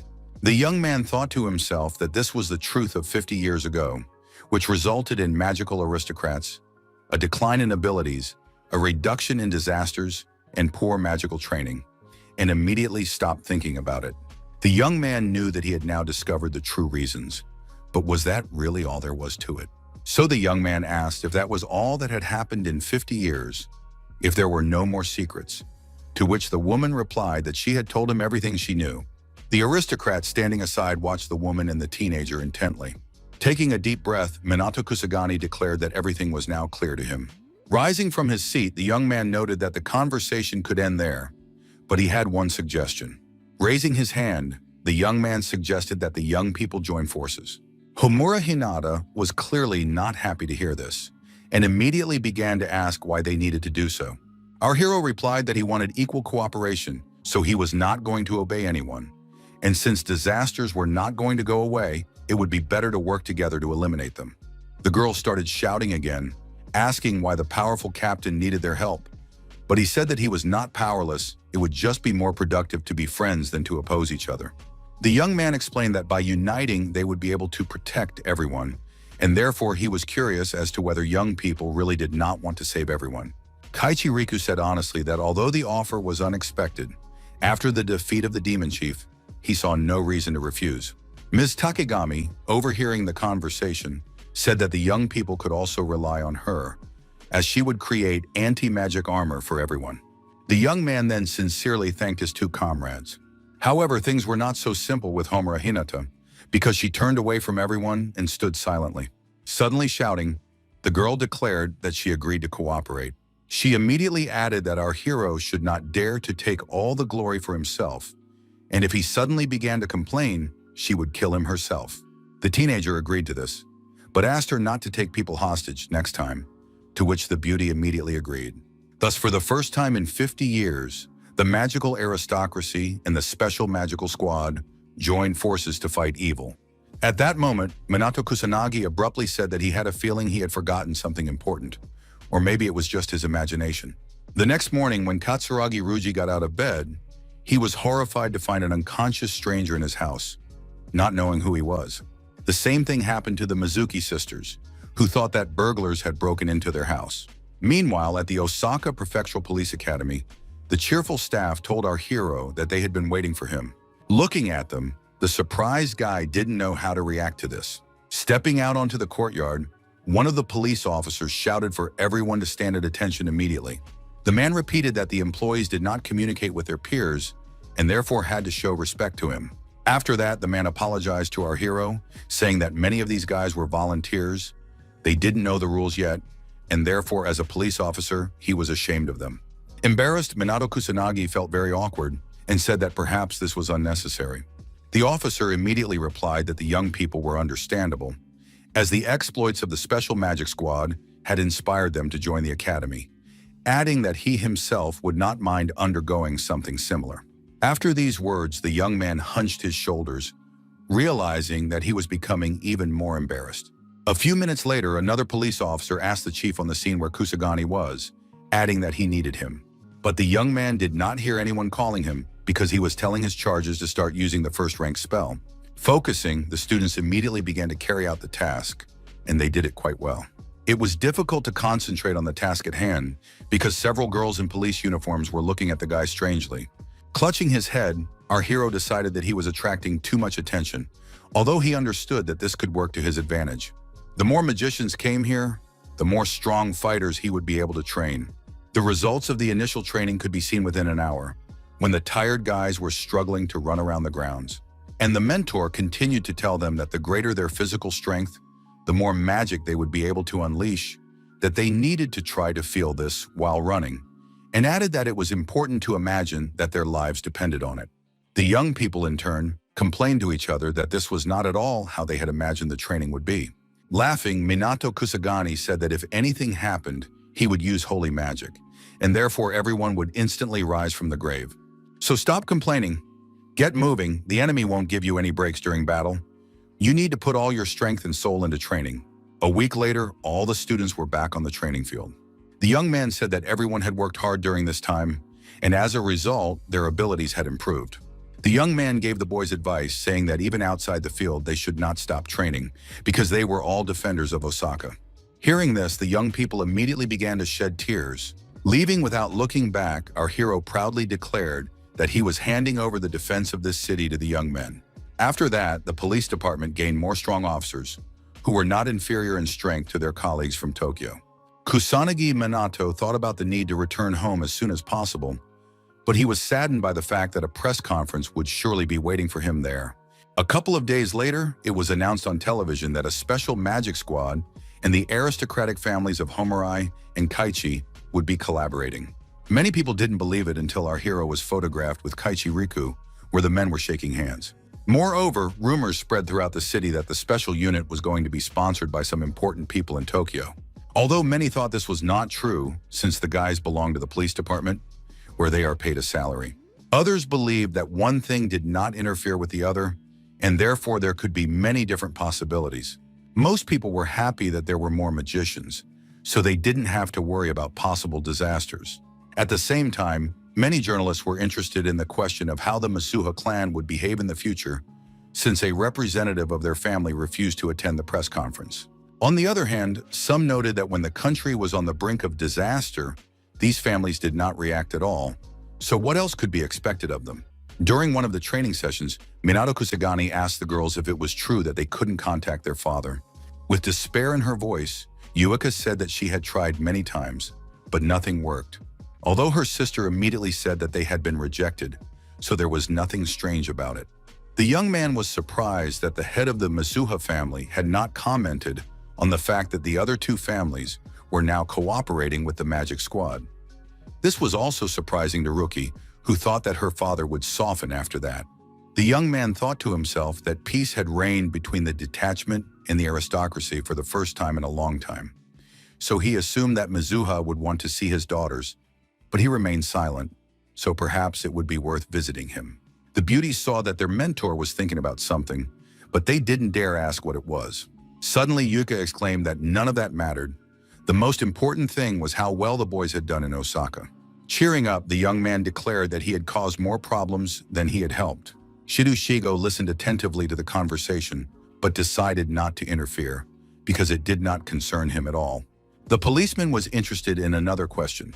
While our hero was away, the magician in black did not appear, so it was quite possible that they were one and the same person.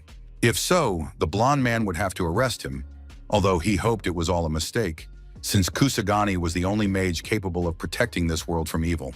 Walking down the street, the teenager thought about how busy his three friends had been lately, and how long it had been since he had returned home alone. Suddenly, the young man's eyes widened at what he saw.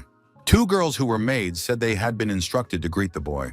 After a while, Mizuhara Toshichiro told our hero with a serious look that he lived under the same roof with his daughters. He immediately added that if the teenager touched them even with a finger, he would personally destroy him. Looking at this man in surprise, the young man naively said that they were just friends and were studying together. He went on to say that he saw these girls as friends and nothing more. But he thought to himself that this man had brought him here just because of this nuance, even though this man did have a fatherly instinct. A moment later, the owner of the house got up and headed somewhere, saying that the young man should follow him. The young man saw the mage soar into the air, but didn't know whether he should do the same or just watch. Unexpectedly, Mizuha Toshichiro offered to have a training fight, hearing that the teenager was not at all opposed to it. A moment later, the man began to disperse his mana, making it clear that the fight would be real. Kusanagi Minato also had no intention of falling behind, realizing that this was some kind of test, and he didn't want to play along. The owner of the house did not want to play games, so he immediately started with the 7th rank, with a huge wave that was supposed to overwhelm his guest. The guy got the hint, so he also used the 7th rank, but only demonic flames. It was truly a spectacular sight, after which both magicians quickly dropped to the ground. With approval in his voice, the man said that the young man had decided to use the opposite of water to repel the attack, which he considered a good decision. He then noted that he could trust Kusagi Minato as a mentor for his daughters without any qualms. The young man watched as the owner of the house walked away without saying another word, but he himself had no intention of continuing the conversation. At the same time, a man was smashing a bottle and shouting that he was unhappy with what was happening. The young man said that he had no idea how to understand this, because the boy was a real nobody. He said that the magician in black was still alive, and not only did that not suit him, he was tired of it all, and therefore he was sure that he would not let this man get away with it. Addressing someone, the ill-wisher shouted that he would surely be able to meet his expectations. Mizuha Toshichiro, who appeared in the doorway, told the owner of the house not to worry, saying that they would destroy the Black Rebellion once and for all. The man was determined, and therefore declared that there would definitely be a massacre between them and the Dark Magicians. The girls at the academy, seeing Kusanagi Minato, began to tell him that he was incredibly cool at the press conference, and that everyone was talking about his squad. The young man thought wistfully to himself that he was now receiving much more attention than before, and that did not make him happy at all. Yuka also enjoyed the attention, but it seemed that she was already used to something like this, and therefore felt confident. Interesting guys hung around the beauty, although there were also jealous girls watching everything from the sidelines. Standing by the door, the girls were angry. They didn't understand why everyone liked their classmate. At that moment, Yuka told the guys that she needed to step out for a moment and headed into the hallway.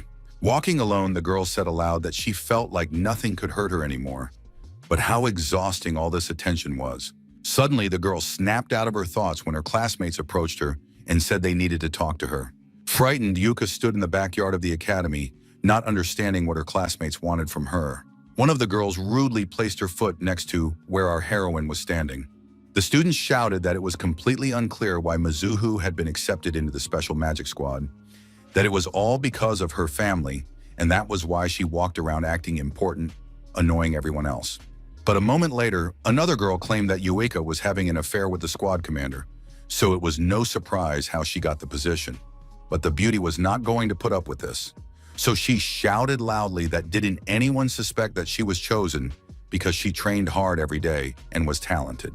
Her detractors began to ask if Yui was going to deny the fact that she liked Minato Kusanagi. After these words, the girl faltered.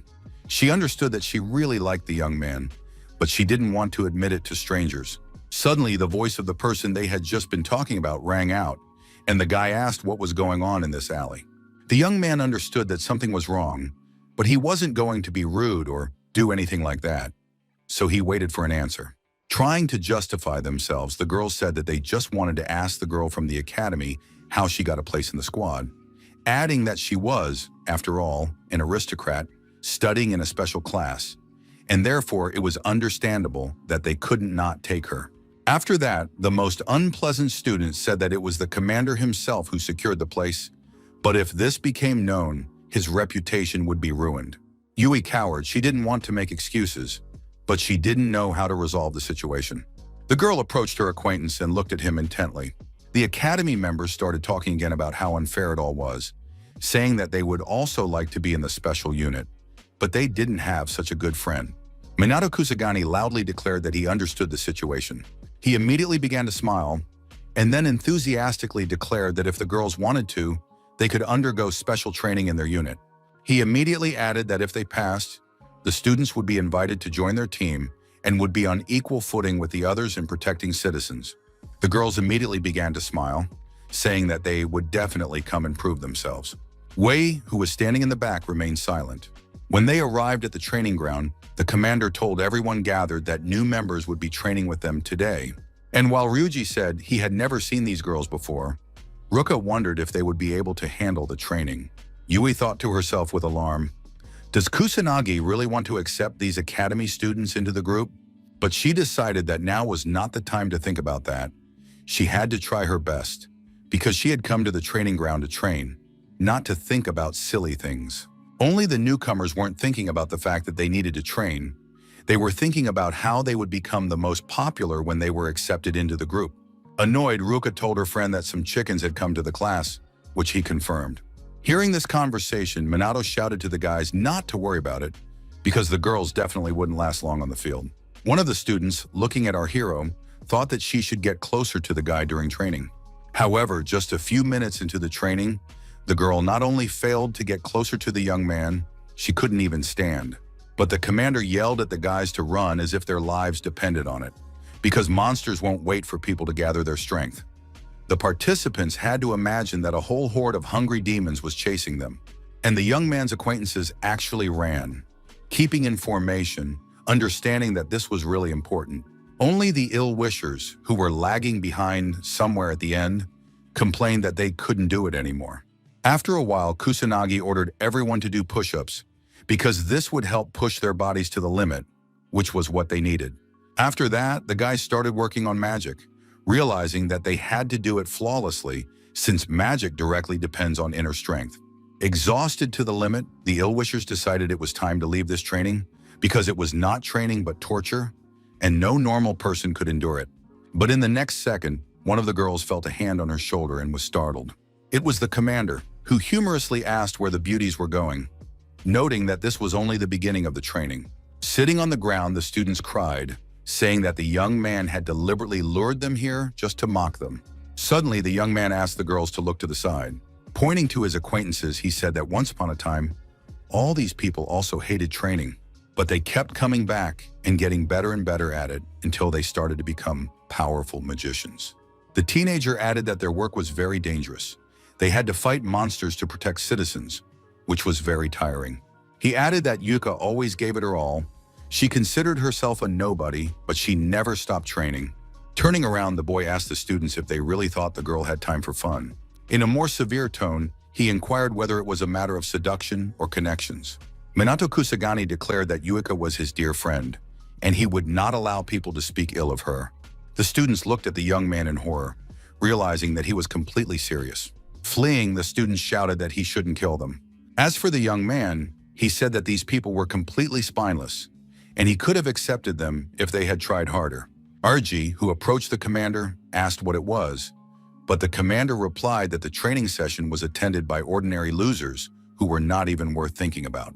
We stood aside as before and simply remained silent. On the way home, catching up with our hero, she calmly said that she had heard everything.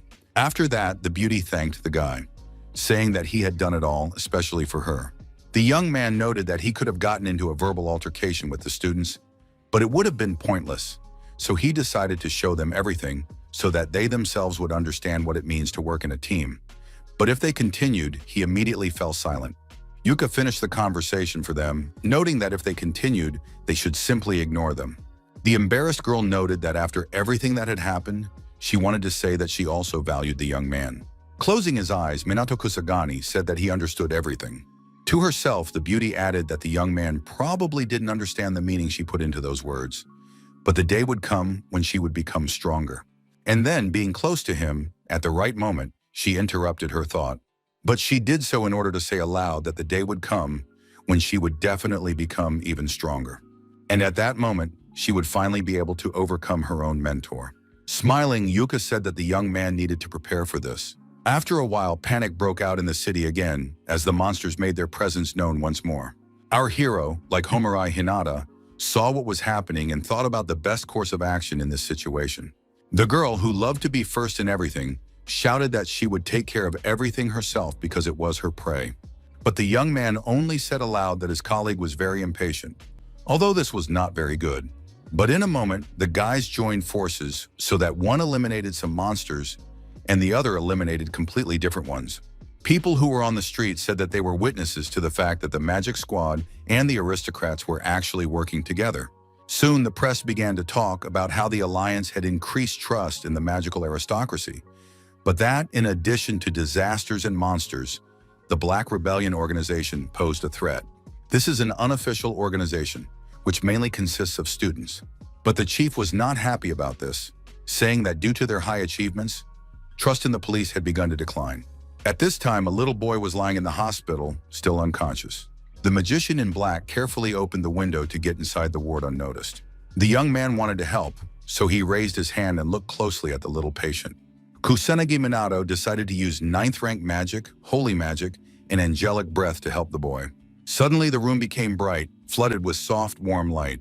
But in a moment, the guy noted to himself that, unfortunately, holy magic is not omnipotent, but it can improve the physical and mental indicators of the victim.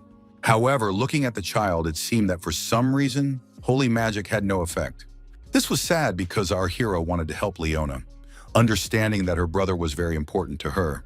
Closing his eyes, the young man smiled, knowing that he was not the kind of person to give up so easily. Suddenly, the young man heard footsteps outside the door and realized that someone was about to enter the room, so he had to hide. At that moment, Leona appeared in the doorway and looked tiredly at the hospital bed. Looking around the room, the girl said that it seemed to her that something strange was happening in the room, but it seemed that she had just imagined it. Standing by the window, the guy lamented that this time he hadn't managed to finish his treatment. The detective told her brother that she wanted to know how he was doing, but he still wouldn't answer, although she was glad that at least the child wasn't getting worse. After that, Leona enthusiastically noted that she had not yet finished her story about the magician in black. She immediately added that this man was simply incredible, an outstanding magician and a reliable person who could always be counted on. The girl had never met such an amazing person. Others were not so selfless. Despite this, even this guy sometimes goes too far, which is abnormal. He says that the beauty is a weakling who needs to train hard, constantly lecturing her. Even demons in hell are not so strict. Although in a way it's even funny, after which the detective laughed. Leona was not actually evil, despite the fact that she and the magician in black did not always agree. Suddenly, the girl nervously grabbed the sheet, her hands trembling. Beginning to cry, she said that she would not give up, that she would definitely take revenge on those who had done this to the boy. The detective knew for sure that she would destroy the Black Rebellion, no matter what it cost her, and they would not go unpunished. Bowing her head, Leona began to cry, confident that no one could see her anyway. After calming down a little, the girl looked closely at her brother, who was lying as he had been before. With tears in her eyes, the beauty quietly asked Kay for forgiveness. A moment later, Leona fell silent, simply staring ahead. Kusanagi Minato saw no point in staying in front of the hospital any longer, knowing that he had important things to do. After a while, standing in a small hangar, the young man asked who the people present were. Pointing to the people in black, the young woman happily said that they were new shadow followers. The young man wanted to know who all these strangers were and where they came from, as it was all unexpected. But Leona said that it didn't matter. The most important thing was that there were now many more of them. She then explained that she had uploaded a video of our hero to the internet, spreading the information and checking how soon people would be able to find them. The guy listened carefully to his colleague, but didn't know what to say to her. She continued to say that there was no need to worry, that she had personally checked everyone, that there were no rats among them, and that all these people could be trusted. The guys immediately realized that they were in the presence of a magician in black, so they began to express how happy they were to see him. Kusanagi Minato didn't like all this very much, but the girl smiled and said that everything would be fine. The guy knew that the people had been recruited, so it was necessary to train them. So the young man declared that he would not give anyone any breaks, even though they were newbies. But the enthusiastic guys said that they were ready for this, and therefore would not give up, so they were ready to start. And while Leona covered her face with her hands, Minato Kusagani happily noted that these young people were very funny, and all because they didn't know what was in store for them. After a while, the recruits were already lying on the floor, but the commander did not understand what was wrong with them, because this was just a normal warm-up. Despite this, the guy thought that these people were inexperienced, but they were persistent, and under the clear and strict guidance of the magician in black, they began to gradually improve their skills. 2 groups were created, one operational and the other based on information gathering and hacking. There was also a strike force whose goal was to clear the streets. Gradually, the shadow mages gained the support of other underground organizations, spreading their influence throughout the country. At that time, 2 police officers in the office were talking about how it seemed that the Black Rebellion's hideout had been completely destroyed. The young men thought that a conflict between the 2 organizations might be brewing. It was unclear what had happened there, but they said that shadow mages were noble bandits with their own principles. Hearing this, Shido Shego grimaced, clearly displeased to hear such news. The young man thought that these mages were ordinary criminals who should be put in prison. The leader of this secret organization shouted that he had had enough, that he would not allow all these people to do whatever they wanted because they were no longer small fry. At that moment, a young man turned to the boss and said that he was ready. The man said that they would corner the guy, and then he would personally finish him off. They just needed to wait a little. A new day dawned, and our heroes gathered again at the training ground to practice. The policeman standing behind the young man thought to himself that he was a very good person, very talented, but Shido Shego suspected that he was the magician in black. He came to this conclusion when he compared the ages of these guys, and besides, the time of their appearance was also important, so there was no doubt that it was the same person. But the blonde man still couldn't believe it. He didn't want it to be true. At that moment, our hero's companions approached him and began to apologize. Kusanagi Minato stood and looked at them in surprise, not understanding what had happened to them.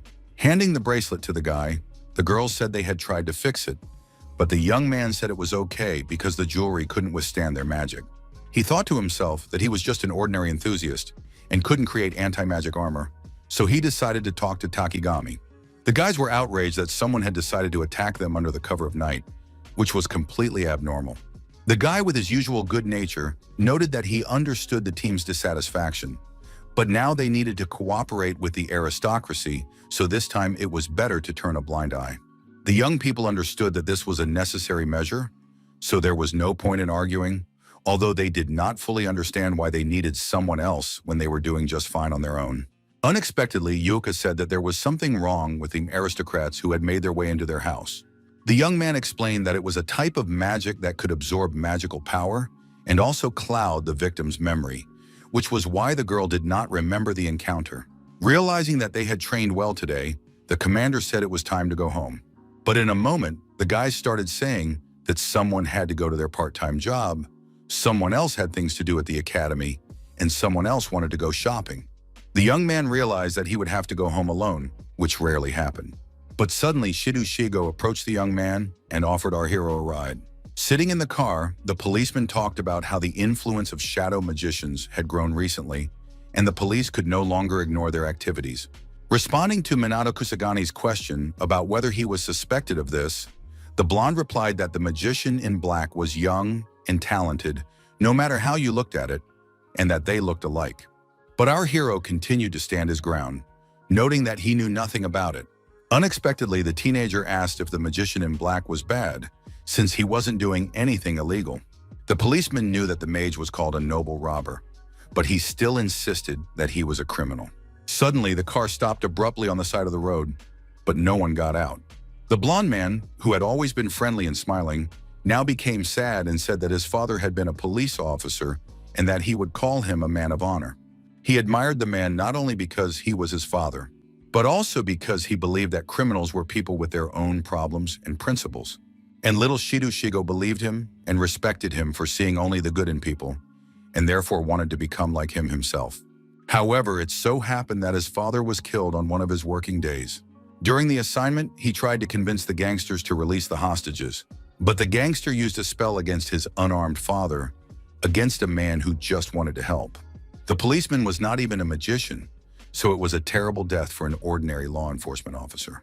He went in unarmed because he believed the criminal, he wanted to change something, but the criminal simply took his life. Of course, he was caught and arrested for the murder of an officer, but when he was asked during interrogation why he killed an unarmed police officer, he gave an answer that made everyone's hair stand on end. The man simply said that he was scared, so he didn't do anything wrong, and that the police officer himself was to blame for everything. Closing his eyes, which clearly showed anger, Shido Shigo shouted that this was complete nonsense. Nonsense because the criminal was afraid of his unarmed father, so he simply portrayed himself as the victim. A good man died because of such stupidity, and therefore he personally would never forgive such a scum. All criminals are the same. It doesn't matter if they are good or bad. What they do is a crime in any case. If his father had thought the same way, he would have survived. But he didn't think about himself. He just wanted to save someone else. Looking at his colleague, the young man thought that there must be some other detail behind the story, since Shido Shigo still hadn't let it go. Finally, the blonde man pulled himself together a little and began to apologize to the young man, saying that something had come over him. Wishing our hero all the best, he dropped him off near his house and hurried away. Despite the fact that the policeman apologized, his gaze was stern, and it was clear that he had something in mind. The next day, the sisters stood on the playground and talked about how the boys were late for some reason, even though they knew that wasn't like them at all. Realizing he was late, Minato Kusagani thought to himself that he could never understand why teachers talk so much and about things that were completely irrelevant. At that moment, two young men standing aside were watching the young man closely. Suddenly, the image on the large TV screen hanging in the street began to deteriorate. The leader of the Black Rebellion was pleased with this turn of events, saying that from now on, television was under his control. At the same time, the people who noticed the changes did not understand who the man being shown was. But there were also those who knew the ill-wisher, as he was a former magical aristocrat. He loudly proclaimed that he had prepared a message for the special forces and, of course, for the magician in black, that he had a gift for them all, and then immediately shouted that he had planted bombs all over Japan. But at the same time, he advised no one to contact the police, and if the residents dared to go against him, he would start detonating these bombs. Raising his hand, the man said that everyone probably thought he was bluffing, but that was not the case, and so he would prove it.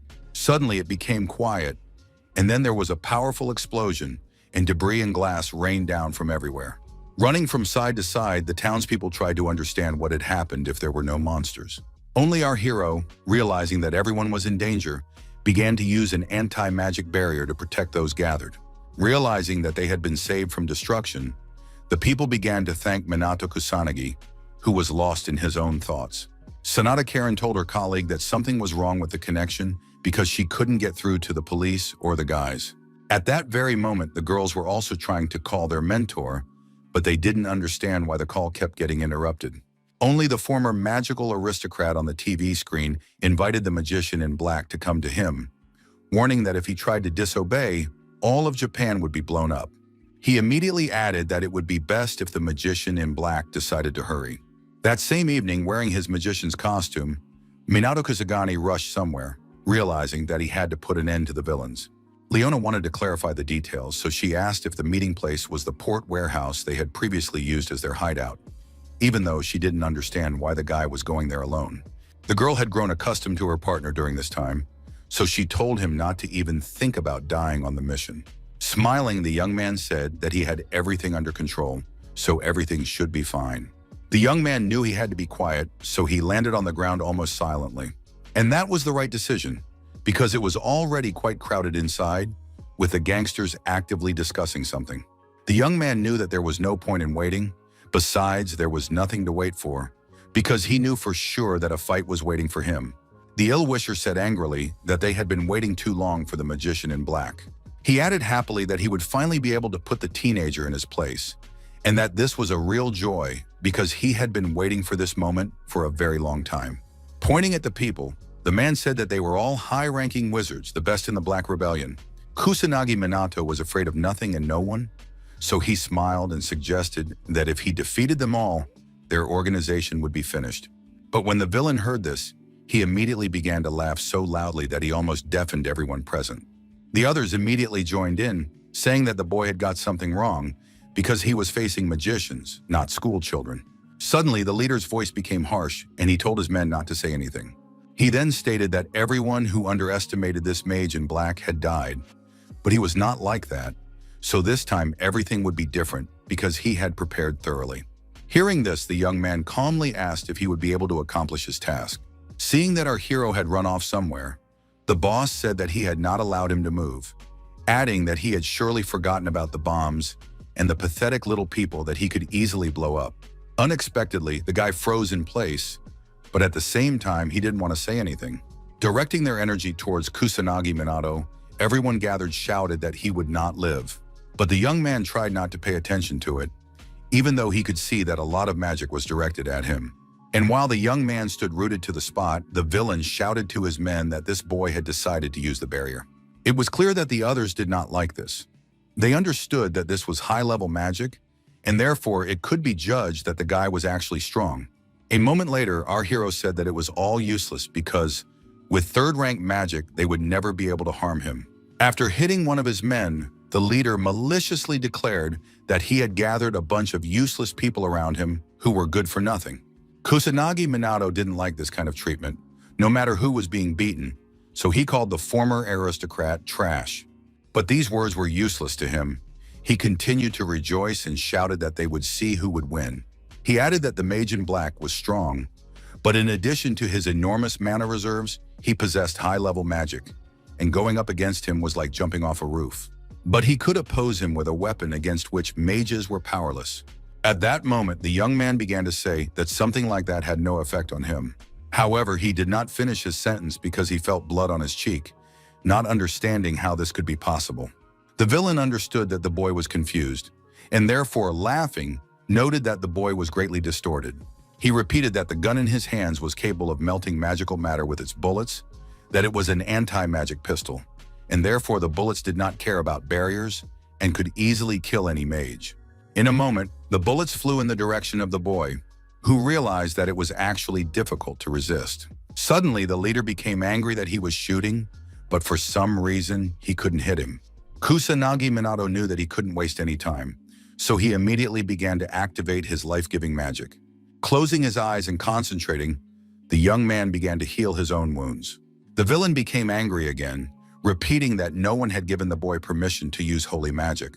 But our hero calmly explained that there was no need to misunderstand him, that this magic simply worked automatically, even though he personally had no intention of resisting.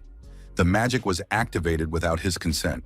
The villain again noted that he didn't care how it worked, that it was completely irrelevant, all because he could shoot at the mage all night long and not even get tired of doing it.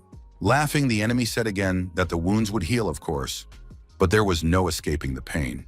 The man's comrades watched all this intently, but it was clear that something was bothering them. Kusanagi Minato remained silent as before, but his coat spoke louder than anything else because it was covered in holes. But the guy wasn't bothered by this, because his holy magic had been activated again. The villain saw this clearly, but he was concerned about something else. He was shooting very quickly, yet despite this, he never once hit the head or face, which was remarkable. Our hero knew what he was doing because he was communicating with someone else at the same time. The leader saw this and became angrier by the minute, asking who else the boy was talking to at the same time. The young man had no intention of spending the whole night in this warehouse, so he decided it was time for him to take action. To help himself, our hero summoned a wind typhoon, which was a 5th level spell. The force of the wind was so powerful that it not only swept away everything in its path, but also lifted people into the air. This resulted in all those who called themselves great magicians lying on the ground. After calling someone, the villain said to detonate all the bombs at once because he was tired of these games. But Minato Kusanagi calmly told him not to worry because his bombs had been found and already defused. He added that he was upset, so he intended to make the enemy feel the same way, but 100 times worse. The enemy did not like to hear this, so he declared that the young man would not make it out of the warehouse alive. At that moment, a magical squad entered the room and told everyone not to dare leave. The girls noted that all of the villain's bombs had already been defused, so it would be best for him to surrender. The guy thought that his colleagues had arrived quickly enough, but it was unclear how that happened. Perhaps they realized that it was his magic, and that's why they came. A joyful Ryuji immediately said that they had made an excellent catch, because they had a magician in black in front of them. Sanada Karain thought that Kusanagi had come here alone after all. Our hero said again that everything in this place was working against the villain himself. But the villain did not want to hear any of this, so he demanded that everyone be quiet. At that moment, everyone present heard a voice saying that the battle was apparently not an easy one. The surprised girls immediately began to mutter under their breath that this simply couldn't be, that they didn't believe it. The reason was that their father was standing in front of them, watching everyone closely. Our hero's words shouted. They did not understand what their father was doing in this place, and therefore wanted to know. The man remained silent, and the villain spoke for him, noting that it so happened that he and Mizuhara Toshichiro were best friends. Hearing this, the girls became even more indignant. They couldn't understand how their father, who had always taught them to be honest and to help others, was now on the side of evil. Unexpectedly, the man told his daughters that this matter did not concern them at all. Looking intently at the head of the family, the beauties still wanted to say something, but they couldn't understand if it made any sense. Shiru Shigo turned to the magician in black, who asked if the policeman really thought he was the most dangerous criminal in this place. At that moment, the boys lamented that Kusagani was not with them, as they were sure that if he were here, he would easily solve this problem. Unexpectedly, the blond man answered the young man's question, saying that he agreed with him, but only this once. At that moment, Minato Kusagi, realizing that something was wrong, shouted to his friends to be careful. The reason was that a grenade had been thrown at our hero's feet. After the explosion, the blond man asked his colleagues who knew what had happened, realizing that it was not an ordinary grenade. With sadness in his voice, Minato Kusagani told everyone that it seemed these people not only had anti-magic armor, but also a bunch of other weapons. Showing what the villain had, he immediately said that the boy should believe that he actually had a rich arsenal. After these words, the girls looked even more closely at their father, who was standing motionless. At that moment, Ruka asked her sister if they had really come to the point where they had to fight their own father. Before the beauties could finish discussing this, Mizuha Toshichiro activated his third rank in Azure Surge. Realizing that this was indeed powerful magic, the older sister told the younger one to step back and think about what to do next while she put up a defense. The force of the blow was indeed powerful, but the girls managed to neutralize it. Ryuji, who saw that his friends were in danger, began to activate his magic, but he decided to use a stone wall. Another wave followed, but this time the young man knew what to do, even though the girls were scared. Realizing that it was all over, Ruka thanked her friend for reacting so quickly, but he simply said that it was necessary to be constantly on guard. Closing his eyes, the girl's father noted that they had become much stronger and, moreover, had even learned to work together. He then proudly added that despite this, they still had a long way to go, and therefore the battle would be uneven. The older Mizuha immediately began discussing with Ryuji that the man actually had a large amount of mana, but they didn't finish their conversation. Stepping forward, Yuka said that her father was wrong. Of course, if they had met earlier, he would have definitely won, but now everything was different. The guys immediately pointed out that this was indeed the case. First, they trained every day. Second, they believed in themselves. Third, they had changed a lot overall. And then the younger sister warned Mizuhara Toshichiro to be careful because they would still get the truth out of him. Gathering their strength, the sisters realized that now was the time to make a name for themselves, to make sure that people would stop looking at them as children. The girls didn't want to start with something insignificant, so they immediately used 7th level magic in the wave of the Great Geyser to help them. The man saw what was coming, but he said it was still too weak. Therefore, he sent a more powerful wave to his daughters, which was already of the 8th rank. Realizing that his goal had been achieved, the head of the family continued to add that they couldn't even repel his attack. So what kind of attack could there be? Lying on the ground, the students realized that this was the 8th rank, which was too much for them. They were weaker, no matter how you looked at it. At that moment, the villain reminded them that their battle was not over yet, so it was too early to relax. Our hero stood there all this time with his head bowed, not wanting to interfere in someone else's fight, especially since the guys didn't know him as Kusanagi. The enemy noted that everything was as he had thought. Even the great magician in black could not withstand anti-magical weapons. He immediately added that he had a wonderful trump card on his side, a top-level professional. The villain said that the young man had no chance of winning, so it would be best for him to fall to his knees and beg for forgiveness so that his life would be spared. The young man remained silent, simply closing his eyes and standing in that position for several seconds. The enemy expected everything to end in his favor soon, but time passed and nothing happened. Moreover, Minato Kusagani was looking intently in the direction where his friends were lying on the ground. Realizing that the young man was apparently not going to say anything, the villain shouted, asking how the boy dared to ignore him. After that, the man began firing his bullets as fast as he could, and the boy in turn immediately began dodging them at lightning speed. Suddenly, the gang leader stopped. He noted to himself that the young man had not only managed to protect his head, but had dodged absolutely all of the bullets, which was incredible. A moment later, the girl's father asked, how about meeting an incredible magical force from which it was impossible to hide? Our hero, who was standing very close, realized that a huge wave was coming toward him, from which it was actually very difficult to hide. The villain also did not want to lag behind his colleague, so he decided that in this case it would be best to use high-level dark magic. The teenager stopped and thought about what to do next, or rather, who to focus his attention on first. A moment later, the fight began. The young man chose to fight the villain from the Black Rebellion, realizing that he could deal with the girl's father a little later.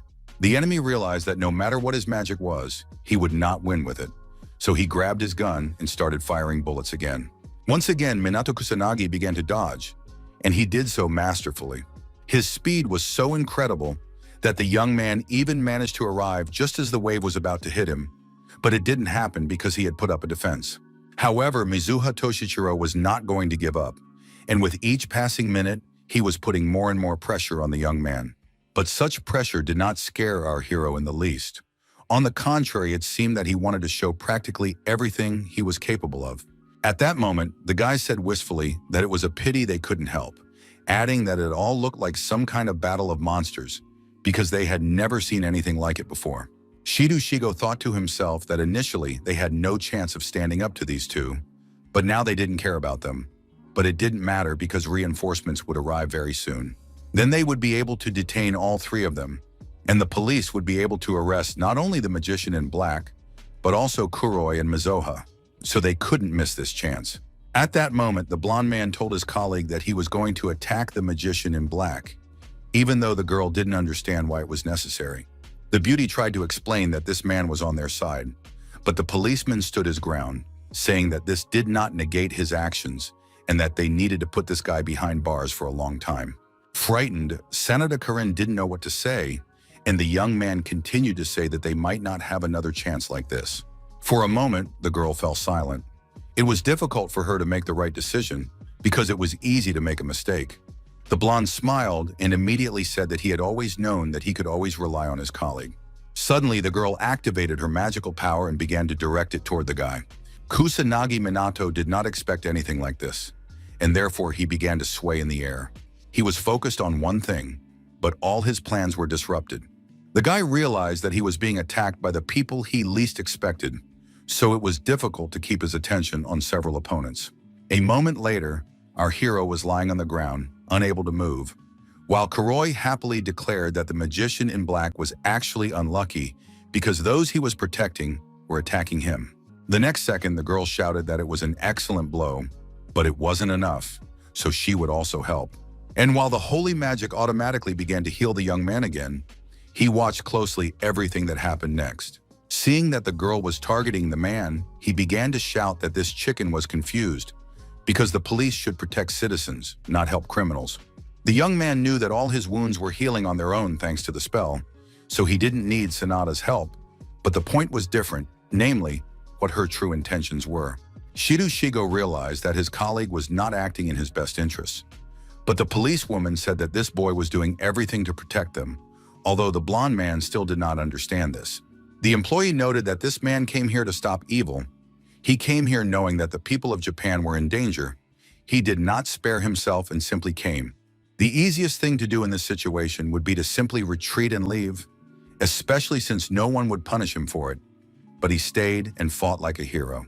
And then she added that if it weren't for the mage in black, they would have been the main target of these aristocrats who didn't even pay attention to Mizuha's girls. Getting up from the floor, the blonde man said that this was simply impossible, that this man had no reason to cover for them at all. Grabbing her colleague by the cloak, Sanada Karin explained that the young man had come here knowing it was an obvious trap. But he did it for the people. He was fighting for their lives, just like them. At that moment, the blonde thought to himself that the stranger was not actually leaving them, taking all the damage upon himself. Could he have done it on purpose? Could the police officer have been wrong all this time? After all, the magician in black was different from the other criminals, but it was unclear why he was doing this. Hearing this whole conversation, the guy shouted that it didn't matter who this guy was. The most important thing was that they had to win, and to do that, they had to fight. The villain said with malice in his voice, "Aren't you guys getting a little carried away, considering you're almost out of mana?" But the young people immediately activated their magic and said that as long as they had the opportunity, they would fight. Mizuha Toshichiro watched the young people closely, but he did not rush to attack, nor did he put up any defense. A moment later, water and stones flew toward him, the result of the magic directed by the squad. The man immediately raised his hand, clearly intending to fight back against the people who were attacking him, although he remained silent. After that, he decided that the games were over, so he activated his 7th rank in demonic fire magic to help him. The beauties understood that this was indeed powerful, but they could counter this force with a fashionable stream of fire, which they immediately did. He thought to himself that this special squad would not give them the opportunity to attack the mage in black, and he in turn would cover them, so the advantage was not on their side. The girls knew this themselves, but they were not happy about it. Instead, they were happy that they could still attack, and therefore became much stronger. Directing holy magic mixed with combat magic, Sanada Karin thought to herself that now everything was on Kusanagi's side. Only the blonde man stood behind, watching closely what was happening. After thinking for a moment, the young man clenched his fist decisively, signaling that he had made a decision. And immediately the policeman, like the rest of his team, began to act, directing a powerful stream of magic towards the ill-wishers. Seeing this, Kuroi angrily said that he was annoyed by these little bugs, these creatures that were constantly getting underfoot. At that moment, Kusagami Minato thought that while his team was distracting the powerful mage, he had the opportunity to deal with the bandit. And it was the right decision, because the villain, grabbing his guns, began shouting again that he had plenty of bullets and would definitely finish off the boy. Once again, the boy had to do what he had done before, namely, quickly dodge, realizing that getting wounded was definitely not part of his plans now. Realizing that nothing was working, the villain immediately began to ask what spell the young man was using to dodge the bullets so skillfully. Standing calmly, our hero confidently noted that in this case, he did not resort to magic at all. On the contrary, he was simply running fast. The man shouted as loudly as he could, saying that he was being fooled because it was impossible to run at such a speed. However, the teenager said that he hadn't fought soldiers with anti-magic weapons in a long time, and his agility was not what it used to be. After these words, Kuroi literally went berserk, realizing that he could do nothing against this magician in black. And while the mage was shooting, the young man declared that he would not succeed because he would have to hit his target at least once, and he would not be able to do that. The next moment, the ill-wisher grabbed a grenade launcher, saying that it was the latest anti-magic development and that there was definitely no way to counter it. But something unexpected happened that the man did not anticipate, because Kusanagi Minato appeared right behind him. At that moment, the villain realized that the young man knew how to wield dark magic, something he had never suspected before. Connecting his magical energy, the boy continued to whisper quietly that, in fact, this could probably be considered a kind of cruelty. Suddenly, the enemy felt as if he was being enveloped by some dark threads and pulled far back, so quickly that he couldn't even resist. Our hero explained that this was a rare type of dark magic, and that it would not be easy to get rid of the spell's effect. For exactly 3 days and 3 nights, the villain would be tormented by incredible pain. He then added that this was the perfect punishment for such scum. Standing opposite Mizuhara Toshichiro, the guy said that now it was his turn. By the time the young man approached his friend's father, they were already sitting on the ground, tired and exhausted. Looking at them with a smile, the teenager thought to himself that they had done a great job, but now he would do what needed to be done. After that, the young man turned his gaze to Mizuka Toshichiro, realizing that he had to settle the score with this man as well. Therefore, the young man fearlessly asked his future opponent if he was ready to begin. But instead of answering, our hero noticed that the man had begun to slowly raise his hand for some reason. A moment later, raising both hands, the magician said he was giving up, which came as a real surprise to everyone present. Looking at this man, the guy immediately began to ask what kind of trick this was, why the man had decided to give up. At that moment, Leona spoke to Minato Kusagani on the radio and asked if he could hear her. The girl nervously said that they had a problem. The fact was that the police had arrived and arrested all the members of the black opposition, and at the head of it all were the aristocrats. Our hero's colleagues, who belonged to the aristocracy, quickly did their job, which made them very happy. But Leona continued to say that it was most likely all because of Mr. Mizuki. At that moment, the young man figured it all out, so he calmly said that the man had decided to infiltrate the gang not to help them, but to destroy them from within. Kusanagi Minato did not receive a definitive answer because he heard a strange noise behind him.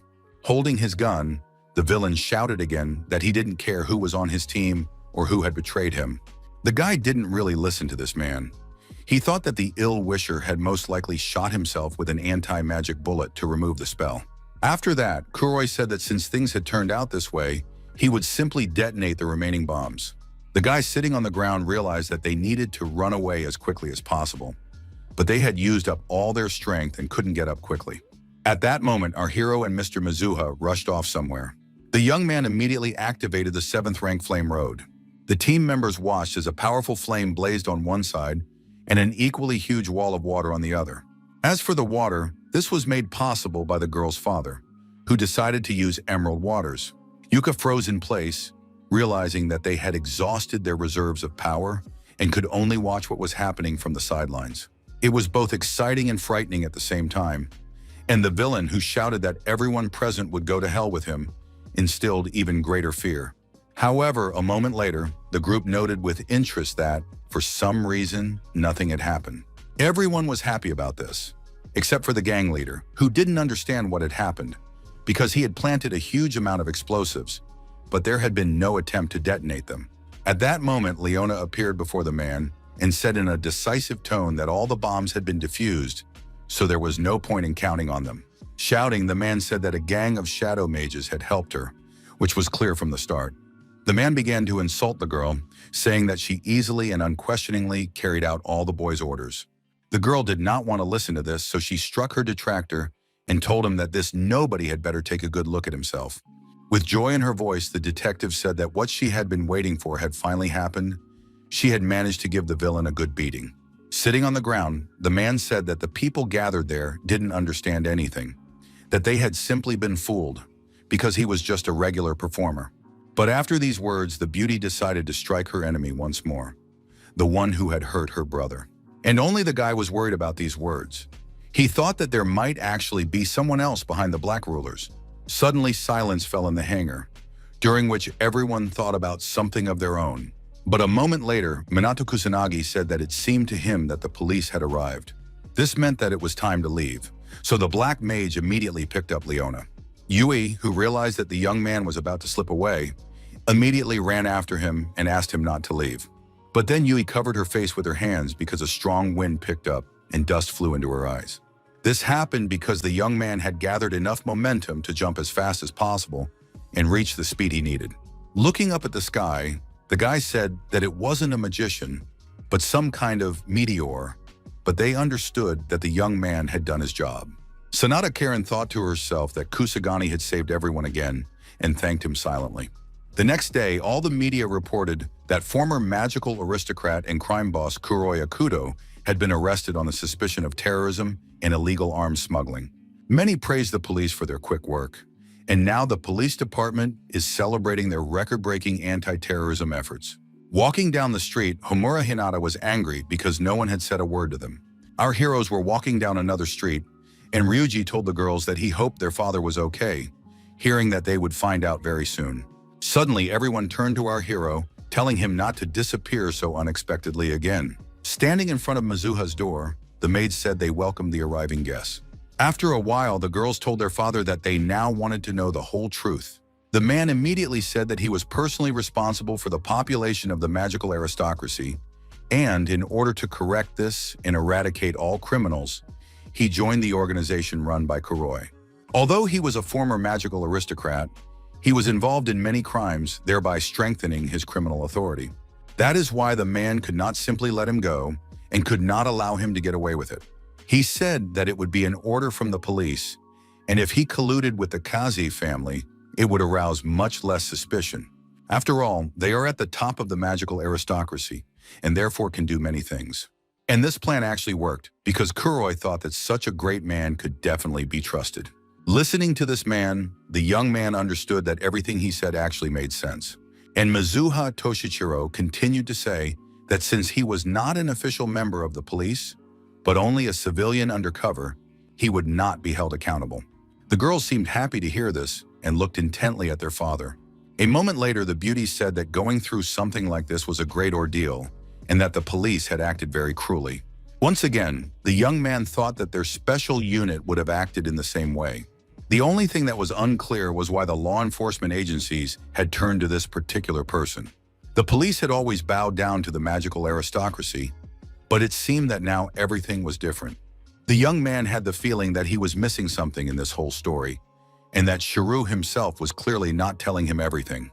Suddenly, our hero was transported back to the evening when the whole story took place, when Minato Kusanagi told Leon about what might happen if the police got to them first.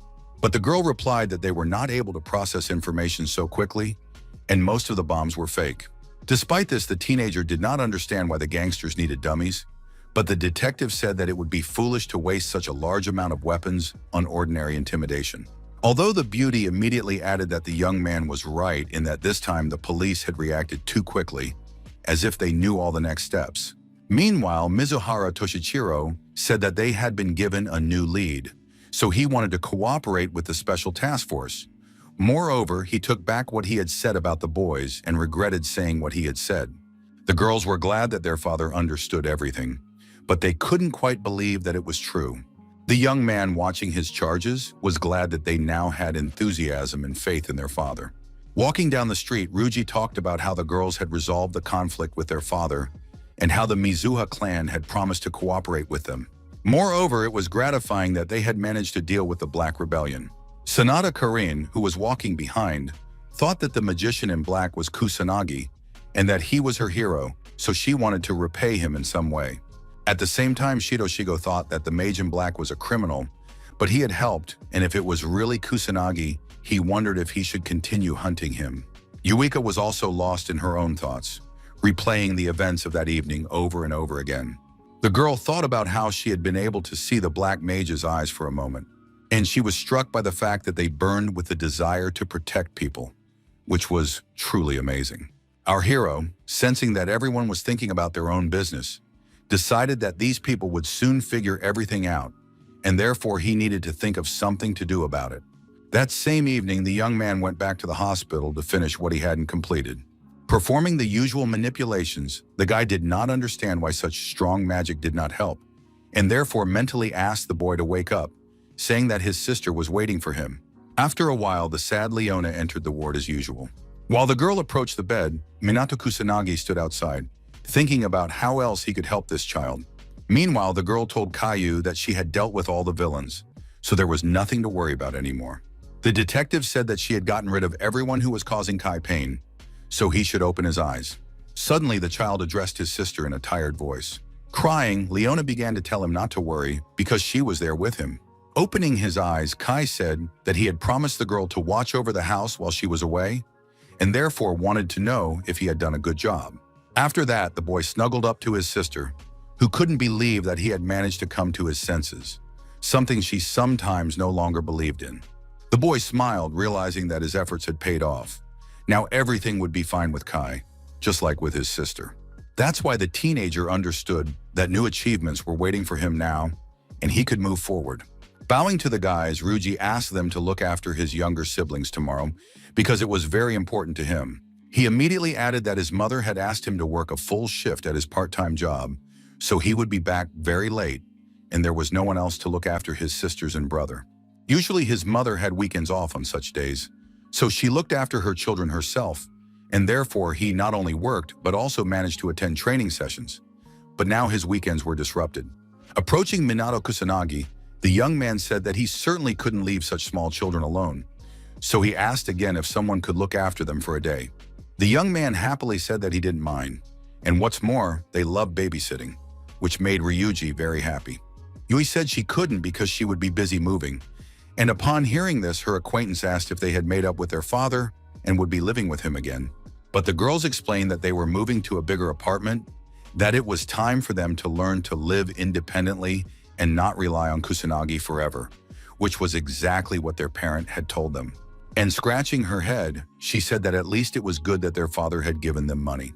Kusanagi Minato thought to himself that if he wanted to teach his daughters independence so much, why did he allow them to live with him? Perhaps it was part of his plan.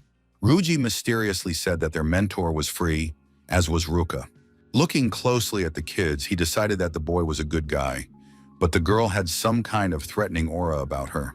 Therefore, the young man humorously remarked that he would be much better off with Yuika, although our hero did not understand what that meant. Ryuji immediately asked Ruka if she would mind, but our hero noted that if the girl didn't want to or couldn't do it, he could handle it on his own. But unexpectedly, with some doubt in her voice, the girl said that she could and was ready to help. Hearing this, the classmate once again apologized to the guys for the suddenness of it all, but at the same time thanked them again for helping him out. Minato Kusagani didn't answer. He just looked intently at the girl sitting next to him. The next day, the guy and Ruka took the children to an amusement park, realizing that it was the best place for the little ones. However, it wasn't just the children who were happy.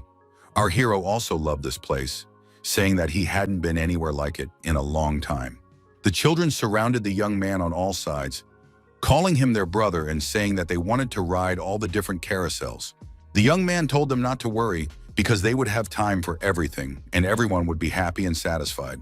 Realizing that Ruka was standing behind him, The young man turned to her and asked what was wrong, why she had just frozen.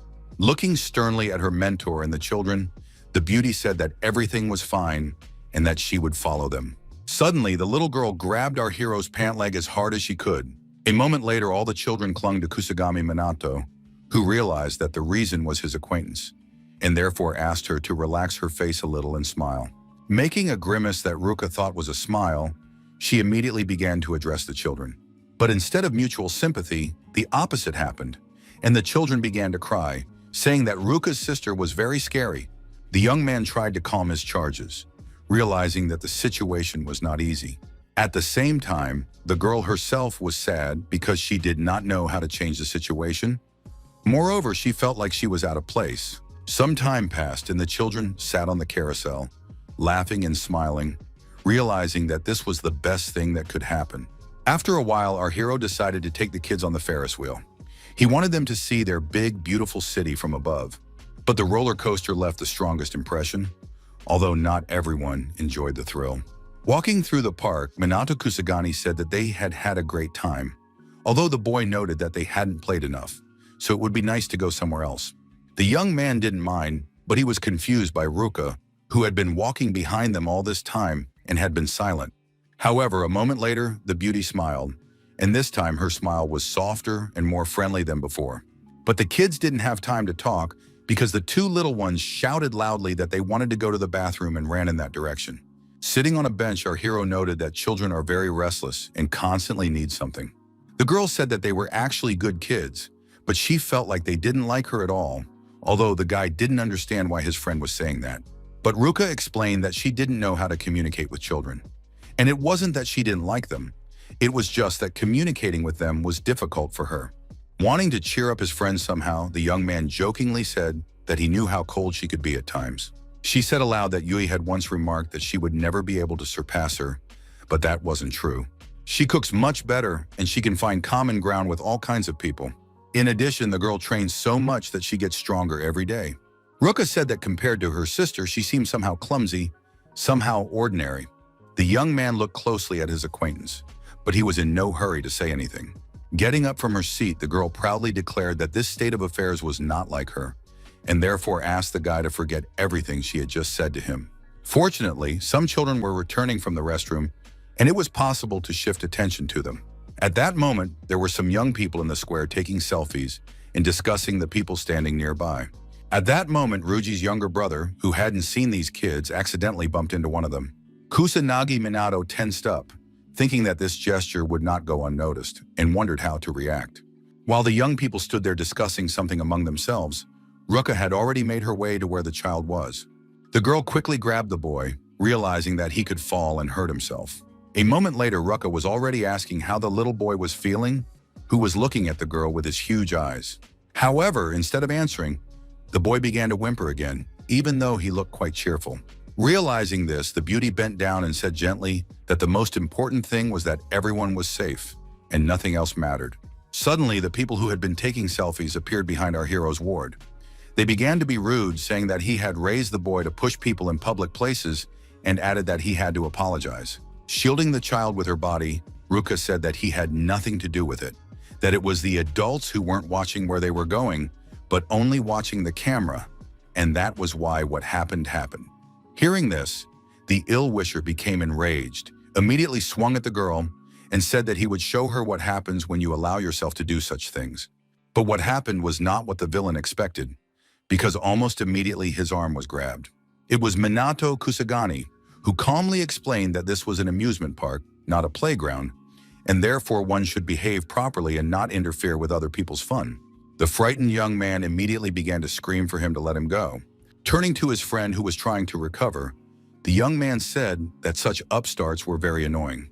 The girl did not have time to answer because suddenly the boy grabbed her leg and began to say that he was very scared.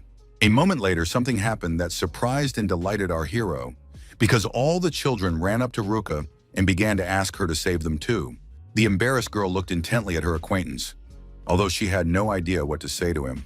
The boy just smiled, realizing that words would be superfluous in this case. Sitting down and hugging the little ones, Ruka said that now they had nothing to fear because she was with them. Late in the evening, Ruji quickly opened the door, Before he had time to go inside, he apologized for being late and asked if the kids had caused any trouble. Smiling, the young man asked in a quieter tone what was going on. Looking at the sleeping children and tired adults, the guy jokingly said that his colleagues looked like a young family. The strength of the squad grew with each passing day, and they were mainly occupied with fighting monsters.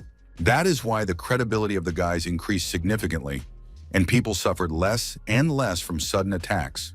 On the other hand, an underground group of dark mages, led by a mage in black, put an end to the Black Rebellion.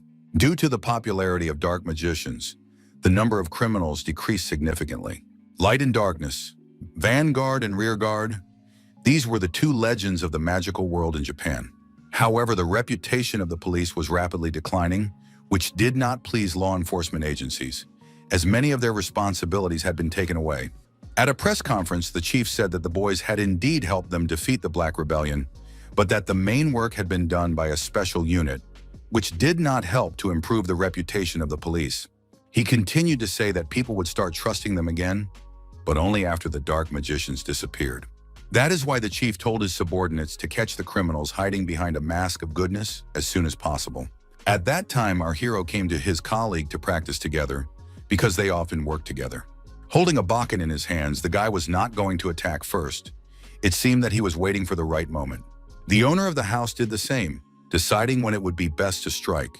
Suddenly, the man accelerated and ran straight at the young man, wanting to catch him off guard.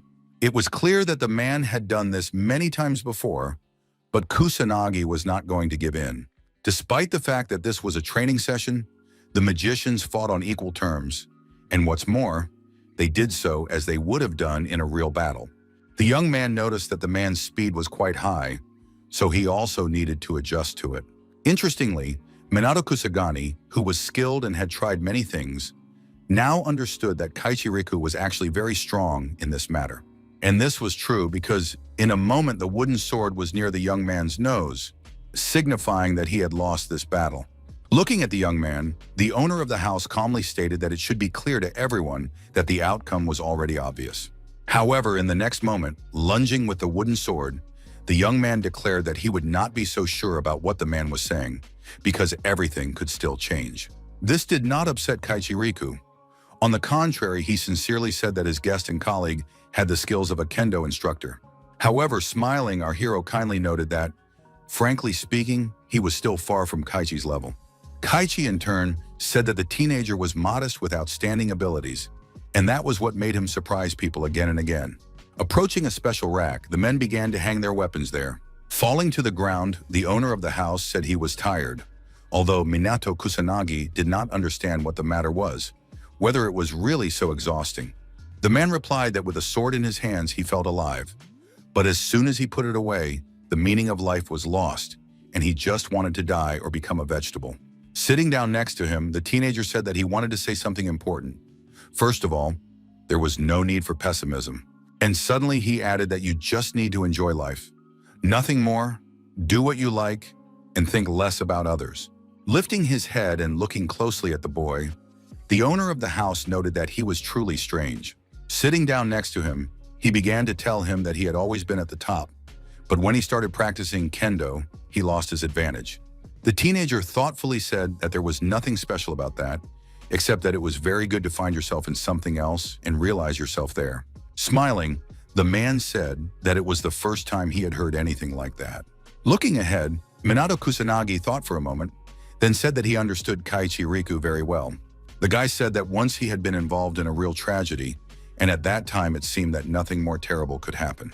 The worst part was that everyone around him was dying one after another, and the world was literally falling apart. Despite this, our hero, who looked completely different at the time, could not allow himself to give up so easily. Recalling that time, our hero stated that he did not want such a fate. It did not suit him at all. At that moment, the teenager became so angry that his power awakened within him.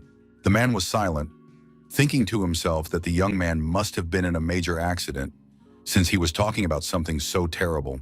Of course, Kusagani couldn't say much, so he thought to himself that this was how he learned to imitate the magic of monsters and finally mastered his power, which helped him go beyond ordinary magic. Our hero was once again lost in his memories, knowing full well that he was the only survivor of that terrible moment. But the saddest thing was that the young man, who was used to always coming to the rescue, did not save anyone that day. Preoccupied with thoughts of his own life, the young man completely forgot that there were other people there too. But the problem was not only that, but also that the young man was weak at that moment. At some point in his past life, our hero was overcome with despair because he did not understand how to proceed. But at some point, anger awakened in the young man. Anger at himself and at the monsters who were doing whatever they wanted. Unexpectedly, a hidden power awakened in the young man, and so he looked at the monsters and shouted loudly. Minato glowed because the power was incredible and all-encompassing. Sometimes he himself did not even understand what he was capable of. The young man said aloud that as soon as he gained this incredible power, people began to avoid him. But now it was this very power that helped him protect others. Kusanagi Minato asked his colleague if it was true that he was fighting for a reason, and moreover, if he had something he wanted to protect. Bowing his head, the man noted that his guest was absolutely right, because there was something special. Shaking hands with the owner of the house, the teenager advised him to think of his power as an individual ability to be proud of. Realizing that this guy had awakened something special in his heart, Kaichiriku sincerely thanked him for the conversation. After that, the young man added that a colleague should always remember that he can rely on his comrade. A few minutes later, our hero stepped out onto the sun-drenched street, while Kaichiriku stood and watched this amazing person walk away. The man understood that this young magician was the most unusual of all those he had ever known, and there was no doubt about it. In turn, Kusanagi Minato reflected on the fact that Kaichi was a worthy successor to his family. Although, of course, like everyone else, he had his flaws. But at least he didn't behave arrogantly or haughtily, and he wasn't evil at all, although it was unclear why representatives of the magical aristocracy evoked only bad associations in him. Suddenly, all his thoughts were interrupted when another colleague, who was also an aristocrat, bumped into him. Helping the girl up, the guy sincerely asked if she was hurt, but Homura Hinata, with her characteristic rudeness, declared that she should watch where she was going. After these words, the young man didn't even know how to respond. Still sitting in place, the magician started shouting, but this time she asked the young man what he was doing there. With irritation in her voice, the girl declared that of all people, the guy's face was the last thing she wanted to see. However, Kusagami Minato was not offended by her words at all. Instead, he said that his colleague looked completely different. In the same dissatisfied tone, she said that she didn't always dress like that, and moreover, she didn't understand who the young man thought she was. She wore bright clothes at work, and they were anti-magic armor. But the teenager said that he had already thought that the beauty simply had some kind of hobby. After that, he decided to ask if the girl had any hobbies besides work. But instead of answering, she started shouting even louder, saying that she didn't understand why the young man had opened his mouth, especially on matters that did not concern him. However, realizing that people were looking at them, she immediately backed down and noted that it was too crowded a place. Suddenly, Homura Hinata turned her head and looked somewhere, although she remained silent. After that, she asked again why the guy was looking at her so strangely, adding that he should go inside. Closing his eyes, the young man decided that it would be better not to argue with this girl, as there was no point in doing so anyway. After a while, the young people were sitting in a cozy cafe, but they were in no hurry to start a conversation. Instead, our hero listened to the echoes of conversations from neighboring tables, where girls were talking about how much they liked the brave Kusagani, who was also quite handsome. At the same time, the guys who were also in the cafe were actively discussing Homura Hinata, wondering if the guys had really come to the cafe because they were on a date. But instead of answering, the girl looked angrily in the direction where the young people were sitting, and her gaze was so cold that the visitors were very frightened of the magician. At that moment, Minato Kusanagi thought that when his companion was angry, she most resembled a Spitz. Unexpectedly, the girl spoke, asking the young man if he had met Riku, although the teenager did not understand how she knew about it. Without letting the young man say a word, she continued to note that now they were spending time together and had become true friends. Embarrassed, our hero said that he should have invited her too, but he hadn't thought of it. So he began to apologize, but instead, an angry Homura Hinata jumped up, saying that she wouldn't be offended just because she hadn't been invited. She immediately continued, saying that they were just ordinary colleagues and that she had never even thought of pretending to be friends with the young man. At that moment, at the next table, some unfamiliar child was celebrating his birthday and was happily eating a large piece of cake. Not noticing this, the guy said that they were colleagues and therefore it would be good if they spent more time together. Although after these words, the girl shouted again, saying that she didn't want to hear anything like that. Hitting the table with her fist, the red-haired beauty acknowledged the fact that the teenager was incredibly strong, and therefore she wanted to know how he became that way. And while Minato Kusagani wanted to say that it happened after an accident, the girl screamed again, adding that one case was not enough. After that, she said that the guy had a huge amount of magical power, and it was impossible to increase it because of some accident. It didn't work that way. Looking at his hand, the young man thought that this was despite the fact that he was even holding back his magic and had begun to control it better. But Homurai Hinata said that if it was possible to increase the amount of magical power just by dying, then she was ready for it. Then grabbing the guy by the shirt, she shouted even louder that there must be another reason, that you can't just become strong like that, and therefore demanded that our hero tell her the truth. Looking at his colleague, the teenager understood that the girl was desperate and therefore wanted to gain power. But the thing was, even if he told her the whole truth, she would hardly believe him, given her character, and it was better not to talk about it unnecessarily. Therefore, he said that there was nothing special about his strength, that it was the result of regular and persistent training. Letting go of his shirt, his colleague said that it would have been better if he had simply said that he didn't want to talk, rather than making up all sorts of tall tales. At that moment, the waitress approached and apologized for keeping the guests waiting so long. Putting the dessert on the table, she said that the super berry parfait was ready. Looking in surprise at the dish he had never seen before, the young man said that it was a real monster. Only Homura Hinata seemed to turn into a little child when she saw this sweet treat, saying that it had finally been brought. The young man did not understand what there was to be so happy about, because it was just ordinary food and sweet at that. But his companion did not hear what he was saying or pointing at. A moment later, the girl said that it must be some kind of mistake, but since the confectioners had tried so hard, she would eat it all. Looking at the magician, the young man did not understand what was going on with the girl. One moment she was delighted with the dessert, and the next she called it a mistake. However, one thing was clear, the beauty really liked the parfait.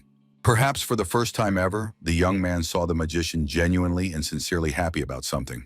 However, a moment later, lost in her thoughts and accidentally knocking over the bowl, Homurai Hinata began to get angry again. Only our hero, who continued to drink his juice, remained completely unperturbed.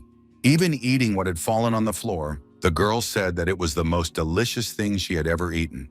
And then she admitted that she had always wanted to try this sugar bomb, but it was somehow awkward to do so alone. And so it was good that they had met Kusanagi Minato.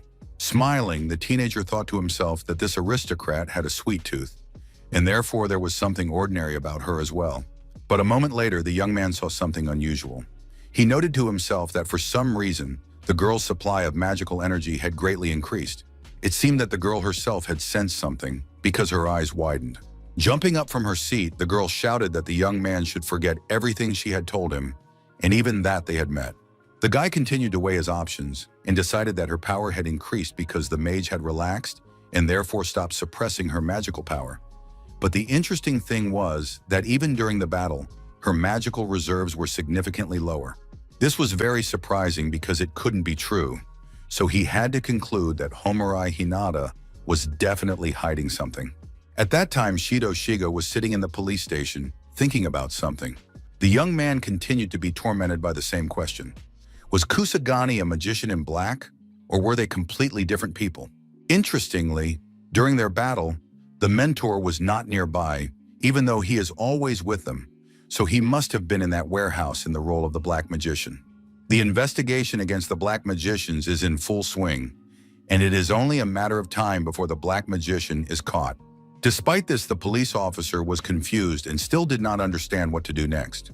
Picking up the photo that was on the table, the blonde man remembered his father again. That same evening, Leona told our hero that the police were not joking and were taking the case seriously. She noted that the investigation was proceeding at an unprecedented speed. Several members of the organization were already under suspicion, they had been summoned for questioning, and the police did not want to let them go yet. The teenager thought to himself that this was true, because even a special unit had been given a warrant to capture the magician in black, and the police were determined to destroy their organization. For a moment, Kusagami Minato thought about revealing her identity, but then decided that if she was caught, No matter how hard she tried to hide everything, it was unclear how long she would be able to hold out during questioning. Now is not the time to reveal the truth, because they need to find out what information the police have about them. Apparently, it's time to turn to her. And while the girl kept saying that if they didn't do anything, they would be caught, the young man told her not to worry. And with a smile, he added that he would definitely come up with something. The next day, the young man was at the house of an old acquaintance, asking for her forgiveness and saying that he had a request for her.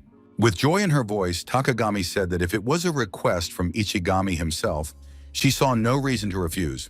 At that moment, the angry police chief asked his subordinates if they had managed to find the magician in black.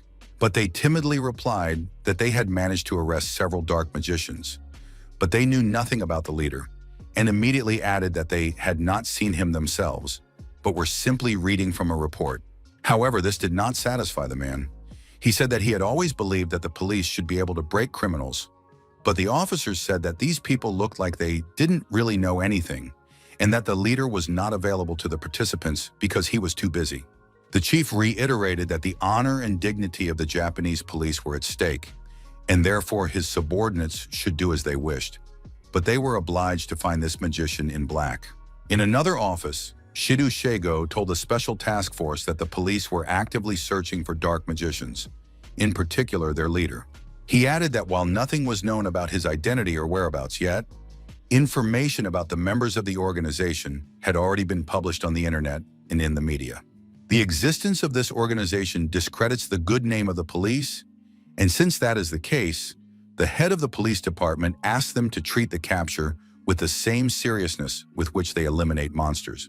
But many of the special forces were unhappy, saying that they had enough work to do without taking on this task, even though there was a police force that could handle everything. Minato Kusagani understood that everyone had reached boiling point and that the police would not allow dark magicians to continue to exist. Unexpectedly, the blonde continued, saying that he understood the guy's feelings, but they must not forget their duty, and therefore it was necessary to help and catch the criminal. Sanada Karin approached her colleague and asked if they really had to hunt down dark mages, but he only replied that those were his orders. Ryuji sharply stated that they already had a huge responsibility, and this was just more work, as if they didn't have enough to do already. Shido Shigo didn't want to hear that dark magicians help people. He said that this couldn't go on any longer and looked meaningfully in the direction of our hero. The young man understood that there was some subtext to this suggestion, so he asked the police officer what he was hinting at. With calmness in his voice, the young man said that he was suggesting that the guy give himself up right now, before it was too late. Hearing this, the guys opened their mouths in surprise because they didn't understand what the policeman meant. Many suspected that the magician and their Kusagani were one and the same person, but no one discussed it openly. Moreover, the guys surrounded the blonde man and began to defend their mentor, asking why the policeman had decided that they were the same person. Shido Shigo calmly explained that, considering everything that had happened, all signs pointed to him, adding that his colleagues couldn't help but notice this themselves. The blonde man said that Captain Kusagani was needed by Japan, and not just Japan, but the whole world, as his power could save many lives. But he immediately heard comments that the magician in black was doing the same thing. But the policeman was adamant and said that if they were indeed the same person, then their mentor would receive a suspended sentence. But he still had to confess. The man wanted the girls to admit the obvious, and he continued to provide evidence regarding the appearance of the magicians, their physique. And moreover, it was strange that when the magician in black was fighting, their kusanagi had disappeared somewhere. The beauties huddled together, realizing that they didn't know what else to say or do in such a situation.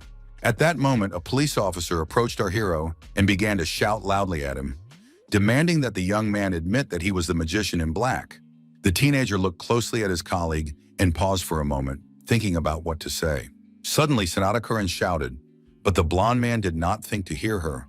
He assumed that some objections would begin again. Instead, the employee wanted everyone to watch a video on the internet, adding that the television station had been hacked. The young man in the video said that he was the leader of the Black Magicians and that his name was Dark Magician. The young man apologized for disrupting the peaceful existence of citizens, but he increasingly began to notice questions on the internet about who was stronger, him or Captain Minato Kusagani. Therefore, it was time to answer this question, And since that was the case, the magician in black challenged Kusanagi to a duel.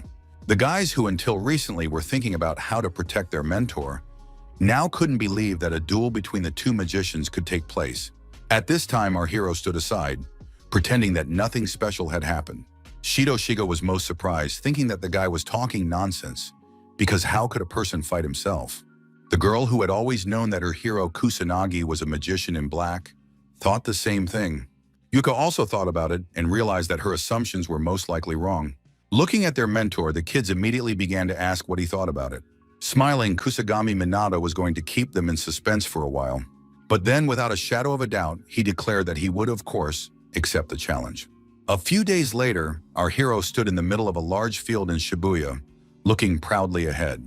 The reporter, who was going to broadcast from a helicopter, said that the long-awaited duel between Kusagami and the magician in black was about to begin, although the leader of the dark magicians had not yet arrived at the scene. This event received widespread publicity, as evidenced by the crowds of people around the field, as well as a whole police squad on duty, ready to arrest the Black Mage at any moment. The crowd of spectators cheering for Minato shouted for him to show what he was capable of and that he must win this battle. But there were other people who fully supported the magician in black, saying that clowns in white suits had no business being there, that they were real weaklings. Ryuji watched everything closely but said aloud that he had no idea what was going on. The girls discussed how this broadcast was the most viewed, and what's more, people were constantly leaving comments. Shego, who was closely watching the field, did not know what his acquaintance had in mind, but he understood that there was no turning back in this game. To the surprise of many, the aristocracy, who were now actively helping the magical squad in their fight against demons, also arrived at the duel. However, the young people suddenly noticed that Mizuha Toshichiro was approaching them, which they found surprising. With arrogance in her voice, Homurai Hinata declared that such important people had graced them with their presence, while Kaichi Riku noted that he did not expect to see the man at the tournament. But he immediately replied that it would be impossible to miss such a great battle. The girl wanted to say something, but she didn't have time to do so because something interesting caught her attention. The crowd looked up at the sky because they saw a bright glow there. The crowd did not understand what it was, but they knew for sure that something was moving there, even though they had never seen anything like it before. It was an unusual phenomenon that was impossible to take your eyes off, although some people were frightened by it. The people sitting in the helicopter noticed that something seemed to rush past them, something very powerful. Minato Kusagani, realizing that everything had to look as realistic as possible, also raised his head, pretending that he did not know what was happening. But in a moment, the bright light seemed to shatter, turning into a small greenish crumb. The young man said nothing, even though he could see clouds of dust rising around him. Something strange was also happening to the police officers at that moment, because they seemed to be being carried away from the arena. Suddenly, the leader of the organization, the magician in black, appeared on the field in his black suit. The surprised journalists immediately began to shout that the one they had been waiting for had arrived, although many doubted that the magician in black would dare to come to a place where there were so many police officers. Shego did not believe until the very last moment that this magician would come, and therefore declared aloud that their elusive criminal had finally appeared, which meant that they had been mistaken all this time in mistaking Kusanagi for the wrong person. Scratching his head, our hero quietly said that he didn't like this kind of farce, but he had no other choice. He had to get out of this situation. At that moment, the magician in black was already gathering momentum. It was clear that he knew exactly what his task was, and was therefore going to proceed strictly according to plan. The young man also understood everything, and for the sake of propriety, asked if his opponent had anything to say, although he then added that, if not, it would be best to start the battle. Unexpectedly, the rivals stood facing each other, clearly ready to begin. The female fans watched their hero with bated breath, hoping that he would still manage to win. Kusanagi Minato's followers also held their breath, as they now did not understand who the magician in black really was. The same was true of the aristocracy. They were also curious to see how strong these young people were, and which of them would prove to be more resilient. Our hero immediately began to use anti-magic and an inorganic cannon, which belonged to the 6th rank. However, his opponent was going to go even further, as he called upon dark magic and the chaos of the Raven to help him. Kusanagi was as focused as possible on what was happening on the field, as if he were facing a real enemy. This also applied to the Black Magician, who created the real appearance that his power was greater than that of the guy standing opposite him.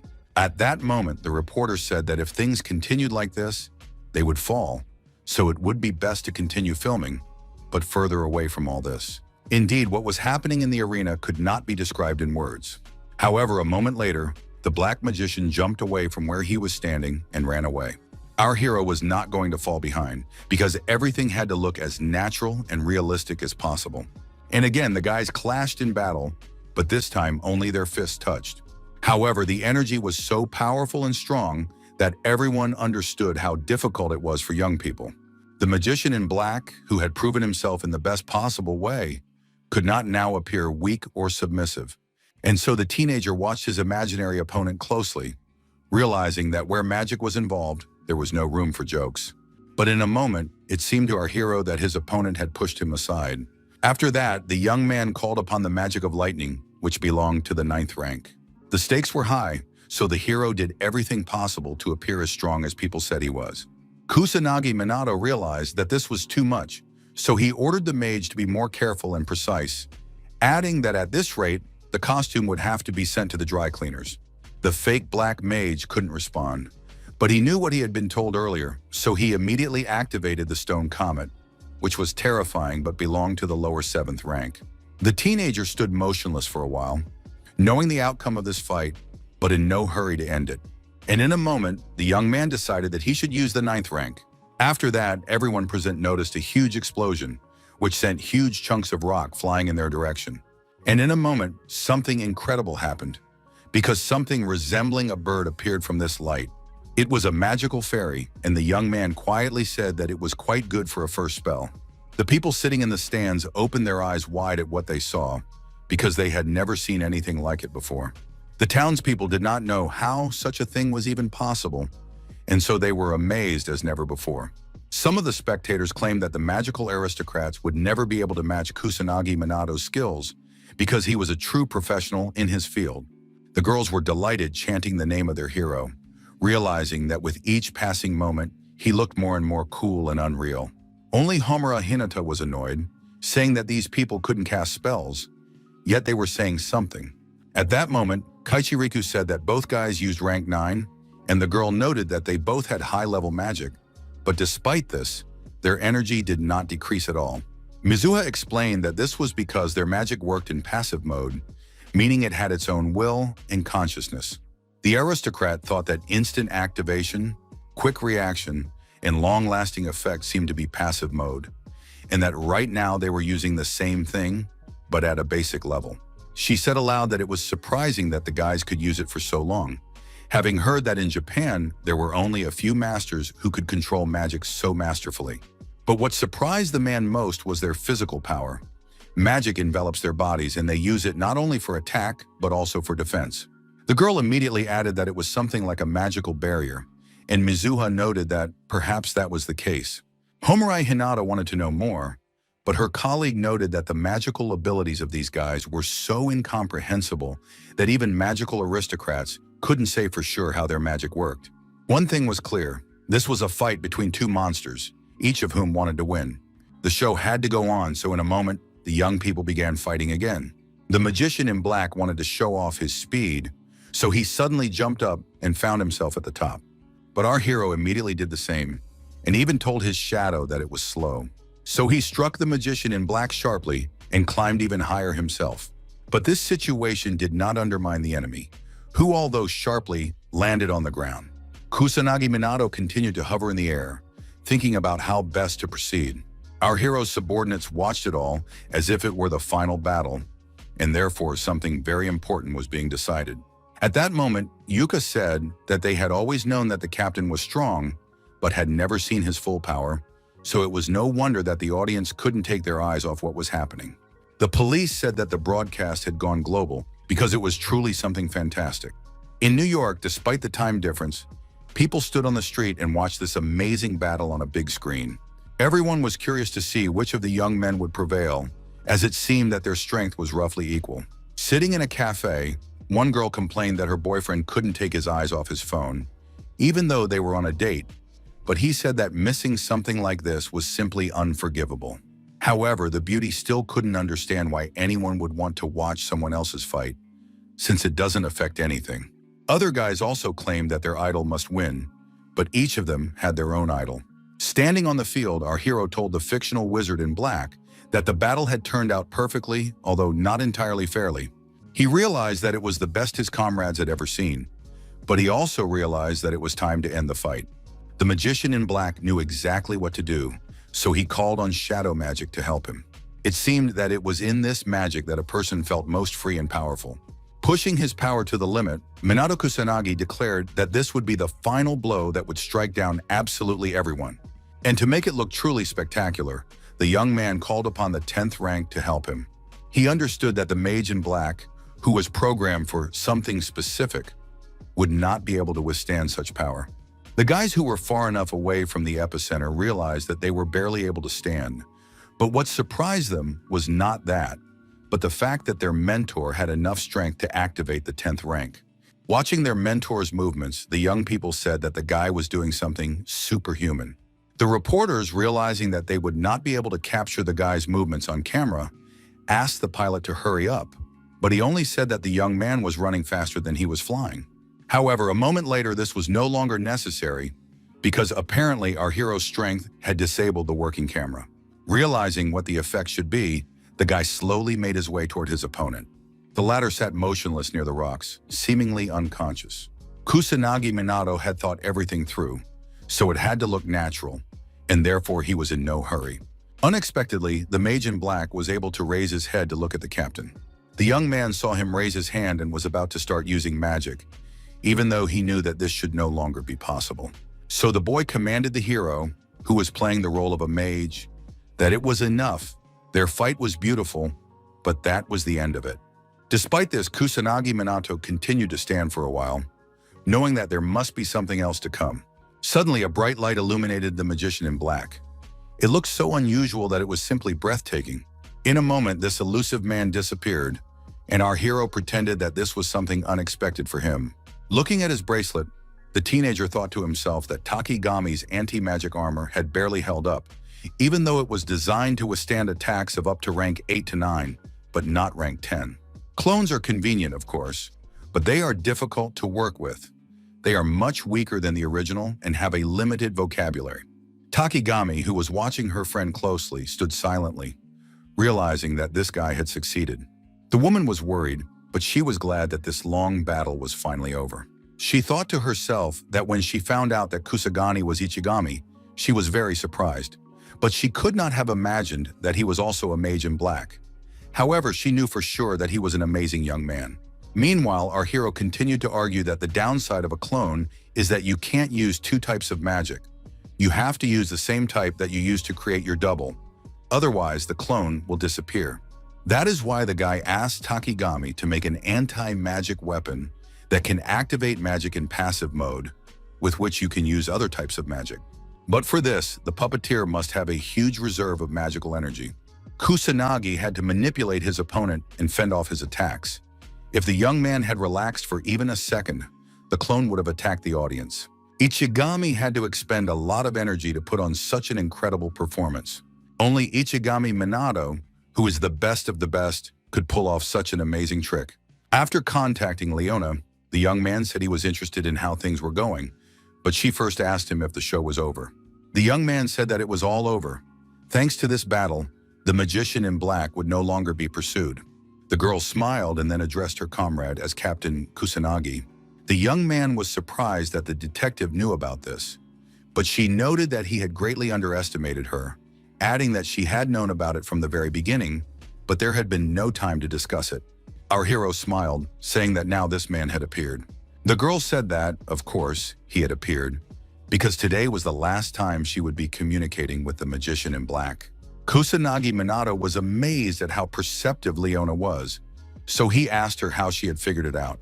Looking at the city in the evening, the girl sincerely thanked her acquaintance, saying that he had saved not only their team, but also her family, and therefore she was very glad to have met him.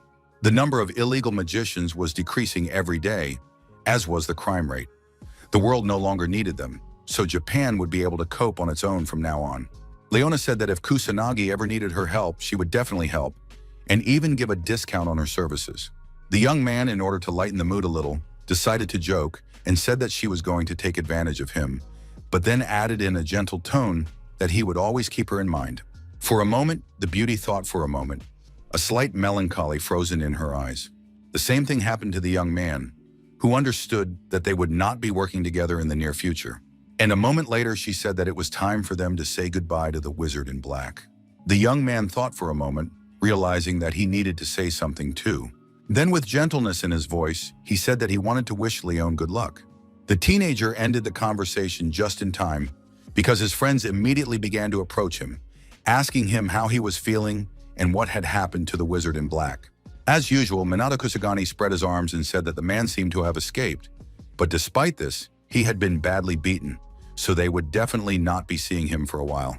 At that moment, Shido Shigo approached the young man, bowed, and said that he wanted to apologize to his colleague. The blonde man said that instead of believing his friend, he had come up with the wrong idea, and therefore he was very ashamed. The two girls did the same, admitting that they also thought our hero was a magician in black. The young man was silent, but he thought to himself that now he felt like a real villain, that he had deceived everyone, so he needed to apologize, but not the other way around. Grimacing, the young man said that it was okay. The most important thing was that everything had been resolved. After the fight, Homarai Hinata shouted in a dissatisfied tone about how this could have happened, how these guys could be so strong. She added that she needed to train even harder and adjust her schedule. Mizuha Toshichiro looked closely at the winner and said that even after this battle, the young man still had strength left. However, what was interesting was how much strength this guy had. The teenager thought to himself that with this battle, he had proven that he was not a black mage, that there were no more black rulers, so there was no point in dark mages. However, our hero couldn't get Kuroi's words out of his head, although now the young man decided not to think about it anymore, realizing that problems must be solved as they arise. A few days later, our hero was already filming a tea commercial, which he had been invited to participate in. The young man looked quite harmonious in his new image, winning over more and more residents. In one interview, the guy said that as long as you have the strength you need to train, even if you have to fall, you can't give up. Moreover, our hero explained that he awakened his powers when he found himself on the brink of life and death. And then it was simple. Persistent training every day. Standing in the store, the girl complained that all the products advertised by Kusagani had already been sold out. However, all those trials were not the end of it. The rest were waiting for the guy when he returned to the academy. The guys surrounded their classmate on all sides, eagerly asking if they could hold his hand, hug him, or just stand next to him. Our hero's friends could see that their buddy was uncomfortable in this situation, but they didn't know how to help him. Covering his head with his hands and closing his eyes tightly, the young man thought about how he couldn't take it anymore. And so, a moment later, the teenager got up from his desk and walked away. The guys saw that their classmate was standing on the window and was about to jump, but they were unhappy with his decision. However, they didn't have time to say anything because in a moment, Kusanagi Minato landed on the ground and quickly ran away. Sitting alone, the boy remembered the blonde boy's words, that if they increased Minato's popularity, there was a chance that talented kids would join their ranks, although he understood that he would not fall for this trick again. But the silence was short-lived, because the other guys, seeing their idol, chased after him, but he shouted for them to just leave him alone. After a while, the guy was sitting in his friend's apartment, who asked him how he was feeling. The girls were happy that the move to their new home was complete, and they said that while the guy was running away from his fans, they and their sister had cleaned up. Ruka unexpectedly praised Yuka for doing most of the work, and only Minato Kusagani apologized for having to do most of the work. But that didn't matter. The sisters talked about how they now lived in a large and spacious apartment. Each of them had their own room where they could be alone and train. In addition, no one would disturb anyone else, and they could feel completely free. At that moment, Ruka thought wistfully about how their previous apartment had been small, but it had been fun there. Moreover, she would no longer see Minato's cute face when he was asleep. However, a moment later, Yuika, who also had some unpleasant thoughts, turned away abruptly and began to scold herself. But it didn't last long, as the silence was broken by a phone call. Going out onto the balcony, the young man heard that Takigami was calling him, asking how everything was going after the fight and whether the young man had any problems after it. The teenager honestly said that everything had gone well, but there was one unpleasant situation, which the woman immediately guessed, noting that his popularity had made itself felt there too. The elderly lady continued to say that if the young man needed anything, he could always turn to her because she was the only one who knew his secret. The young man said the same thing to the woman, realizing that they had known each other very well for many years. Wishing her friend all the best, Takigami sat down abruptly on the floor and pressed the phone to her chest. After that, the woman approached the photo she had been looking at closely earlier. Looking at it, our hero's acquaintance said aloud that she didn't know what to do. In a few days, the young man was supposed to conduct another training session at the police department's training ground. The new recruits were excited, saying they couldn't believe they would get to see the legends of the Magic Squad in person. The guys said that there were actually a lot of new recruits, and it was all thanks to Minato Kusagani. Everyone wanted to help, but even more than that, they wanted to meet the young man. Only the girls said that they wanted to see how long these people, who had come to hell of their own free will, would last. At that moment, the one whom everyone had been waiting for so long appeared on the stage. The crowd suddenly began to shout that this young man seemed even more courageous and handsome in person than on television. Looking at the crowd, the young man decided that words alone would not be enough to calm these people down. The next moment, something amazing happened, because our hero immediately summoned magical powers to help him. The newcomers immediately began asking each other why their bodies suddenly couldn't move, and why the teenager had decided to use such power. Unexpectedly, Minato Kusanagi greeted the gathering with joy in his voice. He said that since everyone had calmed down, he was happy to welcome new faces to their squad. Usually, he conducts light training for newbies, but since everyone was so motivated, he decided not to go easy on them. He immediately shouted that those who wanted to join the squad would have to run and aim at targets. Realizing that this was not the case at all, the captain shouted that the boys would not be able to defeat the demons with such an attack. At the end of the training, the newbies were lying on the ground, saying that Minato Kusanagi was actually nice but strict, although maybe that was just how he wanted to test their strength and endurance. However, many were unhappy that the young man was constantly picking on them, and therefore it was not easy to endure. At that moment, Yuika shouted that she wasn't done yet.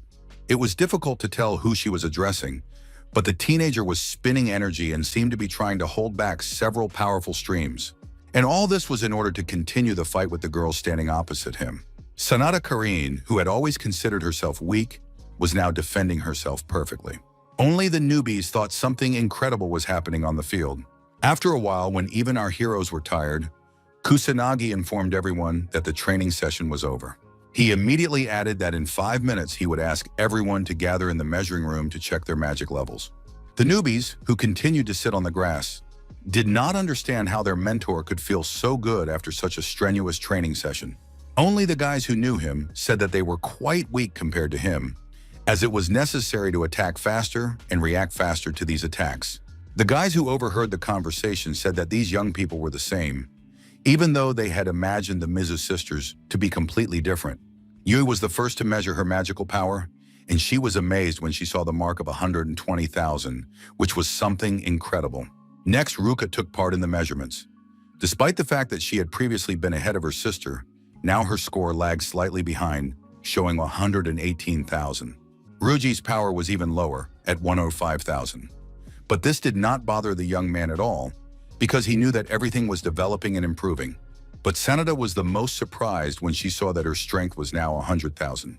As for Shido, he had also improved significantly, as his strength had reached 112,000. Our hero had expected a lot, but not such a breakthrough. He said that now the guys could compete even with the magical aristocrats because they had become incredibly strong. The young man was most impressed by Yuka, who came to class with a score of 2,000, and now her strength is 120,000, which means that she managed to improve her stats tenfold thanks to daily training. The newbies looked at their mentor in fear and nervously asked if the others had succeeded. Then they would too, hearing that it all depended on themselves. The newcomer who heard this clenched his fist, which meant that he was actually ready for something very grand. At that moment, Minato Kusanagi thought that Yui and the others could now easily deal with any demon. Moreover, the young people would be able to withstand even the leader if they acted together. It was gratifying that all of his charges had become incredibly strong, which made them happy as well. But the guy knew that this was not enough because the devil had not yet been defeated. At that moment, a blond man approached our hero and asked if they could talk for a moment. The young man grimaced and said that he had a very bad feeling about something. And it did not fail him, because a few days later, the team had to attend a banquet dedicated to the successful cooperation between the Magic Squad and the aristocracy. Standing in the middle of the hall, the young man had no intention of expressing his true emotions. But it was difficult to do so, and therefore Kusanagi Minato noted to himself that he felt that Shido Shigo would come up with something bad. Upon entering the room, the person the young man had thought about just a second ago addressed him, asking the captain to forgive him if something was wrong. The guy said discontentedly that he didn't understand the purpose of this banquet, since they had been working well without it. But the policeman explained that after the showdown with the Black Magician, the police wanted everyone to get to know each other better and improve their relationships with each other. Hearing his friend's excuses, our hero thought about the fact that he was the captain, but he couldn't refuse the invitation. He immediately said aloud that at least the police officer looked good in a suit, although the young man explained that he was used to dressing formally. But Ruji didn't like something about his outfit, even though Minato cheered his friend up, saying that he looked good, he was tall, and the suit perfectly emphasized his figure. And while the guys were discussing whether it was a compliment or sarcasm, the blonde guy happily shouted that the girls had also arrived. Yui was the first to arrive. Embarrassed, she apologized for keeping everyone waiting. Ruka, who came in next, said that they were late because they had spent too long deciding what to wear. Sanada Karan followed, noting that there were a lot of people at the event, which she hadn't expected. Yui wanted to draw attention to herself, so she timidly said that she looked different in this outfit. Hearing Kusanagi Minato remark that it was perfectly natural. The guy immediately added that the girl looked great, and that the soft and delicate design of the dress perfectly conveyed her character. He also said that the color of Rukia's dress reflected her calm disposition, and the style emphasized her figure, making her look older. As for Sanda's outfit, everything was harmonious, from the calm green color to the light style with decorations. Hearing this, the girls immediately began to feel embarrassed, knowing how their mentor loved to give compliments, and quite detailed ones at that. Ruji, putting his arm around his friend's shoulder, thought that the same thing that had happened on the beach in Hawaii was happening again. This guy doesn't even understand how his praise affects everyone. At that moment, someone's angry voice announced that the teenager had arrived at the event just in time. Turning his head, our hero saw some of his acquaintances, as well as the rest of the aristocracy, with whom they often crossed paths. Approaching the girl, Kusagani said that he didn't think he would see her in a dress, which was a little unusual, but the style definitely emphasized her exuberant nature. Running away, the beauty shouted after him that he shouldn't praise her, that it sounded disgusting, and that she didn't want to see him anymore. Although the young man didn't hear this because he was talking to Masuha Toshichiro, telling him that he didn't expect to see him. The man replied that it was natural, since they now worked together, and he did not throw words to the wind. As he left, he added that he asked for his forgiveness. The girls, realizing what had happened, immediately began to apologize for their father, saying that it was always difficult to talk to him. Suddenly, our hero fell silent because a pretty stranger had entered the room. The young man forgot that the girls were standing next to him and began to study the brunette. The girl didn't say anything, nor did she greet anyone, but she attracted the attention of many. At that moment, the organizers said that they were grateful to everyone who had come to the celebration, but now they were going to invite all the heroes for whom they had organized this party. And while the host continued to talk about the special unit, the teenager couldn't take his eyes off the stranger. After that, the organizers introduced the magical aristocracy. Then they asked the founder of the magical aristocracy and head of the Mages Association, Mume Hifumi, to come up on stage with his daughter, Kuroe Mume. At that moment, Minato Kusanagi remembered the man he had met in an alley in Dontabori during the disaster, and he was also confused by his surname. The young man couldn't take his eyes off the stage, but that wasn't what interested him. The young man watched the girl closely, who now seemed familiar to him for some reason. At that moment, the man said again that his name was Mume Hifumi. He said that their country was currently being ravaged by disasters and monsters, but if they worked together with a special magical squad, they would be able to overcome all these obstacles.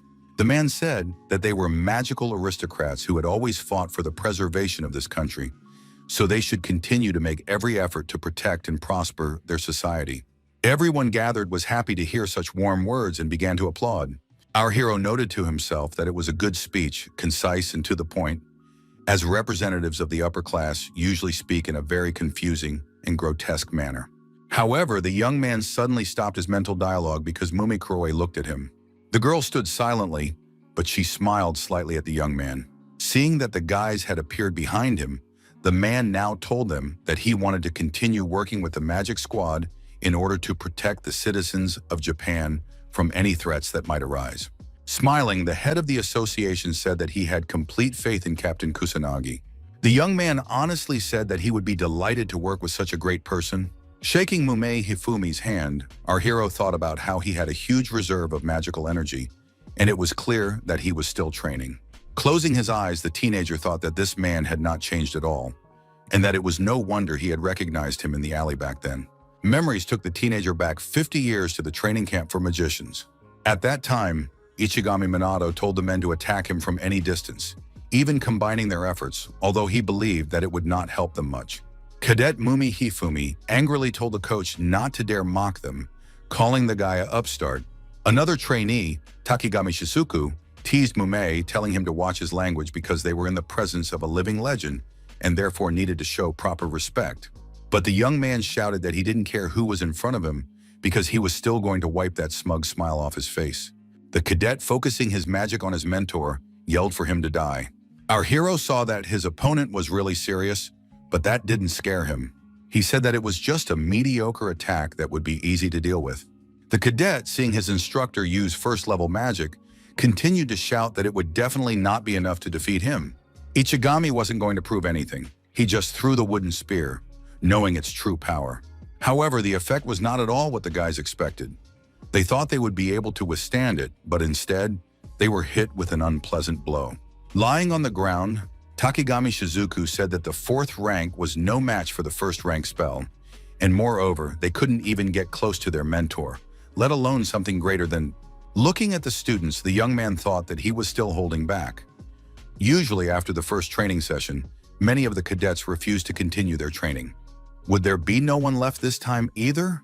However, Mumi Kuroi, continuing to shout, announced to everyone present that he had only just begun.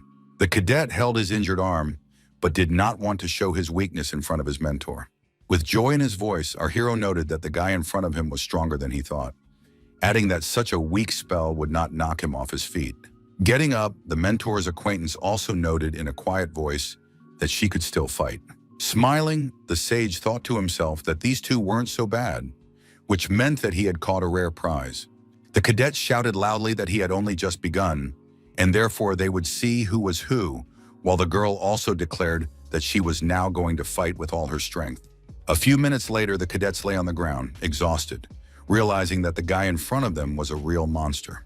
And while the guys were discussing this man, he himself was thinking that everyone else had run away, and he would most likely never see them again, although they had managed to hold out long enough, which could be considered a good result for the first training session. As he left, Ichigami proudly announced that the training was over and that everyone could go home. The great master was not going to give anyone any leniency. Suddenly, the young man sensed some kind of magic behind him. He saw that the cadet had stood up and wanted to attack the teacher again, not realizing that it was a mistake. However, the teacher assured him that he could still fight, adding that the training would not end until he fell to the ground.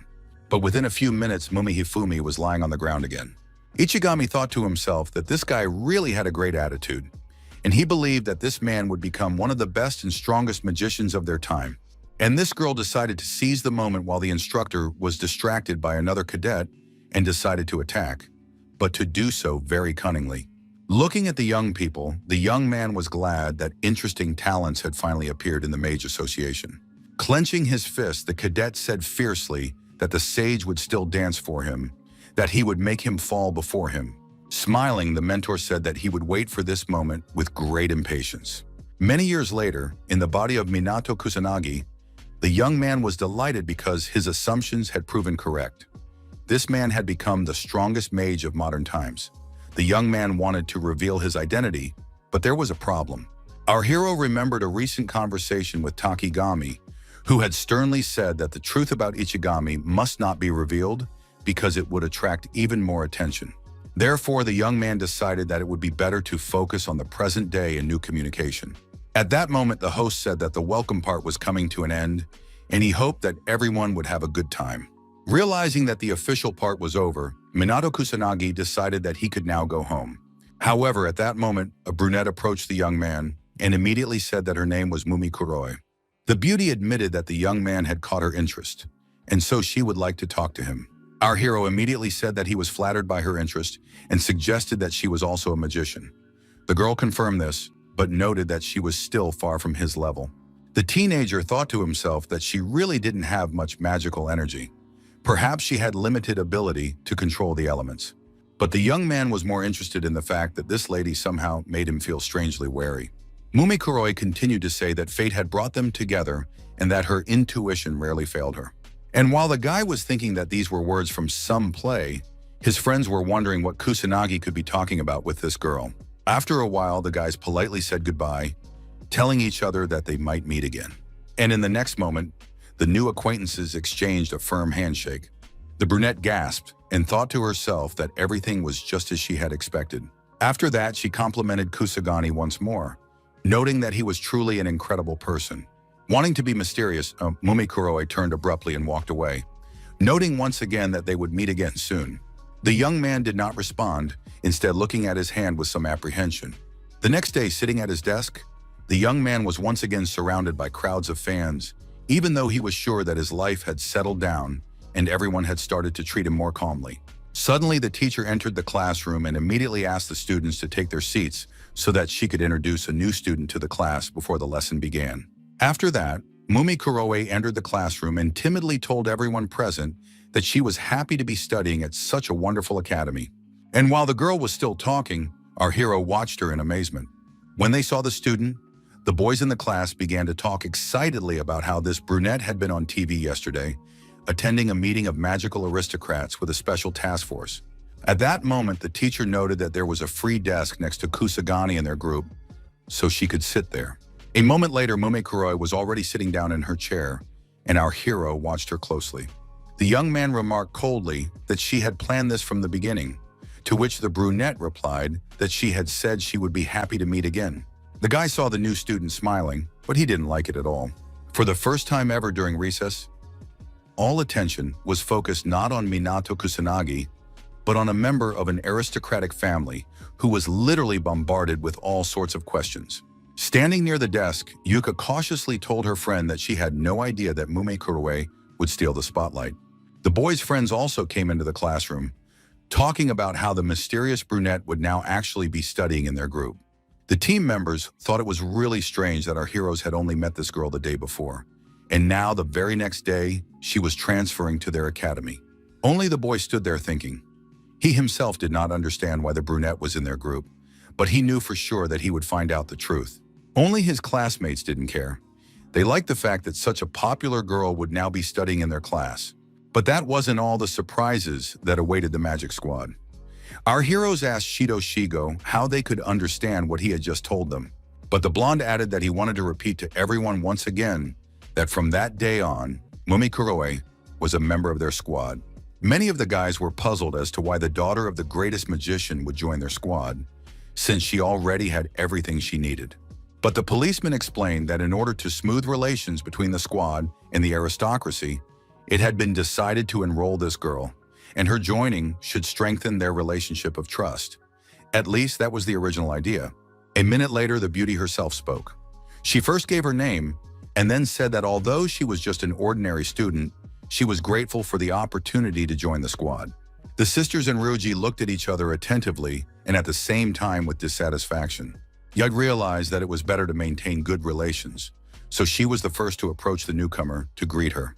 Shido Shigo immediately approached the captain and began to apologize for not warning him, but the guy calmly said that it was to be expected, so there was nothing wrong with it. The blonde was pleased to hear this, so he said that he didn't expect anything else from the leader of their team.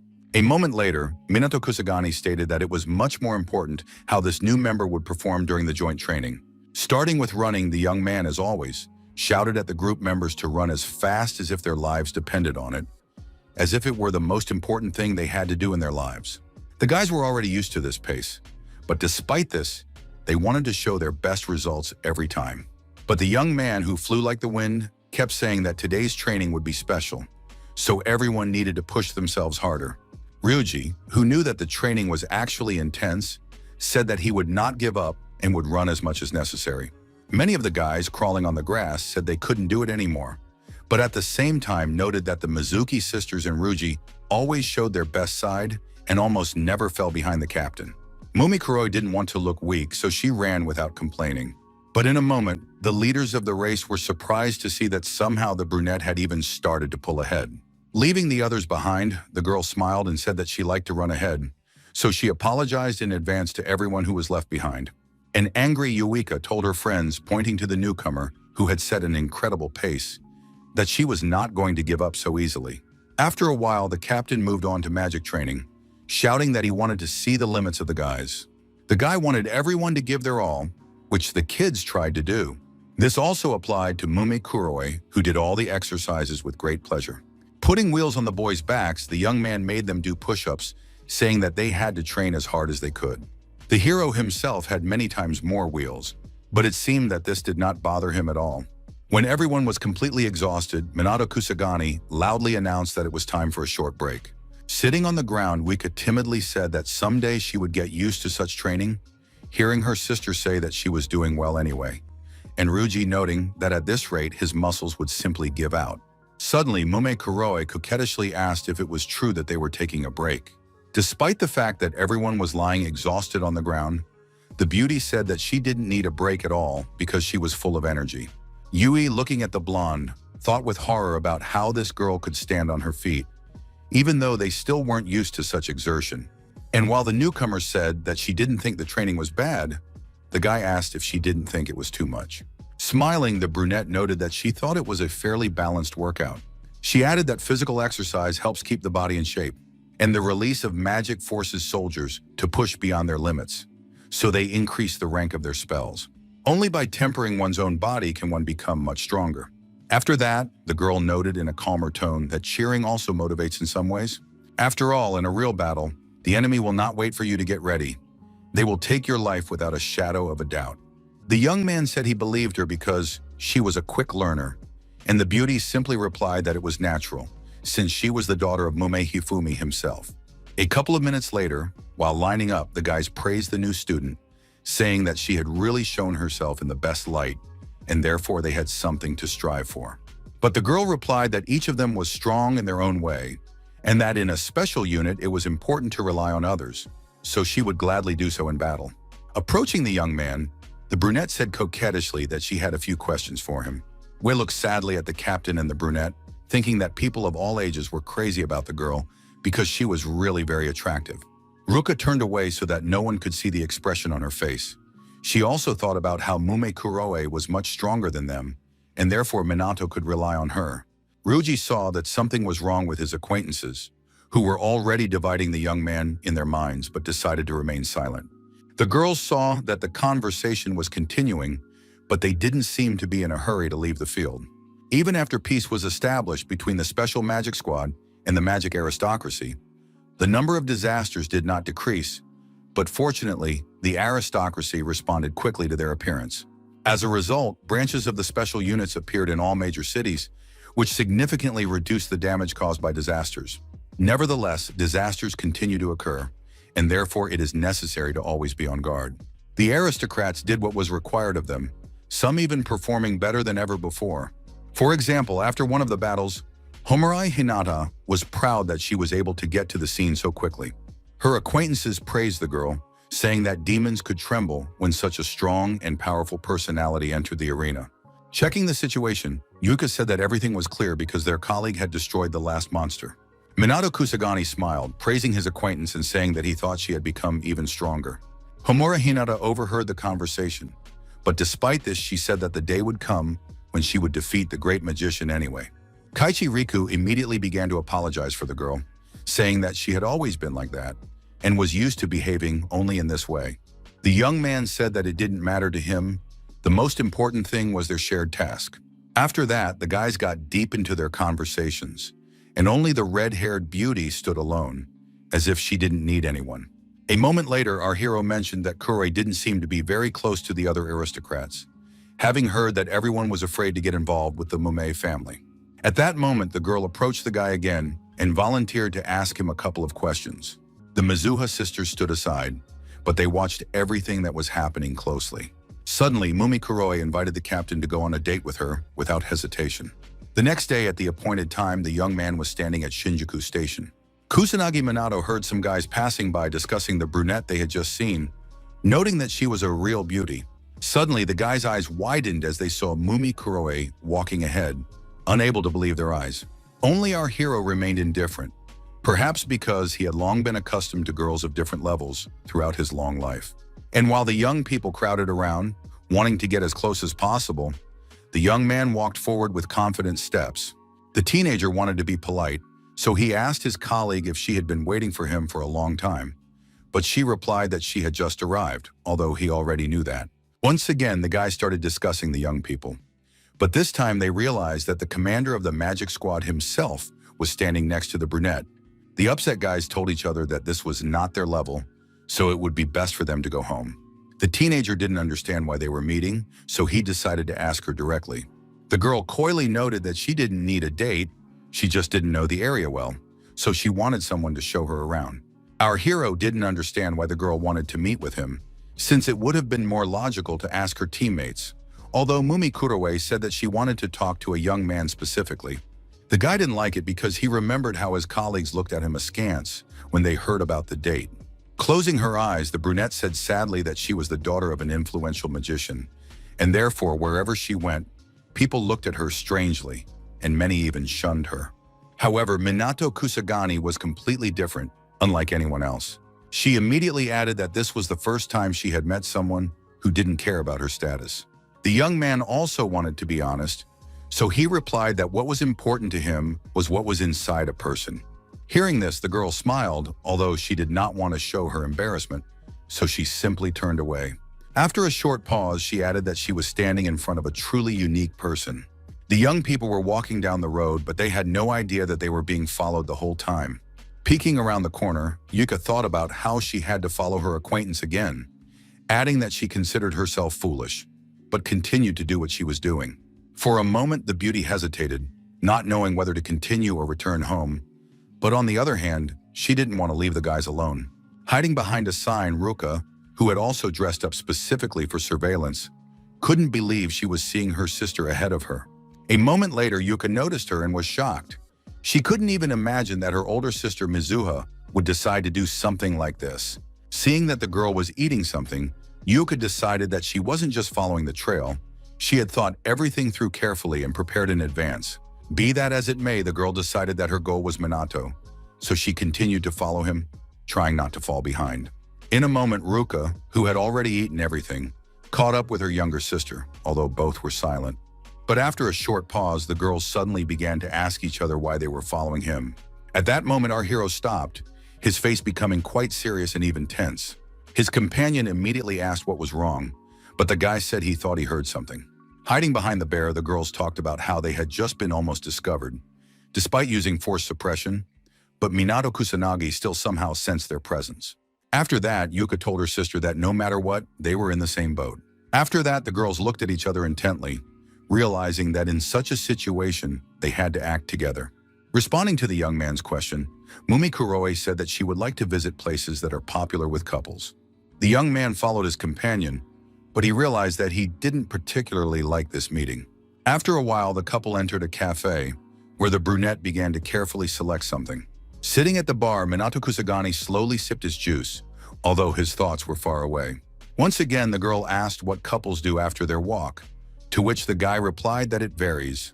Some go to a cafe, some go to play slot machines, and others just stroll around the city in the evening. At that moment, the sister sitting at another table complained that they couldn't hear anything. Sipping her tea, Mumekuroi said mysteriously that this was what it meant to be on a date. And then she carefully placed her cup on the saucer, although she remained silent. A minute later, the beauty proudly declared that she didn't understand why she was wasting her precious time. The brunette couldn't understand why they had to go somewhere, look at something, sit and have dinner together.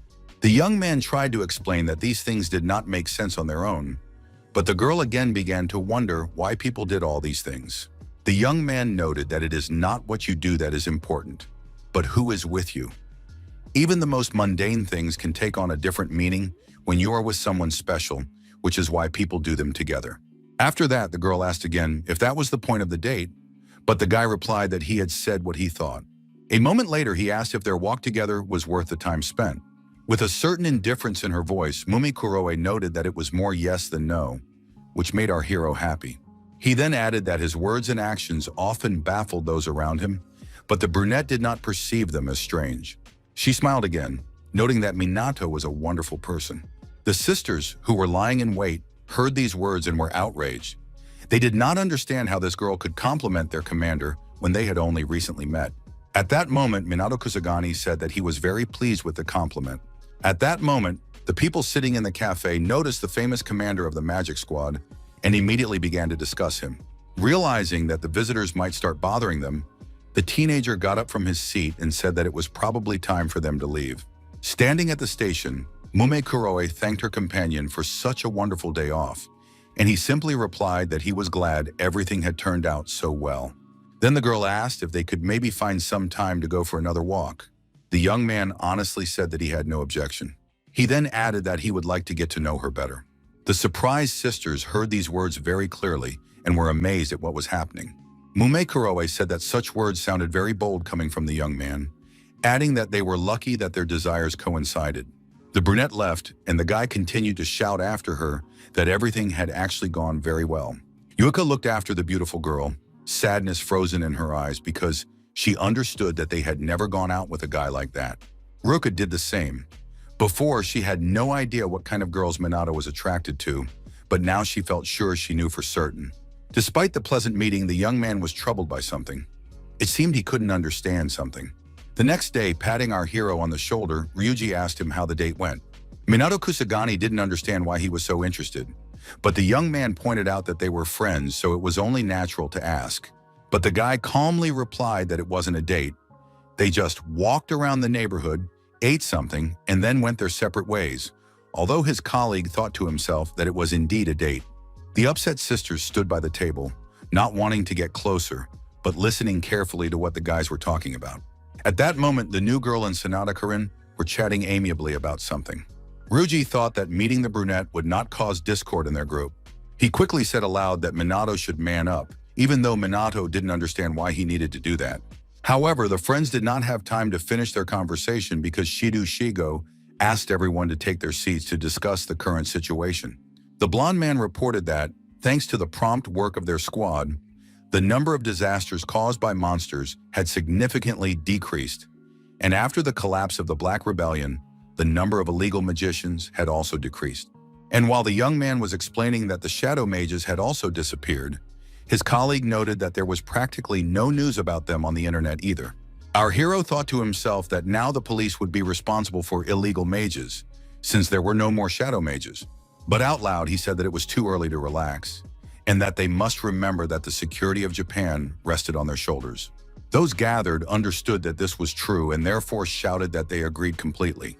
Lying in his bedroom, Minato Kusagani reflected that, although the effectiveness of the special unit had increased, their relationship with the aristocrats left much to be desired. Something had to be done about it, but the young man did not have time to think about what exactly, because his phone rang. The young man realized that it could be an important message, so he decided to answer. It was Leona, who immediately said that she had obtained information about Mumi Kuroe in Takigami Shizuku and asked if the young man could talk so she could tell him everything. The guy was alone, so he told her she could start. The detective immediately noted that she wanted to start with the girl who was not Mumi Hifumi's biological daughter, but whom he had adopted several years ago. Her parents had died in a car accident, so the man had taken the girl in. The guy didn't understand how she could have studied at a school with a magical focus, but Leona pointed out that she had transferred immediately after her candidacy for membership in a special magical unit had been approved. Moreover, according to the data, her abilities are above average. The detective went on to say that the brunette gives the impression of being a very calm girl, but that's only at first glance. For a while, she was very popular. The girl paused for a moment to put down the phone and speak. After that, she called Kay, telling him that he should help her set the table. The cheerful boy quickly opened the door with his foot and proudly announced that he had already arrived. The girl was worried that her brother had just been discharged from the hospital and was already running around. But the boy insisted that he was actually fine and could do whatever he wanted. Remembering what she had said on the phone, Leona immediately retreated, saying that she had been a little distracted.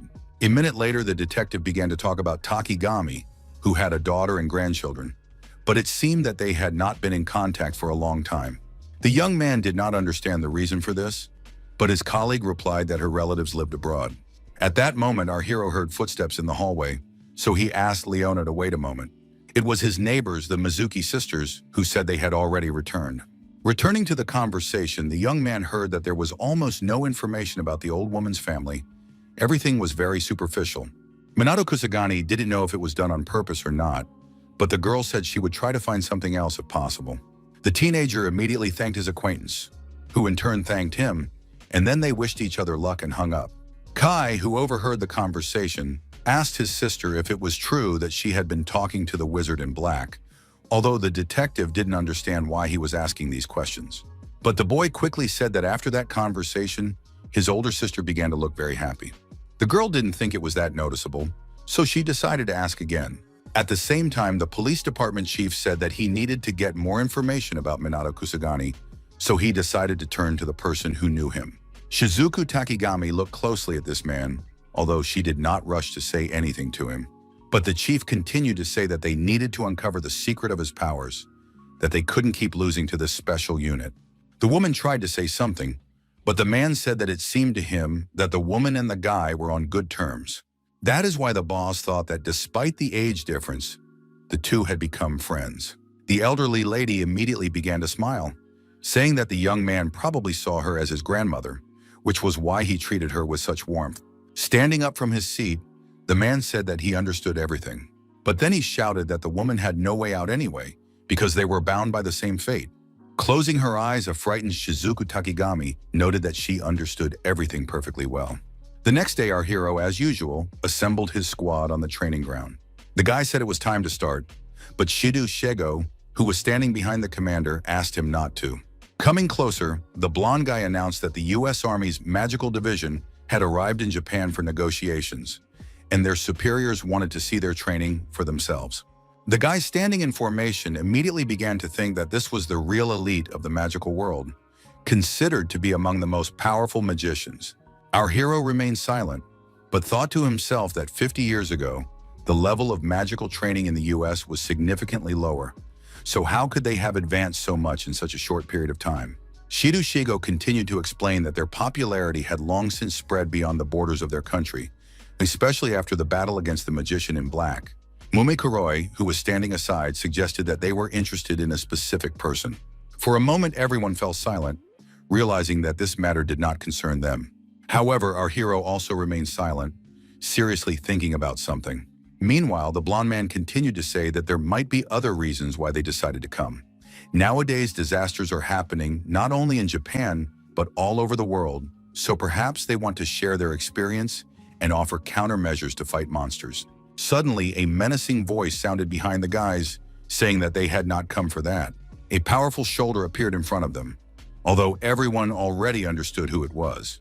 After that, the guys noticed a squad that looked quite solid and resembled the military. The energy of these people was so powerful that flames followed them. Looking at each other in fear, the young people exchanged glances and asked why they felt such power and who these men were. In a moment, the leader of the entire brigade was standing in front of our hero.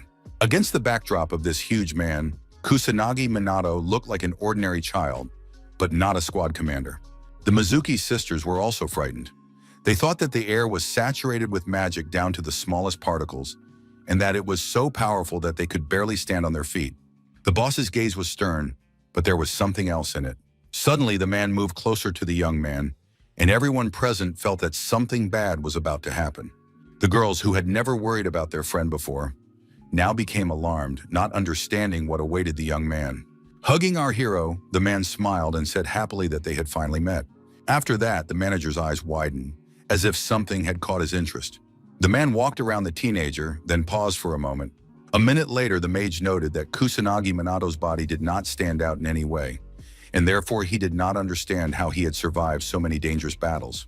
Freeing himself from the man's embrace, the boy asked him to step back a little so he could answer all his questions. After that, the man said that he had completely forgotten to introduce himself, although he was a major in the 1st Magic Division of the U.S. Army, and his name was Aaron Anderson. Moreover, he was the director of the U.S. Magic Research Institute. Hearing about this man, our hero thought for a moment and remembered that this was the place where they studied the occurrence of disasters and the nature of magic. However, the young man understood that this was not the place to talk about it, so he decided to introduce himself and then pointed to his people. Raising his hand, the major shouted that their squad did not need to be introduced, because the fame of these soldiers had spread far beyond Japan, and therefore he already knew everything. Hearing this, the guys immediately perked up, pleased that their work had been so highly praised.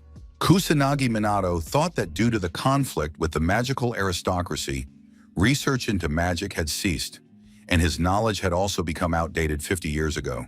So this meeting was a great opportunity to learn something new. Our hero asked Anderson aloud if he was an expert on monsters and disasters, and if so, could he answer a few questions. At that moment, the soldiers were watching their leader closely.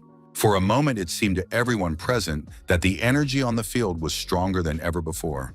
Kusanagi Minato looked intently at the major and waited for his answer, realizing that it was very important to him. Falling to the grass, the girls said that it was simply a deadly force, but they did not understand why it needed to be used. Suddenly, Aaron Anderson shouted loudly for someone to stop it all. The soldiers standing behind their commander remained motionless and silent, but it was clear that they all understood. After that, the man apologized to our hero, saying that these people did not think about the consequences at all, that they were very cautious by nature. The guy smiled and said that it was no big deal, as he had simply felt a pleasant breeze coming from the members of the U.S. team. With a smile, Mr. Anderson said that the young man had compared the magical pressure from his soldiers to a breeze, adding that Kusagani was a very interesting person. After that, the man asked what interested the young man, and he calmly replied that the question might seem silly, but he was curious about what monsters were and why disasters shook their world. It seemed that Aaron Anderson had no intention of hiding anything, so he said that there were many theories about this, but he believed that monsters were a magical form of life.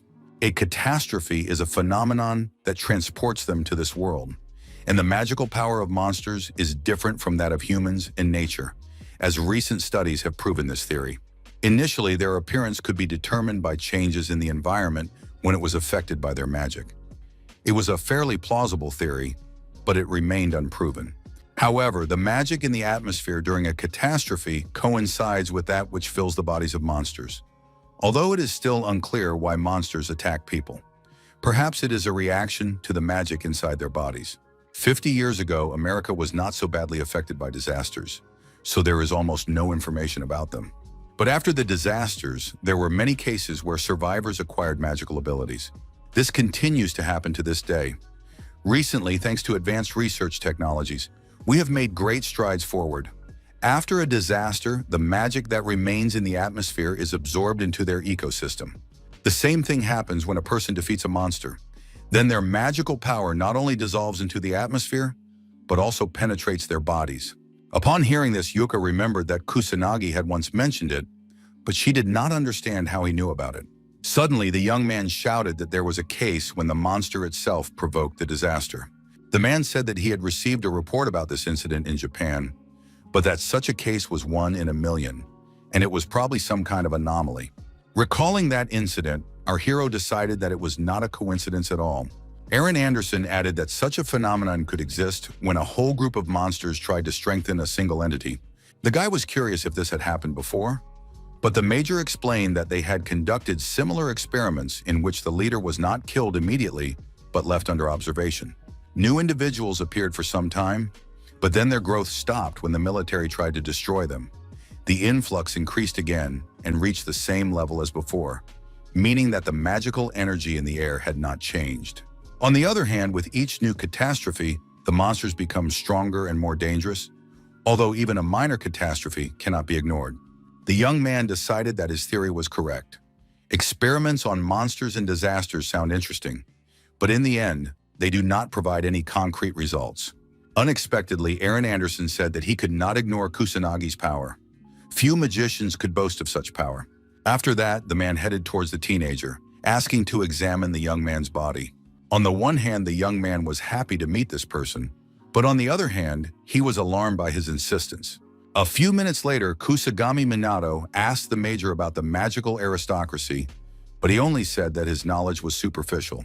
50 years ago, their country was not as powerful as it is now, and they requested support from the Japanese consulate, but never received a response. The boy thought to himself that Japan was afraid to reveal its knowledge to neighboring countries because it did not want to lose to them on the world stage.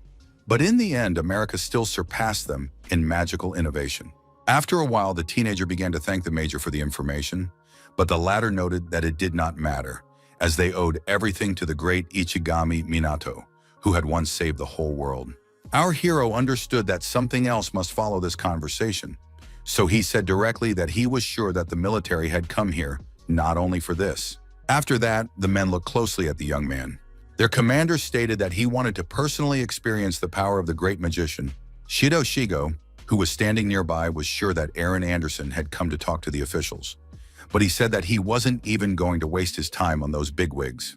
He immediately added that no one had told them there would be sparring, so he would like to ask Captain Kusagani what he thought about it. Smiling, the guy said that if no one told anyone about what had happened, he saw no reason to refuse. Clenching his fist, the Major said that he always liked such determination, adding that then it was necessary to take full advantage of this opportunity. In turn, the young man added that coming to the training ground wanting to spar without informing anyone in advance was presumptuous, but he liked that too. The next second, the man shouted loudly that the great captain would be able to see for himself what Americans were capable of. The teenager thought to himself that this was a good opportunity to test the strength of the magicians from the United States, to see if they were as strong as everyone said they were. Shido Shigo heard the Major announce his desire to send his soldiers into battle, so he said that in that case, they were also going to fight. Raising his hand, Aaron Anderson kindly asked the boys not to interfere in the battle. He immediately added that he was only interested in strong mages, and if the boys' strength was not equal to that of Kusanagi, then they were of no interest to him. We looked intently ahead, wanting to respond to this remark, but not knowing what to say. The guy didn't want anyone to feel offended, so he said that they teach the kids to fight monsters, not real magicians, so they will be able to learn how it is. The surprise squad looked at their mentor, wanting to see what would happen next. At that moment, the man thought that he had previously believed that Kusanagi treated his squad as friends, but now he realized that he taught them at every opportunity. Unexpectedly, the teenager said that he was ready, so they could begin. The soldiers were ready and they immediately looked closely at their opponent. The Major also told his team that they could attack the enemy. Some time passed and the soldiers continued to stand still, giving the impression that they were waiting for something. And that was true. These people were used to the element of surprise, so they were going to catch the teenager off guard. But our hero was not afraid of this. He understood that monsters often act in the same way, and so he was ready. The boy saw the fighters running towards him, but he was ready to easily repel their attack. Moreover, the young man was so calm, as if it were not a crowd of men flying at him, but simply leaves. The guys immediately said that the soldiers had managed to close the distance so quickly even without using magic, and in an instant, they were right in front of their friend. Realizing that something unusual was happening, Minato Kusagani smiled and said that it was truly amazing. However, there was no time to watch this because suddenly an opponent appeared from the other side.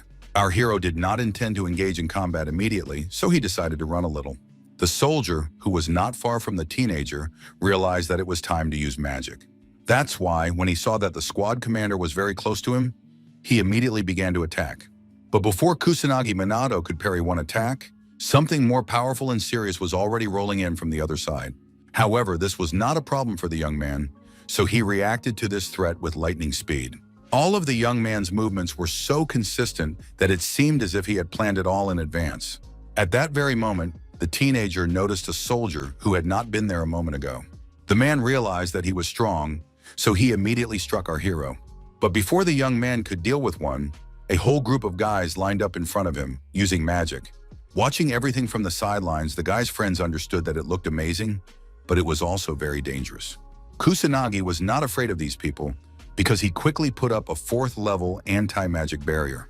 Yui, who was standing closest to him, shouted discontentedly that their captain had to defend himself all the time and hadn't even made a single proper attack. Ruka added that their magic rank might not be high, but their physical training and spell activation speed made up for it. Looking closely at the soldiers, she thought that now she understood what the U.S. Army's magical division was all about. Our hero said that such training was to be expected from soldiers, and therefore praised them for their excellent training. He immediately added that in magical duels, mages rarely use spells of mass destruction. Unless, of course, the mage has incredible talent. So in normal cases, they choose simpler spells that hit a single target. Since it takes time to prepare, the area of damage must also be taken into account, and mages themselves are very vulnerable in open combat. Therefore, even talented fighters prefer to use single-target spells to avoid unnecessary risks. At that moment, the young man was attacked again, so he had to quickly block the blows. The young man managed to skillfully dodge and escape from the most unpleasant situations. The major, watching this, thought that this teenager was managing to fight and lecture his subordinates at the same time, and such an attitude towards his soldiers disappointed him. The man understood that the battle had lasted long enough. His fighters had shown a lot, but you can't play such games endlessly. Watching one of his guys, the major didn't understand what he was doing when he could just take a swing. But instead, our hero began to dodge again, realizing that this greatly confused his opponents. Aaron Anderson did not understand such a strange strategy, but he was in no hurry to engage in combat. It seemed that the foreigner wanted to see what would happen next, because surely the teenager must have some kind of strategy. But in a moment, the man's eyes widened as he realized that this was not what he had expected at all. The reason was that the young man had outplayed everyone, because now the soldiers couldn't even hit him. The major understood that the men were exhausted, but despite this, no effect had been achieved. Realizing this, Aaron Anderson praised the young man for his incredibly precise movements and excellent speed of activation of the Zaklanani. The young man had indeed put on an incredible show, although he said that it was time for the two of them to fight. However, the team was not going to retreat, and it seemed that the man, as before, was in no hurry to show himself. But that wasn't necessary. Minato Kusanagi was determined. He knew he could defeat all these soldiers. It didn't matter to him whether the major decided to fight or not. The most important thing was that all the members of the squad saw how to fight.